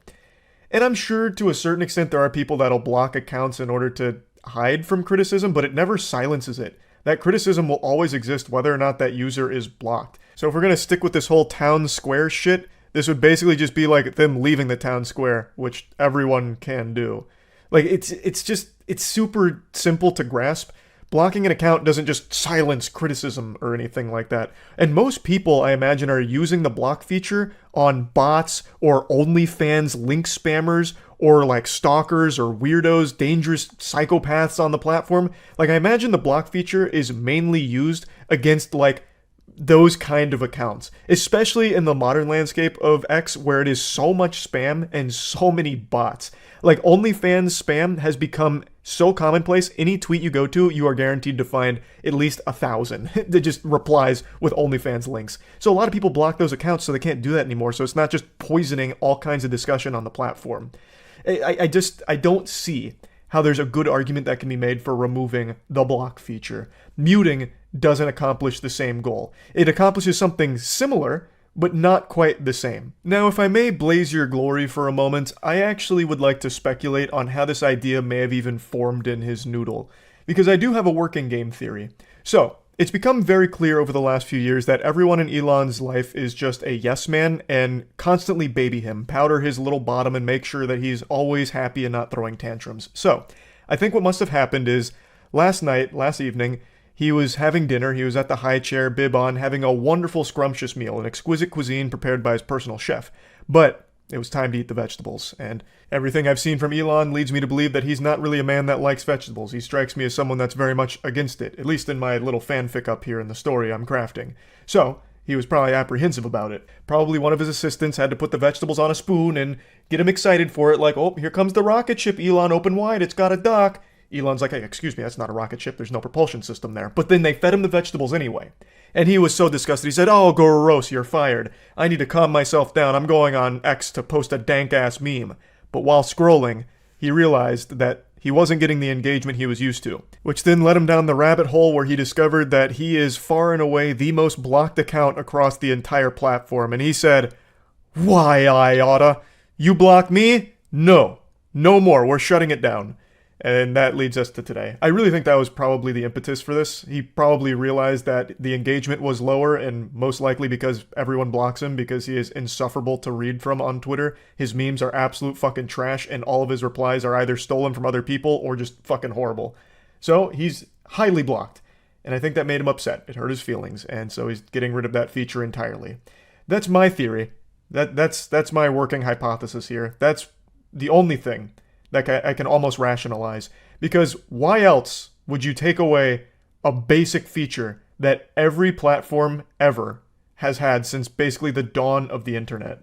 The bad ideas from Elon just don't stop. I truly am exhausted from talking about the platform formerly known as Twitter. and Elon's decisions with all of it. Like, I'm so tired of talking about it, but it just keeps getting sillier. I can't not talk about it. I have to.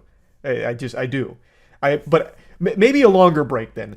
Go 2 or 3 months without making another disastrously, incomprehensibly terrible decision for the platform, so that way I can feel rejuvenated when I come back to laugh at you. Just give us a break. Just give us like a bit of a respite between this awful decision and whatever the next one's going to be. That's all I'm asking. Maybe just like a halftime. Just give it a little halftime. Just a little breather. That's really about it. So yeah. I know I've talked a ton about Twitter recently since Elon Musk took over, but I just can't help it. It is so entertaining to see all of this silliness unfold. It's become my go-to soap opera. I'm more captivated by this than I was Better Call Saul. I'm waking up each day to new Twitter drama, a new catastrophe, and it is putting a massive smile on my face. Elon's been celebrating the active user records they've been hitting recently, and I don't doubt that they're breaking records with active users right now. I imagine there's tons of people just like me signing on every day just to laugh at the state of the site and laugh at all of the impersonation accounts that are all verified now and costing real companies billions of dollars. I'm going to talk about that in a second. It is so wild. And yeah, he's absolutely right about one thing. Comedy is legal again on Twitter. He has unleashed it. The floodgates are open and the goofs are coming in hot. So let's just get right into it. I'm sure a lot of you have seen by now, but maybe some of you haven't, and I can't wait to open your third eye here to true enlightenment. This is trolling to perfection. So Elon Musk announced for $8 a month you can get a verified checkmark. Doesn't matter who you are, it's open to the public, you just have to pay for it. This has also led to some confusion, especially surrounding my personal Twitter account because I'm still verified on there, so a lot of people have been accusing me of being a hypocrite, saying, interesting, you still have a checkmark, clearly paying $8 a month even after you criticized it so heavily. Let me make it clear, I don't pay for Twitter. Like I said, I still believe it's a fucking dumb, brain-dead, dog shit idea to pay $8 a month for a check mark that's basically a Boy Scout badge for humiliation. I would never do that. It's more shameful to pay for Twitter than it would be to pay for a happy ending at a massage parlor. So no, I'm not paying for Twitter, I still just have the old check mark on there. Now to get back on track, Twitter Blue has fully launched and it is a colossal flop. It's having a box office performance like The Room here. It is just a fucking failure, it seems. A lot of the numbers that are being reported are all over the place. They range between 100,000 on the low end up to 440,000 on the highest end that I've seen. But let's go ahead and round that up. Let's say there's 500,000 Twitter Blue subscribers, and all of them are paying $8 a month. That's $4 million a month coming into Twitter. That doesn't even cover 2 days of their operating cost, because Elon Musk has claimed Twitter is losing $4 million a day. So through Twitter Blue, they're able to make back 1 day's worth of operating cost. That's it. And that's their monthly subscription. So after a month, they'll be able to pay for 1 day's worth of running Twitter. What a tough pill to swallow, I'm sure. Let that sink in, am I right? Now, of course, this isn't their only source of revenue. They do still have some advertisers, even though a ton of them pulled out, and Elon really seemed to put most of his eggs in this Twitter Blue basket, truly believing that most people would want it. Like, everyone's going to ask for this for Christmas, everyone's going to sign up for the checkmark because that's what's most important to everyone on Twitter, so we'll charge for it. Only it turns out the interest really wasn't as big as he and many others thought that it was. So yeah, that $44 billion that he used to purchase Twitter may have been better spent wiping his own ass with it. He also took out a loan. I believe the loan was $13 billion, according to Bloomberg. And the loan is also going to be something that Elon Musk is probably going to have to make payments on, and those are going to be extremely expensive as well. So at current rate with Twitter Blue, he better pray that Twitter's around for the next 2,000 years, because by then he might finally be able to start making a dent in how much money he owes and how much he has lost on Twitter so far. Yeah, while the number of users may be skyrocketing, that's clearly not translating into money for the company. But god damn it, I am so glad Elon's doing what he's doing right now because it is so entertaining to watch. Twitter Blue has been mainly being used as a tool for impersonation and trolling, and it's done remarkably well. I'm sure a lot of you have seen over the last couple days, one very successful viral post came from someone impersonating Eli Lilly. Some Giga Chad hero out there paid the $8, impersonated Eli Lilly, and said, "We're excited to announce insulin is free now," and then this tanked their stock 3% instantly.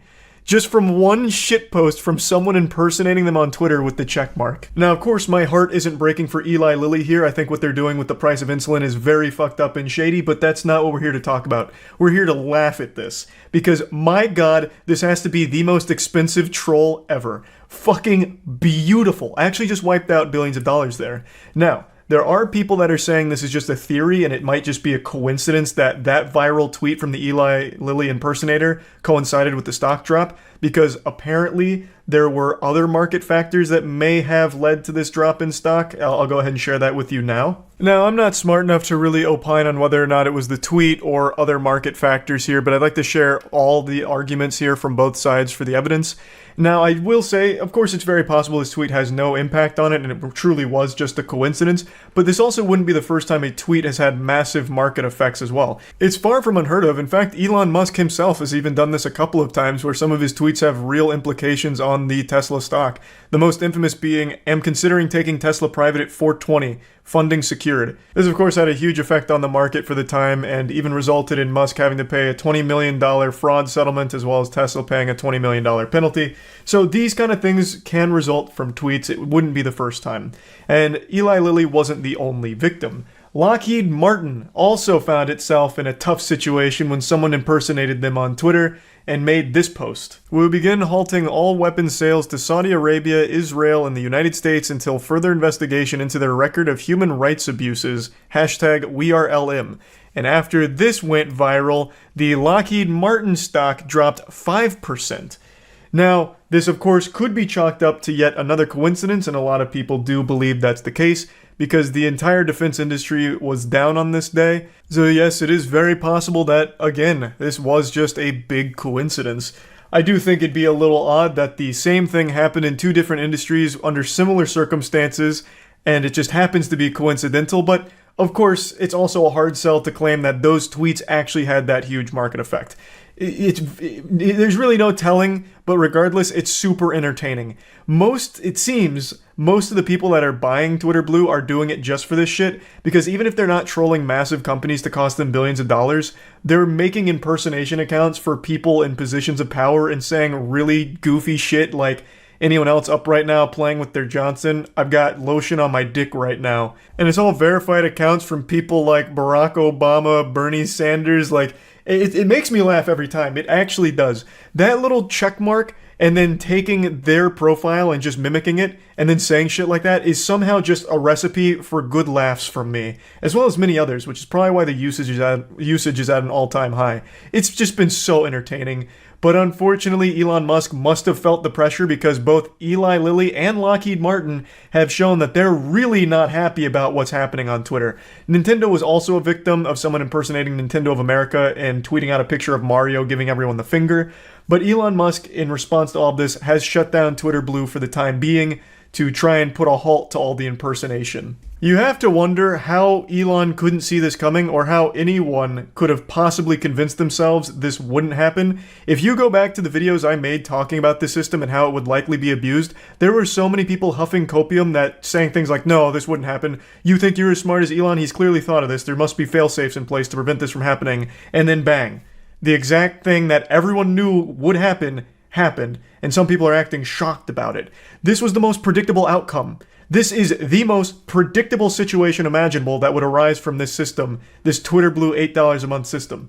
Everyone who even thought for a single second about this knew this would happen. It doesn't take a galaxy brain intellect to figure this out, yet somehow Elon Musk, as well as I guess many others, for some reason didn't think this would happen. Which is wild. That's just absolutely wild. But it has been so entertaining to watch. I'm really glad he went through with it. So hats off to him for actually pulling the trigger on this dog shit idea. Because fuck, man, it has been so fun. So I just wanted to share all of this with you. I'm excited to see where it goes next. And yeah, that's really about it. See ya. Did I jump scare you? Yeah, I bet I did. You coward. You make me sick. Your weakness is pathetic. But now that I got your heart pumping a little bit, I want to talk to you about an absolutely wacky lawsuit that I read about today. Elon Musk is being sued for $258 billion because of Dogecoin. This is the story of how one angry Dogecoin enjoyer named Keith teamed up with Saul Goodman to try and win more money than some country's entire GDP, all from a shitcoin. Now, not much is known about Keith other than he invested in Dogecoin in 2019, thanks almost entirely due to Elon Musk's tweets about it, promoting it. He was under the impression it was a legitimate investment and a good idea. And fast forward to today, where Dogecoin has eaten more ass than pinworms, and he's a little upset. He claims he has been defrauded by Musk, and it was actually all part of a pyramid scheme. Keith was feeling awfully gluttonous and is suing for $86 billion in damages, as well as triple damages of $172 billion. He's suing Elon Musk, SpaceX, and Tesla. He's aiming to score a hat trick here. He's arguing that Musk and his companies falsely and deceptively claim that Dogecoin is a legitimate investment when it has no value at all. Man, who could have seen that coming? What a surprise. Dogecoin actually doesn't have value? It was started as a joke in 2013. It was a meme coin. And you know what they say? Live by the shitcoin, die in shit. This was always going to happen. This was always the predetermined fate for every Dogecoin enthusiast. Unless you were a galaxy brain gigachad like me, who put a little bit of money into Dogecoin right when the hype train really started just because of pure FOMO. I put in it like 20 cents and just turned my brain off and dumped into like a lot of other shit coins as well. But Dogecoin I got in on like 20 cents and then I sold it hours before Elon Musk was going to appear on SNL because I knew nothing good ever comes from SNL. So I sold it at like 66 cents and made out like a goddamn king. I turned like $100 into like 300 or 400 or something because I fucking predicted it. I knew if Elon Musk was going on SNL to mention Dogecoin, it was going to kill it on the spot, and it did. It's never recovered. I fucking calculated it. But for that one good decision, I also made 1,000 bad ones. I put money into like 20,000 other rug pulls as well, but god damn it, this is the one that mattered the most. I will say this though, I do feel bad for people like Keith who had no idea what crypto was and only learned about it from Elon Musk. For some reason, Elon still has like a following that worships him as a god and will take everything he says at face value and just go hog wild with it. Keith was no exception, and he lost a lot of money from it allegedly and is now aiming to try and at least fight for it back. And then some. I don't know if Keith necessarily lost 270 or 58 billion, but god damn it, he's coming for scalps right now, I suppose. It continues saying that Keith wants to represent a class of people who had lost money trading in Dogecoin since April 2019, asking for 86 billion plus the 172, as well as an order blocking Musk and the companies from promoting Dogecoin and declaring that Dogecoin trading constitutes gambling under US and New York law. Well, good news for Keith, Elon Musk and his companies haven't mentioned Dogecoin in like a year. That name has become like Voldemort now. They don't touch it. I can't even remember the last time I saw him say that. So that one's already good without a court order. They've completely stopped because they've had their fun memeing around at the expense of people like Keith who lost a ton of money on it. Any money lost on Dogecoin to Elon Musk is negligible. But to an average octogenarian that only learns about it through Elon convincing them that it's a good idea, the money they lose, that means a lot. That's a huge difference maker in their lives. And I also don't think Elon Musk lost money on Dogecoin either. I wouldn't be surprised if he never put money into it in the first place and was only joking from the get-go, just to fuck with people and just to fuck with the entire market of it. But regardless, a lot of people did legitimately lose tons and tons of money on it, like Keith. And then he wants it to be like constituted as gambling, which it is. I mean, all crypto is gambling, 100%. I don't care how much copium you're boofing, there is no crypto that isn't just straight gambling. Take, for example, Luna, which was like the 4th most traded crypto for like the last year, and then over the course of a week, it went from $100 per token to less than like 1/1,000,000th of a penny. It died in a week. It just completely spiraled and died. It was a stable coin and died in a week from 100 to 0, well, way below 0. So yeah, I think every sane person would agree with Keith here. If you're putting money into crypto, you're gambling with it.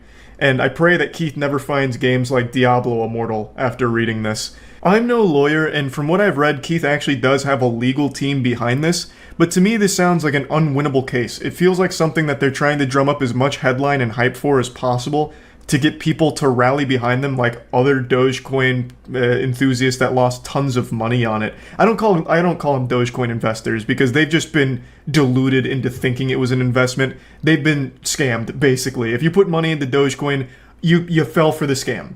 So I don't really call it Dogecoin investors, but hobbyists perhaps. So I think the whole goal here with Keith and his team is to get this lawsuit out there so a lot of media picks it up, which they have, and a lot of people come forward like, yeah, I also got fucked by Elon Musk here promoting it and this and that. And then hopefully the public pressure will mount to a point where the Elon Musk and the companies will settle with Keith outside of court for whatever undisclosed amount. I don't think there's any law firm or any human being on the planet that actually thinks Keith is going to win $258 billion here, and I don't think they're trying to win $258 billion here. They're trying to get some kind of settlement out of court with the pressure that the public can mount.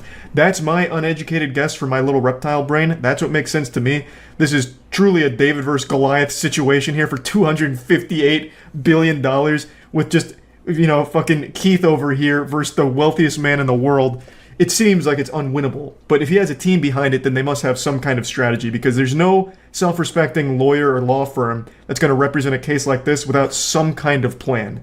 And I don't think there's any way they beat Elon Musk with this $258 billion. But who knows? Again, I'm not a lawyer. I haven't passed the bar. Maybe this somehow makes it all the way to court and Keith shows up with the goddamn Avengers of lawyers, and they lay a biblical smackdown on Elon Musk and his team. Just fucking Hulkmania goes wild, and Keith somehow wins and becomes instantly overnight the wealthiest person in the world. I don't think we're living in that fantasy, but hey, again, I guess it could be possible. No, I'm just kidding. I really don't think it's possible in any dimension in the multiverse. But I guess I could be wrong. Who knows? Anyway, one other thing I'd like to mention, I've seen this story float around a little bit on Twitter, and people get mad at Keith, just calling him like an idiot, it's your fault, you did this, I can't believe he's even bothering to sue Elon Musk. And to a certain extent I agree. It is entirely Keith's fault that he put money into this without doing even the bare minimum amount of research on what he was putting money into and just taking shitpost tweets as fact. One of the things I saw pop up in one of the articles talking about this is Keith used a couple of Elon Musk tweets as an example for him deceptively promoting Dogecoin as legitimate, and one of them was Tesla's gonna put a SpaceX is literally gonna put a literal Dogecoin on the moon, and like you have to be stupid to read that tweet and be like, oh my god, they're actually gonna do that? Quick, sell this, sell my car. I'm putting it into Dogecoin, honey. What do you mean you're leaving? Like, yes. There's a lot of self-responsibility there. It is, at the end of the day, Keith's fault that he put into it. But I really cannot help but feel bad for people like Keith who trusted someone they looked up to lead them in the right direction to financial security. Yes, it is Keith's fault, but I can't help but feel bad for him and people like him that bought into it. And yes, this lawsuit is comical. Going for $258 billion out of falling for a shitcoin meme, it's a silly lawsuit, but I, again, just can't help but feel sorry for him, because I'm assuming he lost a lot of money, like a meaningful amount of money in his life, and is just desperately doing anything he can to try and get some of it back. But yeah, I just wanted to talk about this a little bit, and that's about it. See ya. What an absolutely wild morning full of shocking surprises. I never thought it was possible for me to get any taller at my age. I'm 27 and like the epiphyseal plates close at 20 and whatever. I didn't think it was possible to grow anymore. And I didn't. But I also didn't think it was possible for Elon Musk to just outright try and buy Twitter. And that seems to be happening right now. Today, Elon Musk put out a public statement with a real offer to buy Twitter, which was sent to Twitter at $54 a share. So coming out to roughly a $43 billion buyout of Twitter. I said publicly I don't think there's a chance Elon would ever try this. Not that I'm like Elon Musk's PR guy or his fucking therapist or whatever. I don't know him. It's not like a parasocial relationship. But this guy goes on Twitter and dank meme shit posts every day. I remember for a little while he was talking about buying Fortnite just to shut it down. Thinking about buying Santa's workshop and hiring all the elves to pump out Teslas for all the good boys and girls in the world. He makes posts like that all the time, like, yeah, I might just buy this, might just go ahead and take control of this. And he never does or anything, so when he initially made the tweet saying, yeah, I might just buy Twitter, why not, fuck it. No one really took it seriously, myself included. I swear to God, Elon Musk took a puff of a joint one time on Rogan, and that changed his life, it feels like. Because from that moment, he just started going like a little hard here, getting a bit wacky. I wouldn't be surprised if tomorrow he makes an offer to try and buy heaven from God. But anyway, no one took him seriously when he's like, yeah, I might buy Twitter. And then he made a power move and got 9% of Twitter for like $3 billion or whatever that was, which I guess is just pennies to him. He's wiping his ass with $3 billion, so that was meaningless. And I thought that's where the story would end, that's where the anime wraps up, but then he went full-blown anime protagonist here by just saying, you know what, I want the whole company. I'm not done with you yet. So he makes a formal offer for a crazy price at $43-ish billion because he wants to make it better for free speech and improve the platform overall and take it private because he doesn't want the company public anymore. And it's just truly wild. Now, what I find to be the most interesting part of it is the way that he's doing it with a very public statement. It feels like he made a twitlonger to buy the website. When I first started reading it, I thought I was looking at a fucking YouTuber apology or like drama between internet creators. Let's go ahead and read it. I invested in Twitter as I believe in its potential to be a platform for free speech around the globe, and I believe free speech is a societal imperative for a functioning democracy. However, since making my investment, I now realize the company will neither thrive nor serve this societal imperative in its current form. Twitter needs to be transformed as a private company. As a result, I am offering to buy 100% of Twitter for $54.20 per share in cash, a 54% premium over the day before I began investing in Twitter, and a 38% premium over the day before my investment was publicly announced. My offer is my best and final offer, and if it is not accepted, I would need to reconsider my position as a shareholder. Twitter has extraordinary potential. I will unlock it. My man's out here sounding like Dr. Robotnik after the Chaos Emeralds, talking about unlocking its full power. Now, it's not as goofy as it sounds, him offering to buy Twitter like this, because he does have 9% stake in the company, and this statement he put out is, it's kind of going nuts to butts. He's saying, you know, if you don't accept this, I'll have to reconsider being a shareholder. He's their biggest shareholder, so if he sells off all of his stock, it's going to tank Twitter's price. It's going to be pretty devastating if Elon just decided, they haven't accepted my offer, eat this, suck on my cock, here's my dick and balls, and sells all 9% of his shares. That's not good for a company's stock price, but it is good for Elon. I'm a dumb troglodyte and not super smart when it comes to these things, so in my eyes, it seems like he put his ass in their asshole, where even if they don't accept his offer, he just gets to sell his stock and make money off of that, which is good for him, or they accept his offer, and he gets the platform that he's been fucking addicted to for the last few years. This guy posts more on Twitter than a 16-year-old girl. So, I mean, he gets to have his dream platform under his belt and do with it what he wants. I don't exactly know what he's going to do to make Twitter better, if such a thing is even possible, but I also don't think he can make it worse. I imagine it's just going to be exactly the same as it is right now. But I've been wrong millions of times before. Maybe he's going to change Twitter where you log in and get free fucking ice cream. I couldn't tell you. But from the perspective of a little reptile brain idiot like me, it seems like no matter what Twitter decides to do here, Elon Musk wins. He either gets Twitter or gets a big payday when selling the stock. But you know who never wins with an Elon Musk tweet? Gab. On every single tweet Elon makes, I see fucking Gab make a desperate post for Elon to notice them. Gab is supposed to be a free speech alternative to Twitter or some shit, but every time I've checked out their website for even a fucking millisecond, the top posts are either QAnon conspiracies or just actual racism, and the comments just have a lot of people using the N-word. I don't know if that's the entire community, it's probably not representative of the entire Gab group, but Jesus Christ, it is fucking weird. And I really feel like every single time I see Elon tweet, Gab is just beneath them replying to it, either begging for some kind of attention or recognition from Big Daddy Elon, or begging for investment. So when Elon made this offer tweet where he goes through like trying to buy Twitter, Gab made their offer to Elon saying, this is all a bunch of hogwash. This is garbage, Elon. How about you sell your Twitter stock and then invest $2 billion into Gab and we'll take the world over?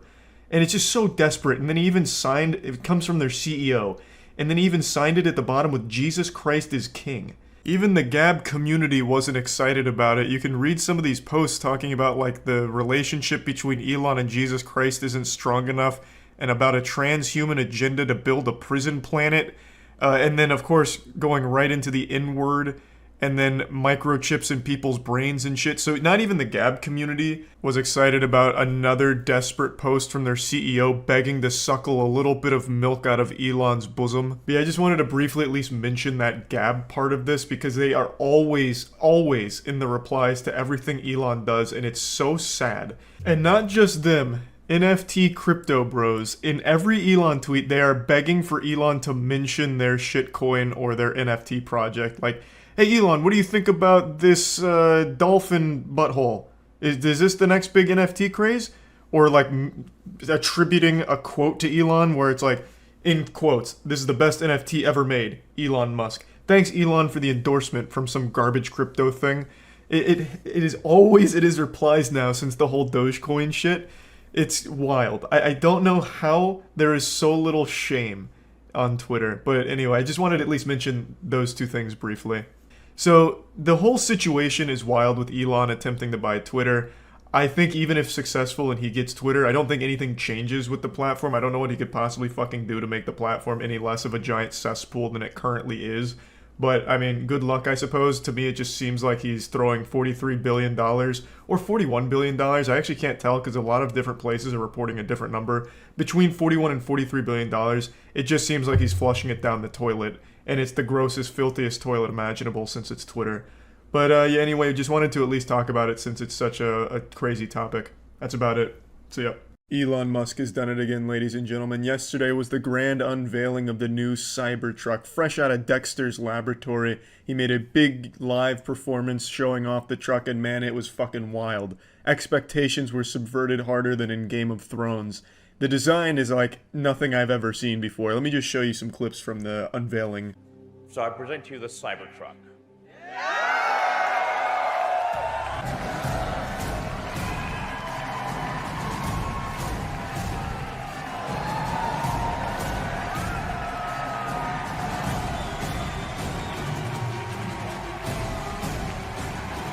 Elon had this shit popping off like you were at an EDM rave. This was hype as fuck. I half expected The Undertaker to be coming out of that tunnel instead of the truck. This was like some WWE pyrotechnics display. This is the Super Bowl of truck announcements.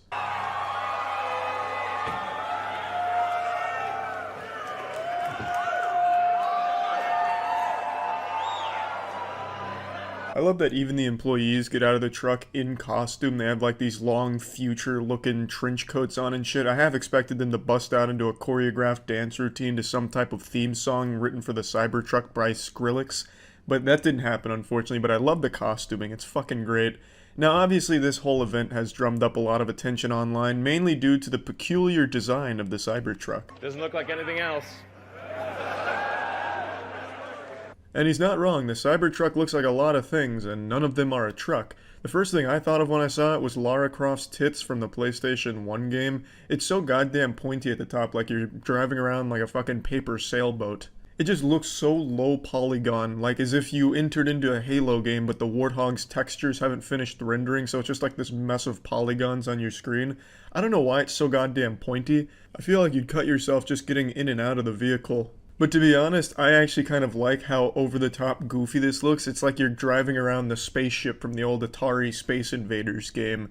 I think there's a certain charm to it, but the rest of the performance here at the unveiling is spectacular, so let's continue. It's a regular truck door.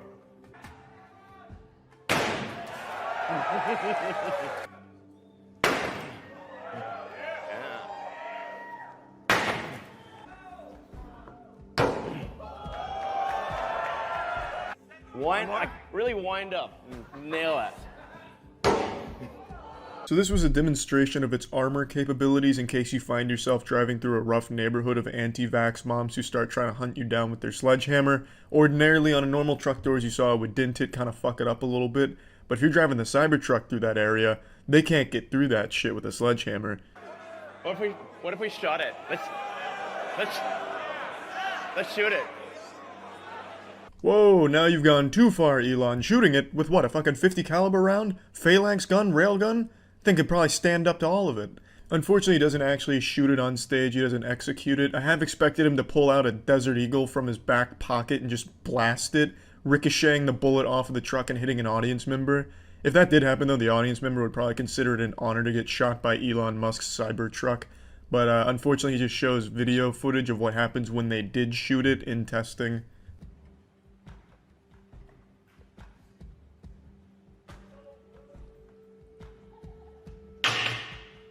Nothing. Yeah, it's still doing it. I guess. Yeah, not bad. Yeah.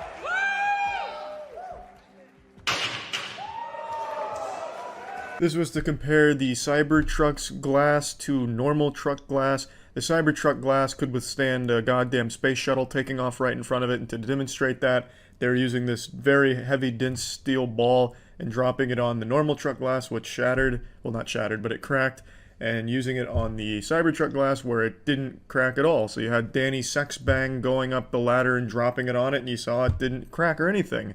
Very impressive stuff, but I would have done it a little differently. If I was in Elon Musk's shoes doing that, I would have had like a Cirque du Soleil juggler juggling those steel balls and then just dropping them one at a time onto the piece of glass. It would have been a really cool performance, and I think it would have added a lot more to the display. Sure? Yeah. Oh my fucking god. Well, maybe that was a little too hard. It didn't go through. So that's a plus side. Let's try the right. Try that one, really? Okay. Sure. Oh, man. It didn't go through. Unfortunately, that man's arm is just too strong. A professional pitcher throwing that steel ball at the glass, it never stood a chance. He could take down a fucking building with that. He's got like a little wrecking ball for an arm, and he's just throwing it at it. Yeah, there was no chance. So unfortunately, the glass cracked quite significantly, which wasn't in the script, but god damn it, Elon Musk's recovery was pretty solid. At least it didn't go through, so that's good. You're being hunted down by a major league pitcher with a steel ball in the Cybertruck may fuck your glass up, but it ain't gonna take you down.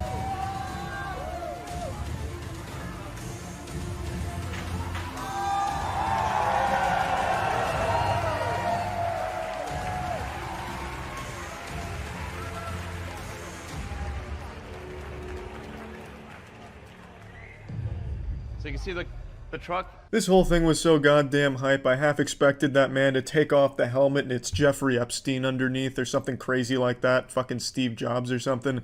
But no, it's just a normal man. He was driving that ATV that looked like it was a huge paper cut hazard up into the bed to show that it can sustain big weight, stuff like that. And that's pretty much where the truck unveiling ends. I think the truck is super goofy, which makes it cool to me. And yeah, it's... what a design. Elon Musk has done it again, baby. Fuck yeah. See ya. Wow. What a crazy day, huh? No foreplay. We're just gonna get right into the actual meat here. So, there's been a big falling out between Elon Musk and Donald Trump. I'm not sure all the particulars around it. I wasn't a little fly on the wall that observed everything that led to this crumbling relationship, but it is messy.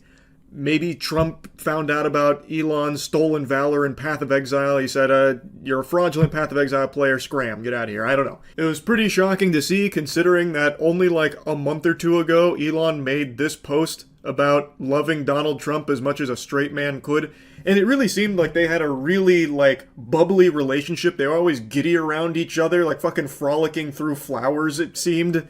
And then out of nowhere, it just blows up like a fucking septic tank here. Now there's shit spewing everywhere. So it was... a relationship ended on not good terms, and it culminated with Donald Trump threatening to cut Elon Musk's government contracts, and that is when the dam really broke. Elon got out his best ketamine cocktail and hit the Thunderdome, the only arena he's ever known, Twitter. Saying things like, without me, Trump would have lost the election, Dems would control the House, and the Republicans would be 51-49 in the Senate. Such ingratitude. I can already just picture Elon at his desk doing one of these. Such ingratitude. Like a 90s anime villain. And then he really rolled up his sleeves and said, no more Mr. Nice Guy, bub.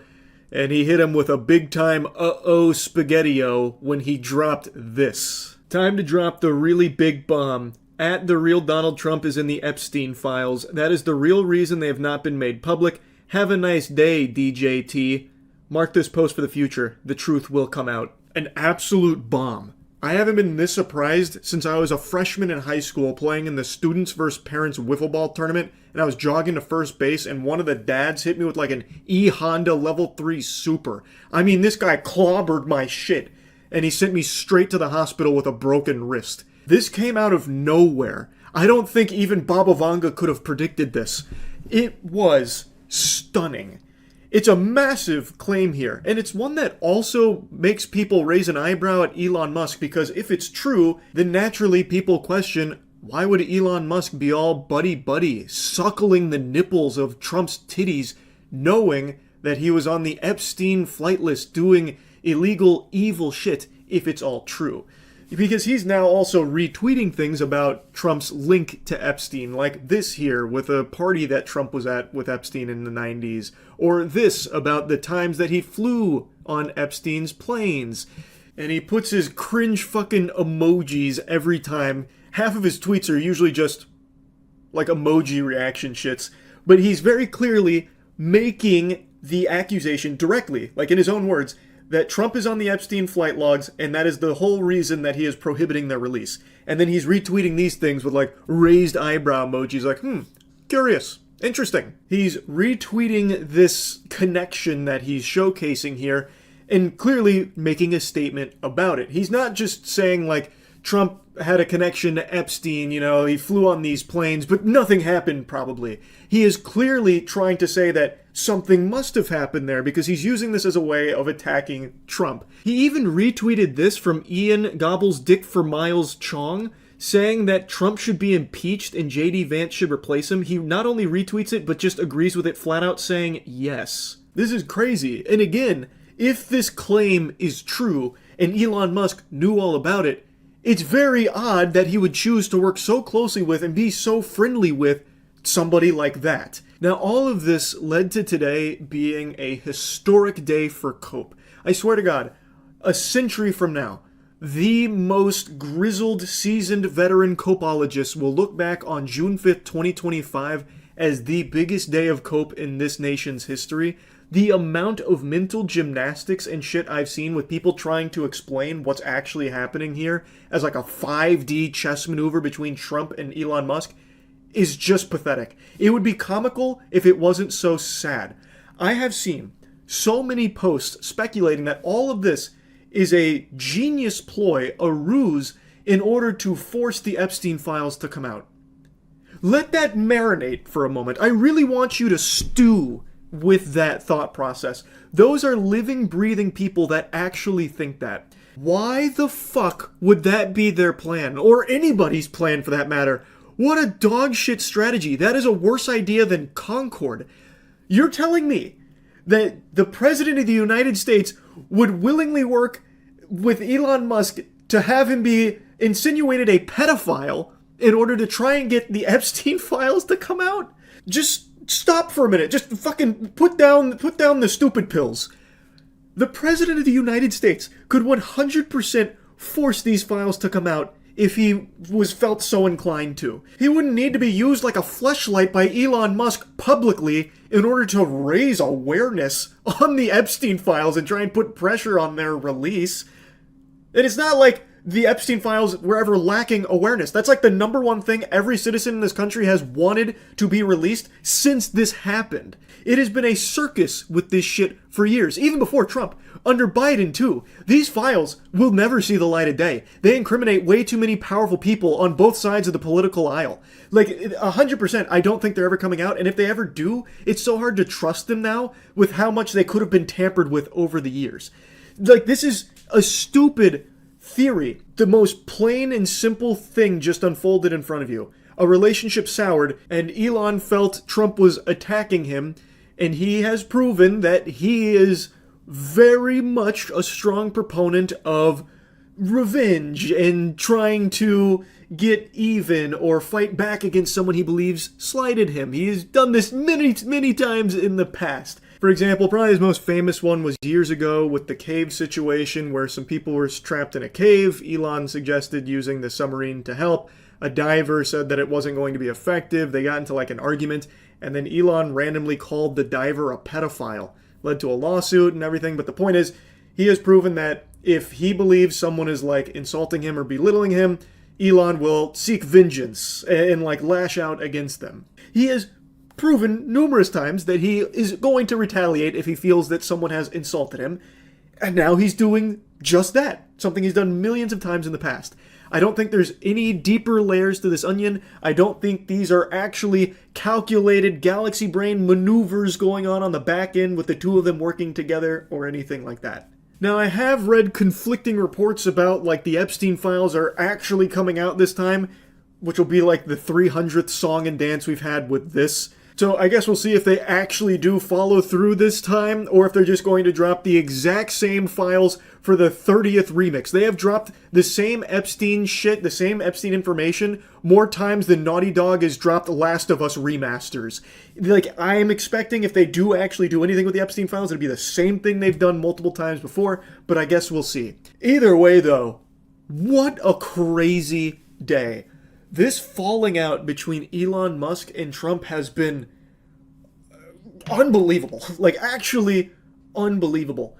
And I wonder if Elon's going to continue just, like, tweeting out bombs like this. Like, he had so much access to, like, government information and shit. Like, is he just going to start leaking national secrets and all of that? Like, the amount that even just came out today was astonishing. Like, he was leaking more shit than my butt after eating anything with dairy in it. And I wondered, is he going to keep doing that? Or are tempers going to, like, I don't know, like, simmer down? Are they going to try and meet in the middle and, like, try and shake hands once again and not be on bad terms? Like, I do wonder, because he was deep in the government. He probably did have access to, like, very sensitive information. And he has just proven today, like, he is more than willing to just go on Twitter and just air some shit out. Again, they are just allegations right now. He hasn't proven anything about this, but still, crazy day for sure. That's really about it. See ya. When it comes to making predictions, I'm wrong more often than a March Madness bracket. If I was a meteorologist, they would have me publicly executed at the town square while people throw tomatoes at me, because I would legitimately never predict the weather correctly. And I almost think that that's more impressive, the fact that I can't even accidentally get a prediction right. But that doesn't mean that I don't like to keep trying, so that's what I'm doing today. I may be 0 for 100 on predictions, but we're about to change that. The curse will be lifted. Statistically, you gotta get one right eventually, and this is my one. I know for a fact Elon Musk will never fight Mark Zuckerberg in a real fight. Now, maybe they get together in the octagon and play a game of patty cake or a little slap boxing with headgear like it's straight out of SpongeBob karate episode or something, but they will never actually have a fight. For those that don't know, for the last couple months, Elon Musk and Zuckerberg has been posturing that they're going to fight each other, like in a legitimate fight. But I just don't think that's going to happen. I think this is all just publicity and attention, because Elon Musk loves attention. He feeds on that more than a plant feeds on sunlight. Elon Musk photosynthesizes attention the same way plants do. It's how he lives. So I think that's the actual motivation here, is just to keep his name in people's mouths. Because there is no way he has ever thrown a punch in his life. His body is built like a tub of mayonnaise. It looks like he's smuggling 6 bowling balls in his torso. I don't think his confusing body geometry would even allow for him to throw a punch. It'd be like trying to stretch a wet spaghetti noodle. There's no way he's ever trained, nor ever even thrown a punch at a punching bag, I don't think. So this would just be a ridiculous fight to take, because Mark Zuckerberg, the fucking goofy soulless android straight out of Skynet, actively trains in Brazilian Jiu-Jitsu and actually just won a gold and silver medal in a Jiu-Jitsu tournament a month ago. Which initially that headline didn't impress me, because I just assumed Zuckerbot went in there, opened his wallet and paid everyone to just throw against him so he could feel good about himself. But there's footage of the event, and he is pretty solid. He is actually pretty talented. It's clear he takes it seriously. He's also just been training with experts as well to become better at it. So this is something that he's serious about. Meanwhile, the only thing Elon Musk is serious about is shit tier memes. Like the crustiest, dankest memes ever that no one can even ironically laugh at. If this was a fighting game, Elon Musk would be in the unusable below F tier ranking. Meanwhile, Zuckerberg would be like C tier. So there's just no chance. Like, there's literally no chance Elon Musk would win this fight, and he knows it. Mark Zuckerberg would smoke his meat. Mark Zuckerberg would rip his fucking tongue out and lick his ass with it. Like, Elon Musk would truly get brutalized, I think. Even though Elon Musk definitely has some size on him, it doesn't matter, because there's no way Elon Musk can use his size unless he tries to do some kind of weird forbidden jutsu where he, like, oils himself up to get real slippery and, like, slides around and attacks him like that. Like, I don't know what else he could possibly do, because he doesn't train. He hasn't trained, and he won't train. So he's already planted the seeds of doubt. He made a tweet not too long ago talking about how he might need back surgery. So he's already, like, alluding to some excuses he could use to get out of this fight to weasel his way out. So I just don't see this fight happening. I really don't see this fight happening at all. But it hasn't stopped the hype train. Elon Musk keeps talking about how it's definitely going to happen, and he even makes, like, these bold claims about where it's happening and when. Meanwhile, Zuck on Threads, and also, God rest the soul of Threads, that didn't make it more than a month before it died. What a tragically fast demise that platform had. I don't know anyone that still uses Threads except for Zuck now. That's just like his quarantine zone, his containment unit. He just goes in there and speaks, and that's the only thing left on Threads. But anyway, Zuck made this post in response to all of the posts Elon had made about how the fight's, coming up pretty soon. Zuck said, "I love this sport and I've been ready to fight since the day Elon challenged me. If he ever agrees on an actual date, you'll hear it from me. Until then, please assume anything he says has not been agreed on." Which I 100% believe Mark Zuckerberg here, because Elon Musk does nothing but make false promises and just make shit up. Like, the way Elon Musk talks about it, you'd think the fight's happening this weekend.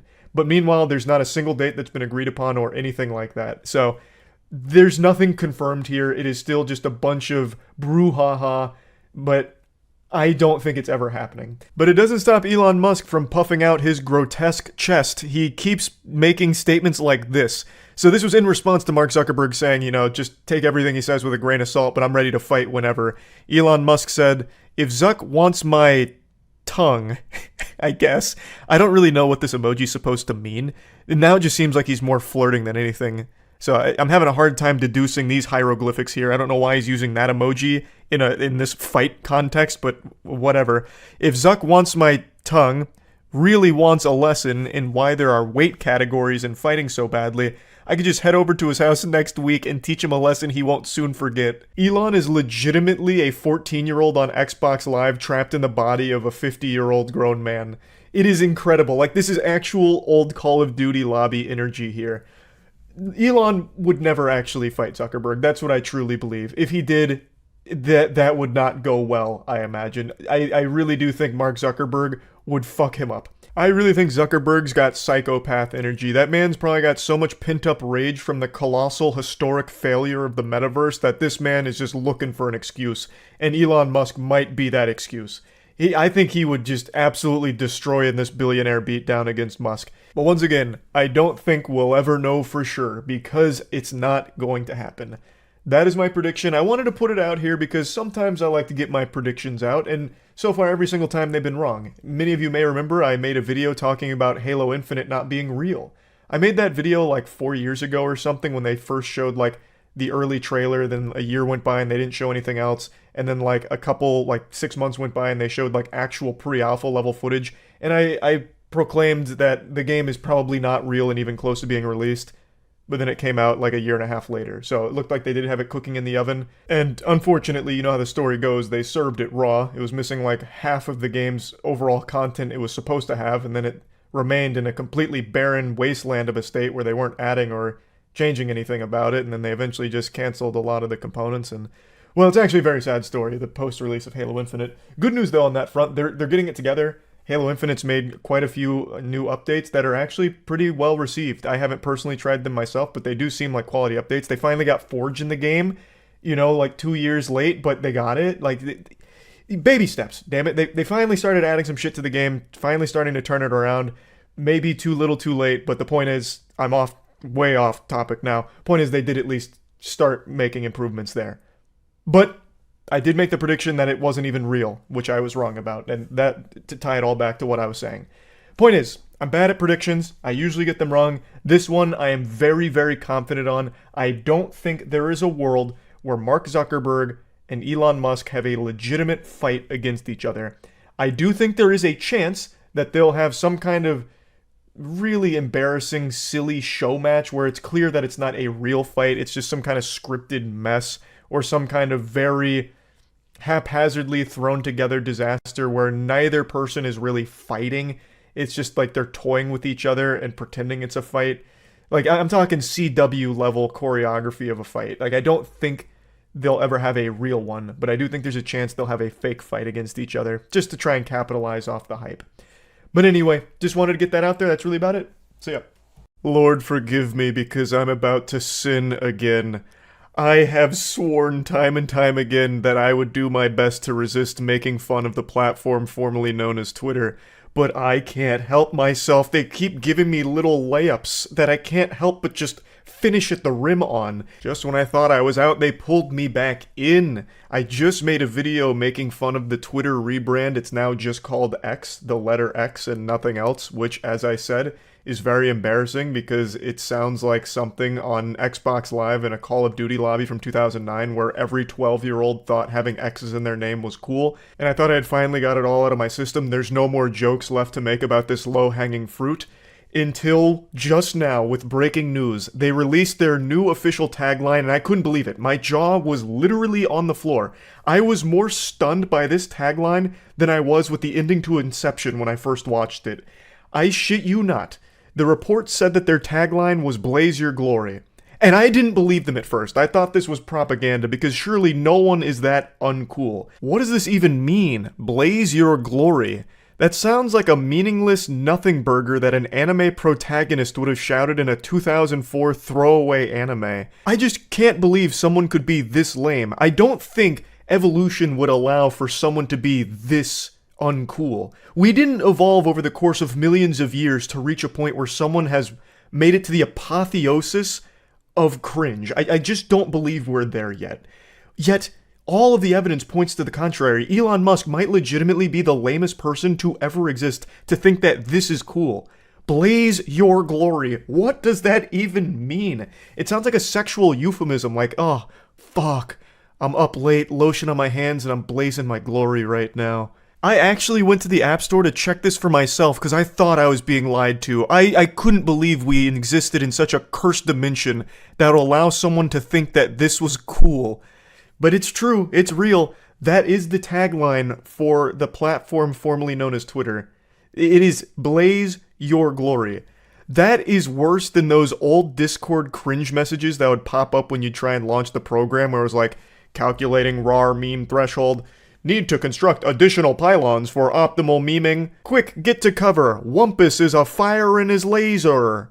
Watch out. Springle just deleted all your base. Your base no longer belong to us. That old garbage? This is worse. Blaze Your Glory is like 50 times worse. I have legitimately been giggling about this for at least 10 minutes, which is why I'm making a whole video once again making fun of this platform, even though I have sworn that I would stop, like, control myself, the urge, but I can't fight it. It's like that scene in Knock Knock with Keanu Reeves, where he gets tied up by the two girls, and he's like, I didn't fuck you, you fucked me!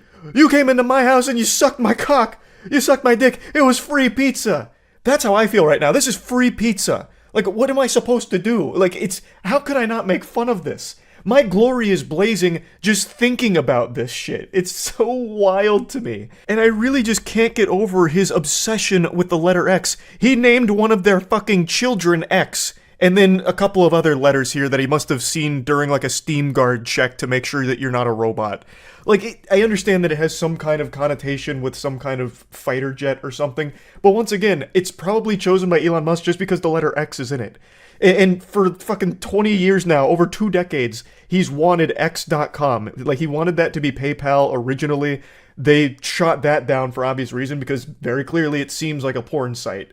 But now he's got fucking full reign, unthrottled, uncircumcised, and unhinged. So he's got X and he's letting it all rip. There is no one but yes men surrounding Elon Musk just saying, go wild, brother. And he is.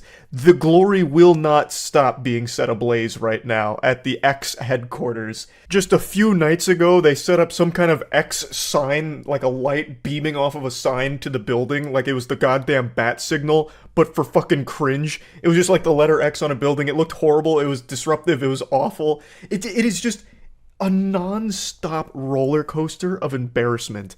I really don't know how it's possible to be that uncool. Like, it's incomprehensible to me. I grew up as a fucking loser, a weirdo, for sure.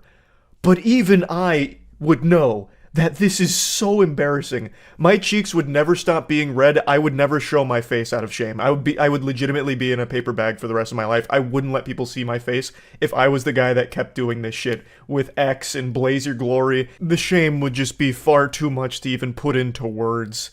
I just... I can't help but make fun of it. I really can't. It's begging for it. I think there is a chance Elon Musk has some kind of humiliation fetish.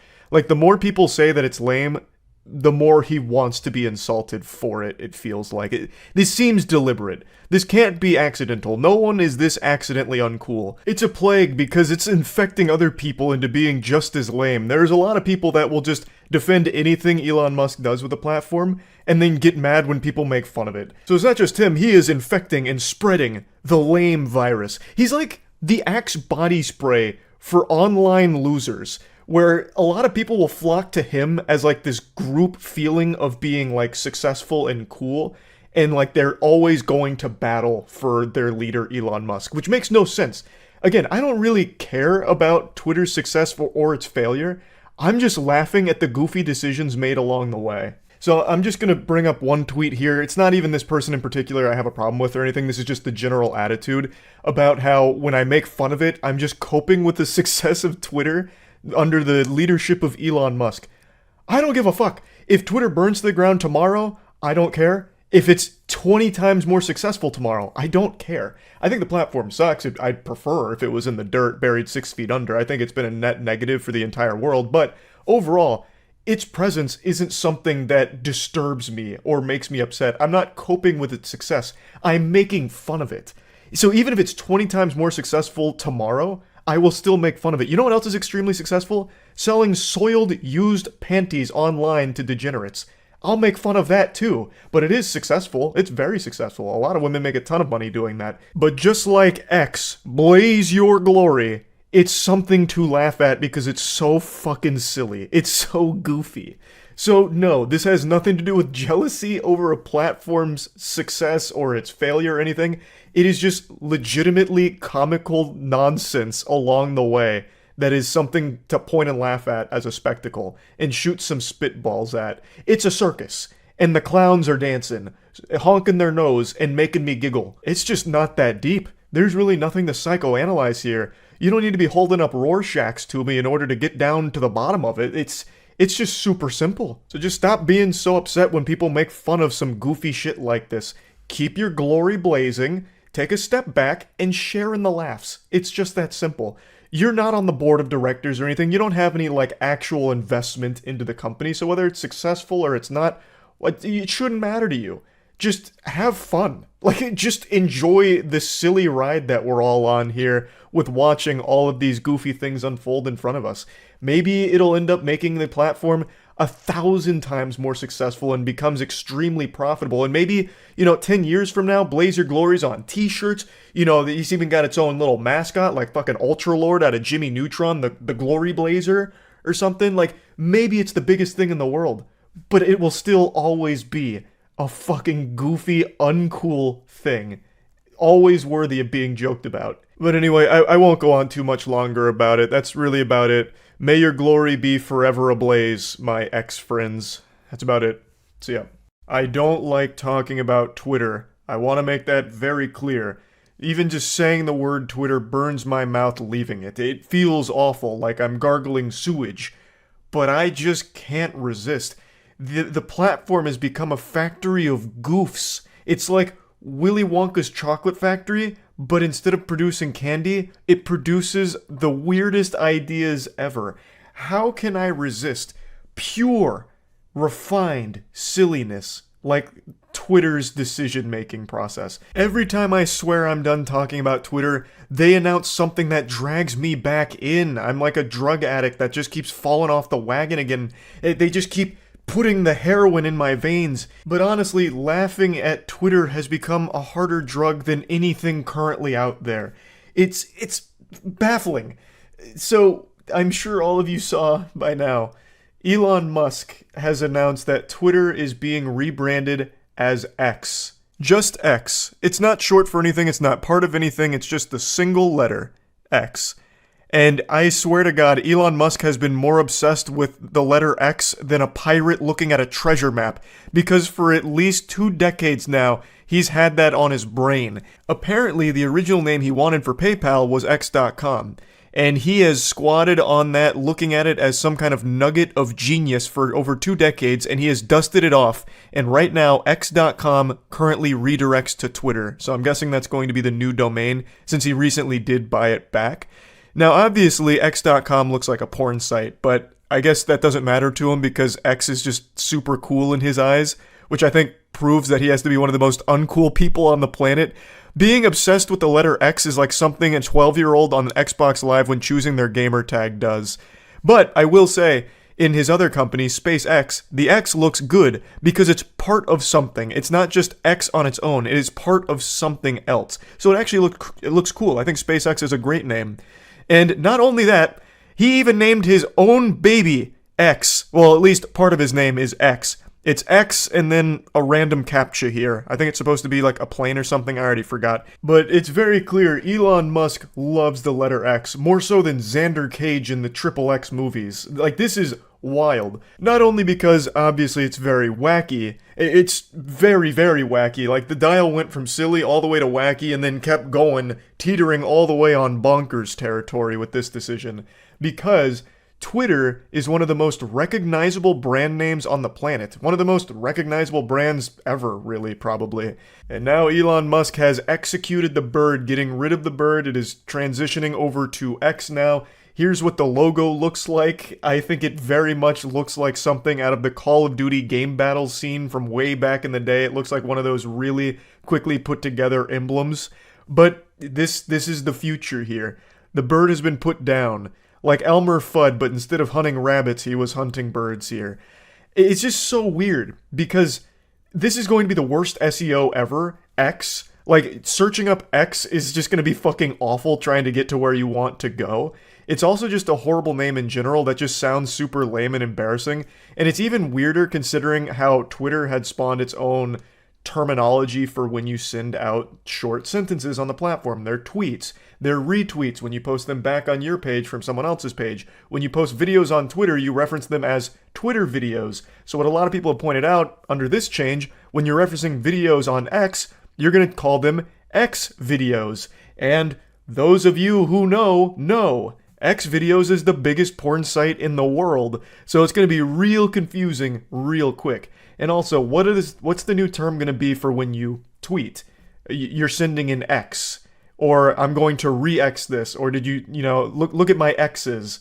Which is just so fucking embarrassing to say. That's even worse than saying tweet and Twitter and retweet. It's the worst terminology imaginable, if that is the direction they go. I'm still not fully convinced that this is anything more than just a gag from Elon Musk. I feel like this is just one of his classic shitposty things where he thinks it's like enjoyable for some length of time and then he says, I'm done playing with this toy and forgets about it. I don't know if he's actually going to do this. It would be a really dumb decision too, because again, you bought one of the most recognizable brands ever, and now you're just completely changing the brand name and brand identity. What's the point? All of the hard work of brand building was done for you. You had the easiest part of the brand building process. It was already a juggernaut of a brand. Why are you going back to try and start over with a new brand and a much worse name and a much worse identity that people are already laughing at? It just doesn't make sense. So I feel like he probably won't actually go through with this if it is an idea he's toying around with. I feel like this is just going to be a short period thing that he's kicking around and maybe goofing a bit with.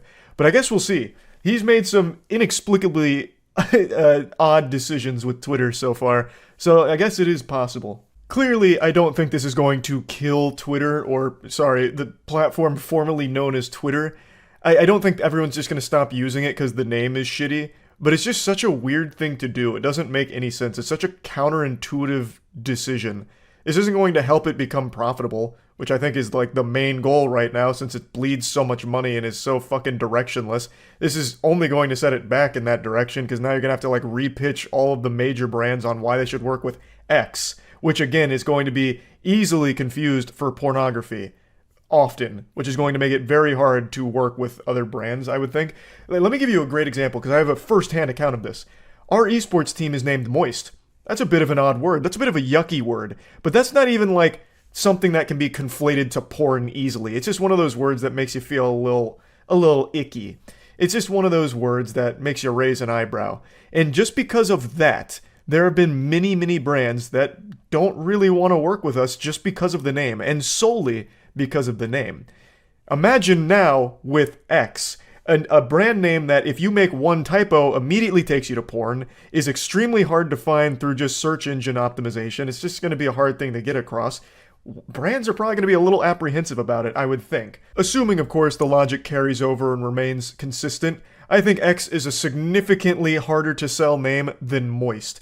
But that's just me, and of course that's not exactly the most unbiased judgment there. I've definitely got a horse in this race, but it does seem like X is a much worse name for brands to work with. Just going off of basic common sense here.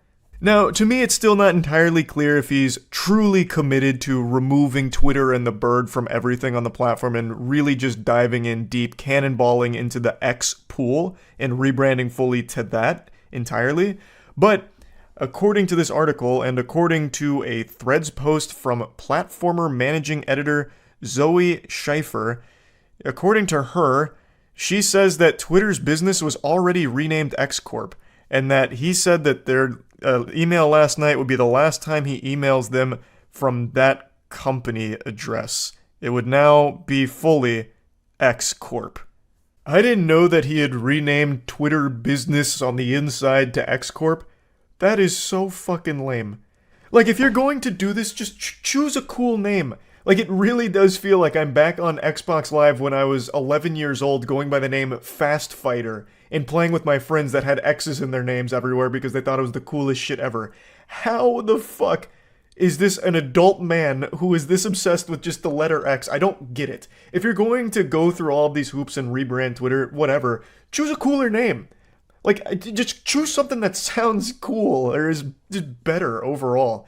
X is so embarrassing. Going on Twitter right now is already shameful enough, and this is just going to make it be even more miserable. Having to say that you went on X and read a couple of X's or saw the videos posted on X or whatever. It's just, it's so dumb. Yeah, I just had to talk about it. I couldn't resist. It's just so weird. It's such a weird decision. That's really about it. So yeah. I just wasn't strong enough. I couldn't do it. I couldn't fight the urge, exercise the demon that was compelling me to talk about Elon Musk making a clown of himself again. I told myself, like as a pre-New Year's resolution, to stop talking so much about all of the Twitter dog shittery that's been going on and how wacky and wild it's all been over there, because I've already made so many videos talking about it, but it just keeps getting more and more wacky. And I'm drawn to wackiness like a moth to a flame, so I couldn't stop myself. I'm just like a junkie who fell off the wagon again, scratching at my neck, and I needed my fix. I couldn't help myself. I just have to talk about the most recent development in the never-ending soap opera of Elon Musk and Twitter. I'm sure you saw yesterday, Twitter made a statement about an upcoming policy change where they would no longer be allowing promotional links to competing websites. They initially said that if the purpose is to drive traffic away from Twitter into the other sites, you can't do that anymore. We're putting the kibosh on it. The fist is coming down. But it was vaguely written to the point where it could be interpreted in a lot of different ways and caused mass hysteria, like an actual panic, because they even mentioned Linktree by name, which is something a lot of people use to like put their links to other places. So by having it be so vague, it made it feel like if you just link to competing websites, you could face punishment, be banned for it. So that obviously raised a lot of people's red flags because it sounded cutthroat, like absolutely brutal. Twitter just seemed like they were putting these walls up to keep everyone trapped in the insane asylum. It reminds me of like a competing student council president in middle school where he's like, my opponent over there absolutely stinks. He sucks eggs, and if you go to any of his functions, you're not allowed at any of my functions. It just felt like a temper tantrum almost to try and prevent people from linking elsewhere. Like even having that statement at the end where it says follow me on and then dropping your Instagram handle would be a bannable offense. Like that is alarming. So obviously the backlash was huge, and this is one of the very few things I've ever seen that has unified everyone of all sides to come together and hate it equally. Even the biggest throat goat Musk meat swallowers were choking on this wiener here. This news made even them upset. Everyone came out against this. It was like a galactic threat in the Marvel universe where the villains start working together with the heroes to defeat the common evil. This was a big moment, and the backlash actually got some results. They seem to have backpedaled on the policy. They deleted the initial post with all of this in there, which is a great thing. I'm glad they decided to bury this and hopefully never try something similar. They were receptive to the feedback because there was a ton of feedback, so I'm glad they implemented that change quickly. But this is where we get to the wackiest part of the story. Shortly after this huge debacle, Elon Musk made a post saying that from now on major changes will be pulled, which reminds me of like old school RuneScape system where they pull like even the most minor fucking changes and leave it up to the community to decide, which I think is a good thing overall. But it then went to Elon Musk polling something else. Elon Musk polled whether or not he should stay head of Twitter. And good golly, I tell ya, I don't know if these were the results he was hoping for, but this is where we're at. 57.5% have said yes, he should step down as the head of Twitter. This is big. I'll tell you where I stand here. I don't think he should step down as the head of Twitter because then I wouldn't have as much to laugh at every single day. I also don't think he should be able to bail out of this sinking ship, at least not in the public eye. I think he should absolutely continue running Arkham Asylum. I don't think he should be able to get the free ticket out. He should absolutely have to stand by this product now. Plus, he's still obviously going to have a huge say-so in the company's direction. It's just he'll no longer be the public punching bag for it. He's going to dump that responsibility on some other poor soul. I've talked about this before, and it seems a lot of people must have flown under their radar. But this doesn't actually mean anything either. Elon Musk has been actively looking for a CEO since purchasing this fucking pile of shit anyway. I think a lot of people seem to have forgot that last month he did make a statement that he's looking for a new CEO of Twitter anyway. So this poll really feels pretty fucking useless when he's already planning on not being the CEO for much longer regardless. This feels like some kind of PR play to be like, okay, the people have spoken and I care so much about democracy, I will actually be stepping down and here's your new CEO. Even though that was his plan from the beginning. But I actually think this is a lot more shameful. Like, this isn't exactly the best PR play because if he does step down now and get that new CEO up, it's going to be like, yeah, okay, you guys didn't like me, and then you like kick sand, so maybe you'll like this guy more. I think that's infinitely more pathetic than if you had just gone out like the traditional way saying, okay, I've done enough here, here's your new CEO. But instead, it now looks like you're leaving because people threw too many fucking tomatoes at you. You got too many boos. That 90% cheers and 10% boos, I guess, wasn't necessarily accurate. This, I think, is just a much sadder way of departing, especially considering you had already had plans to get a new CEO in there pretty soon. It's just a very silly and wacky twist to this story here that I, of course, had to talk about, because how could I not? This is goofiness. This is prime goofiness, like, the essence of it, like, right in the palm of our hands. Of course I was going to speak about it, even though I had already kind of sworn off this hard drug of talking about Elon Musk and Twitter's silliness. I just couldn't help it for this one. I had to make a special exception. So that's where we're at right now. Not sure when or even if Elon Musk will be stepping down anytime super soon, but it's definitely worth mentioning that this is going on because, man, it is just a never-ending ride of fun and thrills. That's about it. See ya. When I was growing up, I was an extremely religious kid. I stole my friend's Digimon cards in 4th grade and I never forgave myself. I was convinced I was going to be banished to the Shadow Realm, sent straight to hell. I knew that I had just broken one of the 10 commandments, but I couldn't, fight the demon that told me to take those Digimon cards. I thought the Lord was up in heaven wiggling his finger saying, no, Charles, enjoy your time with Lucifer for this. But then I remembered what I was always taught, that the Lord could forgive any sin, no matter how great. But now that I'm an adult, I've learned that that's just not the truth, because there is one sin that is unforgivable, and that's cringe. And nobody is more cringe than Elon Musk. Now, I know I've made quite a few videos about Twitter and Elon Musk over the last month or so, but that's just because there's been so much silliness going on with it. But people keep thinking I'm some mindless drone who hates on him blindly for no reason, and that's just not the truth. I always give credit where credit's due. I've talked about this on stream, but I'll mention it quickly in this video before getting into the actual meat of the topic. Elon Musk seems to have been taking a hardline stance against the open pedophiles that were using Twitter unimpeded for years. I read a report recently that he's banned thousands of accounts from these predators that were openly sharing explicit child materials on Twitter. Those accounts are now gone, and I think that is a wonderful, great thing that he's done. I never have any problem giving appreciation for good things done by people that I might not like. Like, I don't just assume everything that someone does is evil just because I'm not a huge fan of them. Now, getting on to today's topic. Elon Musk has embarrassed himself publicly yet again.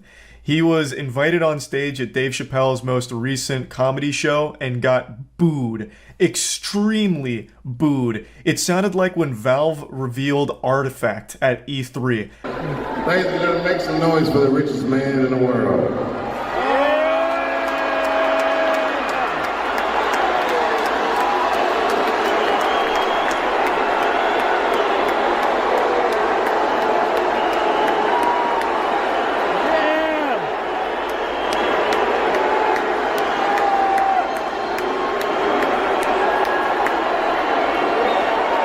There's so many boos, it sounds like a stock sound effect from a cartoon. I was surprised tomatoes weren't flying during this.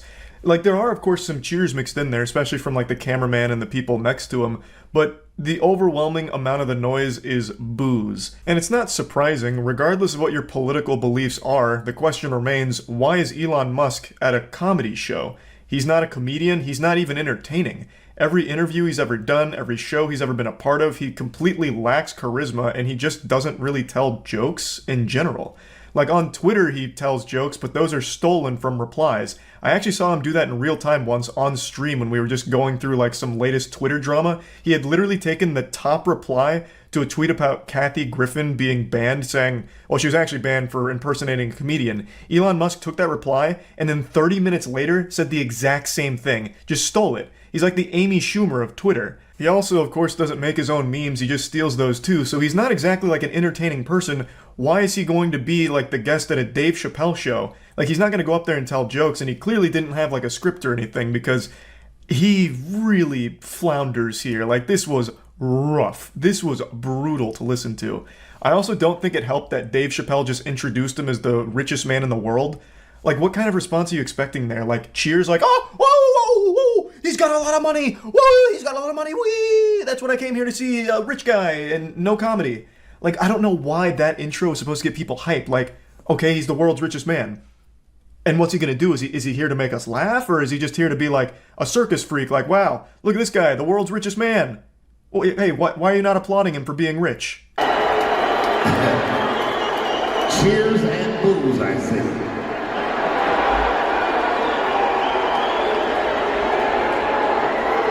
Elon. Hey, Dave.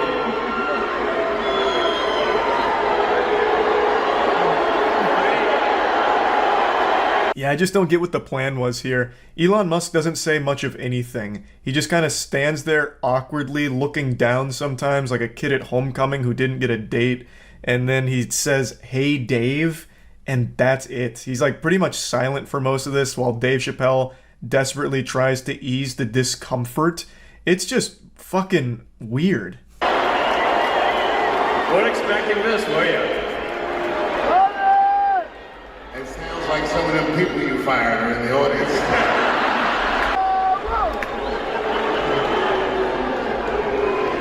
Hey, wait a minute. Those of you booing.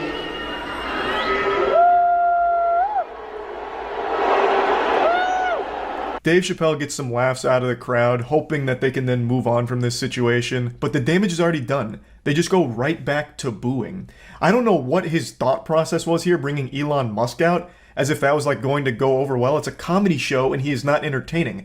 Like, set aside the political beliefs or anything of what the audience might disagree with Musk on, the fact of the matter is the guy is just not entertaining. So why bring him out to a comedy show? Like, he's already come out here and now has killed the vibe of the entire atmosphere, like a cop showing up to a frat party to shut it down.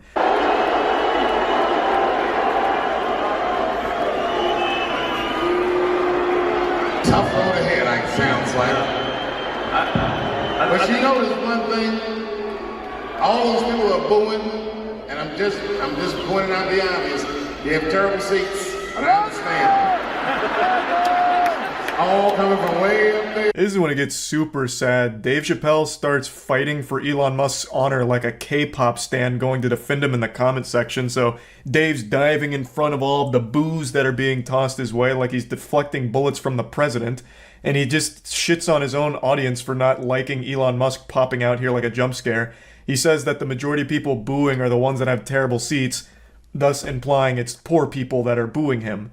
Like, what the fuck, man? That's just like a lame joke, like in general. I understand that you're probably like a little panicked here and very uncomfortable with this situation because the guy that you invited up, your buddy, isn't being received well by your audience, but why are you shitting on them for it? It was a stupid idea to bring him out in general. Even if he wasn't like a controversial figure, if you just bring up someone that's not even associated with comedy, they're probably not going to be received well at a fucking comedy show. Like, it's just that simple. Like, he could have called up like, hey, everyone, and now introducing the world's best plumber. This guy's helped me with so many of my toilets. Like, okay, and why is he here? Like, why are we supposed to get excited for that? But at least in that hypothetical situation, the plumber has a chance of being, like, fun to listen to with jokes. Everyone already knows Elon Musk can't tell jokes, so there's literally nothing to even be remotely excited about other than, like, hey, he's got a lot of money.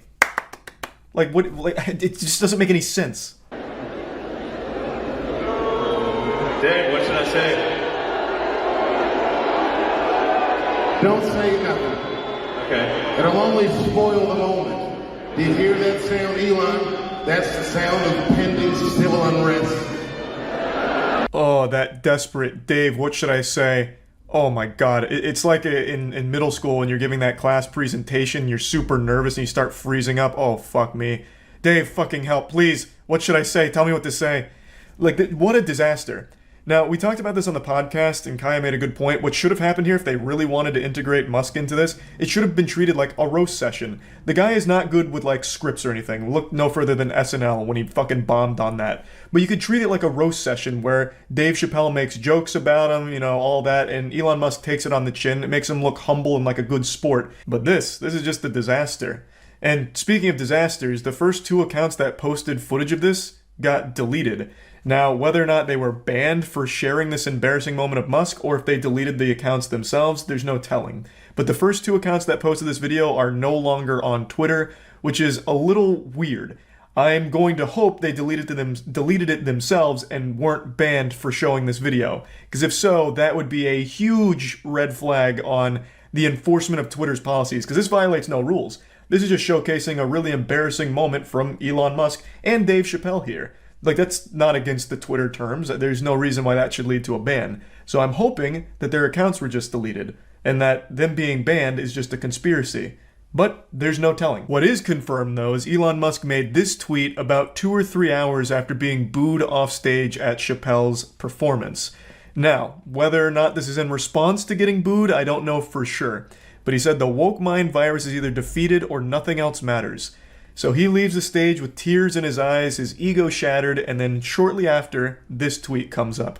I don't know if this was just weirdly timed pandering or if he's actually blaming woke people for getting booed off stage, but to me it feels like he really believes the only people that would boo him are woke people.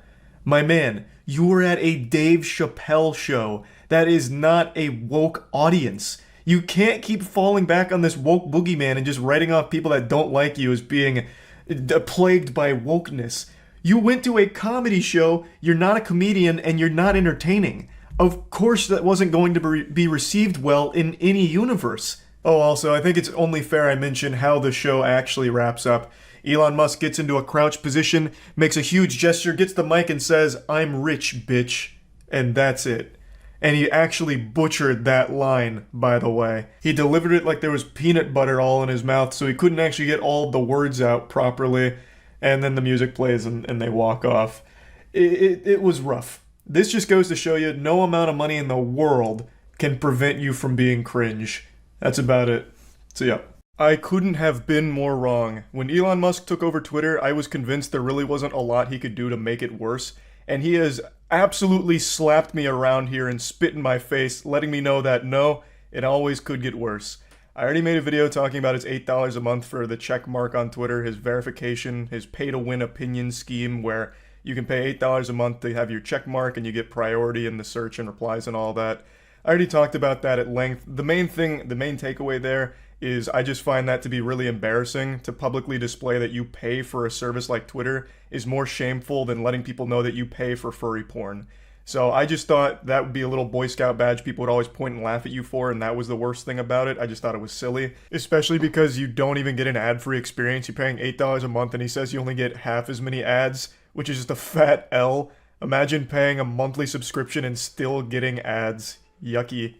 But today, Elon Musk actually made a much more concerning announcement regarding this new program, where if you don't pay $8 a month for Twitter, if you try and use Twitter for free, as it's always been, you're basically shadow banned. At least that's how it sounds coming from his mouth. Your replies aren't really going to be seen. He says verbatim, you'll have to scroll far to see unverified users, which sounds like going forward, you'll need to cough up $8 a month in order to have a voice. To anyone with their brain even remotely functioning properly, you'll recognize this is the exact opposite of free speech, which he claims to champion for the platform.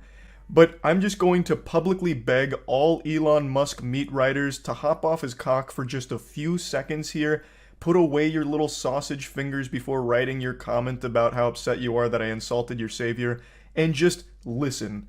Just join me on a magic school bus ride through this absolutely terrible idea and why this is such a fucking outrageous program. So how do you prevent the use of the N-word? We should be able to figure out with software how to moderate this and prevent that from happening. Is that true or not? What I'm trying to achieve with this sort of enabling everyone to be payment verified with Twitter Blue is to try to get as many people payment verified as possible. It's only $8 a month, although for some people that were complaining about that, and these are people who pay more than that for their latte.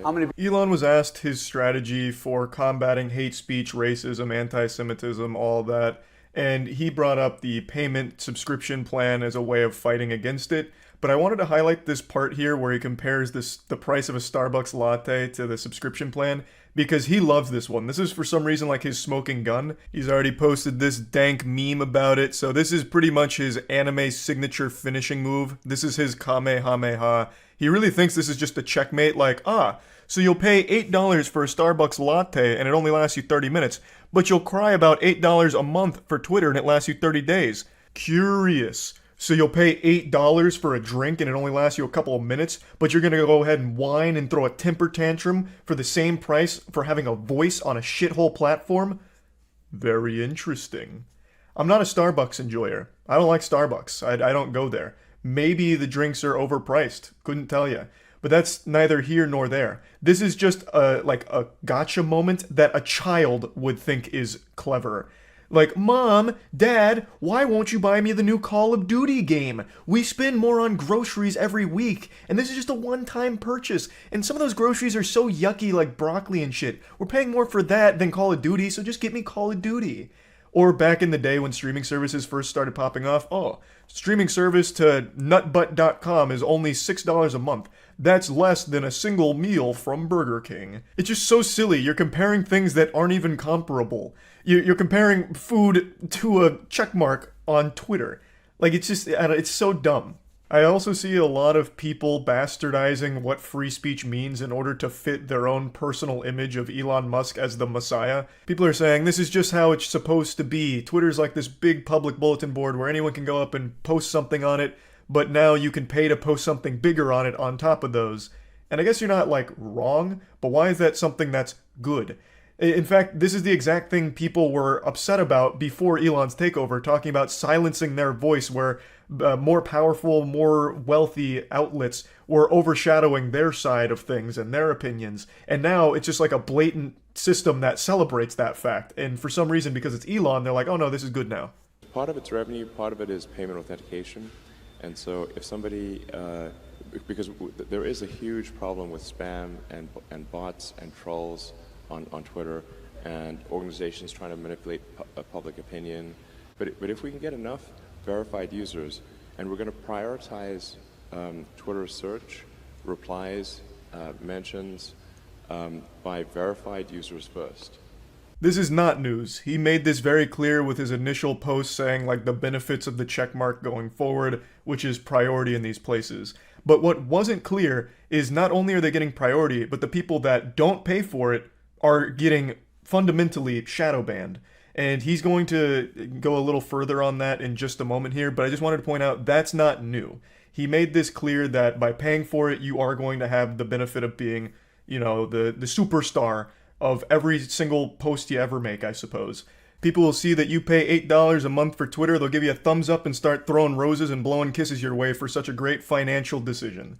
This isn't any new information, but I just want to again let everyone know that this is the value that they're paying for $8 a month on Twitter. With blue checkmark, then you're prioritized, and hateful conduct pays. But if somebody risks losing even $8, the net effect will be over time that the verified users will pretty much always be at the top of comments and search, and you won't really see. You'll have to scroll far to see the unverified users, which will be the bots and trolls and whatnot.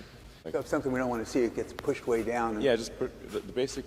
I promise you, if this was announced before Elon Musk's takeover, there would be nobody defending it. But the fact that Elon Musk has people that would throw themselves in front of a fucking moving train if it meant saving Elon's reputation, they're doing the most incredible mental gymnastics to try and spin this as a positive thing, which it's not. This goes against free speech. Plain and simple. It absolutely does. If you don't pay, you don't have a voice. It's as simple as that. What he's describing here, where you just get pushed to the bottom and you really won't be seen, that's called shadow banning, and it's something everybody hates because it's just downright wrong. It's fucking evil. And he's celebrating it like, oh, if you're not paying me, if you don't have that check mark, you're not going to be seen. That's not a flex. That's not something people will wiggle their finger about with a smile on their face. That is a Wumbo-sized box of ass right there. What a load of shit. It's so dumb. And another fundamental misunderstanding Elon Musk can't wrap his brain around is the fact that there are people that aren't bots, aren't trolls, that won't pay $8 a month. He says you won't see from these unverified users, that's the bots and the trolls. So in his mind, the only unverified users are bots and trolls. He can't comprehend that there's going to be real people with real voices that either can't afford $8 a month or just don't want to pay $8 a month. But he still just throws them down just like, oh no, they're beneath us. Those are bots and trolls. Those unverified users, not real people.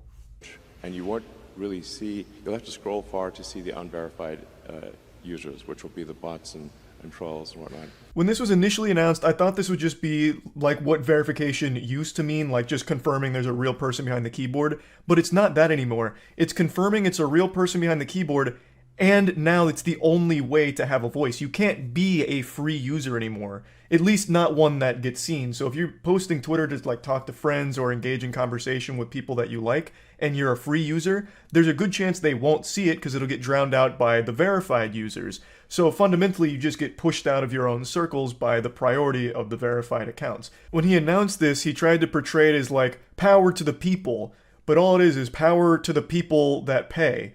So it's even more so benefiting and only benefiting the people that are wealthy enough to afford an $8 subscription to an absolute fucking hemorrhoid like Twitter, and just completely slaps everyone who can't afford that or won't pay for it. I also don't necessarily seeing it being effective at stopping scams, spam, or hate speech, because he even mentions, you know, people will pay for it and we'll just ban them. It's significantly cheaper now to pay $8 a month for a checkmark than it was for scammers and all of that prior. It was like 15 grand if you bought like a hacked verified account to promote your scam. It was far more expensive. So all of those scammers that were verified and scamming are now able to do it cheaper and probably more often because it's such a lower price point for them now.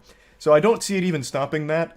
But I guess we'll have to wait and see. The way he describes it, though, really does seem like as a free user, you basically can't exist on Twitter, at least not in any meaningful way with your current circles or making posts. They just won't get seen because all the verified accounts are going to be above you everywhere, not just in the comments, but also in the search. So I don't know how people are even going to find unverified accounts anymore. So yeah, that's the latest update here from this awful idea from Elon. As I've mentioned numerous times now, I really wouldn't mind if Twitter shut down just in general. I think it would be a net positive to the whole fucking world if that were the case. And this does seem like it's a push in that direction. I feel like there's not a ton of people that'll pay $8 a month to be verified, but I just don't know. I really don't. I'm not paying $8 a month for it, I can promise you that much, but I guess we'll have to see how popular the system becomes, but regardless, it is legitimately against free speech, no matter what happens. It is just a fucked up idea. So, that's about it. See ya. I really didn't think Twitter would ever have a stupider idea than super follows, that paid monthly subscription to your favorite Twitter account. I thought that was going to be like the magnum opus of incompetence for the site, but Elon Musk took over now, and his neurons are working overtime. He's rubbing the Dogecoins in his brain together and creating some absolute insanity when it comes to bad ideas for monetization. So let's talk about his new $8 a month subscription for check marks on Twitter. Elon Musk has only been the head of it for like less than a week and is already proving me wrong. I said he wouldn't make like any change whatsoever. It'd say exactly the same. But dude is fucking cleaning house at the company and implementing some absolute brain-dead ideas. So I'm sure you guys all saw, he's looking to charge like $20 a month for verification. After Stephen King's like, nah, I'm out, he started haggling with Stephen King in this public embarrassment, like a humiliation fetish from Elon Musk. He's like, oh bro, but what about $8 a month? So now he's rolling with $8 a month. Here, actually, I'll just pull up the tweet so you can read it. He like starts groveling at Stephen King's feet. Like, no, what do you mean you're leaving? Yeah, we need to pay the bills somehow. Twitter cannot rely entirely on advertisers. How about $8? I don't know how he wasn't embarrassed posting that publicly. That's so shameless. But yeah, so that's the idea, charging $8 to keep the check mark, as well as opening it up to anyone who can pay $8 a month and have a check mark. Oh, here it is. Lords and peasant system, power to the people for $8 a month. So I think most people can sniff out some problems right away with the idea, and Elon Musk himself. So Rubius point this out. What happens when a random user pays $8, changes his display name to Elon Musk using your same profile pic, starts tweeting like you, verified checks exist so people know they follow the real person. He doesn't even address that, he just said it already happens, which he's just blatantly wrong about. There's currently, at least not from the last time I checked, which was 2 hours ago, there is no verified Elon Musk scamming accounts, but there are people like impersonating him without the checkmark. Whereas this can have verified scammers. But regardless, not even the biggest takeaway here. I think anyone who pays $8 for a checkmark is an absolute certified fucking loser. It should only be used by like companies maybe. I could see that like companies or businesses wanting it. Individuals, I think that shit is trash. Like you are basically just begging to be bullied. Like, that's like an elevated chat, but on Twitter. That's just a -8 in every reply. I would not take a check mark from anyone seriously anymore. It would be too embarrassing. But yeah, his whole thing is like, it's going to... Actually, here, let me just pull it up instead of put words in his mouth. Here. You get priority in replies, mentions, and searches, which is essential to defeat spam and scams. Which I cannot believe he's that out of touch. This will only increase that because anyone can do it now. So now you can have verified scams, which are going to take priority in the replies and in the searches. I'm not paying $8 a month for the checkmark, I'll tell you right now. That is no shot. That is so dumb. It is more productive to burn your $8 a month. You are getting no value from it. So when that happens, there'll be like 1,000 moist criticals everywhere, and they will all be in the priority scamming people. So it's only going to increase that problem. And you don't even get an ad-free experience, you just get half as many ads. So imagine paying $8 a month for a stupid little Boy Scout badge and then still getting ads. How silly. This is like actual pay pig behavior where you just pay someone to get nothing in return except insults. $8 for a check mark. I see why he's doing it, because now he just paid $44 billion for this pile of shit, and there is no way it's making money, not even close, so he's just scrapping together every shitty idea to try and squeeze a little money into it. And he also has a problem right now where advertisers are pulling out. So not only is he losing all of his like members in the company, the employees that he's firing en masse, but the advertisers themselves are starting to pull out because they have no faith in Elon actually steering the ship. So he can't rely on them anymore, which he publicly admits to Stephen King. So he's just trying everything to make something back on this absolute massive shitpost that was so costly. Man made a $44 billion joke and is starting to regret it like a Darman video. This shit is super follows on crack. Oh, that is such a... I keep forgetting about super chats. Like, super chats is absolutely inviting wedgies into your life. If you are... sorry, super follows. Super follows invites, like, actual swirlies in the bathroom from the football team. If anyone sees that you are a super follower of someone on Twitch, you will never hear the end of it. You are going to be absolutely bullied on Twitter forever. So people don't do it. You never see super followers. Because you're paying for fucking nothing. And that is exactly what the checkmark's about to be with the $8 a month. It's so beautiful. I want to quickly explain super follows a bit more since I'm aware that most of you probably don't even know what it is. It's a system Twitter rolled out where you can do a monthly paid subscription to your favorite Twitter accounts, and you get like a little badge that highlights you that you're a super follower publicly so you can stand out in conversation, and you get bonus tweets. You probably haven't seen any super followers because no one uses it because it's downright embarrassing. This is just like going out in public and asking to be spit on. If someone sees you're a super follower on Twitter, good luck having anything you're talking about be taken seriously. And this is what I feel the checkmark will become with this new system if it goes into place. Because you're paying for nothing, and it publicly shows that you are wasting your money. So of course you're just going to be insulted for it, and I think that's going to be a deterrent for people buying it. Like, I just don't see why anyone would when you don't get anything in return for it except for a public badge that lets people know you're wasting your money. Oh, to all complainers, please continue complaining, but it'll cost $8. Fucking epic. That's a fat own right there, noobs, from the mastermind of memes. Let that sink in. I mean, I wish he would have just shut it down. Maybe this is like a long-term play to like slowly wean people off of it, which would be pretty big brain. But it would have been better if he just like, yeah, I regret it, I'm shutting it down. That would have been fantastic. But now he's just gonna go out sad here with this one. Just a way to make money. Yeah, it's a desperate way of making money. One that I don't see going super well. The only people that are gonna use it are people that do it to troll or scam. Why the fuck is a normal person gonna care about having a check mark on their name?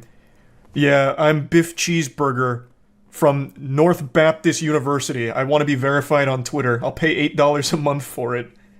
I saw, like, even the Elon meat writers that pretty much support everything are kind of scratching their heads here. Because for $8 a month, you're getting nothing. You get priority in replies, yeehaw, so you can say L plus ratio quicker than most people and have it at the top. Like, you don't get anything out of that subscription. They keep comparing it to things like Netflix or Hulu subs, but think of all the content you get from anything else with a subscription. Fucking RuneScape, you get an entire thousands hours worth of gameplay. World of Warcraft, and then any streaming service ever. You get fucking tons of content. On Twitter, you get a checkmark, you get a badge. It's worthless. Like, if it was a one-time payment, I could see some people doing it, but a subscription, a monthly subscription to have that, nobody's doing that, except for businesses, maybe. No shot. And you don't even get an ad-free experience, so it's even worse than, like, anything else, like, alternative. O.J. Simpson finally getting his checkmark. True! O.J. Simpson made that post to Elon. Now that Elon's got Twitter under his control, maybe now I can get verified. And he can for only $8. So we finally got the real OJ with that checkmark. You can be like O.J. Simpson on Twitter. Let's go. Fucking huge. So I can make fake government accounts for only $8. We were talking about this on the podcast, and someone in the chat made like a really fun suggestion of just impersonating foreign policy like higher ups, because you can do this infinitely, right? Even if you have to verify via photo ID and you get banned for impersonation, you can just do it again. You can just keep doing this over and over again and keep changing your handle to like anyone with a position of power and just going fucking hog wild. He said the $8 will help fund content creators. Is there any info on this? Oh yeah, he did say that. No, that just seems like buzzwords to get people more on his side because people love that kind of sentiment. I don't know how the fuck that's going to fund content creators on Twitter. Like, what the fuck is a Twitter content creator? Like, just anyone with a big following on Twitter?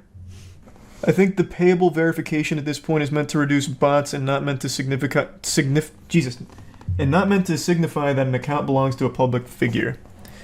Yeah, but it's not going to stop anything with bots or scams or anything.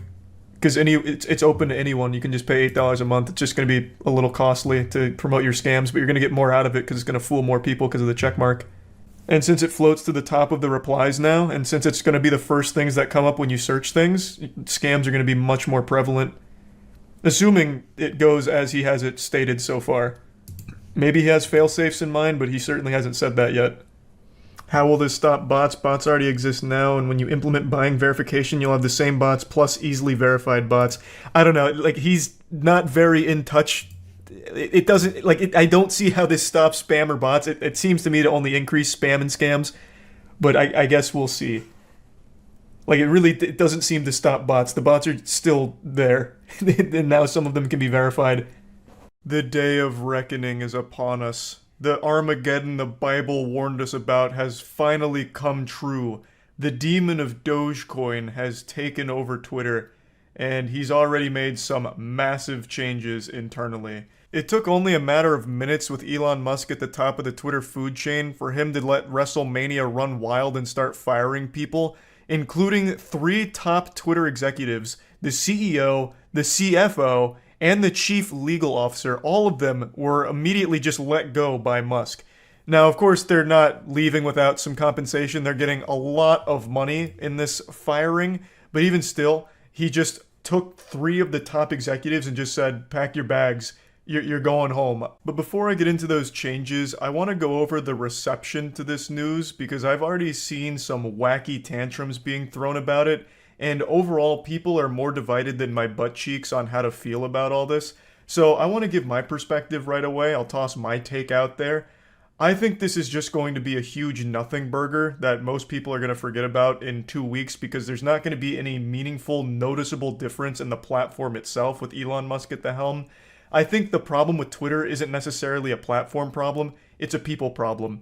It's just fucking dumb, stupid idiots on there, and since everyone has a voice that's amplified because of just how big Twitter is, those things gain steam, gain traction, and then you have people always arguing with each other over the stupidest shit. Biff Cheeseburger over here is talking about how women are sexually abused because it's their own fault for what they're wearing, and then that ends in like a giant viral conflict where people are somehow debating this as if there was ever even like a legitimate argument in the first place, besides just the incoherent ramblings of a raving lunatic. So I don't even think the biggest problem with Twitter is with the platform itself. It really feels to me like the main issue is just the people. Twitter is a more toxic place than Chernobyl. Twitter is like the modern age equivalent of using asbestos in everyday life, just slowly killing your brain cells instead. It's just awful. And I don't know what Elon Musk could possibly do to make it better, but I also don't think there's anything he could do to make it worse. I think currently Twitter is in the worst possible state it could be, and even if he starts unbanning accounts, I don't see that somehow making the platform worse. Like, it really feels like it's genuinely rock bottom, like the bedrock in hell itself. So really, the only way to go is up from here, but I just don't see it happening. I can't imagine a world where all of a sudden Twitter rallies and becomes a positive force for good in the world. But maybe I'll be proven wrong. Maybe Elon Musk has some grand vision for the platform that I'm too stupid to see. Though I highly doubt that he has any plan at all besides he thought it'd be a fun joke and he wipes his ass with $40 billion, so why not buy it? So anyway, that's my whole take on it. Oh, I will say though, as I've been very upfront in the past, I'm not a huge Elon Musk fan. I'm not like a diehard Musketeer or whatever the super fans call themselves, or the cult-like following he has with crypto bros who huff copium every single day, replying to all of his tweets, praying that he'll at least give them a crumb of attention to try and save their dying shitcoin. Yeah, overall, I'm just not really an Elon Musk supporter, and even I don't think this is going to somehow plummet Twitter into an even deeper shithole status, but some people really seem to think so. I won't go through a ton of them. In fact, I really only want to look at one. Most of the responses were very pretentious and exaggerated about how this is like going to ruin the entirety of society. This is going to plunge us into a deeper divide, and everything's ruined now that Elon Musk has Twitter. But the one I want to focus on is one that I saw floating around all over the place, and it said, "The gates of hell opened on this site tonight." As if they weren't already, there are pedophiles using Twitter openly. Zoophiles that get viral posts talking about how zoophile acceptance is important. Twitter is already the gates of hell, and we are constantly taking a look into the abyss. That's not going to change with Elon Musk at the helm now. It's not like it was in a good state before Elon Musk. It's not like Elon Musk came in here like a burglar in the night and stole the crown jewel of society. He basically came in here like a garbage man and swept up a pile of dog shit and kept it to himself. Nothing is really much worse right now. I don't know what this journalist who made the tweet was seeing. I don't know where they were that all of a sudden Elon Musk taking over suddenly sprung forth all kinds of foul miasma that just spread throughout all of Twitter like a plague. It's exactly the fucking same. The only thing that has changed is internally, and they are big internal changes. By firing these top executives, he's sending a message that he's just gonna run this shit with an iron fist, and he's been very adamant about making Twitter more welcoming to free speech and less censorship. I'm not a fan of censorship, I've made that clear. I have an overall dislike for censorship, so it's not like I'm exactly crying over him firing people that were very for it. So him firing these people doesn't make me upset. It seems to have made other people upset, which surprises me considering most people don't like the state of Twitter pre-Musk anyway. So I don't think there's anything wrong with trying to change course and experiment with other options to make Twitter somehow marginally better.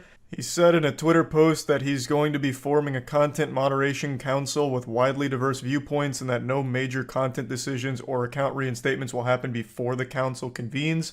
And so far, this is the only strategy he's revealed publicly with this team that he's going to be setting up. And I guess we'll see how it all plays out. I, again, don't think this is going to lead to any massive changes, positive or negative, to the user experience on Twitter or the platform as a whole. I guess we'll see, though. I'm always up to be pleasantly surprised. Well, if it's positive. So yeah, that's about it. See ya. Let me go ahead and ease your worry. Don't panic. I haven't fallen off the wagon. I'm not back to the addiction of clowning on Twitter / Elon Musk and a lot of the unbelievable cringe that he indulges in. That's not the purpose of the video today. I know I've made a lot of videos about that platform, X, formerly known as Twitter, which no one calls it X for good reason. It's an absolutely atrocious name. I'm already getting off on a tangent here because they're making fun of Twitter is more addictive than heroin and Magic the Gathering card collecting. Like, there's just something about it. It just feels so good to insult, to spit on it. But again, that's not what I'm doing today. So don't worry, I made you a solemn vow, a promise, that I wouldn't just keep making fun of that platform. I want to talk about what they're trying to do right now with streaming because I legitimately do think it is a good thing. But we are still going to sprinkle on some seasoning here of some insults because the very first test stream for Elon Musk on Twitter did not go overly well. For those that don't know what I'm talking about, Elon Musk has been making a big hoopla about making Twitter a strong streaming platform. He really wants it to be this all-encompassing hub for content to keep you hooked like cigarettes. So it'll have a little bit of everything, and that includes gaming streams. So in order to test it, he went live last night to do some Diablo 4 runs. And boy howdy, it didn't go swimmingly, I'd say. I got to watch most of it unfold live on stream last night with Matt and Danny, and it was a confusing mess of a stream, but I do think the idea of bringing streaming to Twitter is a solid idea. I have long been an outspoken advocate for competition, and in the streaming space, it's been mainly dominated by Twitch for a long time. Of course, they've been floundering a little bit here. Unfortunately, SpongeBob has been whipping up some nasty patties of some ideas at the Twitch headquarters, so they haven't been really crushing it at the top, which has led to the rise of other competitors that are legitimately popping off. Like, they're not nearly to Twitch's level, but they are competitive in the market. So things like Kick, Rumble, YouTube, Facebook, not so much. Facebook is a place where streaming goes to die. That's just kind of like a sad, pathetic joke of a streaming platform, but it does exist and it does pull some numbers. Point is, streaming has become far more competitive over the last couple of years, and now Twitter is looking to have a strong streaming competitor as well. And overall, I just think it's a good thing because as more competition arises, it forces all of the other platforms to improve. So mainly YouTube and Twitch, which are the two biggest. If there's more competition out there, there's more reason for them to improve their service, so overall competition is always the best thing for consumers. So even though the first stream was rocky and Elon Musk is the furthest thing from a streamer, it at least is a proof of concept that shows that they do want to actually make streaming prevalent on the site, which again, I think is helpful to the entire streaming ecosystem because then the top dogs can't just endlessly coast and stagnate and refuse to improve their platform. They'll need to, hopefully, assuming Twitter becomes a legitimate competitor with streaming. So let's go ahead and take a look at how Elon's first stream unfolded, because it's a bit of a head scratcher. The candle's the size of him. That is a massive candle. That looks like something out of Dark Souls. What is that? That's cool. I kind of want one. That's like... We're going to watch his house burn down in real time. He told his assistant he wanted a candle, and they were like, "How much should it cost?" And he was like, "I don't know, $45,000." Okay. How much do candles go for? Like $400? I just make sure you get enough. Breathing directly into the mic now. Yep. 5-foot candle. Let's see. He's actively trying to suck all the oxygen out of the room. God damn, these are big. This looks like a satanic ritual room. It really does. There's nothing on the walls. It's just empty with a giant candle. He's really breathing into that mic. He fixed the flicker, though, it seems. Yeah. Yeah. Oh, no, the flicker is not fixed. It was just in the pause screen. Yeah. It's back. Where is chat on Twitter streaming? I'm watching on my phone. If you just go vertical, you can see it at the bottom, but it's off. Chat is off. Oh, it's off. Oh, he turned chat off? Yeah, he's a coward. Oh, yeah, he wouldn't want to get bullied. That's like his worst nightmare. Why is he streaming this right now? I don't know. Why is he doing this? How tall is a standard desk on a table? It definitely is not. It's 100% not on a table. You can see it right now. Table, yeah. Yeah, it goes all the way to the ground. And then the question is there a mirror behind him, or is there a second massive He's got rooms of candles. God. When there's not a flashbang on his face, this actually looks like Dark and Darker. It looks so demonic. It's dungeon-esque.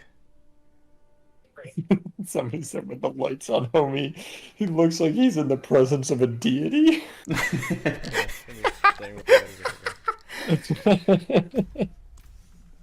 Just watch a YouTube tutorial, Elon. Like, goddamn. Yeah, please.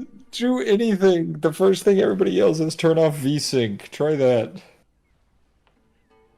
Or turn it on. I think it's just his OBS settings. He just said OBS, I'm pretty sure. I think it's just the settings. I just wonder why it's not happening in menu. That's okay, I guess. Oh, good question. That shit is so bad. See, it's not even on his inventory. It's just the game. Good point. It's weird. Elon, give me in there. You know what he probably did? He probably set his bitrate to 40,000 or some shit. Oh, so I now, can't handle. Yeah, so now it's kind of cooking it. So I'll just look at the replies to the live post and just occasionally. Sir. What was that statement? What the That fuck? was not a complete sentence. What was that? It sounded like he casted a spell. Yeah. This is supposed to be a speed run, right? I don't know. I think that's what he was advertising.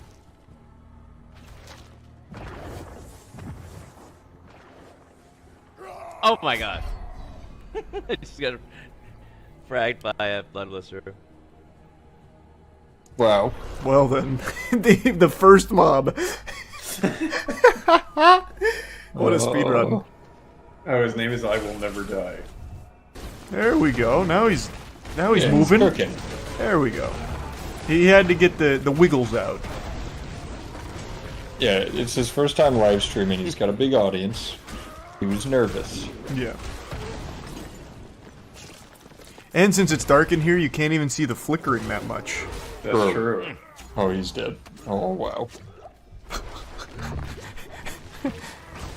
That would have been awful if you died back-to-back times on this one mob. This might be a bit of a grind. All in all, the stream lasted about 40 minutes. It was a tech test. At the end, he was talking about how there's a lot to improve, but overall was just kind of working the bugs out. Now, he himself isn't the most amazing streamer. There was no chat, so he couldn't interact with anyone or anything, and he didn't really make any conversation on his own or even really talk. Most of the first 20 minutes was spent with him face down, buried in his phone. Like, he looked like me back in high school at prom, just like on the side of the wall, like just looking at my phone and nothing else. Like, it was just really insufferably boring just watching him struggle in Diablo and then not say anything at all, just kind of stare blankly at it and occasionally go, and that was about it.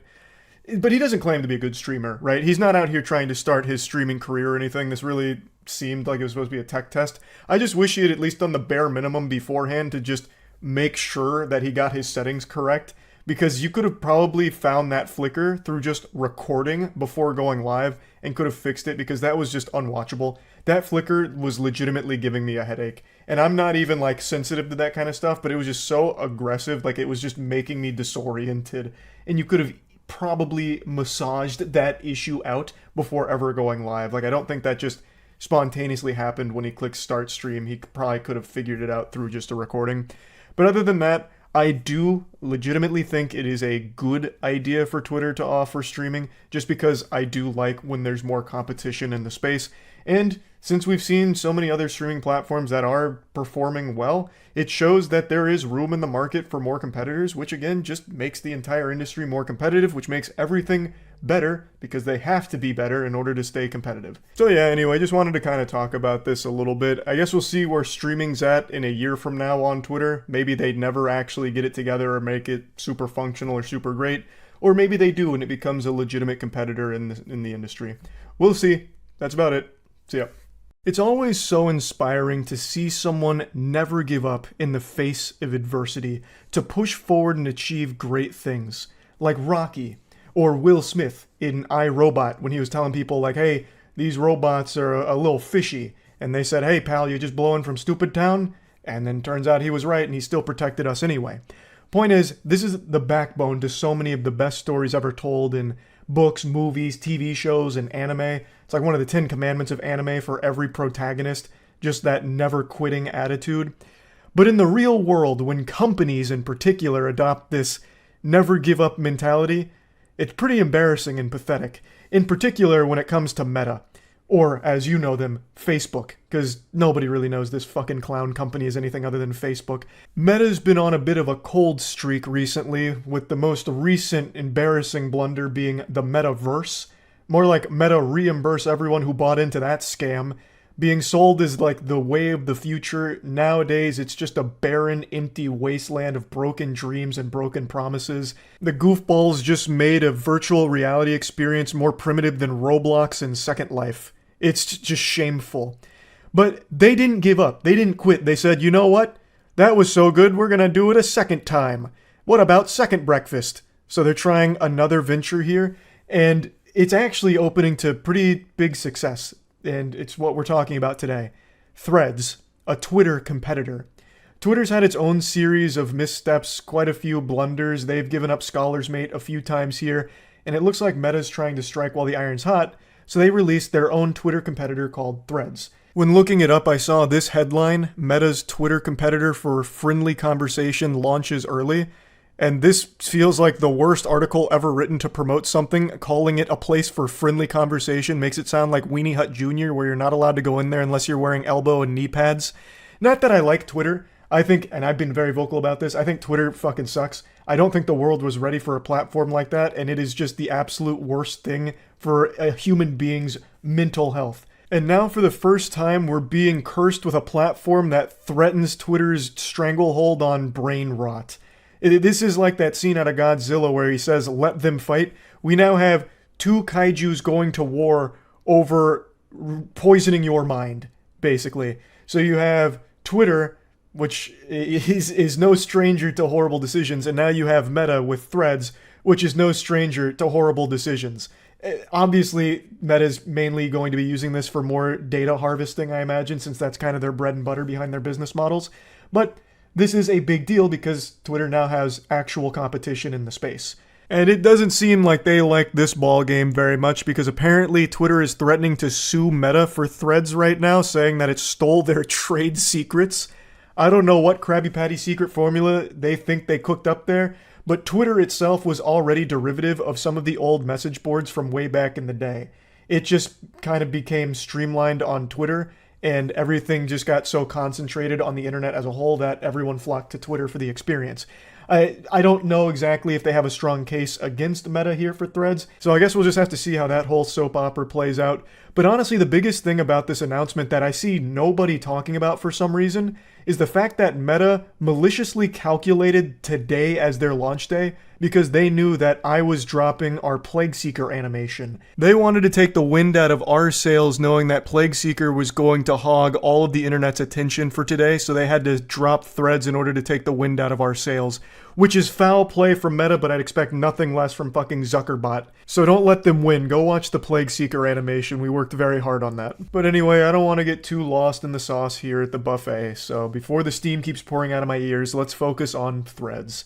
I have always been extremely vocal about how important competition is, and more now than ever since everything is getting so concentrated on the internet where pretty much all discussions are happening on either Twitter or Reddit and like nowhere else these days.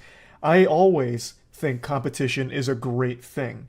But that being said, Twitter sucks shit through a crazy straw, and I am not thrilled about making another Twitter account on something called Threads. I don't need a Twitter 1.5. I already don't like current Twitter, so why would I come around for the sequel here? I don't need too fast to Twitter, so I'm not going to make a Threads account, but I'm glad that it exists, and I hope it does become successful, so that way Twitter doesn't have a stranglehold on brain rot anymore. They can now share the neural load, and maybe, now we're just spitballing utopias. Maybe Threads actually does become a great social media platform somehow, and Twitter can just kind of be like this quarantine zone for, wild, wacky nonsense. It could just be like the fucking loony bin, right? Then I'd make the switch to Threads. But for now, I don't need another Twitter, so I'm not going to be signing up for it. I'm not exactly, scratching at my neck for more of that experience. But like I said, competition is great, and I do hope Threads can at least threaten Twitter enough so that way both can improve. So that way you're not stuck with constant dog shit changes that make the user experience worse. The most important thing to remember about competition, that it is always the best thing for consumers. You want competition. This isn't me trying to hypnotize you. I'm telling you a fact. You want competition. You don't want one entity to have all of the power when it comes to a market share like this. So it's good. But I don't like Twitter, so I'm not making a Threads account for more Twitter. But I'm out here rooting for it, even though it is one of Meta's. But at least now you get the choice. Do you want to stay on Twitter, or do you want to go to fucking Mark Zuckerberg's booby here and suckle on that for the Twitter experience? You get choices now. And since I don't have a Threads account, I've just been reading people's personal accounts of the site. Apparently they're not allowing pornographic material, and they're also censoring people, individuals. I don't know how true these claims are right now because I'm getting conflicting information from different sources. And if both of these claims are true, the censorship is a big L, but not having it constantly feeding you pornographic material, I actually think is a good thing. I don't know if that's a hot take or not. I was talking about this on stream last night. I never stopped to think about just how weird it was that Twitter's a platform that you have to be 13 or older to sign up for, and it just has porn plastered all over the place. And it's super common, especially in replies. And this is a platform that is, again, 13, which is below the legal age for porn consumption, which is 18. And it just wasn't even something I even thought about until a couple people on Twitter started mentioning it, and I was like, that's an interesting point. And the majority of the time, it's not age-gated at all. You just immediately get fed the content with no, safeguard in place or anything. You'll read a goofy tweet that you're giggling about, such as the timeless classic, dude walked into the pee store and said, "Is this the poop store?" It's like, brother, look around. And you're, busting a gut laughing at it, having an old belly laugh, and then you scroll into the reply section to see who else is laughing with you, and then bang, just a full picture of a gaping, leaking butthole and an OnlyFans link. And it's like, what the fuck? So yeah, I'm not exactly going to be crying about the lack of porn on Threads if that is the decision they decide to make. But I did look up some complaints that a couple of articles have noted, so I'm just going to go through those real quick, because again, I'm not making an account on Threads right now, so I don't know firsthand what the experience is like. According to this article, you can't set Threads to view only posts from accounts you follow, which, again, this just feels like they rushed it out and just didn't bother putting this in yet, but will be coming shortly if I had to guess, because this is a pretty obvious one that they'd need to have set up. There's also no web interface, but you can read the threads on the website, but you can't post them or interact with them in any way. And apparently you can't delete your Threads profile without deleting your Instagram, which seems like a pretty big oversight, but it seems like something a lot of people will have an issue with down the line. According to the quote here, you can deactivate it, but you can't delete it without, also annihilating your Instagram account. Also, there's no search functionality right now in Threads. It only lets you find user accounts, so they do say that they'll be adding more features to help discovery, obviously. That's very clear. This is just a rushed job getting it out, so it doesn't have all the features at the moment. And then the other thing is that it's not currently available in the EU, which I imagine it will be shortly. But yeah, anyway, like I said, even if I'm not making a Threads account right now, I am happy that there is competition in the space, and hopefully it can be a legitimate competitor to Twitter. So yeah, that's really about it. So yeah. No need for dilly-dally, you already know what we're here to talk about. Twitter is the gift that just keeps on giving, like a birthday party clown that never runs out of ribbon to pull out of his thumb, and it makes me continue to burp and clap while smiling. It's a beautiful disaster, a blunder that never ends. It reminds me of like that cheese rolling competition that happens every year in the UK, where they throw a cheese wheel down like a really steep hill, and people just throw themselves down the hill, hurting themselves the whole way, tumbling, chasing after that cheese wheel. That's Twitter, constantly hurting itself in pursuit of that cheese. And in this case, it's the big cheese, the biggest cheese, money. Twitter is a platform that just burns money forever. And with Elon Musk at the helm now, it is desperate to start turning some kind of profit, or at least mitigate the losses as best as possible. Because obviously you don't want to own a business that just keeps taking spaghetti out of your bank account here forever and burning it. So they've been coming up with all kinds of different plans in order to try and make Twitter generate some level of money.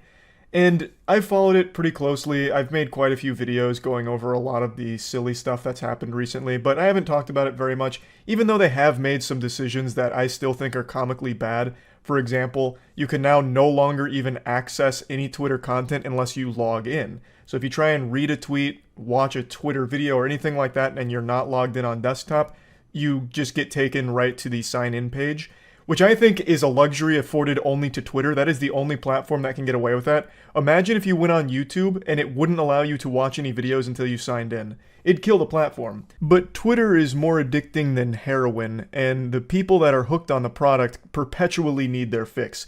It reminds me of Bane from Batman, how he constantly has those tubes that are filtering that juice, that venom, into his body in order for him to live. That's a lot of people's relationship with Twitter. They fucking need that poison in their life. So if they're forced to log in to even view anything on the platform, they'll do it without a second thought, really, with a smile on their face. But it's really the only platform that can get away with it. They're the only platform afforded that luxury. Other platforms like YouTube, again, for example, would absolutely see a drastic decrease in the amount of traffic that they get. Platforms like Reddit, too, I imagine if you have to log in to read anything on the platform, would also see a significant drop-off.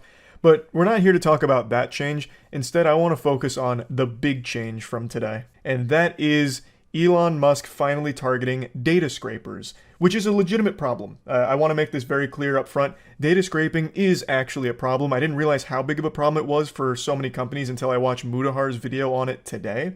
And data scraping is extremely expensive, and there is so many people exploiting a lot of like API and just in general a lot of shady shit going on with data scraping, that it is something that does require a solution. But this is Elon Musk's solution, and it's basically just kill the host as well as the parasite. So he's imposing a limitation on all accounts. So he says, to address extreme levels of data scraping and system manipulation, we've applied the following temporary limits. Verified accounts are limited to reading 6,000 posts a day, unverified accounts up to 600 posts per day, and new unverified accounts to 300 posts per day. Now, to be clear, this just means if you see this many posts. It's not about how many times you post. If you post something, it counts as 1 on your daily Twitter allowance. But if you scroll past a post, that still counts. So anything you scroll by, anything at all on Twitter counts as posts. So if you scroll through like 10 comments, that's 10 of your 300 posts for the day if you're a new unverified account. So people have been speedrunning to see how long it takes to reach this limit. And right now I believe this is the world record, 2 minutes and 33 seconds. But keep in mind, this any percent route here is about 2 minutes worth of time lost to setting up the account itself.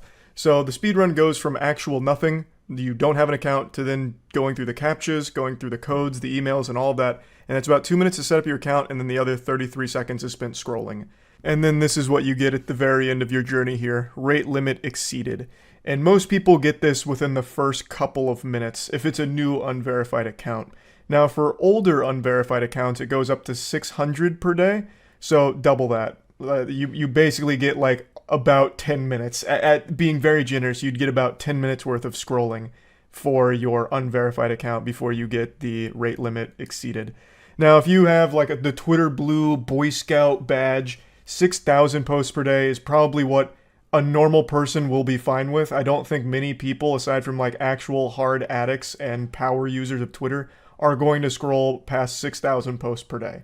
So that one probably isn't going to give any Twitter Blue enthusiasts a big problem.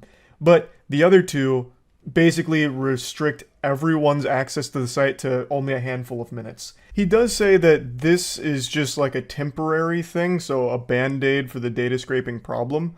Not sure exactly how long they're going to engage in this social experiment of self-destruction, but he is saying up front that it is temporary. So I guess this is just going to be a matter of waiting to see how long it continues for. Now, this is good and bad because I've been very vocal about how awful I think Twitter is as a platform for the mental health of everyone that uses it. So anything that gets people off the platform for an extended period of time I think is a good thing. It gets them doing other things that aren't just brain rot on Twitter. But of course, as a platform, it does provide real value to a lot of people as well. So for a lot of like businesses or artists or anything like that that rely on Twitter in order for marketing or in order to get their content out, it's very rough because so many people are going to hit their rate and not see what you're posting, or you won't see what they're posting if it's something that you actively check in on. And of course, Twitter is invaluable when it comes to like real world important events. Like a lot of times that news breaks on Twitter and people follow it there, but with the new Twitter allowance here for what you're allowed to see a day, you'd have a very hard time keeping up with a developing story, especially like, let's say it's in your area, so it'd be like really important to you.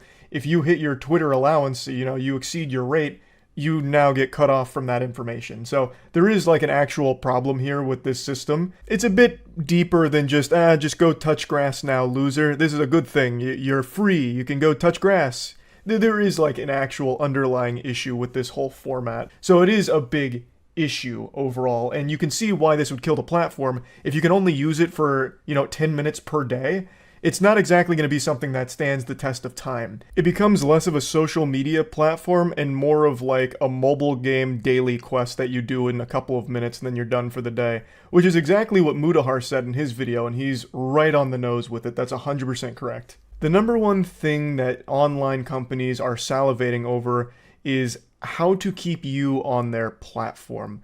It's the reason YouTube has such a robust recommended algorithm. It's constantly feeding you videos it thinks you want to watch, because if it's things you want to watch, you stay on the platform for a longer period of time. All of these companies are fighting for your time. They want to keep you there as long as possible.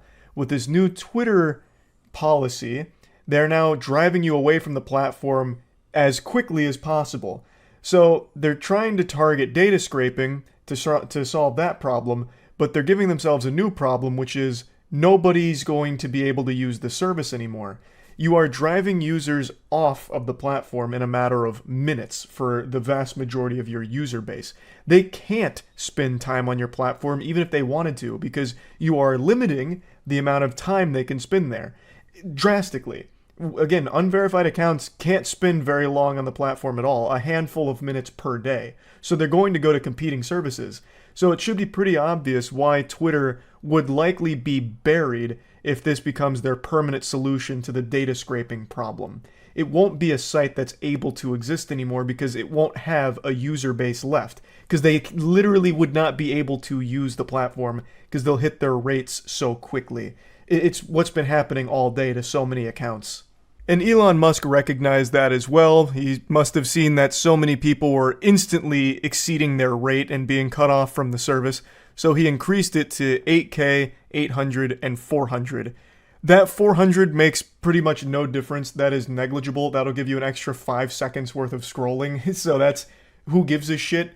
The 800 gives you maybe another couple of minutes of scrolling, and then the 8,000 doesn't really matter because that wasn't the biggest issue with the change. Or maybe I'm dreadfully underestimating just how addicted people are to Twitter. Like maybe people are scrolling past more than 6,000 or 8,000 posts per day. But regardless, he increased the limit because so many people were hitting it so quickly.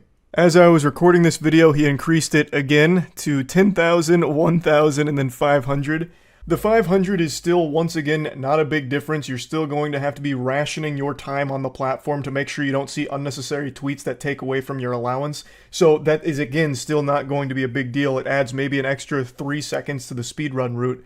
The 1,000 for unverified accounts that have existed for a while, that might be, you know, like let's just be super generous and say that it gives you like a full hour worth of scrolling on Twitter if you do it at like a very leisurely pace and you painstakingly read everything you scroll by. Like maybe that'll give you like an hour.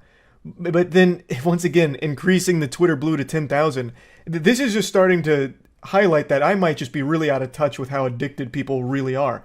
Because again, I thought 6 or 8K was probably not really the big issue with this because I didn't think most Twitter Blue subscribers would be that deep into fucking doom scrolling forever. But I mean, he's increasing the Twitter Blue one again to 10K. So I mean, there must be an issue on that front as well. But regardless, you can see that the rate limiting of everyone on the platform is starting to cause some kind of internal panic. Clearly the goal is to combat the bad actors with data scraping, but it's coming at the cost of killing the entire platform for everybody else. It's like hunting a mosquito with a bazooka. You'll kill the mosquito, but everything else around it too. And in this case, it's your users that aren't paying for Twitter Blue, which is the vast, vast majority of your user base. It's obviously trying to push all of the unverified accounts to paying Twitter Blue subscribers. It's trying to convert them into handing over some money out of their wallet so that way they continue to spend all day on Twitter like they're used to. So all the goals are pretty obvious here. Obviously trying to stop losing as much money as they are to data scraping, and also trying to convert the people that aren't willing to drop some doubloons on Twitter into people that will pay money for a Twitter Blue subscription, so that way they can unlock the, you know, bigger allowance for the site. They can spend more time on there. They get to unlock more time with Twitter. I don't know how successful that's going to be. Hopefully it won't be at all. I really don't see a world where people hit their rate and then just immediately like grab their fucking credit card because they are scratching at their neck for more Twitter immediately. I hope that isn't the case. But regardless, should this system carry over for a long period of time, I really do see it being the legitimate end of the site. Again, most people aren't going to be paying for a service that has been free for as long as it's existed. So I just don't see a world where all of a sudden they're going to be okay with it now. But like Mudahar, I recognize that data scraping is a problem that requires a solution. And somehow Elon Musk found the worst solution to the problem.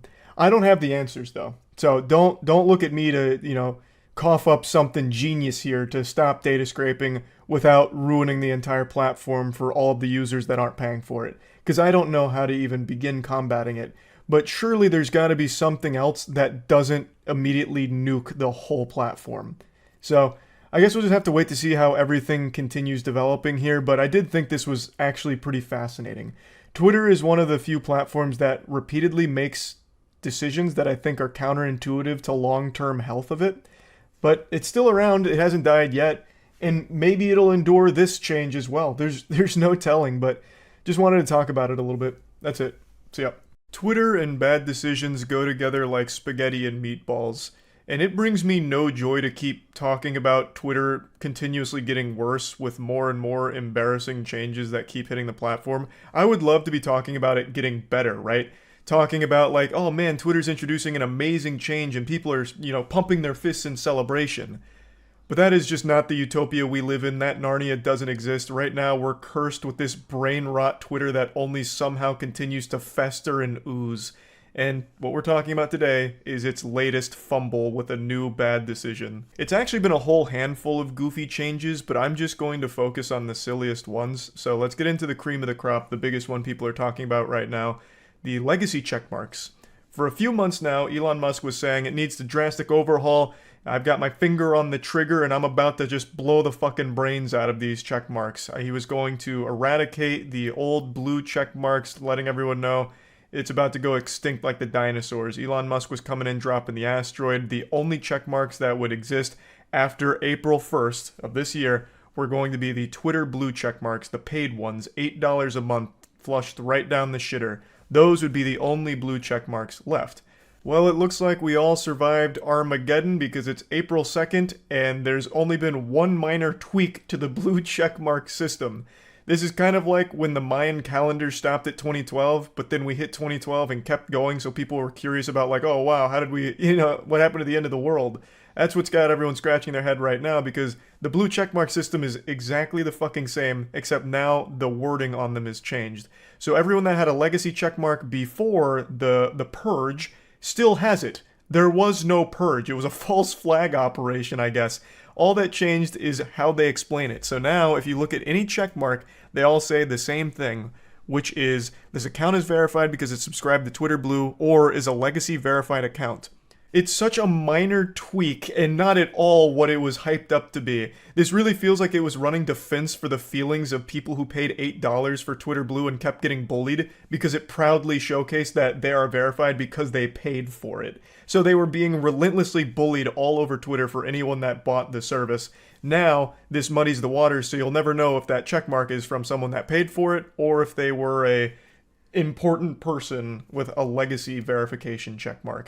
It really feels like it was just to protect the feelings of those pay piggies that were dumping the $8. So that was pretty lame and disappointing, but if you are a Twitter Blue subscriber, now's the time to rejoice. You'll be able to sleep easier at night knowing that people won't be able to laugh and spit on you as easily as before, since they won't know if you're dumping the $8 a month for that checkmark. But there have been a couple other changes that I think are worth mentioning here since we're talking about it, and one of them is about the other two badges. So there's also a gray badge in addition to the blue one. This is a completely different badge, and it's reserved for government officials or politically powerful people. It goes to them. That's not something you can buy. That is something that you have bestowed upon you, like Elon Musk personally knighting you with the gray badge on the platform for the politically powerful people. And there's really nothing I think that's wrong with that. I actually think that's probably a pretty good idea, so that way people don't ever really get confused. But one thing that I don't really like about it is that it's gray, and sometimes when I'm just scrolling, since I'm on dark mode, I don't even notice if there's a check mark there, so sometimes I just think that it's a troll account or something. They should make it more obvious. They should have made that one fucking glisten. Like, have it be red with flames coming off of it, maybe like sound effects, fucking fireworks blasting off like you just hit 99 in a skill in RuneScape. Like, that one they should have went hog wild on. But regardless, there's another badge as well, and this one's for corporations. That's the gold badge, the little Mario coin. So the gold badge is interesting. The gold badge is for brands and companies, non-profits, any of that, and it costs $1,000 per month in addition to an extra $50 per month for each affiliate sub-account, i.e. employees, brands, or divisions. But there is an exemption here. The top 10,000 most followed brands, companies, and organizations that have already been verified will be exempt from the $1,000 monthly fee. So if you're like a startup business and you want the gold badge to help solidify to customers that this is the official brand account, well then I hope you've got your pocketbook at the ready, because you're going to need to pony up at least $1,000 per month for that bitch. That is not cheap whatsoever. And I actually would be super insulted if I was a startup business that would find value in that gold badge, because the top 10,000 most followed corporate accounts, as well as just its 500 largest advertisers, are being grandfathered into it for free. These are massive corporations that could easily afford the $1,000 per month charge without feeling shit. Meanwhile, you got mom and pop Wiggleberry, who just launched their artisan candle business that really wanted the gold checkmark to try and extend their reach online, and they're gonna have to fork out a fucking ton for it. So that would be pretty insulting as a small business owner who might want the gold checkmark. I don't think it's necessary whatsoever. I don't think the gold checkmark's going to necessarily be hitting home runs for your bottom line and getting you more customers. But I have heard from a few small businesses and nonprofits that aren't going to be, with the waived fee here, that were very upset about it. And I do understand why they would be, because again, that is expensive for smaller businesses. Meanwhile, the businesses that are already huge that could easily afford it don't have to. They don't have to eat the cost at all. Instead, it's coming from smaller businesses, which is weird. That seems kind of backwards to me, but whatever. I thought that was at least worth mentioning, because $1,000 per month for a fucking badge on Twitter is in and of itself a wonderful joke. Now, the last change that I'd like to discuss is one that kind of branches off of a bigger topic. What is the value of even being verified on Twitter? Well, I think the answer is nothing. I think there is absolutely no fucking value in being verified on Twitter. One of the things Elon Musk has been hyping up for a while is monetization options, but as of right now, they're non-existent. There's really no such thing as like Twitter monetization. You're not going to make a living off of just fucking shit posting tweets with a verified account. At least not yet. Though I do wonder if he is like genuinely exploring that to see if there is a way to have content on Twitter generate ad revenue for its Twitter Blue subscribers to incentivize them to keep posting. I think that's the plan. It's just not fully realized yet. So as of right now, it is completely worthless to have the check mark.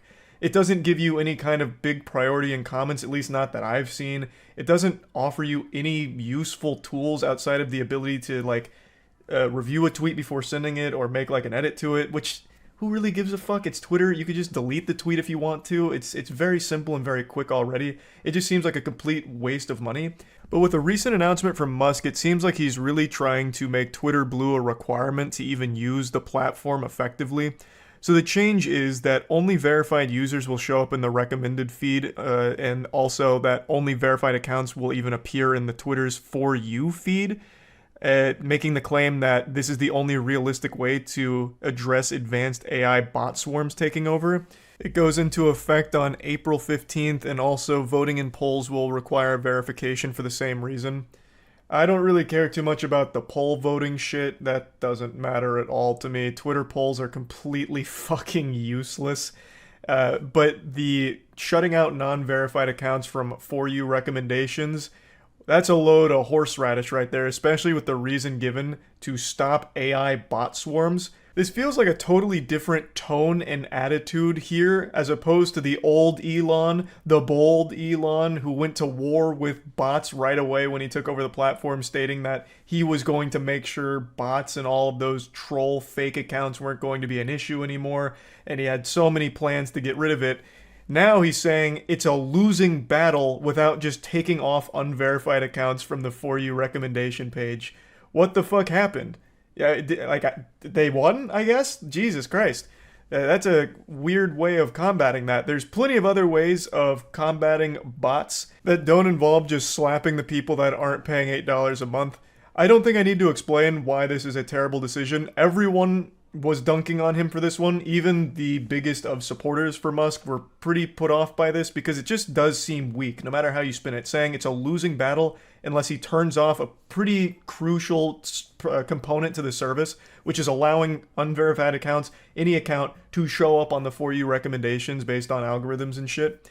Like, that has been a core part of Twitter for a while now, so taking that away, stating like he's going to lose to bots if he doesn't, is very weird and not a great look. And since we're on the topic of For You, I want to quickly just ask, what the fuck is going on with For You on Twitter? I talked about this on stream and everyone's having the exact same experience over the last couple months, where every time you go on, there's just random death and gore videos, like out the wazoo. Every time I scroll through Twitter for more than like 3 or 4 seconds, I'll inevitably scroll past someone just getting shot somewhere in a video of it, or like a fight that broke out that led to someone getting killed. And it's not even based on my previous viewing. Like, I don't go out of my way to watch like best gore on Twitter or anything. Like, it's out of nowhere, and everyone seems to be having a similar experience. And if it's not death and gore videos, it's for some reason other horrific shit that's not even viral. Like, they're not even viral clips. I don't understand why it's doing that. I don't know if it's by design or if there's just something that's got a little funky in there, but it's certainly odd. And I just wanted to at least mention that briefly. But overall, these are not amazing changes so far for Twitter. maybe they'll get it together and start pumping out some great ones, but man, it has been a load of L's for that platform. Elon Musk bought it not too long ago for $44 billion, and it is currently valued at roughly like $20 billion. So not exactly seeing the best of returns at the moment, and doesn't really seem to have the best of ideas. But who knows, maybe it'll start to really pick itself up. That's about it. So yeah. I find it so fascinating how often people just film their own crimes or post on Twitter about illegal activities that they're doing, and then it eventually comes back to haunt them where they lose their job or get arrested. It's just wild that so often people have this complete lack of self-control and inability to stop themselves from saying or doing dumb, stupid things on Twitter. Like, posting cringe on Twitter has cost more jobs than the invention of machines. And today I want to go over a disturbing new case of gross shit. This was something that went viral a few days ago, but I've only just now caught up on it. It's really gross, and I actually think that this is a deeper onion than most people realize. I think that this was all a manufactured marketing campaign conducted by a shameless degenerate in order to get OnlyFans subscribers. So, let's take it from the top. I'm sure if you were on Twitter a few days ago, you saw this post floating around. This little bit of eyeball poison was getting dunked on by everyone around the globe. And if people weren't shitting on it, they were shitting themselves out of just pure repulsion. So the post is talking about how they're coming out as trans canine and talking about how they've been with 6 dogs. So they celebrate fucking dogs, and they double down on this, triple down on it, and have made it their entire brand identity now. Like, this is now their online presence, is being the dog fucker. And they're very open about it, talking about it, and trying to make it like some kind of powerful movement about why fucking dogs is a great thing. Obviously, I'm on the side of common sense here. Animals can't consent to having sex. Thus, you're not even having sex with the animals, you're raping them. You're a dog raper. It's called bestiality, and it's a crime. It's illegal. It's not something to be celebrated or encouraged. Now, I think the person behind this knows it and was making this as a giant post that would hopefully gather a lot of hoopla and put eyes on their content. Because even prior to this post, they were dropping nude photos, lewd photos, and just talking like about trying to monetize their sexual content. And then after this post got so much steam, they made a statement saying that this had cost them their job, they now no longer have a way of making money, so in desperation, they're saying fuck it and starting an OnlyFans. When I'm pretty sure that was the entire plan from the get-go, and by having so many eyes on them from all of this spotlight that was shined there, they immediately got a giant head start. Like, they're way over 150,000 followers at this point, and I'm pretty sure that this was their intention from the get-go. They chose something that they knew most people would have a problem with. No one likes to see animals being abused, and no one likes to hear about animals being used as like sexual objects or sexual props for people in their content. It's like, that is beyond weird. So they are probably aware that by making that post, it would have gathered a lot of steam, which it did, and then they immediately went around with this narrative that they were fired. There's no way of knowing 100% for sure if they were fired. I take all of that with a grain of salt. And even the way they talk about it, like in that post they're saying they're going to sue everyone that got them fired, that just seems like a troll. That legitimately just seems like a weak, low-effort troll statement at the end there. There is evidence to suggest they may have actually lost their job from this, but even still, I don't think it's 100% confirmed as of this moment. Like, it just, to me, feels like this was all part of the plan. And you can also even see them, like, lean into it. If you go back a couple days before this blew up, they made this post about how OnlyFans models are the devil. You know, this is terrible stuff. Look, what kind of example are you setting for children, you godless heathens? And then only days later, turning around and dropping one of their own. OnlyFans is disgusting and you're going to hell for it, as they're signing up for an account. I could be wrong. This all could be done genuinely and wasn't meant as a marketing play for OnlyFans subscribers, but to me, that's just really what it feels like. It feels like someone that is very aware of what they're doing and trying to capitalize off outrage and being the villain. I've said this a million times, but on Twitter, since everyone has unlimited access to every unhinged thought and person imaginable across the globe, you will always find people that agree with you. No matter how outrageous the belief, you will always find supporters. And that's exactly what's happened here. they now do have legitimate supporters backing them and the dog fucking stuff from other equally deranged animal fuckers. It's pathetic, sad, and it's just really depressing that this is actually succeeding for them financially. Now, if I'm correct and this is all just revolting marketing for their OnlyFans, it doesn't make any of this justifiable, excusable, and it doesn't make the whole situation any better. But it would at least be nice knowing that the person behind all of this isn't actually a danger to animals around them and having sex with them, as well as other awful things that they've been talking about recently. Though I do think that there is a possibility that this is all true and they are actually out there harming animals, and they're just spitting in the face of anyone with any level of human decency, making posts like this saying that they'll buy a wolf pup with their first OnlyFans check, which is of course them not so subtly letting people know that they're going to be buying an animal for the sole purpose of having sex with it. They even mention that they're a size queen in reference to buying that wolf pup. So that's like something that needs to be like actually investigated, if this person is a legitimate danger or not to animals. Now, if I may, I'd like to turn your attention to another piece of evidence that I've collected in this case, and I'd like to present it to the court. So this is Exhibit D here. This is a post from them today, which is now seeming to champion for incest, talking about how having sex with your cousin is fine, it's all good, it's normal, and it shouldn't be like stigmatized and this and that.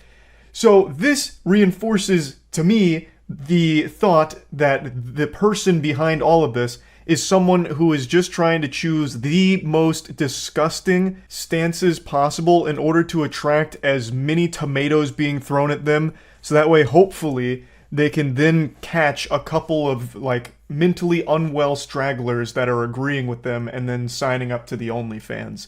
That's what this whole thing seems to me. Of course, I could be wrong, and this really could be someone that really believes in fucking dogs as well as incest, because they go on and on to try and defend this whole cousin sexual relationship thing. It's more really gross, repulsive stuff. But I just really do think that this is all just supposed to drive traffic to their OnlyFans through outrage. But yeah, regardless, the whole thing is horrible, the person is horrible. So yeah, that's about it. So yeah. I'm usually not one to believe in the paranormal. However, I've recently been convinced that there's one man that's being haunted and possessed by a bad take demon. And if you're a fan of sports, you know exactly who I'm going to talk about. When you hear the word bad take, one image and one name pops into your head: Skip Bayless. He's been around for a long time. When I was a huge sports fan, I used to watch him and his shows as well. However, I don't much anymore. Now I just kind of see the viral clips of his most awful brain-dead opinions that are usually just way off the mark, or him just cosplaying as LeBron James boxers so he could hold his meat. I can't decide if he truly believes half the shit he talks about, because some of it's just blatantly wrong or just weird. So I don't know if he says it for the sake of shock and controversy for views, or if he really is just an android that's powered by awful sports takes, like he's algorithmically programmed to deliver horrible sports opinions. But last night, this reached a boiling point when he dropped this stinker. This tweet, I believe, is the highest ratioed tweet on the entire site. I haven't been able to find anything that has a stronger, fatter L+ ratio here anywhere. Now, before diving into what made this tweet so hated, I'll give context around it in case you're unfamiliar with the situation that it's in reference to. Last night in the Bills vs. Bengals game, a player for the Bills named Damar Hamlin was making a tackle, and he got hit in the chest, and when he got up off of making the tackle off the ground, he collapsed. Medical personnel attended to him for about 10 minutes, performing CPR before he was taken away to a hospital. His condition was unknown, but it was very scary to see that. Most people were afraid they had just watched this young man die on the field from this, and it was just a really horrifying situation all around. Of course, a ton of people from all over went on Twitter to talk about it, as well as offer prayers, hoping for a full recovery for Damar Hamlin. And then there was Skip Bayless, who went on Twitter with 2 tweets that weren't anything bad, just kind of talking about what was happening and like how serious it was. But then on his 3rd tweet, something went awry. Some wires got crossed in the old dusty brain of Skip Bayless. This was not a 3rd time's the charm situation here. He let the bad take devil out to play. And that's when he dropped this tweet. This poorly worded masterpiece is what's getting dunked on right now. No doubt the NFL is considering postponing the rest of this game. But how? This late in the season, a game of this magnitude is crucial to the regular season outcome, which suddenly seems so irrelevant. Now let me break down why this was hated so widely, because when I talked about it on stream, there was a few people that were confused by it, which in turn confused me at their confusion, and it just became this fucking degenerate cycle of spitting confusion at each other's mouths like two girls, one cup. So, the reason why most people, including myself, found this to be a dumb tweet is because of how callous it reads. It feels more like Skip Bayless is focusing on the importance of the game rather than Damar Hamlin's health. Instead of being concerned for Damar Hamlin here, he's more concerned about the game. And since it's an important one, they're considering postponing it, but how? That's a tough thing to do. Which he's not wrong about. Postponing and suspending a game is not an easy decision to make, and it is an important game, but that really isn't what's most important here. And when you read this tweet, it feels like he's saying that the game is what's most important.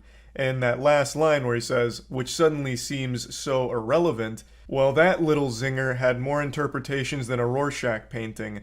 So some people are saying this is Skip Bayless saying that, the game's important, but now it's not because of Hamlin. So he is putting focus on Hamlin. But the majority of people read that as Skip Bayless being disappointed that the focus is no longer the game. Oh, this game is so important, the magnitude, it's crucial to the regular season, and postponing it, how?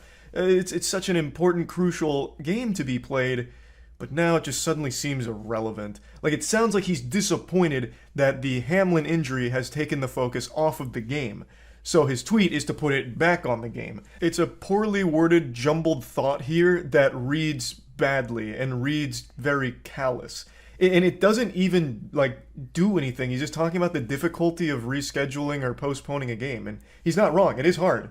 But what the fuck is the point here? Why even mention this? Everyone knows it's not an easy decision to make on whether or not to suspend a game in a situation like this. That offered nothing, and it just seemed like you cared more about the game than Hamlin. He did then drop this apology tweet. Nothing is more important than that young man's health. That was the point of my last tweet. I'm sorry if it was misunderstood, but his health is all that matters. Again, everything else is irrelevant. I prayed for him and will continue to do so. This one rubbed me the wrong way. This one grinded my ass. This is a little petty, but he's saying, sorry if it was misunderstood. Just take responsibility. You poorly worded it. Don't say, I'm sorry you guys didn't understand my wise words, my sage wisdom. I'm sorry it went over your head with what I was really saying. Just be like, yeah, I didn't word my thought properly. Because it is just poorly worded. It is just not worded correctly. If your point is all of this isn't relevant now because we should all care more about Hamlin's health than the outcome of this game, then you should have made that more clear, because the way it reads is that the game is more important than Hamlin's health. Which is obviously why Skip Bayless became a public toilet for everyone to shit in last night. Now, to give an update on Damar Hamlin's condition, as of right now, the most recent update, his vitals are back to normal, but he remains sedated. So things are trending in the right direction.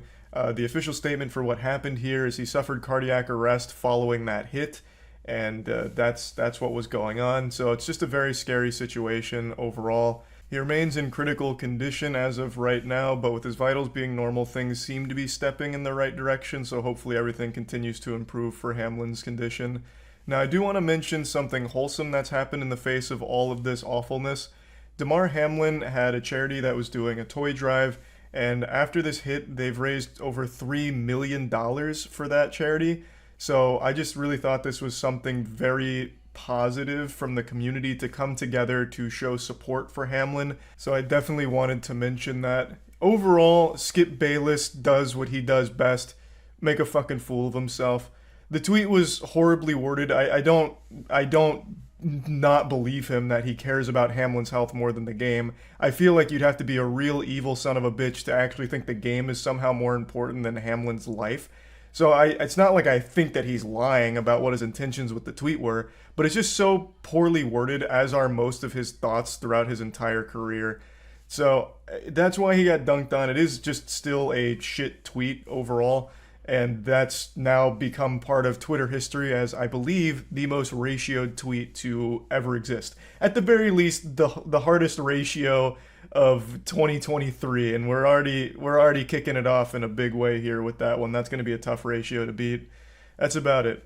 So, yeah. Twitter is a place where fun and happiness goes to die. But people have talked about how shitty Twitter is a million times by now. I'm not going to be talking about that today. I'm not here to add another noodle to that spaghetti. Instead, I want to talk about my favorite moment on Twitter. And this is a classic. This is something that I still think about pretty often, and it puts a big goofy smile on my face. And I'd like to share it with all of you, just in case you weren't on Twitter at that time. And if you weren't, God bless you. Keep up the good work. But for those of you that may have missed it, I'd just like to bring it to your attention, because this was truly one of the best moments on Twitter, in my opinion. This happened in the crazy, wild, and wacky year of 2018. It was August 21st, and a young Charles White had only just recently celebrated his 23rd birthday. At the time, I hadn't even considered growing my hair out. How naive I was back then.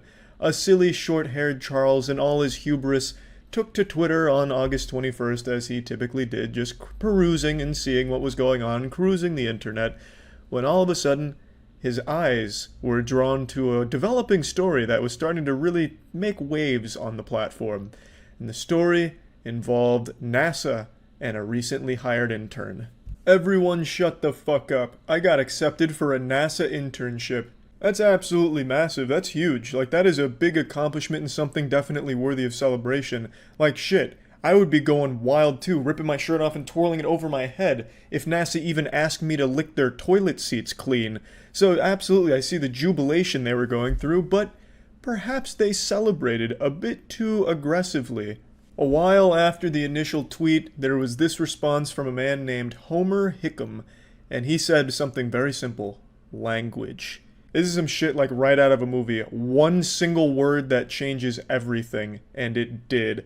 You see, on Twitter, most people assume that when there's just a picture of a person and they're an older person, that it's either a fake account or someone that they can just bully.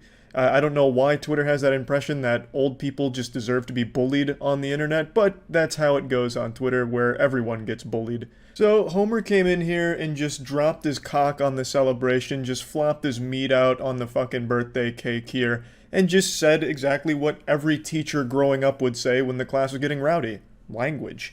And the community didn't take too kindly to that, and especially not the original poster, who replied with this: "Suck my dick and balls, I'm working at NASA." This is one of those lines that would be on their tombstone, because this was a big mistake.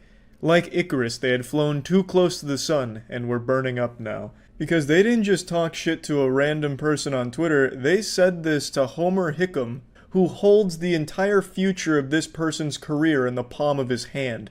It just like, his picture reminds me of Chris Hansen, and just like Chris Hansen, Homer Hickman has come out here and fucking shocked this person. Homer Hickman responds by saying, "And I am on the National Space Council that oversees NASA." You basically couldn't have chosen a worse person to say "suck my dick and balls" to. When it comes to their new job, they basically just told Jesus Christ to suck their dick and balls. It was a bold and foolish move, because our original poster here lost the internship. And it wasn't Homer Hickam who caused them to lose their internship. He didn't go to corporate, talk to the manager, and demand they lose it or anything like that. He didn't tattletale. They lost their internship naturally as a result of this conversation catching so much steam online. And Homer Hickam actually ran a blog where he talked about this, where he defended this person and elaborates a little bit further on the situation. So Homer Hickman seems like a fucking great guy. I'll go ahead and read his blog post to you now, which is unfortunately deleted, but it has been archived, so here it is. Social media. I love the way he starts this. It's like immediately professional, as if he's giving a full-blown fucking press release here to Twitter. Recently, it was called to my attention on Twitter that someone was being hired by NASA and that they were using the F word in a tweet about it. I'm a Vietnam vet and not at all offended by the F word. However, when I saw NASA and the word used together, it occurred to me that this young person might get in trouble if NASA saw it, so I tweeted to her one word: language, and intended to leave it at that. Soon, her friends took umbrage and said a lot of unkind things, but long after I was gone, as I immediately deleted my comments and blocked all concerned. Classic Twitter, bullying this guy until he just deactivates his shit, not surprising. Later, I learned she had lost her offer for an internship with NASA. This I had nothing to do with, nor could I, since I do not hire and fire at the agency or have any say on employment whatsoever. As it turned out, it was due to NASA hashtag her friends used that called the agency's attention to it long after my comments were gone. Again, classic Twitter. They thought they were helping, but they made it significantly fucking worse. It was all of her friends spamming NASA, which showed them the initial tweet of this person being extremely fucking hostile to a high-ranking NASA employee. So, excellent work, Twitter. We did it. She reached out to me with an unnecessary apology, which I heartily accepted and returned with my own. After talking to her, I am certain she deserves a position in the aerospace industry, and I'm doing all I can to secure her one that will be better than she lost. I have also talked to the folks that had to do with her internship and made absolutely certain that there will be no black mark on her record. Signed, Homer Hickam. It would have been such a power move and a huge mic drop if he didn't sign Homer Hickam and instead just ends it with, "Suck my dick and balls now." This guy seems like a real fucking class act. He gets absolutely fisted, his mud tunnel stretched on Twitter, unjustly, since he was literally just looking out for them in the first place by saying, hey, language, you shouldn't be saying NASA and fuck and suck dick and balls all in the same thing. NASA probably doesn't like that. Literally just looking out for this person and got nothing but hostility in response and having to deactivate his shit, and he still goes out of his way to try and help the person. That right there is a great guy. Now, from everything I've read, they never got the internship back, though they are still pursuing that field, and they were qualified for the position and still are qualified, but they no longer are offered that internship at NASA, and that's pretty much where the story ends. I just thought this was a truly fucking wild ride since I watched it happen in real time for the most part, and it was just so fucking crazy to see it go from like, I'm so happy, suck my fucking cock and balls, loser, I'm on NASA. Oh, there goes my internship. Just like this, it was like a full 4-act play, and it played out beautifully. And it was just great. So I just wanted to share that with all of you in case you never saw it, didn't know about it, and yeah, that's really about it. So yeah.